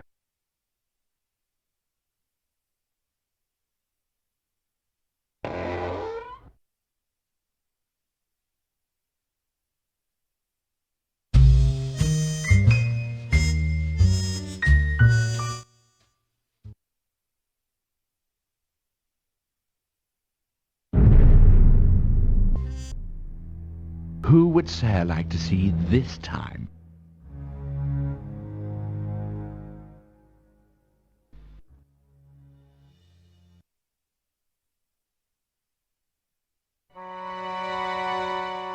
Still...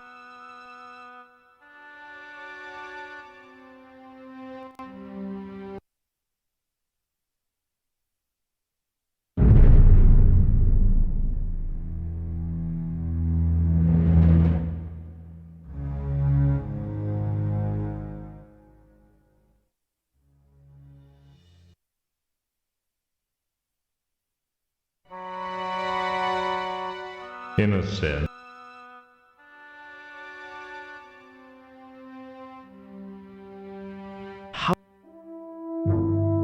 No.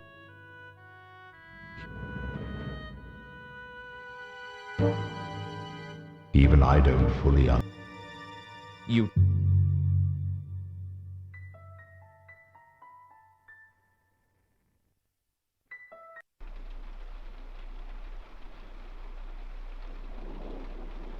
According to the gatekeeper at the Merchants Guild, nobody witnessed Gaiman's stabbing. Gaiman wasn't stabbed. Really? How did he die? He was strangled. Thanks. Blast. I didn't see that one coming.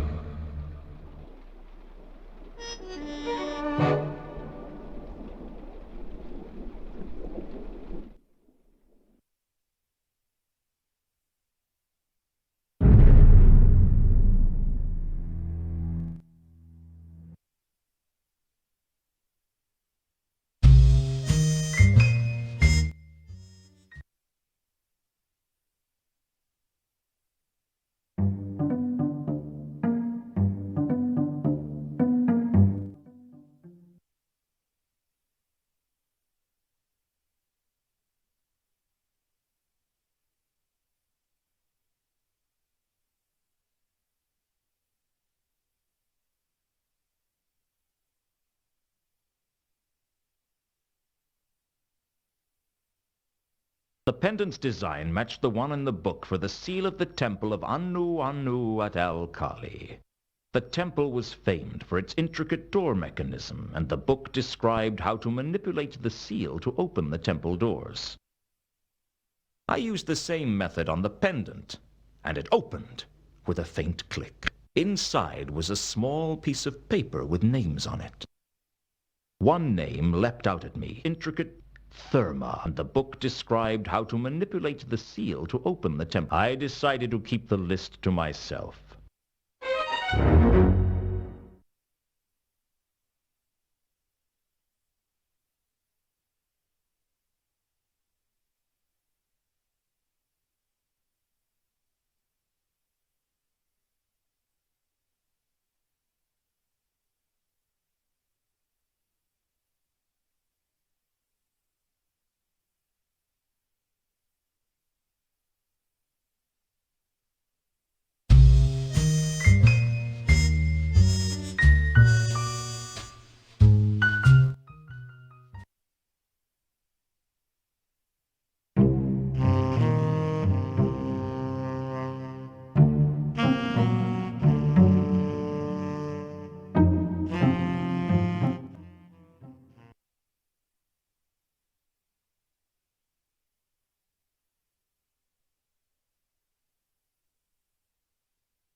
You wanted to see me. I tried to reach you at the mansion, but you're never around when I need you. You never need me when I'm around. A funny thing happened to me the other day. You arranged all this just to tell me an anecdote? It's a funny little story. I think you'll like it. I'm listening. The other night, someone stuck a sword through my ribs. Ah, it must have been someone who knew you well. The thing is, not long afterwards, I was in my coffin thinking about it when I realized I wasn't dead. That was lucky. Luck was not a factor. Why did you do it, Carlotta? Do what? Make me a werewolf. If I hadn't, you'd be dead. Would you prefer that? That's not the point, and you know it. You did something to me that was going to change who I was for the rest of my life, and you didn't even tell me. I didn't think you'd understand. Besides, it wasn't as if I planned it. Are you telling me you turned me into a werewolf by accident? How long have you been a werewolf now? Not long. Have you felt what it's like? That force that pulls on you, that draws your attention to every jugular, pulsing with life? The irrepressible call of fresh blood? A sudden attention to the phases of the moon? I have to fight to keep control. We all do. Coming to a city of 1 million people, it's like a starving monkey wandering into a banana plantation. You learn to live with it. And you decided to infect me with lycanthropy? Infect is such a negative word. I prefer blessed. You think this is a gift? Of course it's a gift. It's the greatest gift I could give to someone, and I chose you. Why? You're a smart man, Luton. Figure it out.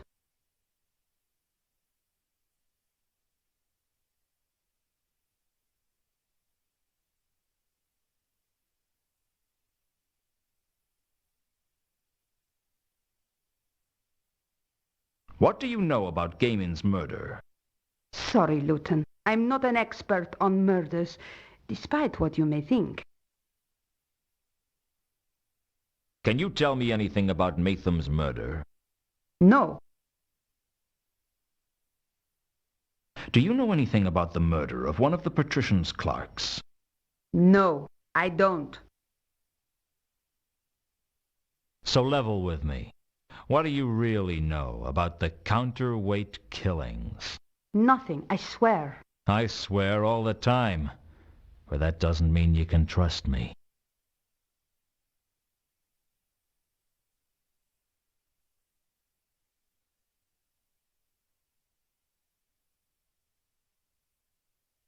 Does dead men's pointy boots mean anything to you? I'm sure you can think.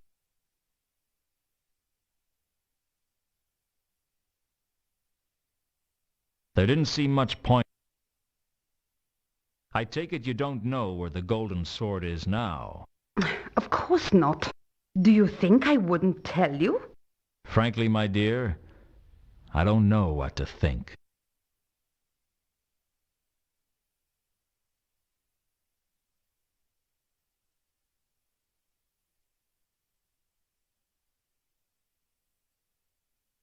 Have you seen anything strange around town recently? What kind of strange? A little birdie eater told me that Malachite was killed by something bestial. A werewolf? I don't think so. Whatever, it was vicious. You don't think werewolves are vicious? You should hear my aunt talk about me behind my back. I think whatever this thing is, it's more powerful than just a werewolf. Tell me about Horst. What's to tell? He's a treasure hunter, as ruthless as they come. He'd sell his own mother to get what he wanted. Rumor has it that he pushed his father off the mountain when he was just a pebble. Have you had any dealings with him in the past? Occasionally. Horst is the kind of troll you try not to work with unless you really have to.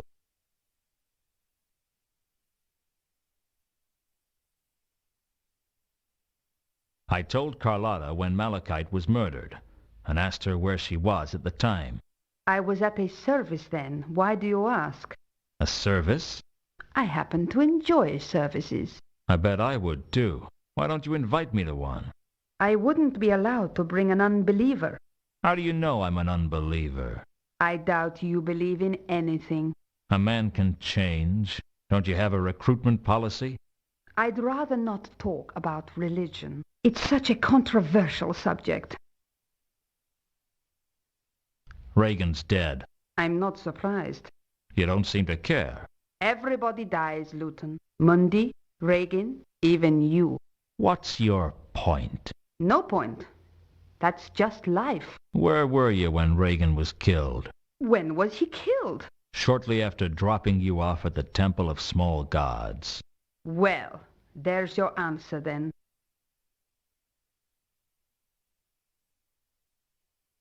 I can't help but notice that your recurring alibi for the murders is that you were at the Temple of Small Gods. Everyone needs a little solace now and then. You seem to need it a lot. I'm not easily satisfied. Which god is it that you worship? I really don't like to discuss religion. Come on. I only want to know the name. All right. Her name is Errata, but I don't appreciate you prying into my spiritual affairs like this. Can I pry into your physical affairs? My affairs are never just physical. I bet you say that to all the boys.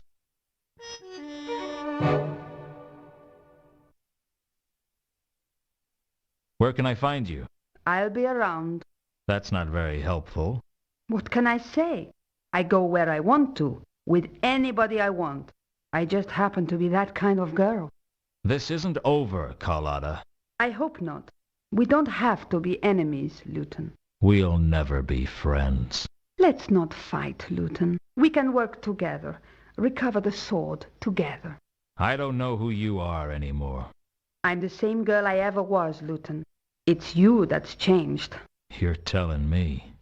You know, Luton, you don't have to work with me. You don't have to say anything, and you don't have to do anything. Not a thing. Oh, maybe just howl. You know how to howl, don't you, Luton? You just pull your jaws apart and blow.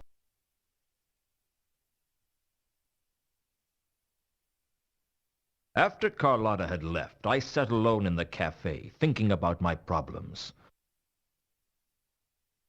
As bad as it seemed, my life was still better than it was a few years ago. Back then, I would have sat alone in the cafe, drinking through my problems.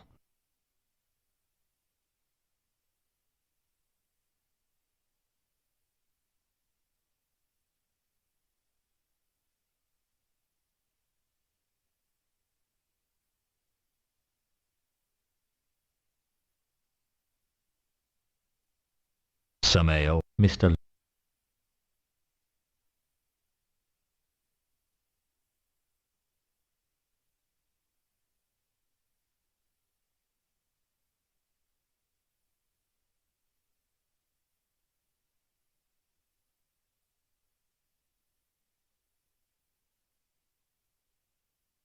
Have you heard about the murder of one of the patrician's clerks?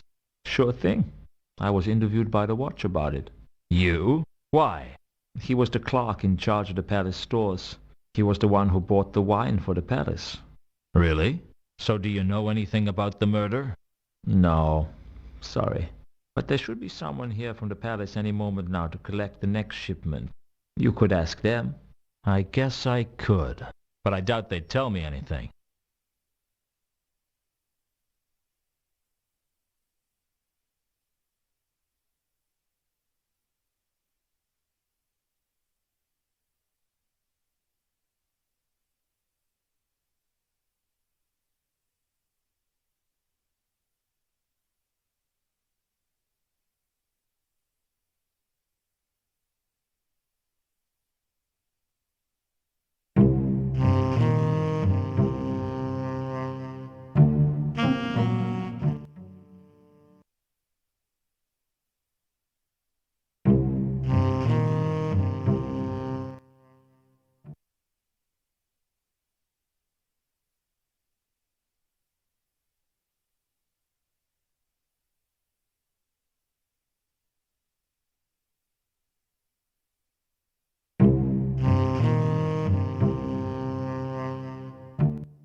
It was too scattered for me to remember it.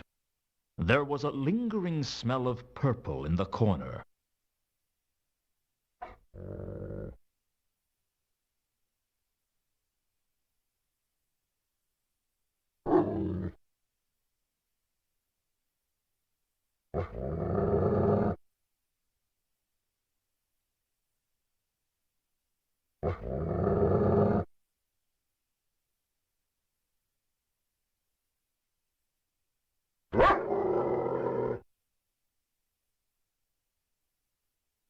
The red wine here had exactly the same scent as the barrels outside the patrician's palace.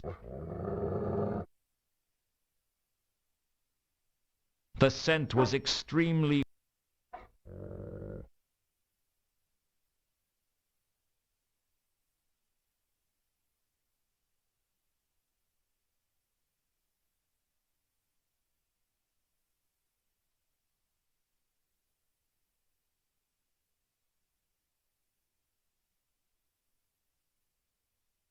Although, I guess if...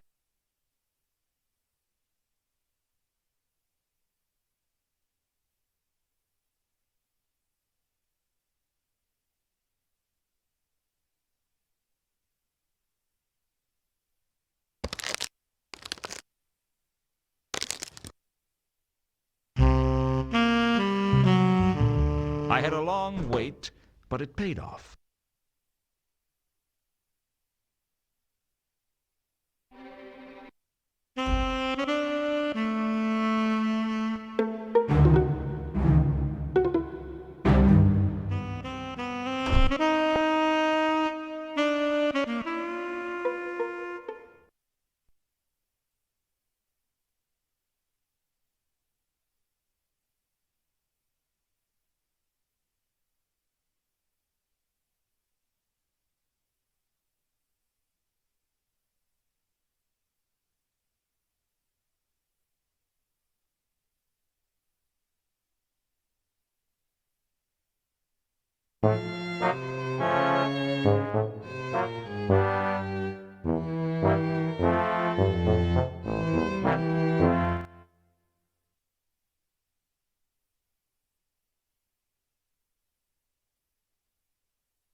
Silent. Perhaps I should try...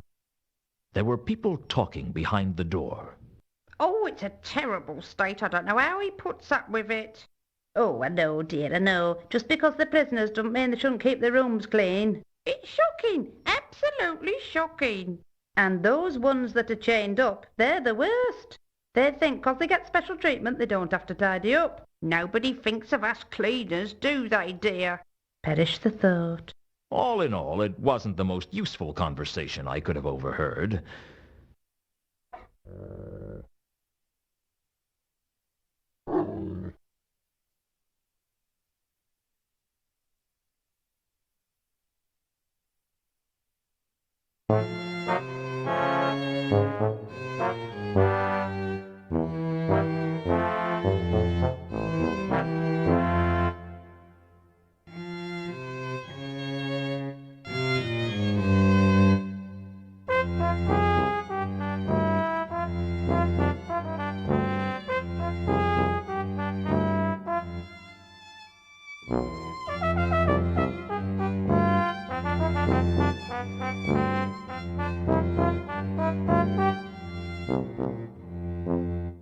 The double doors were more stately than the others leading from the hall. I reckon that it led to the oblong office, the patrician's personal sanctum.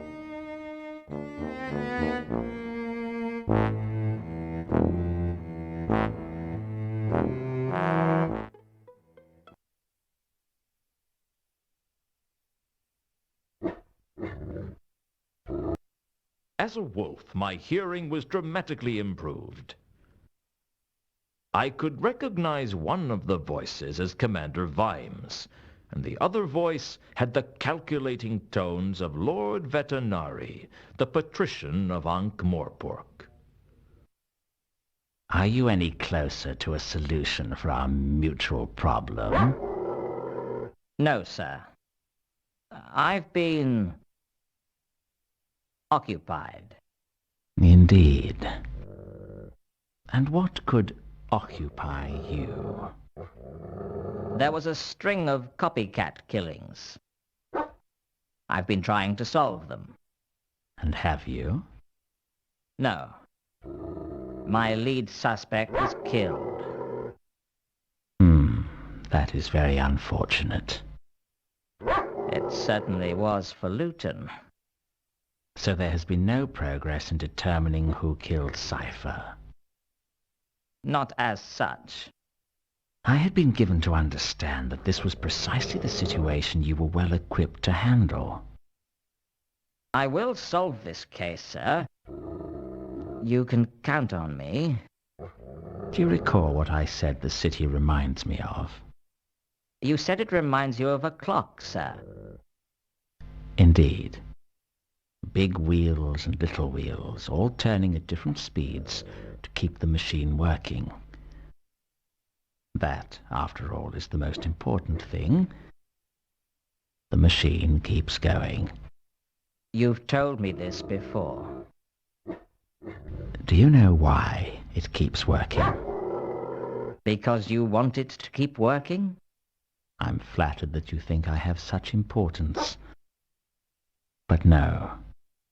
It keeps running because the people believe it will keep running. Faith is a powerful force. There is a point to this, sir?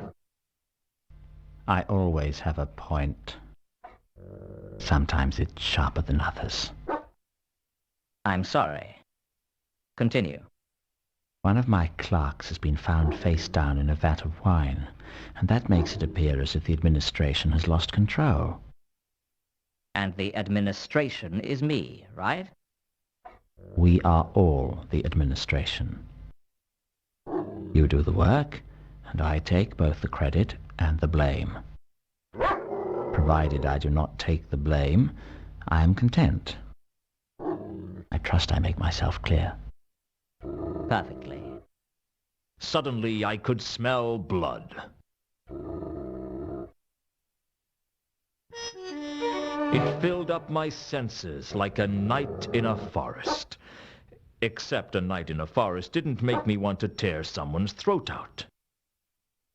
I didn't know whether the guard had cut himself or if I was just developing a healthy bloodlust, like any young werewolf.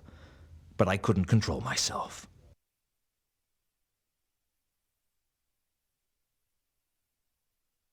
The next thing I knew, I was in my office. I had no idea how I got there, how I got my coat out of the palace, or where I'd got a traffic cone from. It had been that sort of night. I was sitting at my desk, thinking over the case, when there was a knock at the door. I understand you've been a busy boy, Luton. It's a busy life when you're a private investigator. Plus you get to see interesting foreign places and learn a trade. There was a commotion at the palace last night. Perhaps you know about it? What goes on at the palace has nothing to do with me. Indeed it is not. And if, for some reason, you did take an interest in the palace, I'm sure you would not be so foolish as to be caught breaking into the palace. Of course not. Think I'm suicidal? Strange you should say that. I heard you'd been killed. I expect you hear a lot of things that aren't true. I bet someone has to explain them to you using very small words. The thing is, the intruder at the palace appears to have been a werewolf. There's a lot of that around this time of year, I understand. Must be the moon. I paid my respects to your grave. Oh, that was nice of you. It was empty. Oh, you know how it is. I get claustrophobic in narrow spaces. So do werewolves, perhaps? I wouldn't know about that. Remember when I said how disappointed I was that I couldn't take you out for free? Oh, that was a very touching sentiment. Well, Lord Vetinari has generously offered to pay for the inhumation of last night's intruder. He has a big heart. It's a shame no one can find it. Was there a point to your visit? I was just passing through. Thought you might benefit from my advice. How generous of you. Well, I'll be on my way. The door's behind you. I can explain how to use it if you want. Watch your steps, Luton. I will be.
I have some more questions.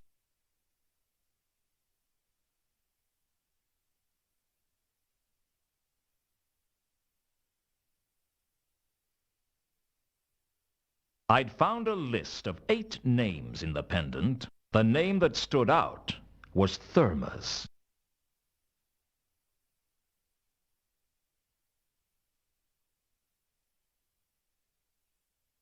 I wasn't about to reveal that I had the list, but perhaps I could use it to trap him.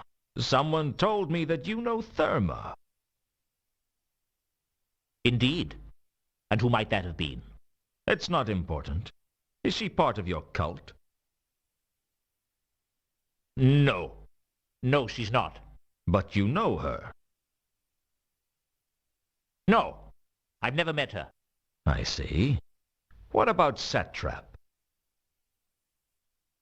Are you intending to bore me with a list of people's names? I haven't time for this tomfoolery. I must preach the gospel of Anu Anu. Thy kingdom Coom and all that. Yes. Indeed. I'd clearly unsettled him mentioning Coom. Now I just needed to sit back and watch what he got up to.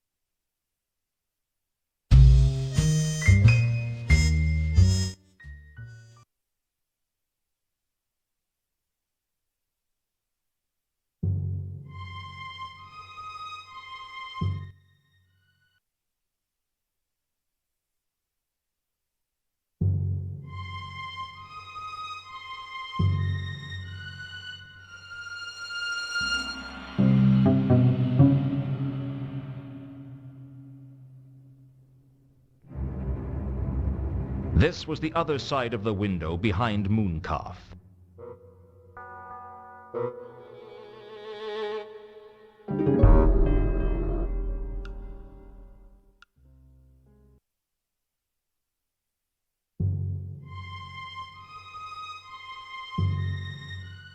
There were two silhouettes at the window. One was definitely Mooncalf. The other looked like a troll. There were two... With my sharpened wolf senses, I could hear what Mooncalf was saying to the troll. And I think we may have to do something about it. We will have a meeting of the true believers after this evening's sermon. Sure thing, boss. You want I should go now? No. You keep an eye on Luton if you can. I'll go back to the sanctuary and leave a message for the others. You got it, boss.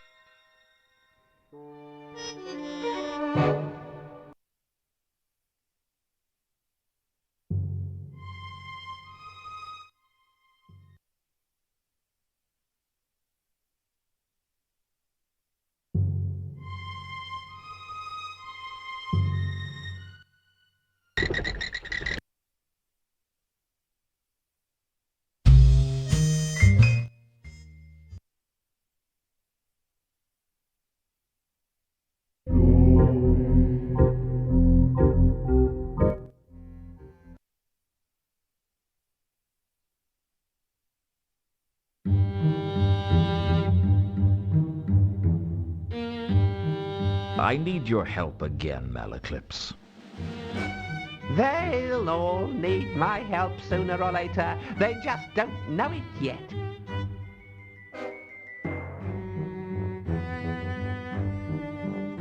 Carlotta says she's a follower of Errata. Is that right? Bah!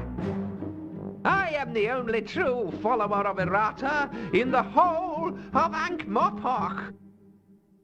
Unless you have seen the light, Luton. Seen the light? Do you believe in the ways of Errata? How could I not? Surely, Errata is the most worthy of all gods to follow. Either you've just had a miraculous conversion or you're learning to lie. Good. A useful skill in followers of Errata. I overheard Mooncalf talking about a meeting of the true believers. I'd really like to know what that was about. It's tough to find out what the cult of Anu is up to. Is there any way I could listen in to one of Mooncalf's sermons? The sermons don't take place here. They hold them in the inner sanctum. The inner sanctum? It's the center of worship here in the Temple of Small Gods. How come? I mean, there are a vast number of gods and goddesses that the temple has to provide for. Are you telling me they all have to share one room for the services? Absolutely. High priests are always complaining that so-and-so was hogging the sanctum all morning, or that such and such left hair at the bottom of the holy font. It causes a lot of tension around the temple. Can you get me in there? I'd like to have a look around.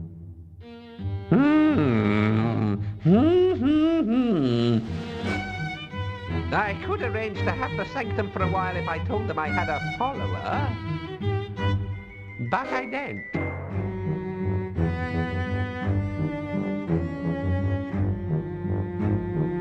So if I agree to be your follower, you can get us into the inner sanctum? Yes, I can. But you wouldn't really be my follower.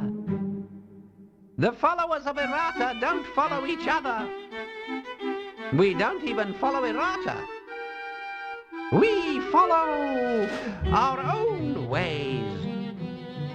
So why is there a church of Errata at all? You're learning, Luton. Keep thinking like that and you'll go far in the church.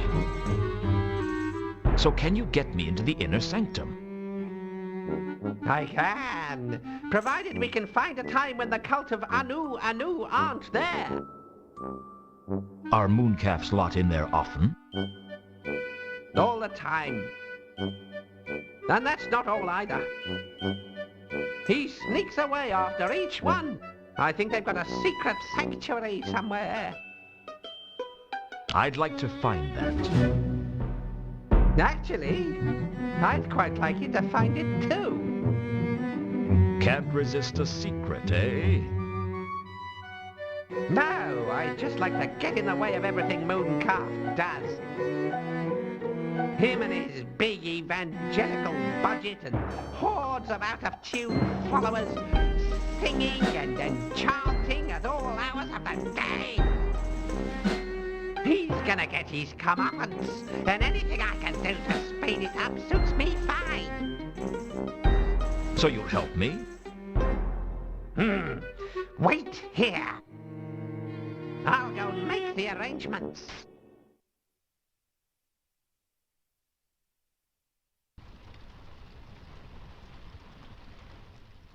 It took a while, but eventually Malaclips got me into the inner sanctum. Malaclips stayed by the door, eventually warned me if anyone was coming.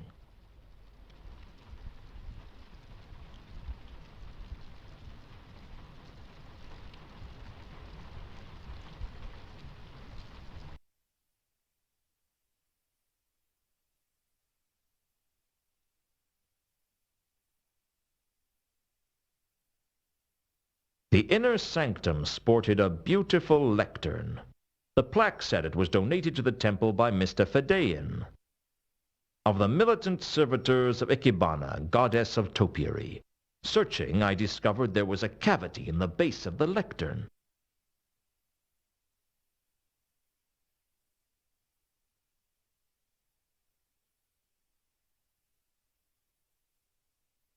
The space under the lectern was large enough to fit a whole person inside. Unfortunately, there wasn't much room to move inside. To my embarrassment, I got stuck. Luton! They're coming! Hide! I'm way ahead of you, Malaclips.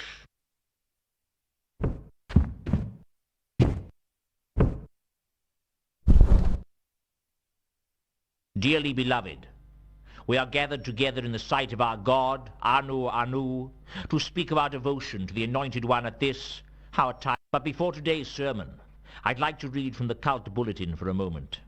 Firstly, there's a jumble sale next Saturday to raise funds to buy a fresh goat to sacrifice. We'd appreciate it if as many cultists as possible could attend.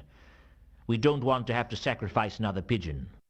It hardly befits a deity of the illustrious wonder of Anu to be sacrificed another of Mrs. Jeroboam's gerbils either. Yes, I know they breed like flies, but that's not the point. The sermon was one of the most tedious things I'd ever had to listen to. And as if that wasn't bad enough, then the hymns started. Why the gods wanted to listen to such droning monotony was a mystery to me, but I suspected they just liked to make the mortals suffer.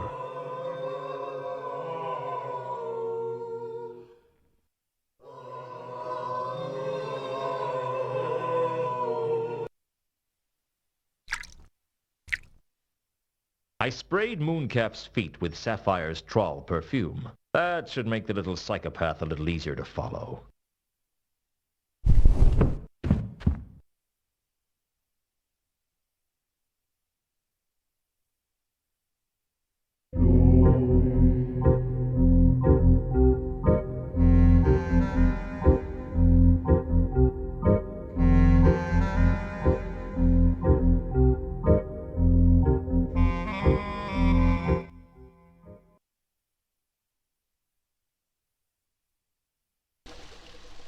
Sapphire's perfume cut through the stench of the river like a trawl wading through a dwarf street rally.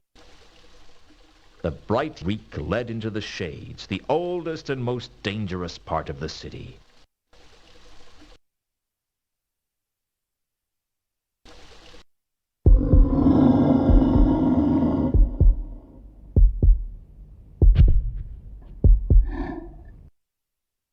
As a wolf, I listened to what the so-called true believers were saying through one of the windows of the sanctuary. Greetings, brethren. I call to order this extraordinary general meeting of the secret cabal of the true believers of Anu Anu. You smell nice tonight, boss. What? What is that? KC2? What are you blathering about, Foyd? Anyway, I see we're all present. Therma not present, boss. Therma has to keep a low profile at the moment. Do not concern yourselves with her absence. Why should Therma have such special status? I have important business of my own to be doing, and these interruptions aid no one. Quiet, satrap. Mooncalf wouldn't have called us together if it wasn't important. Indeed not. There is an investigator, a Mr. Luton, who's been asking worrying questions. I think he may know about Nylonethotep. I do now. I still say this is madness. There must be a better way to glorify our beloved Anu Anu without taking such risks. You always were the spineless one, Coombe. Silence, Kondo. As chairman, I will not permit such disputes when the meeting of true believers has just been called to order. When can we have a dispute? It can wait until we reach any other business.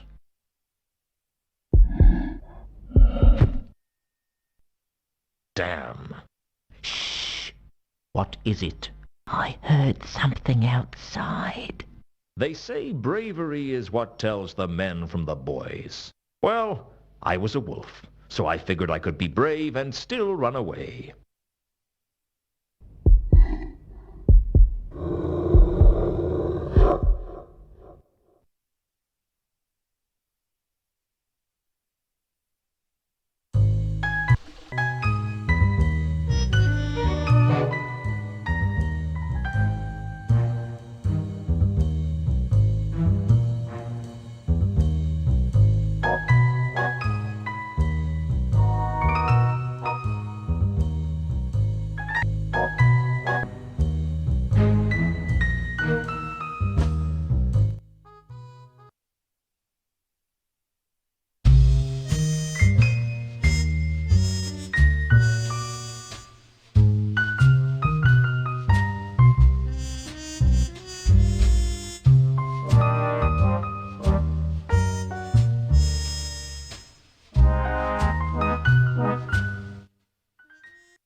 The sanctuary was decorated with a strange and disturbing fresco. Closely examining the fresco, I could see that one of the symbols made a frequent appearance.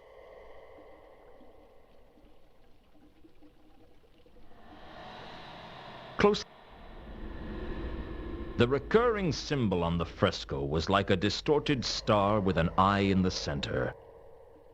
I wasn't sure what it was. I made a sketch of the symbol in my notebook.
The Necrotelecomnicon was a book that legend spoke of, saying that any mortal man who read it would be driven insane.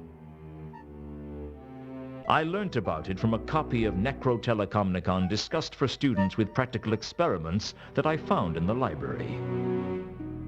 In this tome, there is a description of the old dark gods of the Disc, including the terrible laddering holler, Nylonathotep. Apparently, Nylonathotep was once summoned by a series of 8 murders, forming a perfect octagram, focused at the center of the Circle C, thus releasing it from the sunken city of Lesh, where he was trapped, along with drunken Cthulhu Bapalulu. The book speculated about the whereabouts of Nylonathotep now, but beyond him being safely imprisoned somewhere around the Circle C, it drew no conclusions.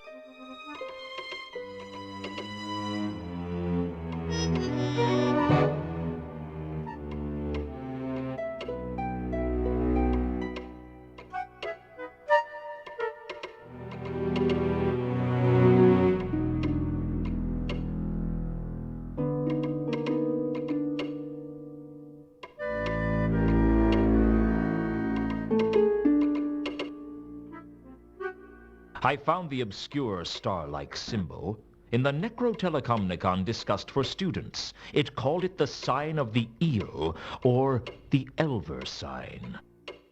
It was apparently a protective ward against some of the older, darker gods of the Discworld. The tome also explained how to inscribe one, the order of tracing being very important. Not that I believed any of this mumbo-jumbo, but hey, you can't afford to be too careful, right?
The murders were marking out a perfect octagram, just like the one that had been used to free Nylonathotep from sunken Leshp centuries ago. If I was right, there would be 2 more murders, one in Dagon Street and one in the Wizard's Pleasance. If I knew which one was next, I could stake it out. In the center of the octagram was the Disc Theater, which almost certainly meant some kind of cosmic evil was entombed there. I can't say I was enthusiastic at the thought of checking it out.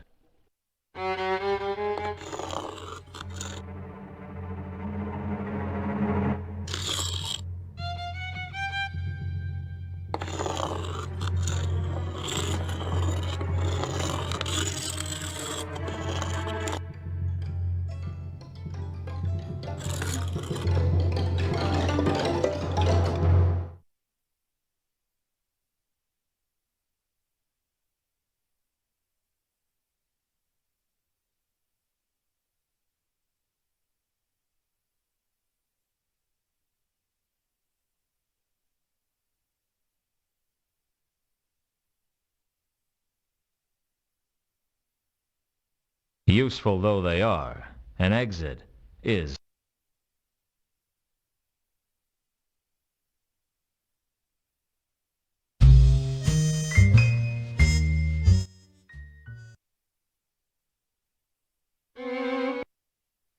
The moon over Dagon Street lit the rundown alley.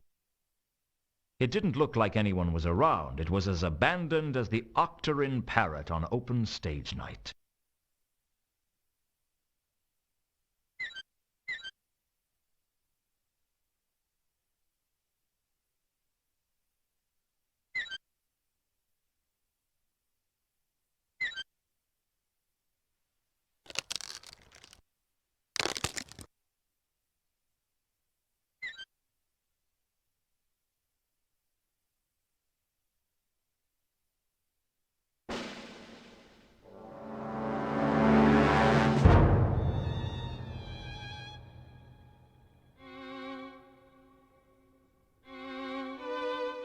Amongst the debris, I found a bone that seemed a little out of place.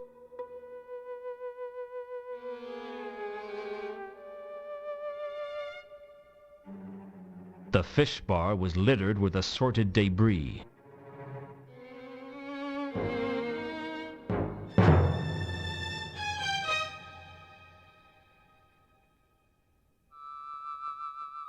I didn't want to take the bone.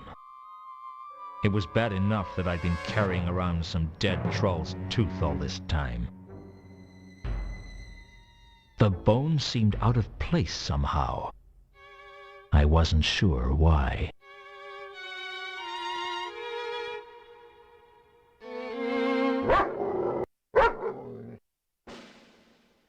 There was a disturbing dark magenta scent in the fish bar, something that resonated with cosmic evil. It scared me. It scared me that anything could have such a disturbing scent, and it scared me that I could tell what color cosmic evil was.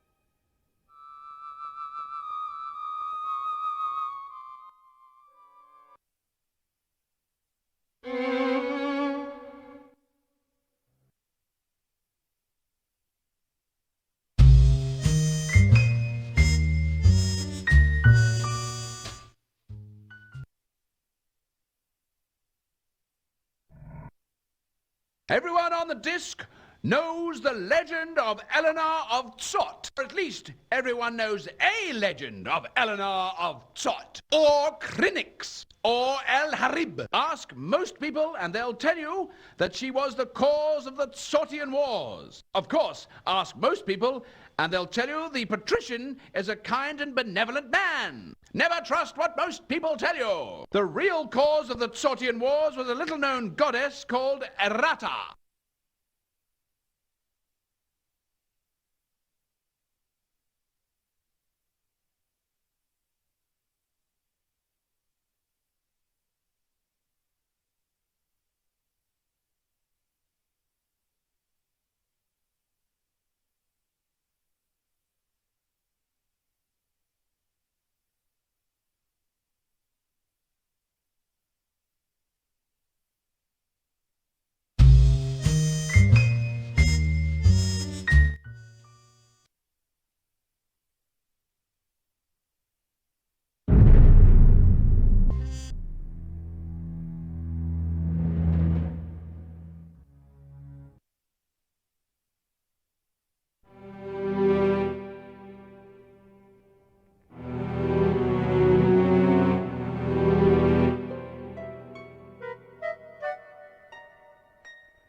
I looked up Hwell in the library and found his complete works.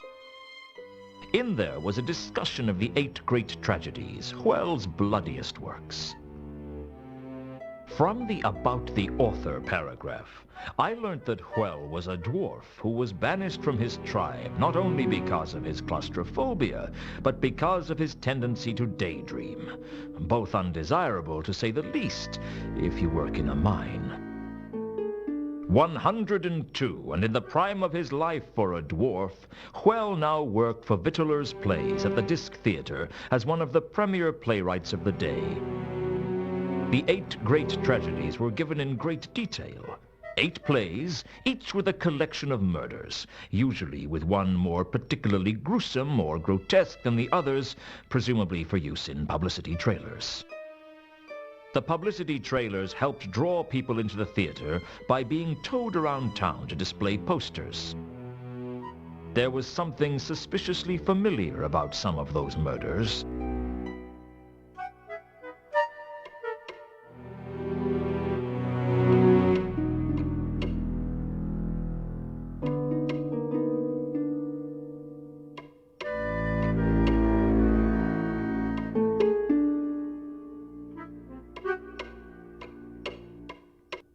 The 8 great tragedies were still in the complete works of Hwell.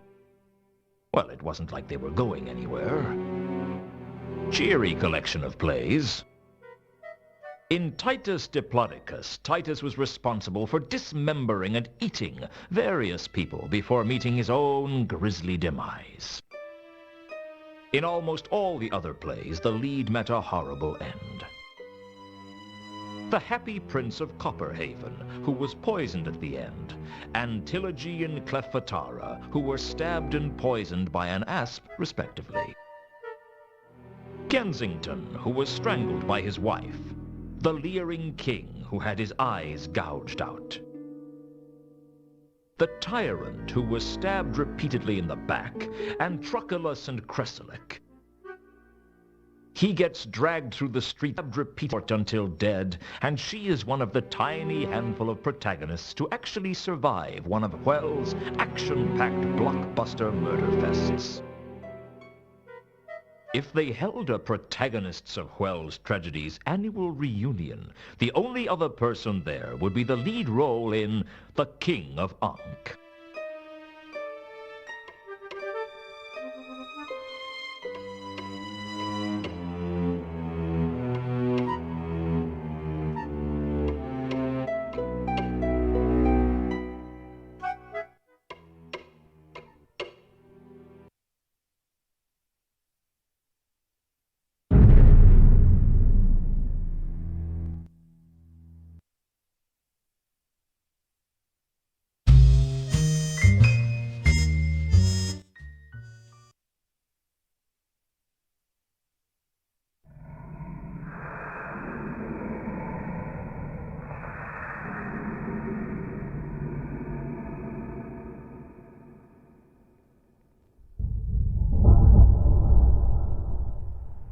If I was going to turn into a wolf, I'd better do it where Previtier couldn't see me.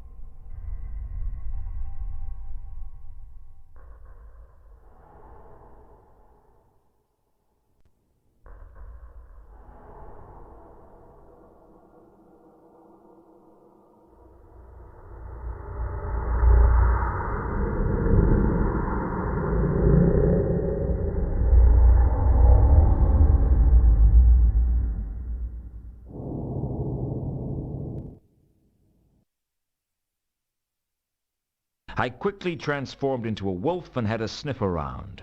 There was an eerie, dark magenta scent in the theater.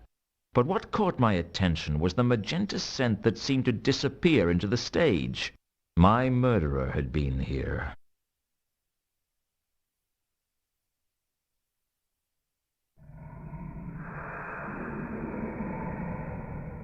Where the scent had disappeared, there were some marks. I couldn't quite make them out, but they seemed to be a definite shape of some kind.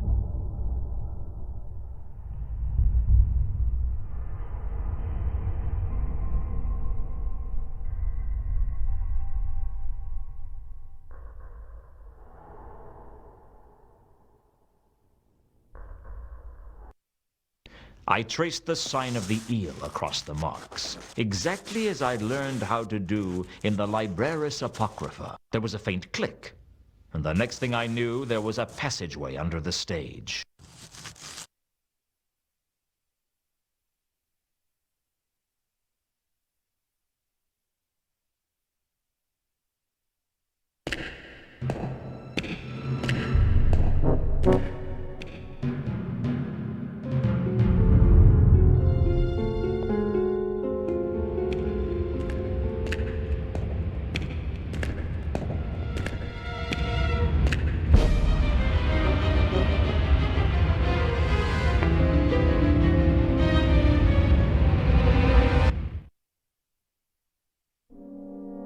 The passageway led into a dark and ominous vault.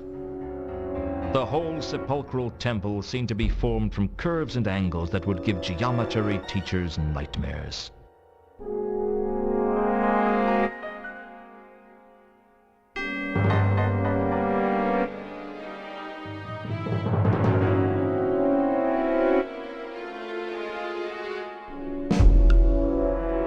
Using the map, I worked out where each of the 8 great tragedies had taken place. They made an octagram around the edge, just like the counterweight killings did in Ankh-Morpork. I could match each of the tragedies to one of the murders, and the positions corresponded precisely. I knew that someone was going to get dragged to death from the Wizard's Pleasance, and that some unlucky fellow was going to get eaten in Dagon Street. I had a feeling I knew what had bothered me about the bone in the fish bar now. It was a human femur. That meant there was only one bother to go, and that it would take place at the Wizard's Pleasance.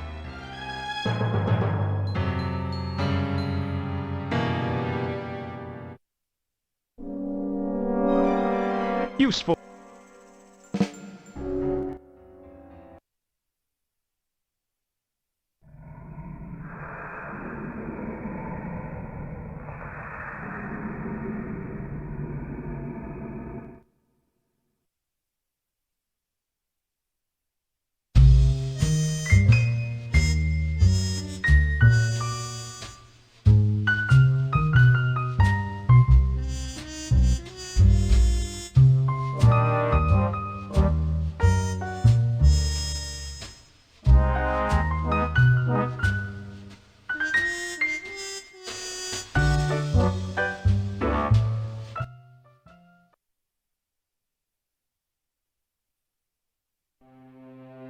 The Wizard's Pleasance was a small, newt-haunted meadow in a horseshoe bend in the Ankh, inside the grounds of the Unseen University, separated from it but connected to the university gardens by the Bridge of Sighs.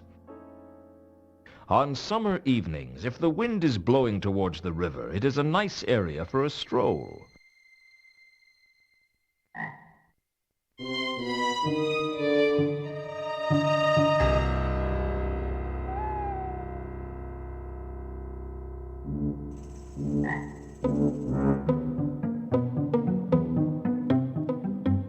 I didn't know how long I'd have to wait until something happened, but it turned out to be less than I thought. I'd suspected I'd been being followed, and I wasn't surprised to find that Al Kali was skulking around behind me. Gods alone knows how he got into the university, but if I could do it, I guess anyone could.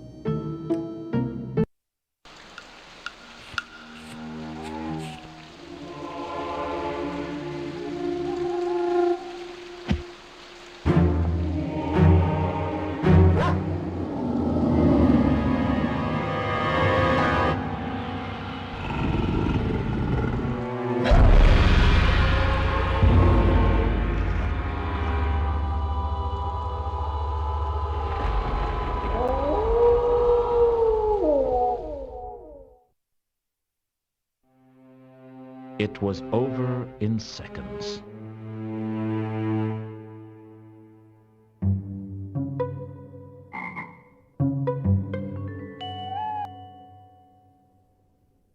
I was about to follow the killer's trail when I saw a familiar face.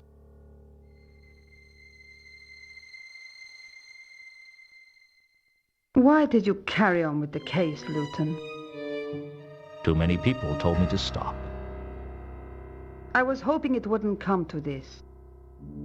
I like you, Luton. It didn't have to be this way. So you're behind this, are you? I'm just a servant. My master, Anu, is behind this. That beast is Mooncalf's god? Mooncalf didn't start this cult. I did. When the last human worshippers of Anu had passed on, leaving only an empty temple in their wake, the cult lived on among the lycanthropes. My late husband got me involved, and I came back to Ankh-Morpork to arrange everything. Came back? I thought you'd realize, Luton. I'm Therma. It figures. You killed Malachite, didn't you? I didn't kill any of them. My master did that. We just arranged everything for him. He's stronger when we gather together and pray. You were in the Temple of Small Gods each time there was a murder. It was a perfect alibi. Why was Malachite looking for you? I'm his sister. His sister? Hands up who can spot the big problem here. I was adopted by Mr. and Mrs. Karst. They named me Therma, and Malachite and I grew up together. What happened? It's a tough life when you're a poor troll, and tougher still when you weren't born a troll. I used to sit at the table eating bread, while the rest of the family was chewing coal sandwiches. That kind of thing leaves its mark on a girl. My heart bleeds for you. Malachite and I broke into the von Uberwald mansion and made off with some of the Count's valuables, including that pendant you've been carrying around. And that jeweled box in the carriage that presumably held the asp that poisoned Reagan. That's right. How did you and Malachite get separated? He got caught, but he didn't tell the watch about me. I thought I'd seen the last of him. I sold most of what I got, and I was living off it comfortably. But I'd seen that painting in the hallway, and it got me thinking. The painting that looks like you? Exactly. I reinvented myself as a debutante, and I seduced Ulrich and married into high society. I went back to Uberwald with him, changed my name to Carlotta, and my life as a troll was forgotten. Therma was dead. Long live Carlotta von Uberwald. Did you know Ulrich was a werewolf? Not until the honeymoon. That was a surprise, I can tell you. Not entirely an unpleasant one, I have to say. How did you get involved in this cult business? Before he died, Ulrich inducted me into the worship of Anu Anu, and it became my mission to engineer his return to power. I recruited followers and we prayed to him, gradually awakening his consciousness. He'd been stuck in the form of a small dog on the streets of Al-Khali for decades, not even remembering who he was. As our numbers grew, Anu Anu's power grew, and eventually he was able to slip aboard a ship and steal his way here to Ankh-Morpork. The Milka. That's right. The Milka also stopped off at Sort, where it picked up Mundi. He was supposed to be bringing us the Sortese falchion, having stolen it from a dig at Sorta. The archaeologists didn't even know it was there. Unfortunately, what we hadn't counted on was that Mundi was a man with few scruples and even less brains to go with it. Either he approached Horst, or Horst approached him. One way or another, he arranged to sell the sword to that devious troll. Only he didn't have the sword, did he? He'd concealed it in one of the crates in the cargo hold. We didn't know that. We just knew that Mundi had gone to ground. That's why I hired you to find him. And when I did, your cult killed him. Only you'd expected the sword to be with him.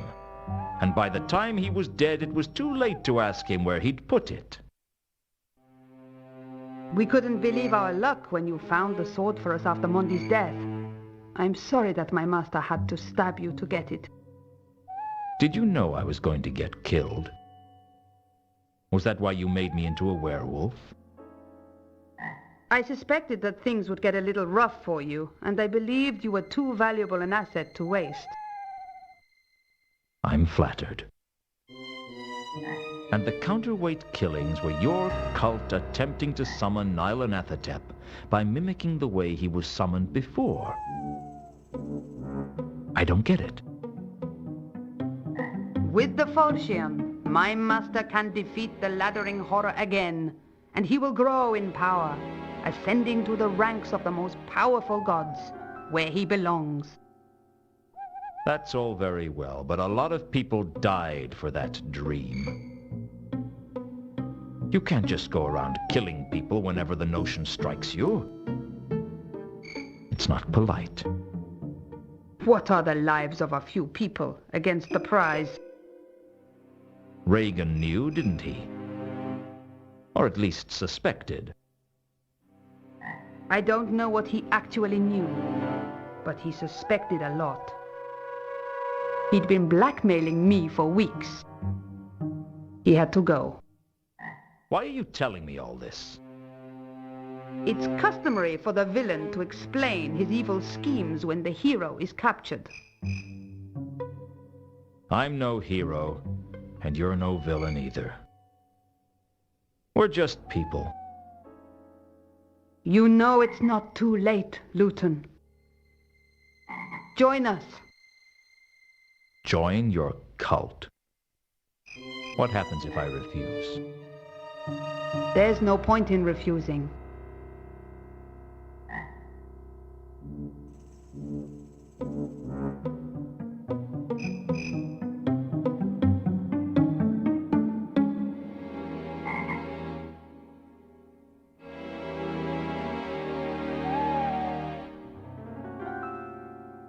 Even now, the other cultists are gathering at the focal point for the invocation.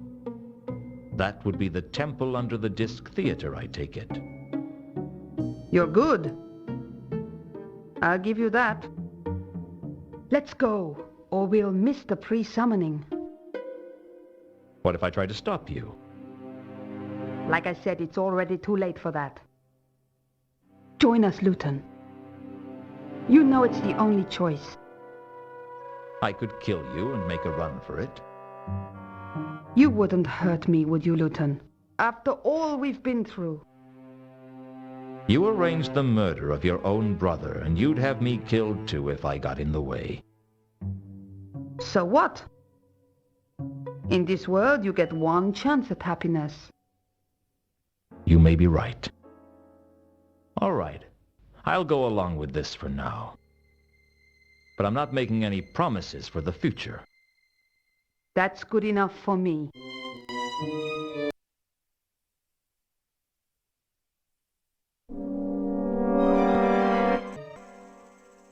Carlotta told me she would have to bind me in case I got any foolish ideas, and then she escorted me into the depths of the temple.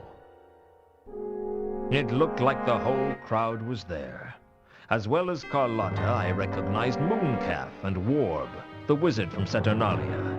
8 of them in all. 1 for each person on the list.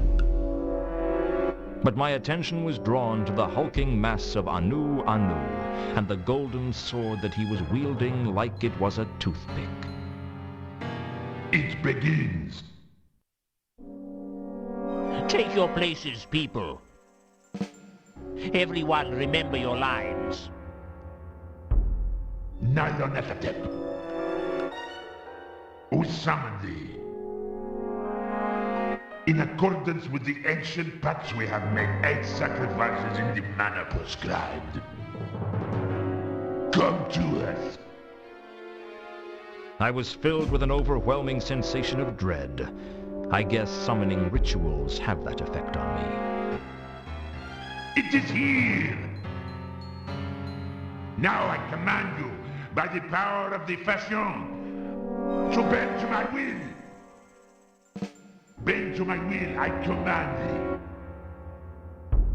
I hold the fashion. You will obey me. I got the impression that that wasn't supposed to happen. The next coming apart at the seams, and rocks were falling everywhere.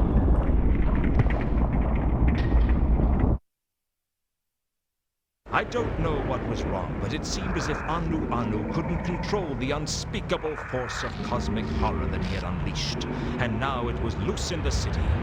As if my day wasn't bad enough already.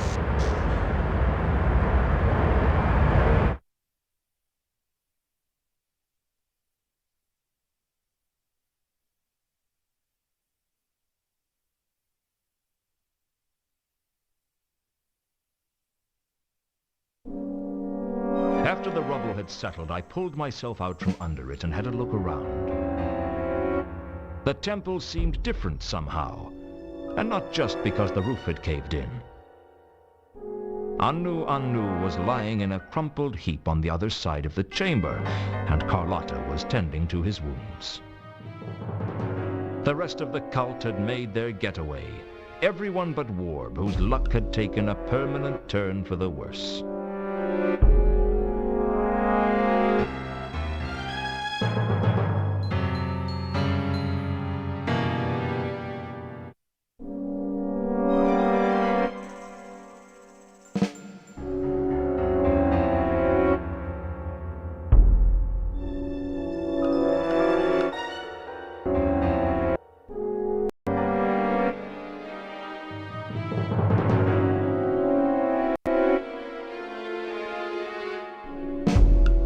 It seemed to say, Quod nescient eos interficit. I didn't know what it meant. Quad meant what, but that was all I knew. An inscription had appeared on the wall. Maybe it had been there all the time, and I just couldn't read it. I wasn't sure.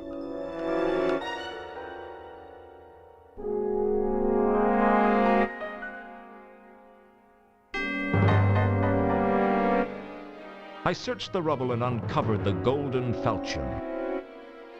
The sword was bad luck, but I had a feeling it was safer in my hands than anyone else's.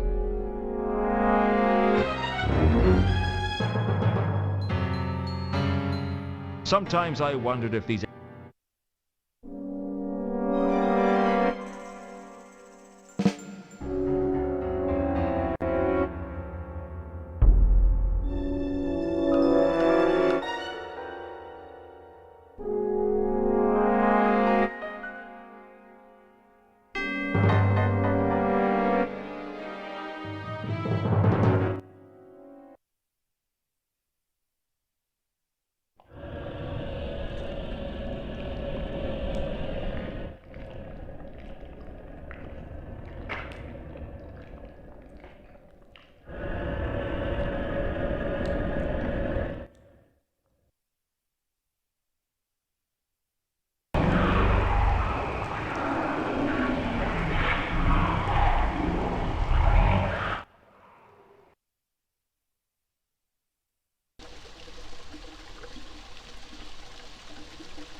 I don't know exactly what I hoped to learn from the sanctuary, but I went anyway. You're very sharp, Mr. Luton. You've done a very sharp thing. Maybe even sharp enough to cut your own throat. You must be Kondo. I'm flattered. How did you know? I recognize your voice. You tried to kill me with that crossbow once before. It's silver-tipped before you get any heroic ideas. The dark sect isn't as sloppy as the cult of Anu. A cult within a cult. We couldn't believe our luck. Mooncarve and Therma were looking for people to join their cult, and they actually wanted to summon Nyarlathotep. Can you believe that? Do you have any idea how rare it is that someone wants to summon the laddering horror for anything other than wreaking havoc and destruction? Who's we? Oh, no, it's not that easy. Do you think I'm the overconfident villain who reveals his whole plot to the hero shortly before placing you in an overly complex life or death situation that... It might make life easier if you were. Real life isn't like the clickies, Luton. The good guys don't always win. What makes you think I'm the good guy? I don't care what side you're on, Luton. All I care about is that we are victorious and that everything is destroyed. I just don't understand why anyone would want to destroy the whole of creation. If you want to die, why not just kill yourself? I'm going to achieve something with my life, Luton. Something that no one will ever forget. Everyone's going to be dead. No one is going to remember anything. And that's an achievement no one else can claim. You're insane. That's what my psychiatrist said. I had to kill him too. He knew too much, just like you. Some people say that when you're about to die, your life flashes before your eyes. For me, the world seemed to go into slow motion. I told you, Luton, the good guys don't always win. Very true, but they try much harder. I'm dead, aren't I? Am I going to spend eternity suffering in the pits of hell for what I've done? If that's what you want. Oh, I can't believe I'm not going to find out how all this ends. After all the work I put into it. It's never fun being taken off a project you've worked hard on. That's the last time I get so involved in my work. How right you are. When I came to, I wasn't sure if I was dead or alive. That seemed to be happening to me a lot. Hello again. Have you come for me? No. I was just passing through and I thought it would be polite to say hello. Isn't that what you're supposed to do with acquaintances? If you want to scare them to death. Sorry. I'm not good in social situations. It must be hard to fit in when you're a 7-foot-tall skeleton with a scythe. I'll see you later. That doesn't fill me with confidence. That, I'm afraid, is your problem.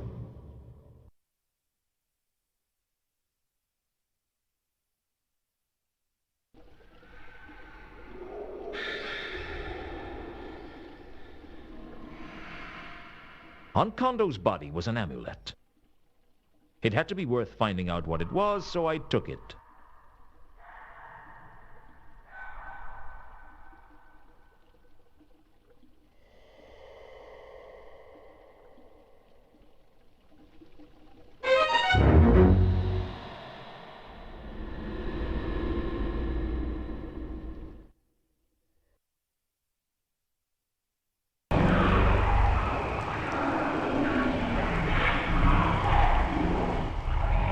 When I went back to the mansion, the butler had some grim news for me. The Count had shuffled off his mortal coil in the recent disc quake. He was sleeping the big sleep, pushing up daisies. Basically, he was dead. Fortunately, he'd left provisions for me in his will. He'd pay my way to the end of the case, and more importantly, he was allowing me to continue to use the library. Well, what did it matter to him who used the library now he was gone? When you're dead, you were sleeping the big sleep, and nothing much mattered to you anymore. All the nastiness was behind you. For the rest of us, the nastiness was still all around us, and if I didn't stop that nastiness from crushing us all under its tentacles, we'd all be... Frankly, I didn't think the afterlife would have enough beds.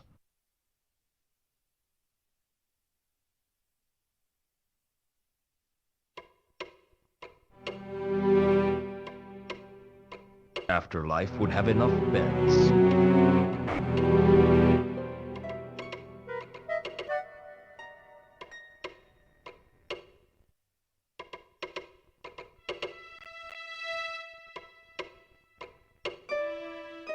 I had a look through the Necrotelecomnicon discussed for students to see if I could find any more useful information. It wasn't long before I found the phrase that had been inscribed on the wall of the sepulchral temple. Quod nesciunt eos interficit. It turned out to be the motto of an ancient cult, the dark sect of Nylonathotep, whose emblem was the triple-lobed eye. The tome told me a little of the history of the cult. It seems the mad cultists of the laddering horror had conspired to destroy all creation. But their attempt failed, obviously.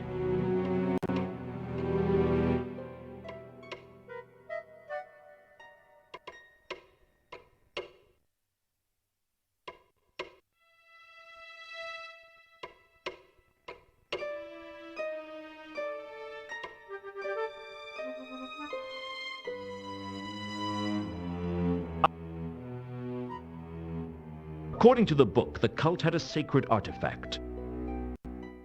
A source of great power known as the Radiant Trapezohedron, which could destroy Nylonathotep or give him dominion over all things, if it fell into his tentacles. There was no description of it, although the author seemed to think it was something small. There was something about a cult, though the author seemed to destroy all creation, that disturbed me.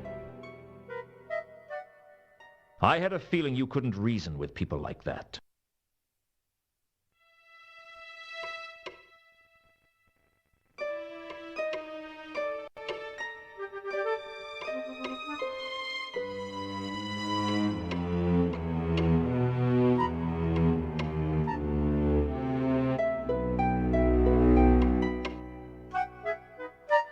I worked out a translation for the phrase I'd seen on the wall of the sepulchral temple. What they don't know will kill them. Unfortunately, without something to cross-reference with it, I couldn't find out anything else about it.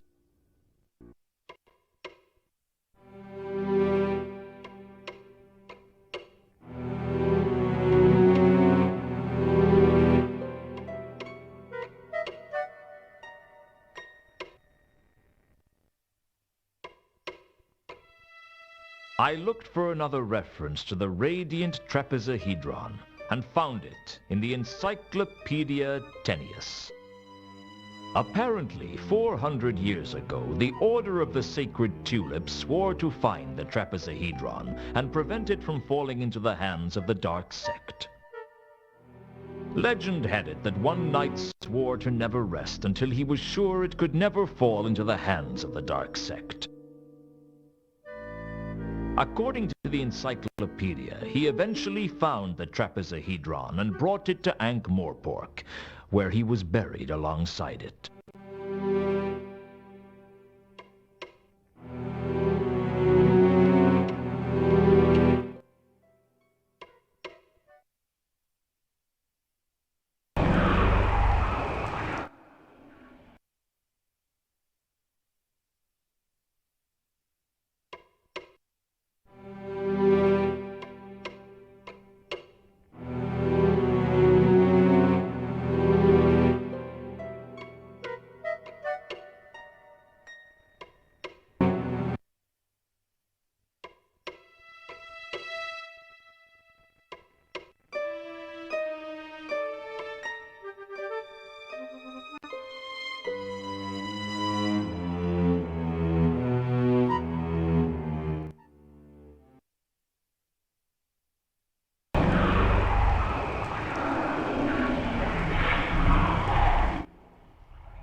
It always looked much easier in the clickies.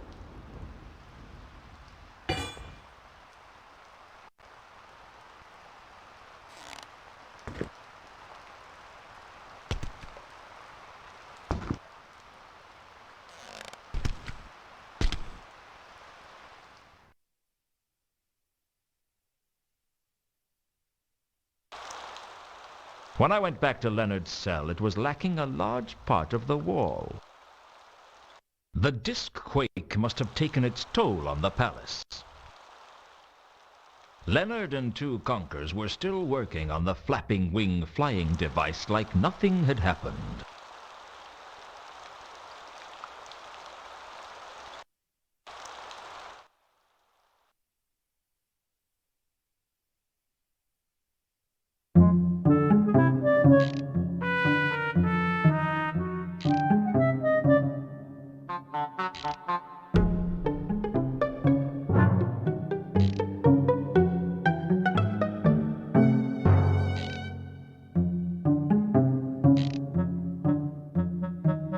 Have you heard of the radiant trapezohedron? What is this being? Well, I don't really know. It's a source of great power. That's the only thing I'm sure about. What is being a trapezohedron to mean? It's a type of crystal in which all the faces are trapeziums. And a trapezium? A type of quadrilateral with no parallel sides. No, that's a trapezoid. No, a trapezoid has two parallel sides of different lengths. That's a trapezium. No, it's not. Where are your family from anywhere near Genua? My grandfather was. What's that got to do with anything? Genuine geometry has slightly different definitions to Ephebian geometry. I tend to go by Legibus's definitions in his geometries. Have you read it? This trapezodendron. Trapezohedron. All sides would be consisting of squashed squares. Well, that's a slightly crude summary, but essentially correct. That's it! That's the jewel I am being seeking. Really? Much yesness. Just like that is being, but with gold platings. And you were looking for this, right? How close were you to finding it? I am of some sureness that it is to being in Ankh-Morpork, and I am of the believing that this arrangement of stars is of great importance in its discoverage. Can I see that? Please, take if you wishing. I am not to be having much chances to look myself now. I would be of delighted nature if you would continue the looking for me.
The Temple of Small Gods seemed deserted when I returned there.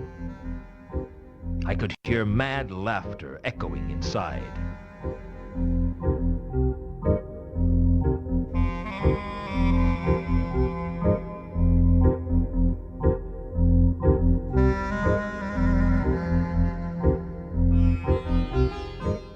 Mooncalf? Is that you? Leave this place! Begone! All are cursed! All will be destroyed. It was Mooncalf, all right.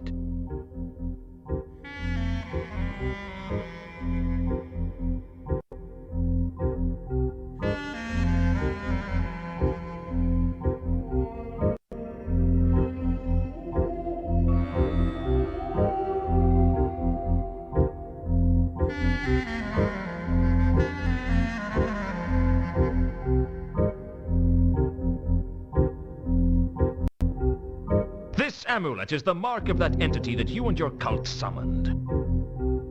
I found it on Kondo's body. Does it mean anything to you? It means that Kondo is a traitor. He won't be the only one. They all hate me.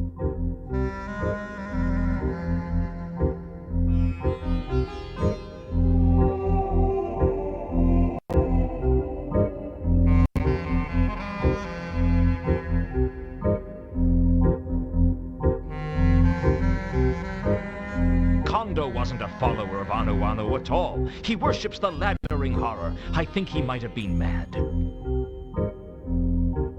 Madness. Yes. Sweet singing in my ears. Seems to be fashionable at the moment. Now listen to me. I need to know who else might have been a double agent. Who? Who? I'll tell you who. They all hated me. Especially Foyd. Foyd? The troll? Yes. The troll. I never liked him. I don't trust trolls. Where is he now? How would I know? He wouldn't tell me. He never liked me. Nobody liked me! Did he say anything to you? He said he was going to change his identity, make a run for it. Such a coward. Stupid troll. What about the rest of the cult? Where can I find them? It's too late for everyone. Nothing can save us now. Where's your faith? Don't you believe that Anu Anu is the god of gods? No! I renounce my faith. Anu Anu betrayed me.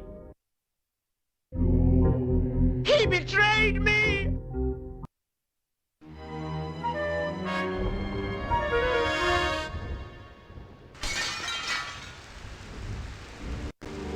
Mooncalf jumped screaming through the stained glass window and began to climb the temple. I could hear Mooncalf ranting as he climbed up the outside of the temple. I give my faith to one God, and it brings about the destruction of everything. Gods are nothing but trouble.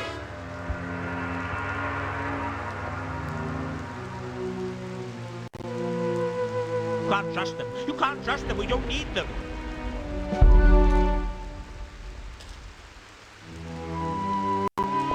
They need us more than we need them.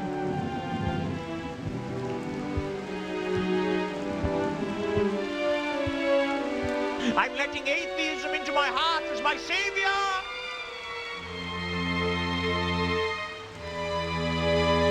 I am a born-again atheist.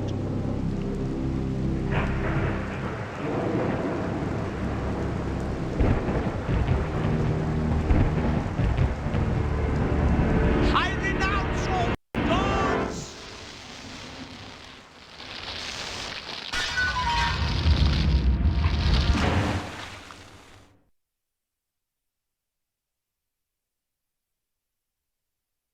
Oh, I can't believe I survived that fall. You didn't. Your death, then. You've heard of me? I'm flattered. Oh, what were the odds that I'd get hit by lightning just as I renounced all gods? About 1-to-1, I'd say. You're not the first. Although I think you're the first to do it from the top of their own temple. Full marks for style. Thank you, I think. Don't mention it. I try to make the process as enjoyable as possible. So what happens next? That depends on you. But you've renounced all the gods, so I doubt you'll be off to any of the heavens. Or hells, for that matter. Well, what about reincarnation? I always liked the sound of that. Well, it's not really up to me. But if you do come back, can I advise you to be careful what you say on the top of religious monuments? I'll see what I can do. Do you know, I don't feel so, I don't know, so dedicated anymore. Death gives you a whole new perspective on life. I should never have become a zealot. My mother was right. I should have been a tax collector. Perhaps in the next lifetime, eh? Say what you like about Mooncalf. He knew how to put on a show. Unfortunately, he hadn't left me with many leads, although finding Foyd wasn't a bad idea. I had already a lot of practice getting information out of... All I had to do was work out where he was.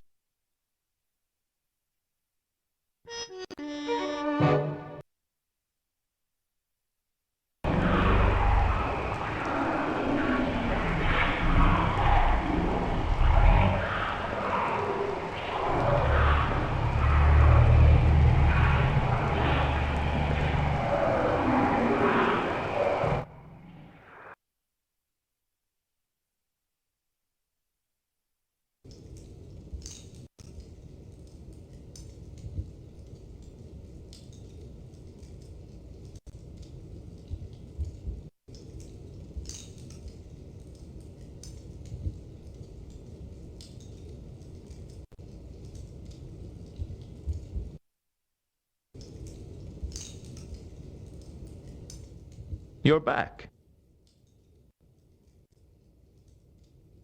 Back? Had I gone somewhere? Here we go again.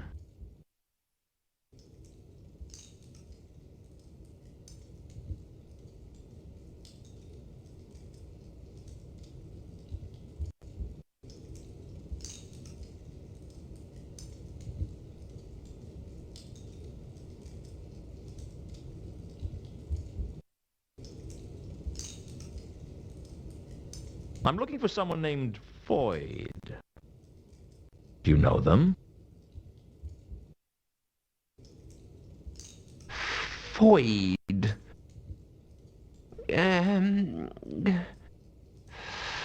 Foyd.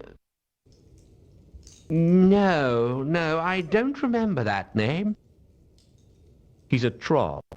No. Definitely haven't seen any trolls. Yes, you have. Malachite was staying here. Oh.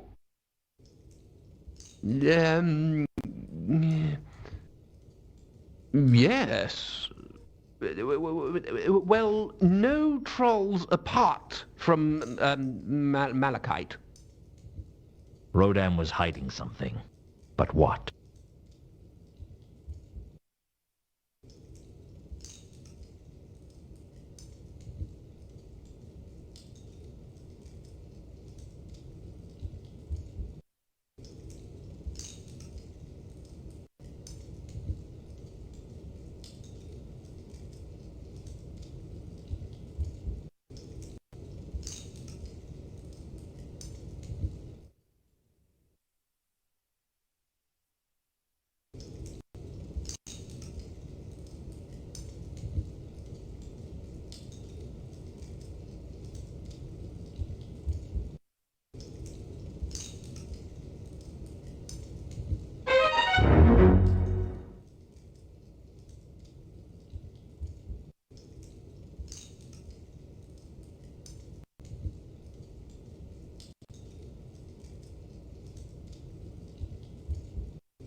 You dropped these over by Malachite's spot.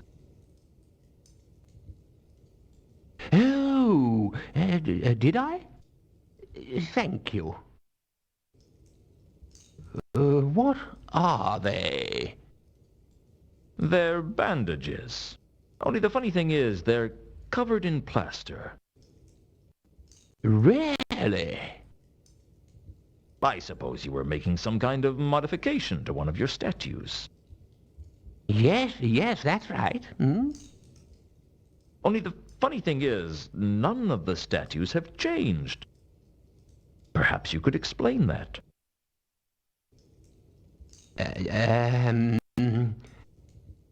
Well,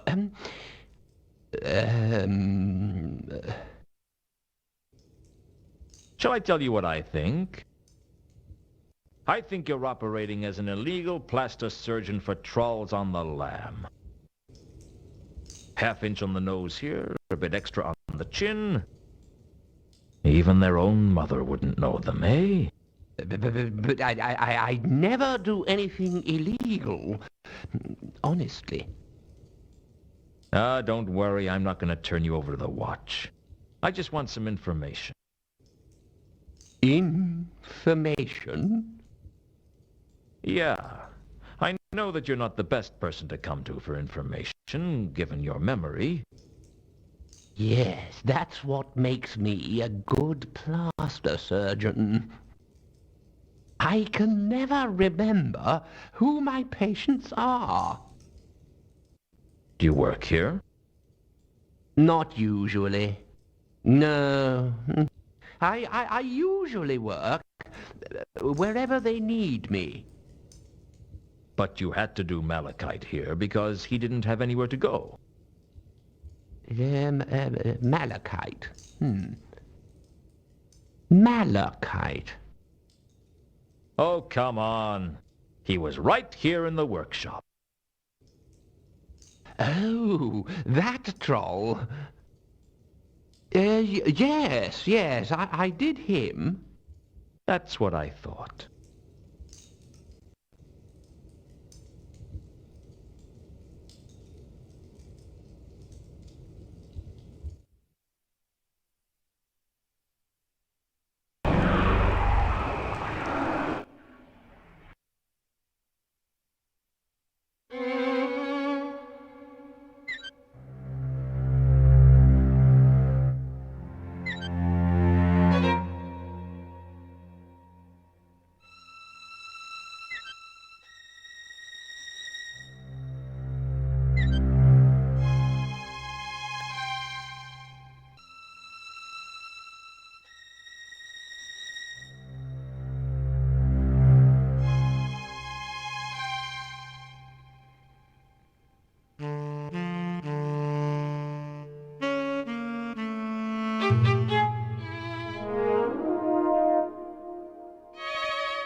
Foyd? Are you there? No. There's no one named Foyd here. Don't lie, Foyd. Firstly, I recognize your voice. And secondly, I've spoken to Rodan. Don't worry, I'm not gonna cause you any trouble.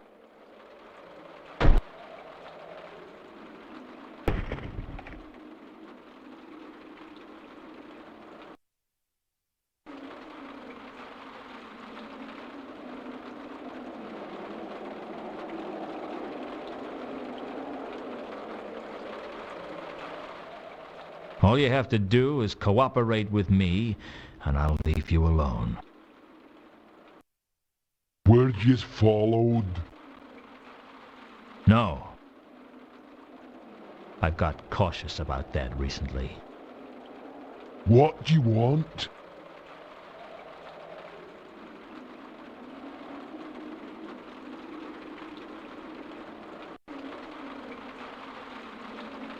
Nice place you have here. Cut the small talk. Just ask your questions and get out.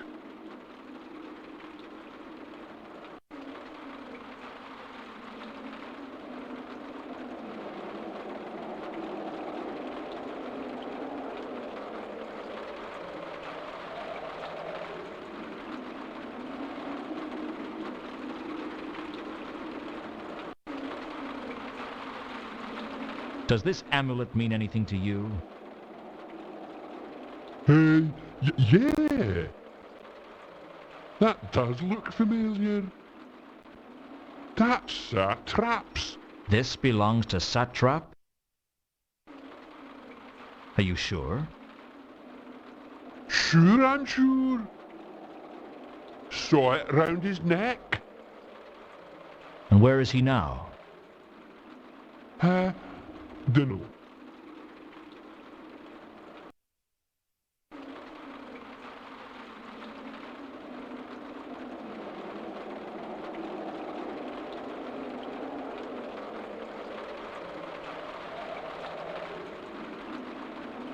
I have the falchion.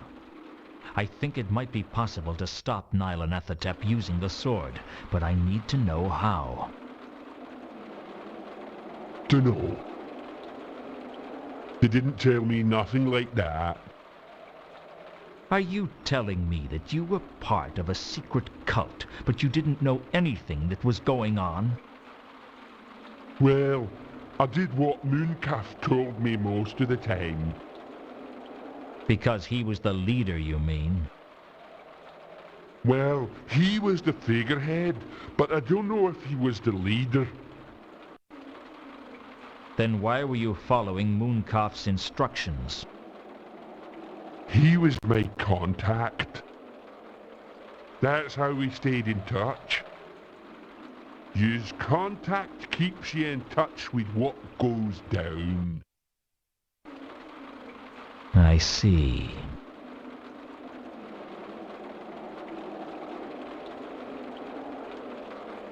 Everyone in the cult had a contact, right? That's right. So who was Satrap's contact? That was Galid. And where can I find Gelid? Dunno. But I think he worked as a porter up at the university. That's all I need to know. Thanks.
It had been a while since I'd been to the new hall, and I had a bad feeling about what Mrs. Foames would have to say to me if she saw me.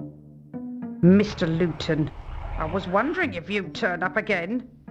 Can I come in? No, you're fired. Worst bedmaker I ever hired. Listen, I have to get inside the university. There's a dangerous cult trying to destroy the city, and I need to talk to someone inside. That's what they all say. Now goodbye and don't come back. That wasn't what I wanted to hear.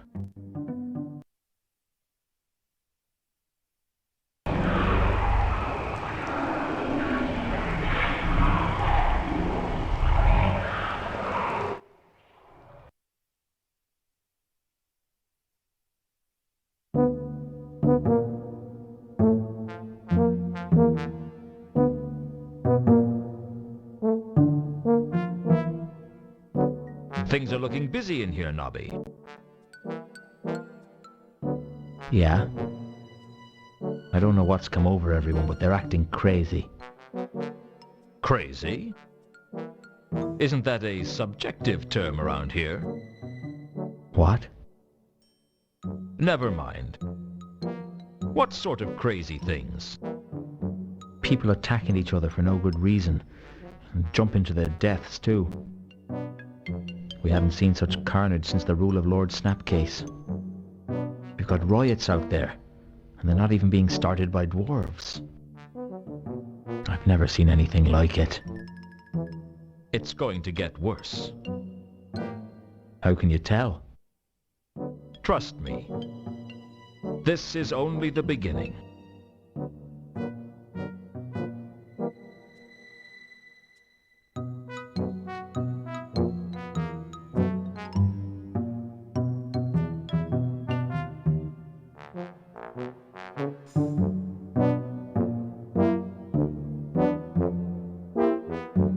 I need to get into the unseen university, and I want you to help me do it. How? Can't you get me some kind of warrant or something? No, absolutely not. Vimes would go spare if he knew I'd given a search warrant to you. A search warrant? Yeah, it's a piece of parchment from the patrician allowing us to search a premises. Or is that a premise? Well, I need one. I can't do it, Luton. It's more than my job's worth. The survival of the city might depend on it. You'd say anything just to get your own way. All right. If that's the way it's going to be. How did you get into my office the other day, Nobby? The door was open. No, it wasn't. I always lock my door. In that neighborhood, my coffee maker wouldn't last 10 minutes if I didn't. Well, I found my way in. Let's just leave it at that, eh? How would Vimes feel if he learned that you'd been breaking and entering onto private property just to fill your own pockets? You're not going to tell him, are you, Luton? He'll go spare. Well, you scratch my back and I'll scratch yours. What would I want my back scratched for? I mean, I'll ignore your transgression if you get me a warrant to let me into the university. I don't know about this, Luton. I think... Act now. You can think about it later. Okay. Wait here.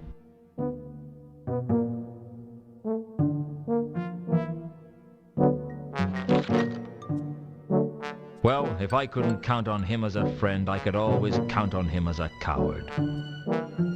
Don't get out before somebody sees you. Consider me gone.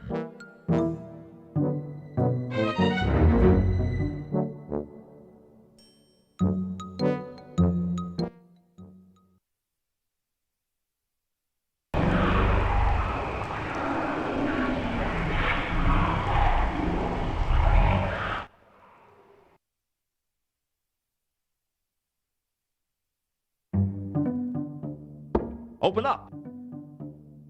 Open up! Hold on, hold on.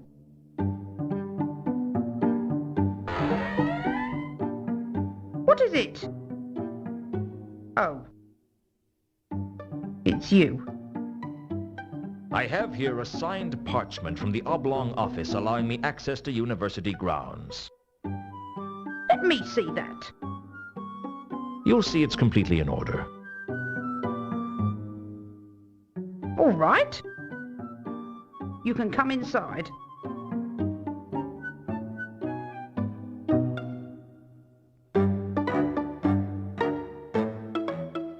Where did you get this from? I'm a private investigator. I got this through legitimate channels. What sort of legitimate channels? That's not for me to discuss. This is most aggravating. Right. Here's what's going to happen. You wait here, and I'm going to go and have a word with the watch.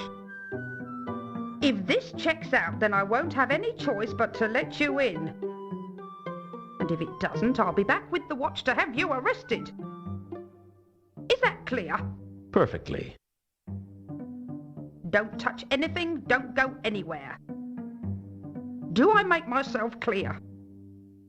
Perfectly. I don't like you, Luton, and I don't trust you. But you'd better not cross me on this. I'll be back shortly. I look forward to it. Sheesh. What did she think she'd do to me? Choke me with a duster?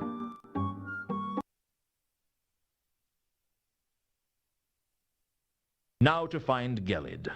I'd have to be fast. There was no telling what Foams would do when she got back.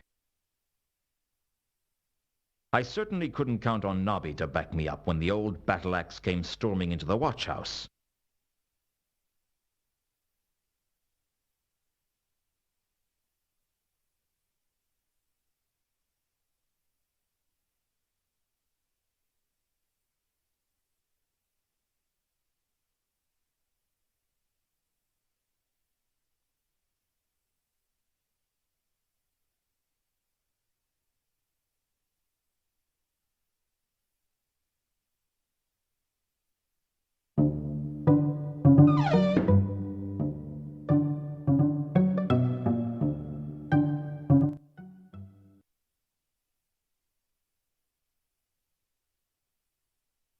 I couldn't stop myself. The scent of blood made me lose control, and I transformed into my wolf form. I followed the trail of blood from the concourse up onto the rooftops. I found the Bledlow's body by the observatory. No attempt had been made to hide it. I don't think the murderer cared. I could hear voices coming from inside the observatory, and even though my better judgment said to stay away, my curiosity drew me on. I hoped there was a limitation to how many times curiosity could kill the werewolf.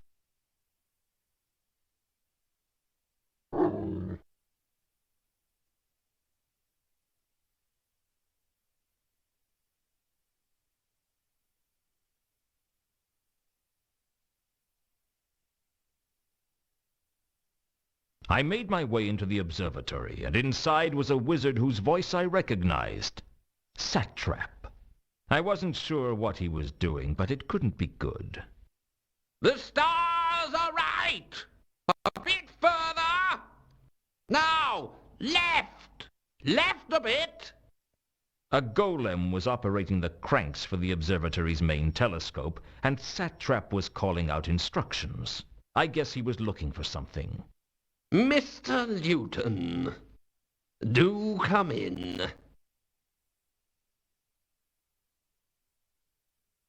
I've been expecting you. You've been using your magic to spy on me? No. I saw you through the telescope. Mind telling me what you're doing? Oh, the same as everyone else. Waiting for the end of all creation. All creation?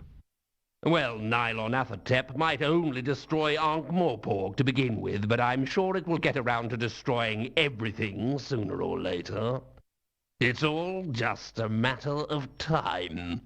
So you're the leader of the dark sect of Nylonathotep, then? Luton, I am the dark sect. They would be nothing without me. And you're a wizard? The professor of astrology, as it happens. I acquired the job only recently, although it has been empty for a while.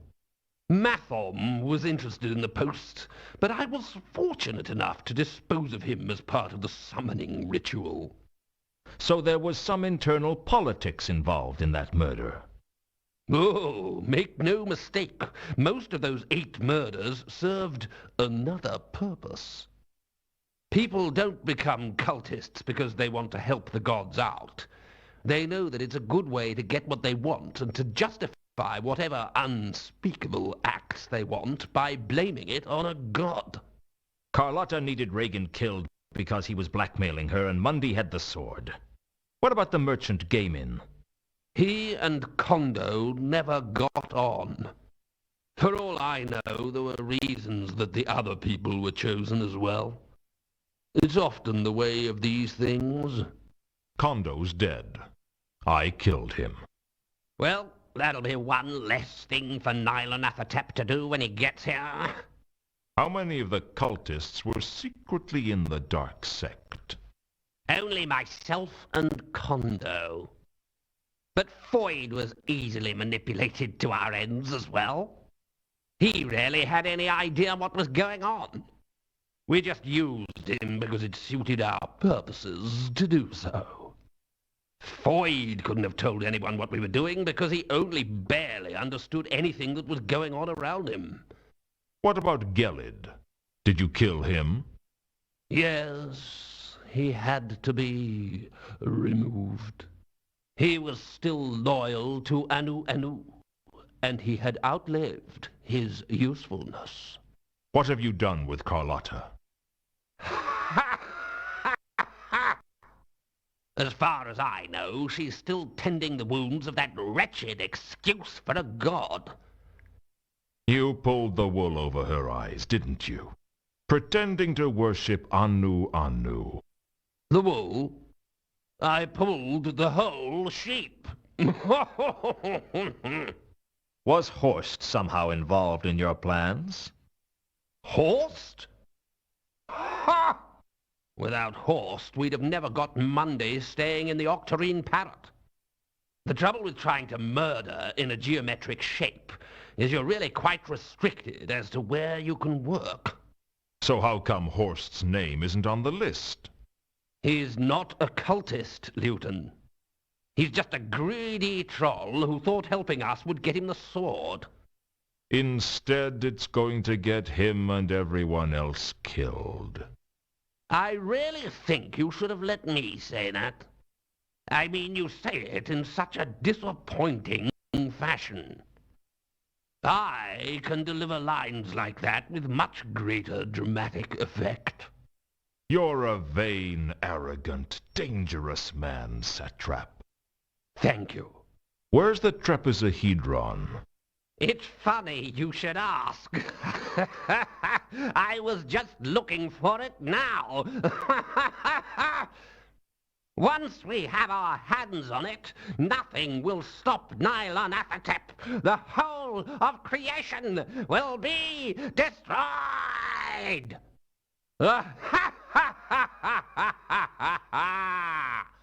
Don't you think that laugh is a little over the top? Listen, Luton, there are fewer perks than you might think to being what most people would consider an insane psychopath plotting the destruction of everything. I have always thought that a good dose of mad laughter was something I had earned the right to indulge in. This whole plan is crazy, Satrap. No one in their right mind plots such mindless destruction on such a large scale. You need help. I have all the help I need, Luton. I have Nylonathotep. It's not helping you. It wouldn't help anyone. It is totally evil. Evil? No. I will not accept that.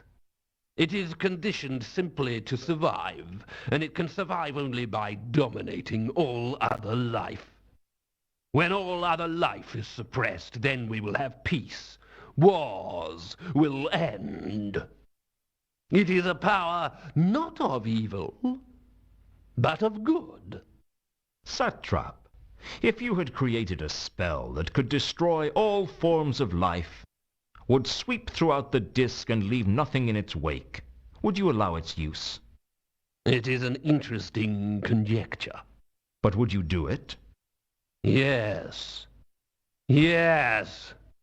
To hold in my hand a scroll that contains such power. To know that life, Death on such a scale was my choice.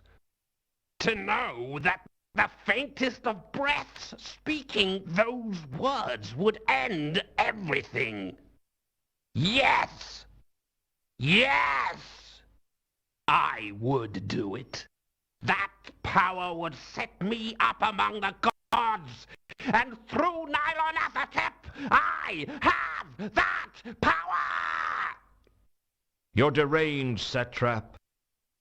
I thought Mooncalf was bad, but you take the honors. I can't allow this to continue. I have to stop you. You cannot stop me now! I'm invincible! Give it up, satrap.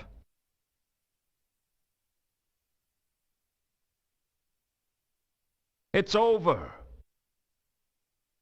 I pursued Satrap up onto the roof. His robes were rank with the stench of Gerrit's blood, and I couldn't control myself. The next thing I knew, Satrap's body was tumbling down the roof into a crumpled heap below.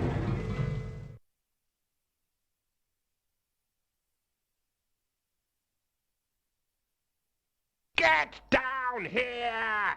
This isn't over! Don't turn away from me while I'm talking to you! Come back! This isn't over!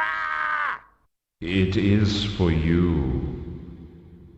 Oh, black spectre of the cold sleep of death. Leave me, your humble servant, so that I can Wrought in thy name. You should get out more often, Satrap. I live to serve you. Really? Any good at making curry?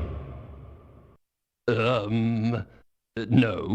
But I am causing death and destruction on a scale as yet unprecedented. And you think that makes me happy? I'm not the god of death, you know. I'm just death. I'm just providing a service. There are times, you know, when I get really annoyed by you mortals. Does that mean I'm going to be punished for all eternity? If that's what you want. Isn't there some way I can bargain with you? Nothing springs to mind. Surely someone has found a way to attempt to avoid the final curtain? Well, people sometimes challenge me to a game. Do they ever win? No. But someone once challenged me to that one where you knock a little ball out of a hole. Flog, I think it was called. What sort of game is that? A really stupid one to play against a person who spends every second working on his swing. Can I play you at it? If you like. Last time I got a birdie on the 18th. But it was its own fault for flying so low. I'll do anything to save my life. Whatever you ask. You're afraid of dying, aren't you? I didn't think I would be, but I was wrong. Here, take my hand. There's nothing to worry about. The hard part is over. Why are you being so nice to me? I tried to destroy all of creation. Well, nobody's perfect.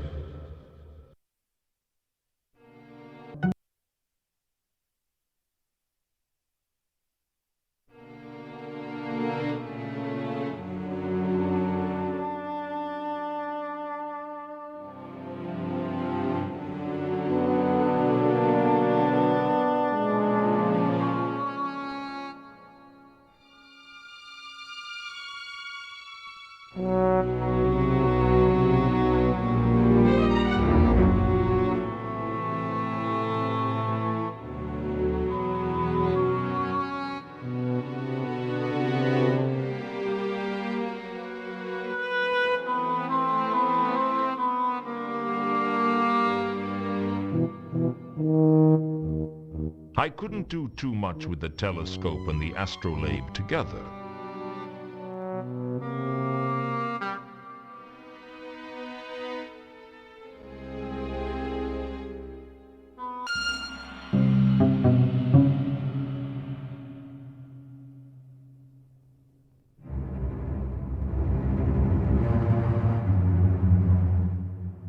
I was having a sudden bout of precognition. For some reason, I knew I had to use the astrolabe here, but I didn't know why. It would really help if I knew which part of the sky I should be paying attention to.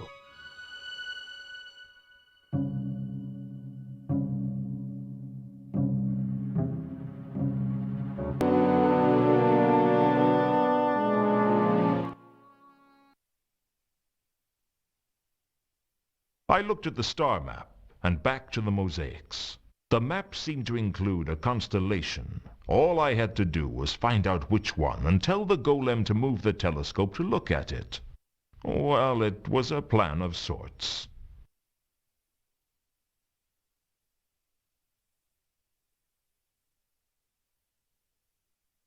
I suppose the small, boring group of faint stars might have been on the map, but if they were, they'd been drawn much brighter than they really were. Swing the telescope around to face the small, boring group of faint stars.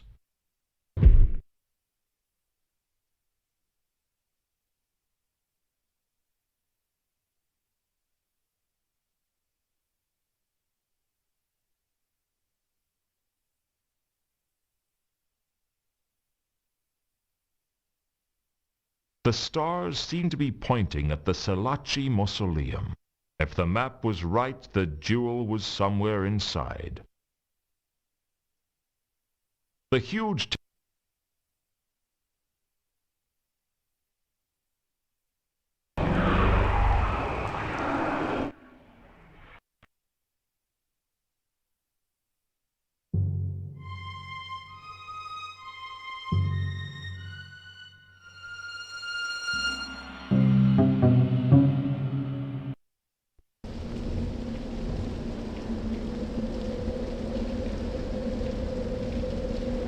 I used the astrolabe to see exactly where Tukonkar's map pointed.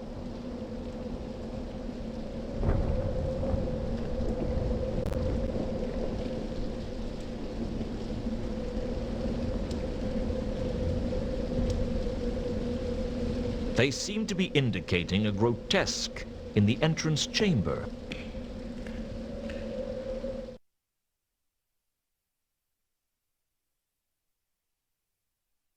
I searched the grotesque carefully and concluded that it was a cover stone for something underground.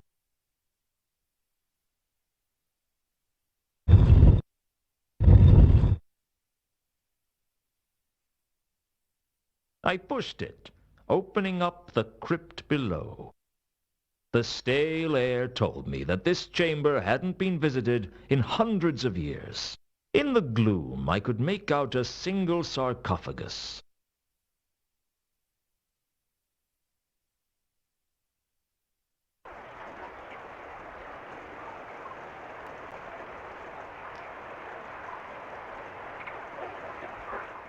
The sarcophagus didn't look like any recent design. In fact, I was surprised to see one in Ankh-Morpork at all. It must have been imported from somewhere.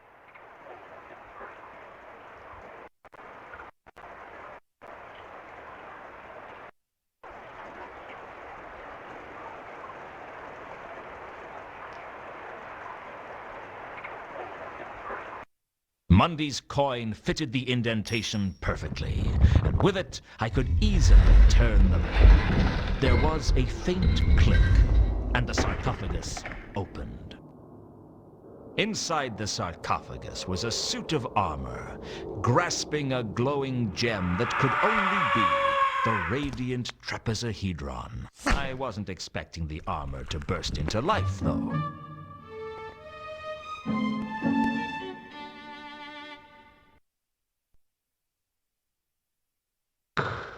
Thanks a lot. 400 years I wait for you to come and let me out. And the first thing you do He's cut my arm off. It'll take ages to sew back on. I'm sorry. I just sort of acted reflexively. So you instinctively cut the arm off people you meet? If they come bursting out of a coffin, yes. It's a sarcophagus. A very nice sarcophagus. Donated to the Order by some nice people in Jelly Baby. And you're vitally impaired. Vitally impaired? What's that supposed to mean? Call a spade a spade. I'm a zombie. Right. If that's the way you want it, I need that jewel. I'm sure you do. But first, you must answer the riddle and prove your worth. The riddle? Indeed.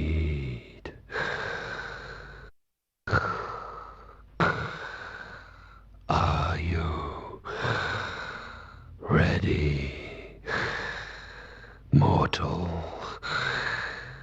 This is ridiculous. I'm in a real hurry and I need that jewel. Oh, please. I've been here for 400 years. Please let me ask the riddle. Make it fast. All right.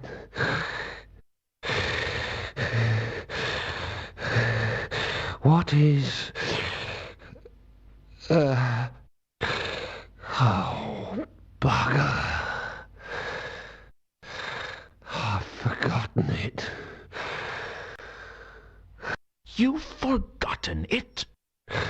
Well, it has been 400 years. You see how good your memory is after 4 centuries. Especially when you've got mice. Can I have the jewel or not? No. I have to ask the riddle. How else am I going to know if you're a follower of the dark cults?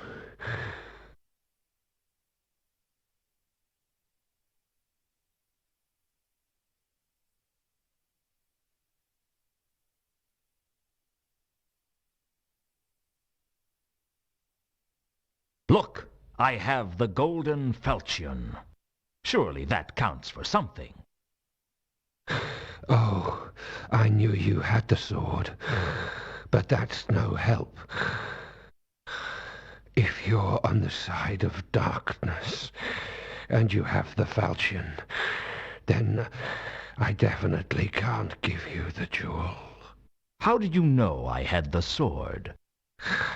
I saw you coming in the jewel.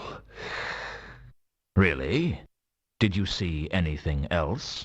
Oh, I've been watching the progress of the sword since I got here.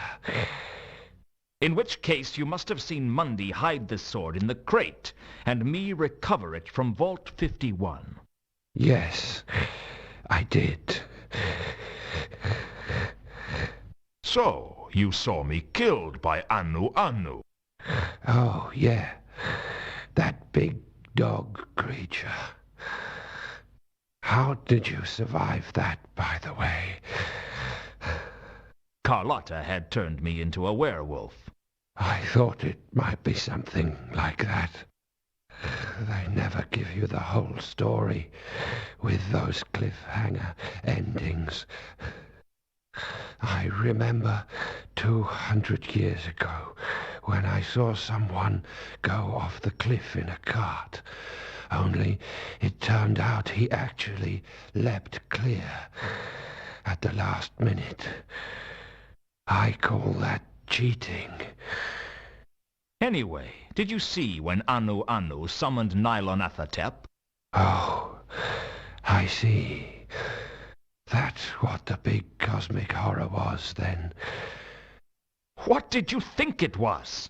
Well, I thought it might just have been fog. The reception in here isn't very good.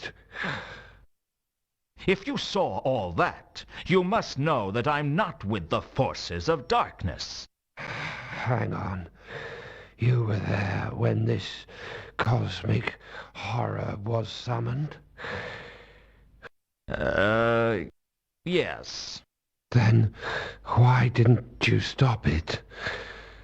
I was being restrained. Come on, just give me the jewel. No can do. You saw me defeat Satrap, wasn't that enough? Didn't you hear what he said? No sound with the jewel, I'm afraid. You just get pictures. Do you know what's most ridiculous about this? If I was with the dark sect, I'd just use the sword to kill you, and then just run off with the jewel. You know, that's a very good point. So I'll tell you what I'll do. Either give me the jewel freely, or I'll pretend I'm with the dark sects and I'll just take it. You're not leaving me many options. Jewel, please. Here you go.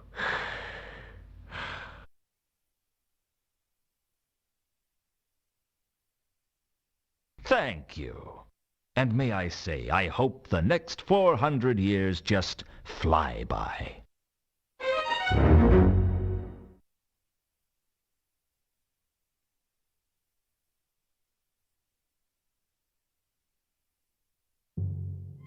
Horst. I was wondering where you had got to. Then we have been engaged in similar pastimes. Luton. Ilsa. As you can see, I have been forced to take more drastic action. I dislike having to take such radical steps, but since the untimely demise of Mr. Alcali, I no longer have the luxury of observing events from afar. Let her go, Horst. Let her go, Mr. Luton? You make it sound as if she is my prisoner. I am merely keeping her well protected against the more hostile elements of this wretched settlement. Let her go. That is precisely my intention, Mr. Luton. But first, you must fulfill your agreement with me. You want the sword? Indeed. You agreed to bring me the sword, and I am here to collect. No deal, Horst. I need the sword to stop Nylonathotep. Indeed. And what might that be, sir? It's a creature from the dungeon dimensions, and it's loose in Ankh-Morpork. That's as maybe. It still doesn't change our agreement. You promised me the sword, sir, and I am here to collect.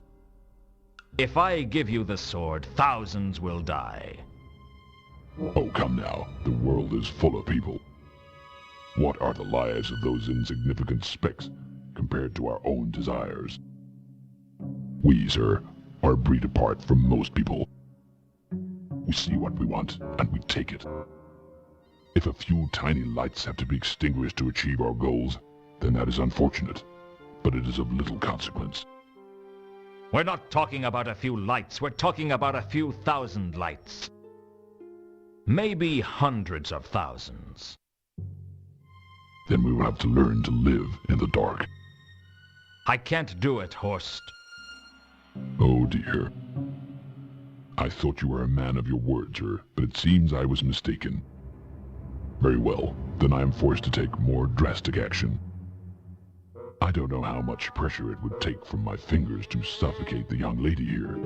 And I'm not entirely sure that I wouldn't apply slightly too much pressure and snap her spine. However, you have forced me to experiment. Luton! All right, Horst. You win. Let her go. Excellent. I thought you were a man of reason, sir, and I was right. I admire a man who is not so stubborn as to throw away what he values just for his stubborn pride.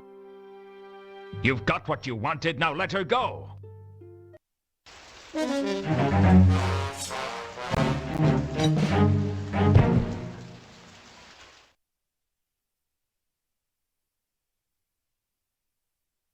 I took Ilsa back to my office. What other choice did I have? I felt so stupid, giving Horst the sword and staying with Ilsa as the troll disappeared into the night's fog. But even if I'd tried to follow him, the dark magenta stench of Nylonathotep drowned out every other scent in the city. There was nothing I could do. After we'd both calmed down, I told her everything that had happened. So Satrap was looking for Tukonka's jewel. That jewel is known as the Radiant Trapezohedron, and I think it can save the city, but I have a nasty suspicion that we need this sword as well. The Radiant Trapezohedron. Yes, it never occurred to me that they would be the same. The descriptions of the trapezohedron are vague at best. Satrap must have been trying to immanentize the Garunan Eschaton. Can you try that again without sneezing? The Garunan Eschaton is one of the many myths concerning the end of the Discworld. It's very obscure. What's it about? It tells how some of the entities from the dungeon dimensions have been trapped around the Discworld. Some in the lost city of Leshp, some in the heart of the Garuna Trench, some in places men don't even have names for. When the Eschaton occurs, they are supposed to be released from their captivity and destroy everything they can get their tentacles on. The usual thing. Well, Nylonathotep is loose. Maybe this is it. Maybe this is the end of everything. Maybe it's a good time to borrow lots of money. Luton, I heard you'd been killed. I saw your grave. I heal quickly. I left a letter by your graveside. I wrote it when I had to leave you all those years ago, but I never had the courage to send it to you. I didn't know how to tell you that I was married. To two conquerors. Yes, he needs me, Luton. He always did. And in a strange way, I need him too. He gave my life meaning. I had nothing before I met him. None of that matters anymore. You never told me how you felt.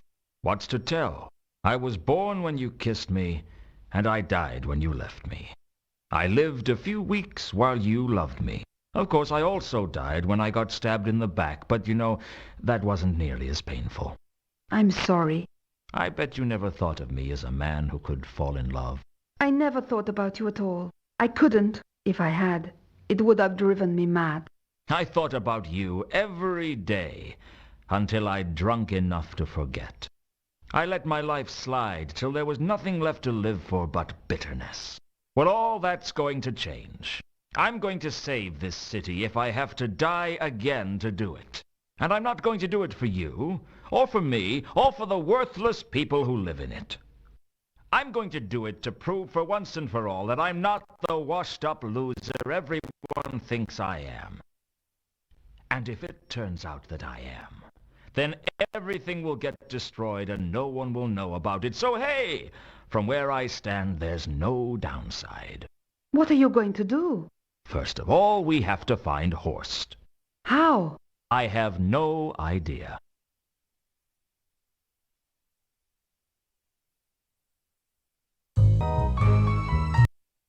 I peered deeply into the trapezohedron, and I could see an image of Horst with the golden sword. It looked like he was at the Magdalen Bridge.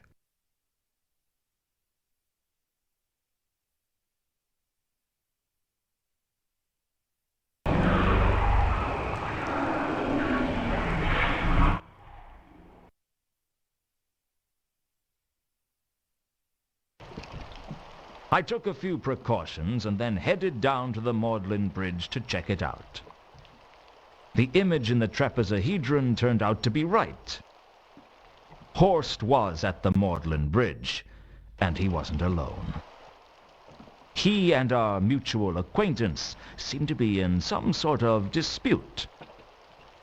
What happened to our agreement, Horst? We were supposed to be working together. Really, madam? Then why was it that you arranged for Monday to sell the sword to you, and you alone? Just because I didn't trust Al-Khali as a courier didn't mean I broke the agreement. And I suppose you're going to deny that you were involved in his death? I couldn't stop his death. But that doesn't mean I caused it. Doesn't it? What about you? It was you who set Malachite after me, wasn't it? I thought you might appreciate being reunited with your estranged brother. You sent him after me to try and slow me down. You are the betrayer among us, madam. Don't try and substitute me as the villain of the piece. Yes, I freed Malachite, and yes, I used him to slow down you and Mr. Luton. But you were the one who arranged his death. I didn't arrange his death. He was just in the wrong place at the wrong time. And you put him there. I'm not here to debate the details with you, Horst. Why are you here? Give me the sword. After all I've risked to get a hold of it? No. As soon as my launch arrives, I will be taking the sword away from this God's forsaken city. If you want, you can have a small share of the profits. I am not ungrateful for your assistance in this endeavor. But that is all I'm prepared to offer. Why, you miserable excuse for a troll! Oh, come now. I could snap your neck like a twig if I wanted to. But I'm not going to, because there's nothing to be gained from doing it. Listen, Horst.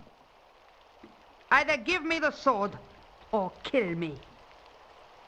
Because one way or another, I won't allow you to leave town with the sword. As you wish. I didn't think of myself as a murderer. But I wasn't about to stand by and watch Horst try to kill Carlotta.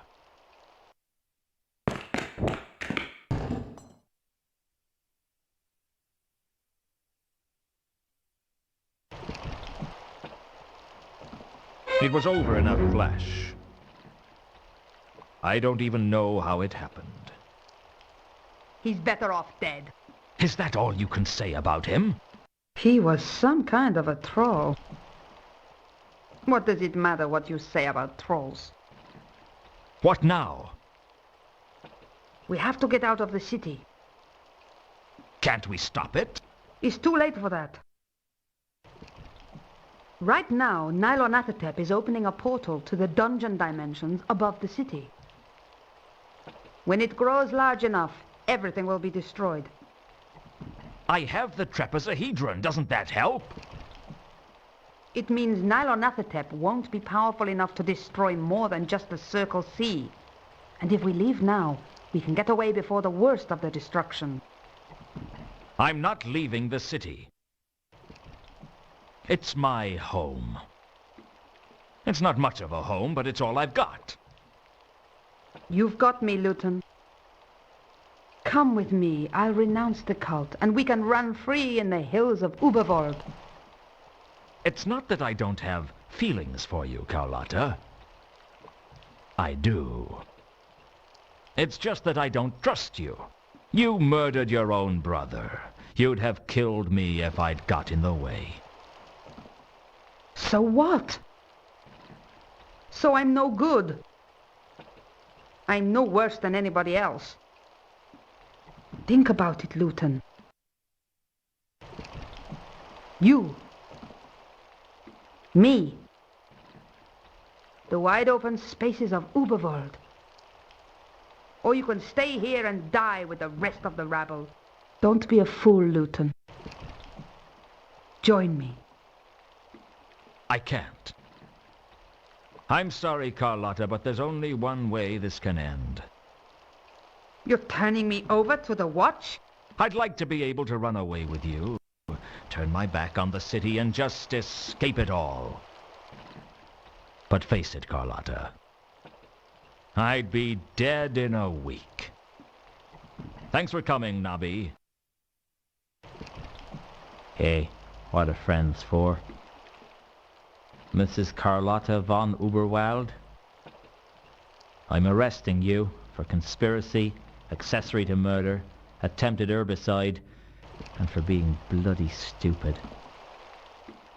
You don't have to say anything, but if you say not guilty, we're liable to kill ourselves laughing. Oh, you'll regret this, Luton. Nothing's going to save you now. The only way to stop the destruction of the city would be to take the Falchion into the portal. And I hope you try. As he left, Vimes fixed me in his eyes, as if to say that this didn't make up for what I did all those years ago. But I didn't care about that. This wasn't about the past. It was about the future. I looked down at the hulking corpse of Jasper Horst in the river mud, and I wondered if I'd done the right thing. But life's too short for regrets, and if I didn't stop Nylon Athatep soon, it would be too short for a shot of whiskey, and that wasn't any sort of life I wanted. Somehow, I had to get the Falchion into the portal before it was too late.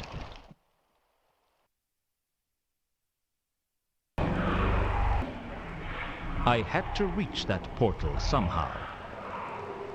The question was, how?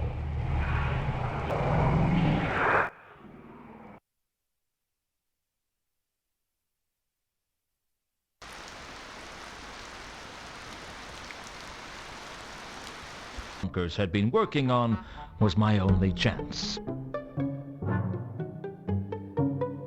Well, it's finished. Now all we have to do is fly it. And I'm volunteering. Ah, hello again. You want to be the person in the seat that guides the device? I'm going to have to be. We still need somewhere long and flat to launch it from. I'll see what I can do.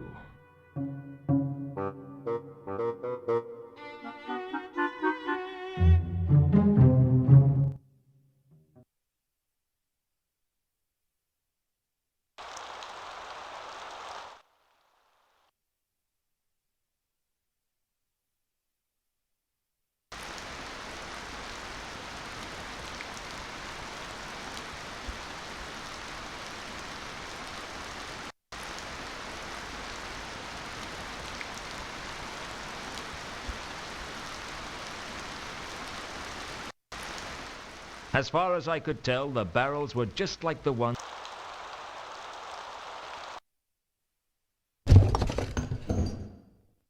It didn't take me long to get the roof clear of rubble. I hope there was no one down below when it hit the ground.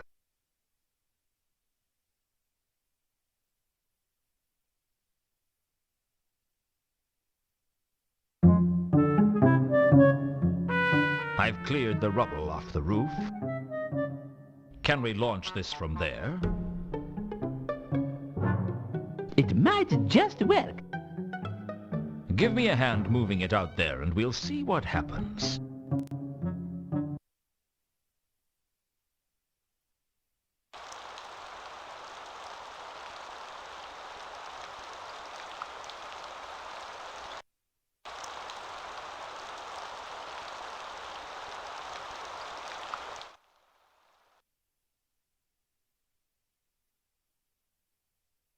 Seconds before I could launch, Ilsa came flying down the rooftop. Wait! What are you doing here? How did you find me? Luton, you can see this device from halfway across the city. All you have to do is look up. Why did you stop me? You're going to try and stop Nylonathatep in this? It's all I've got. Carlotta said if I took the sword into the portal, I could stop it.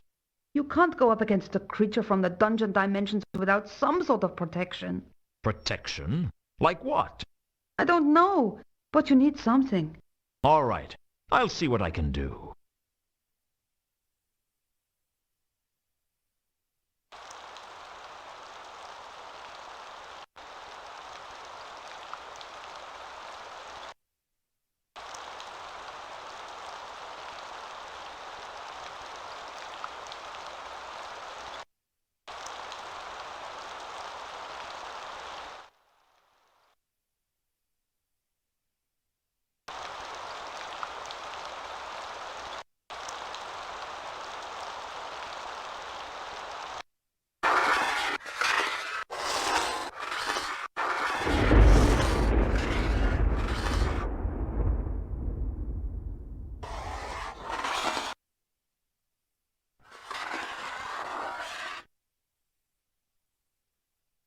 I inscribed the sign of the eel on the side of the flapping wing flying device.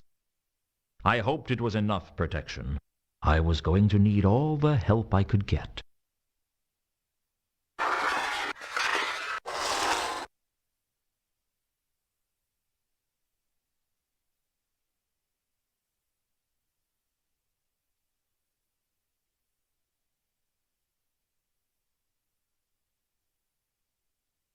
This is it, Ilsa. I have my protection. Wish me luck. This is crazy, Luton. It's suicide. I know, but I have to do it.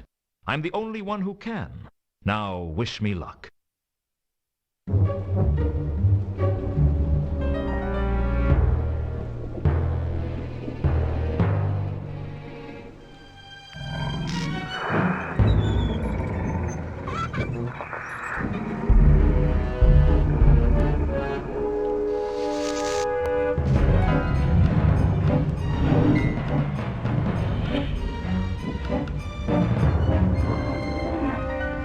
I slotted the trapezohedron into the sword and steered the flying machine towards the portal, pedaling as fast as my tired little legs could manage.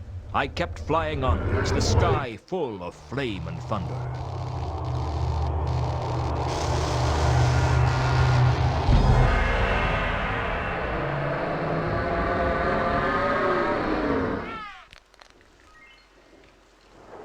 It was 1,000,000 to 1 chance that I could land it safely, but on the 1 chances happen 9 times out of 10.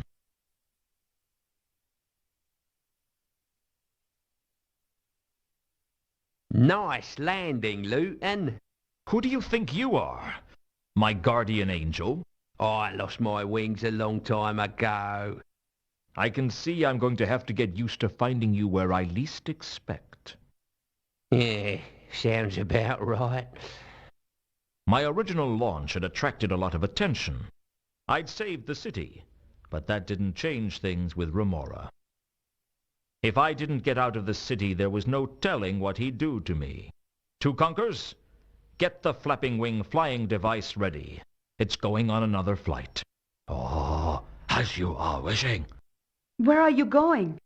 I'm not going anywhere, but you are.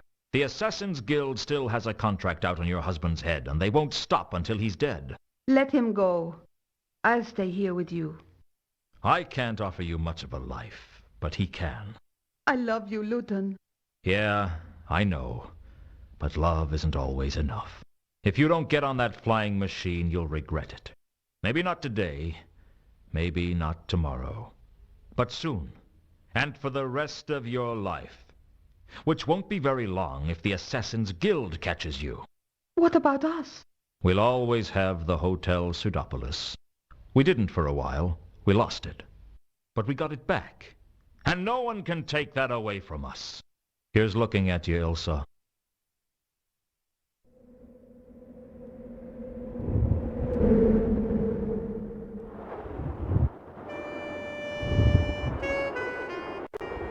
Well, it's over. You really loved her, didn't you? I don't know. It doesn't make much sense to me. Well, don't ask me either. I mean, I'm a species that thinks someone's leg is an object of desire. Thanks, Gaspar.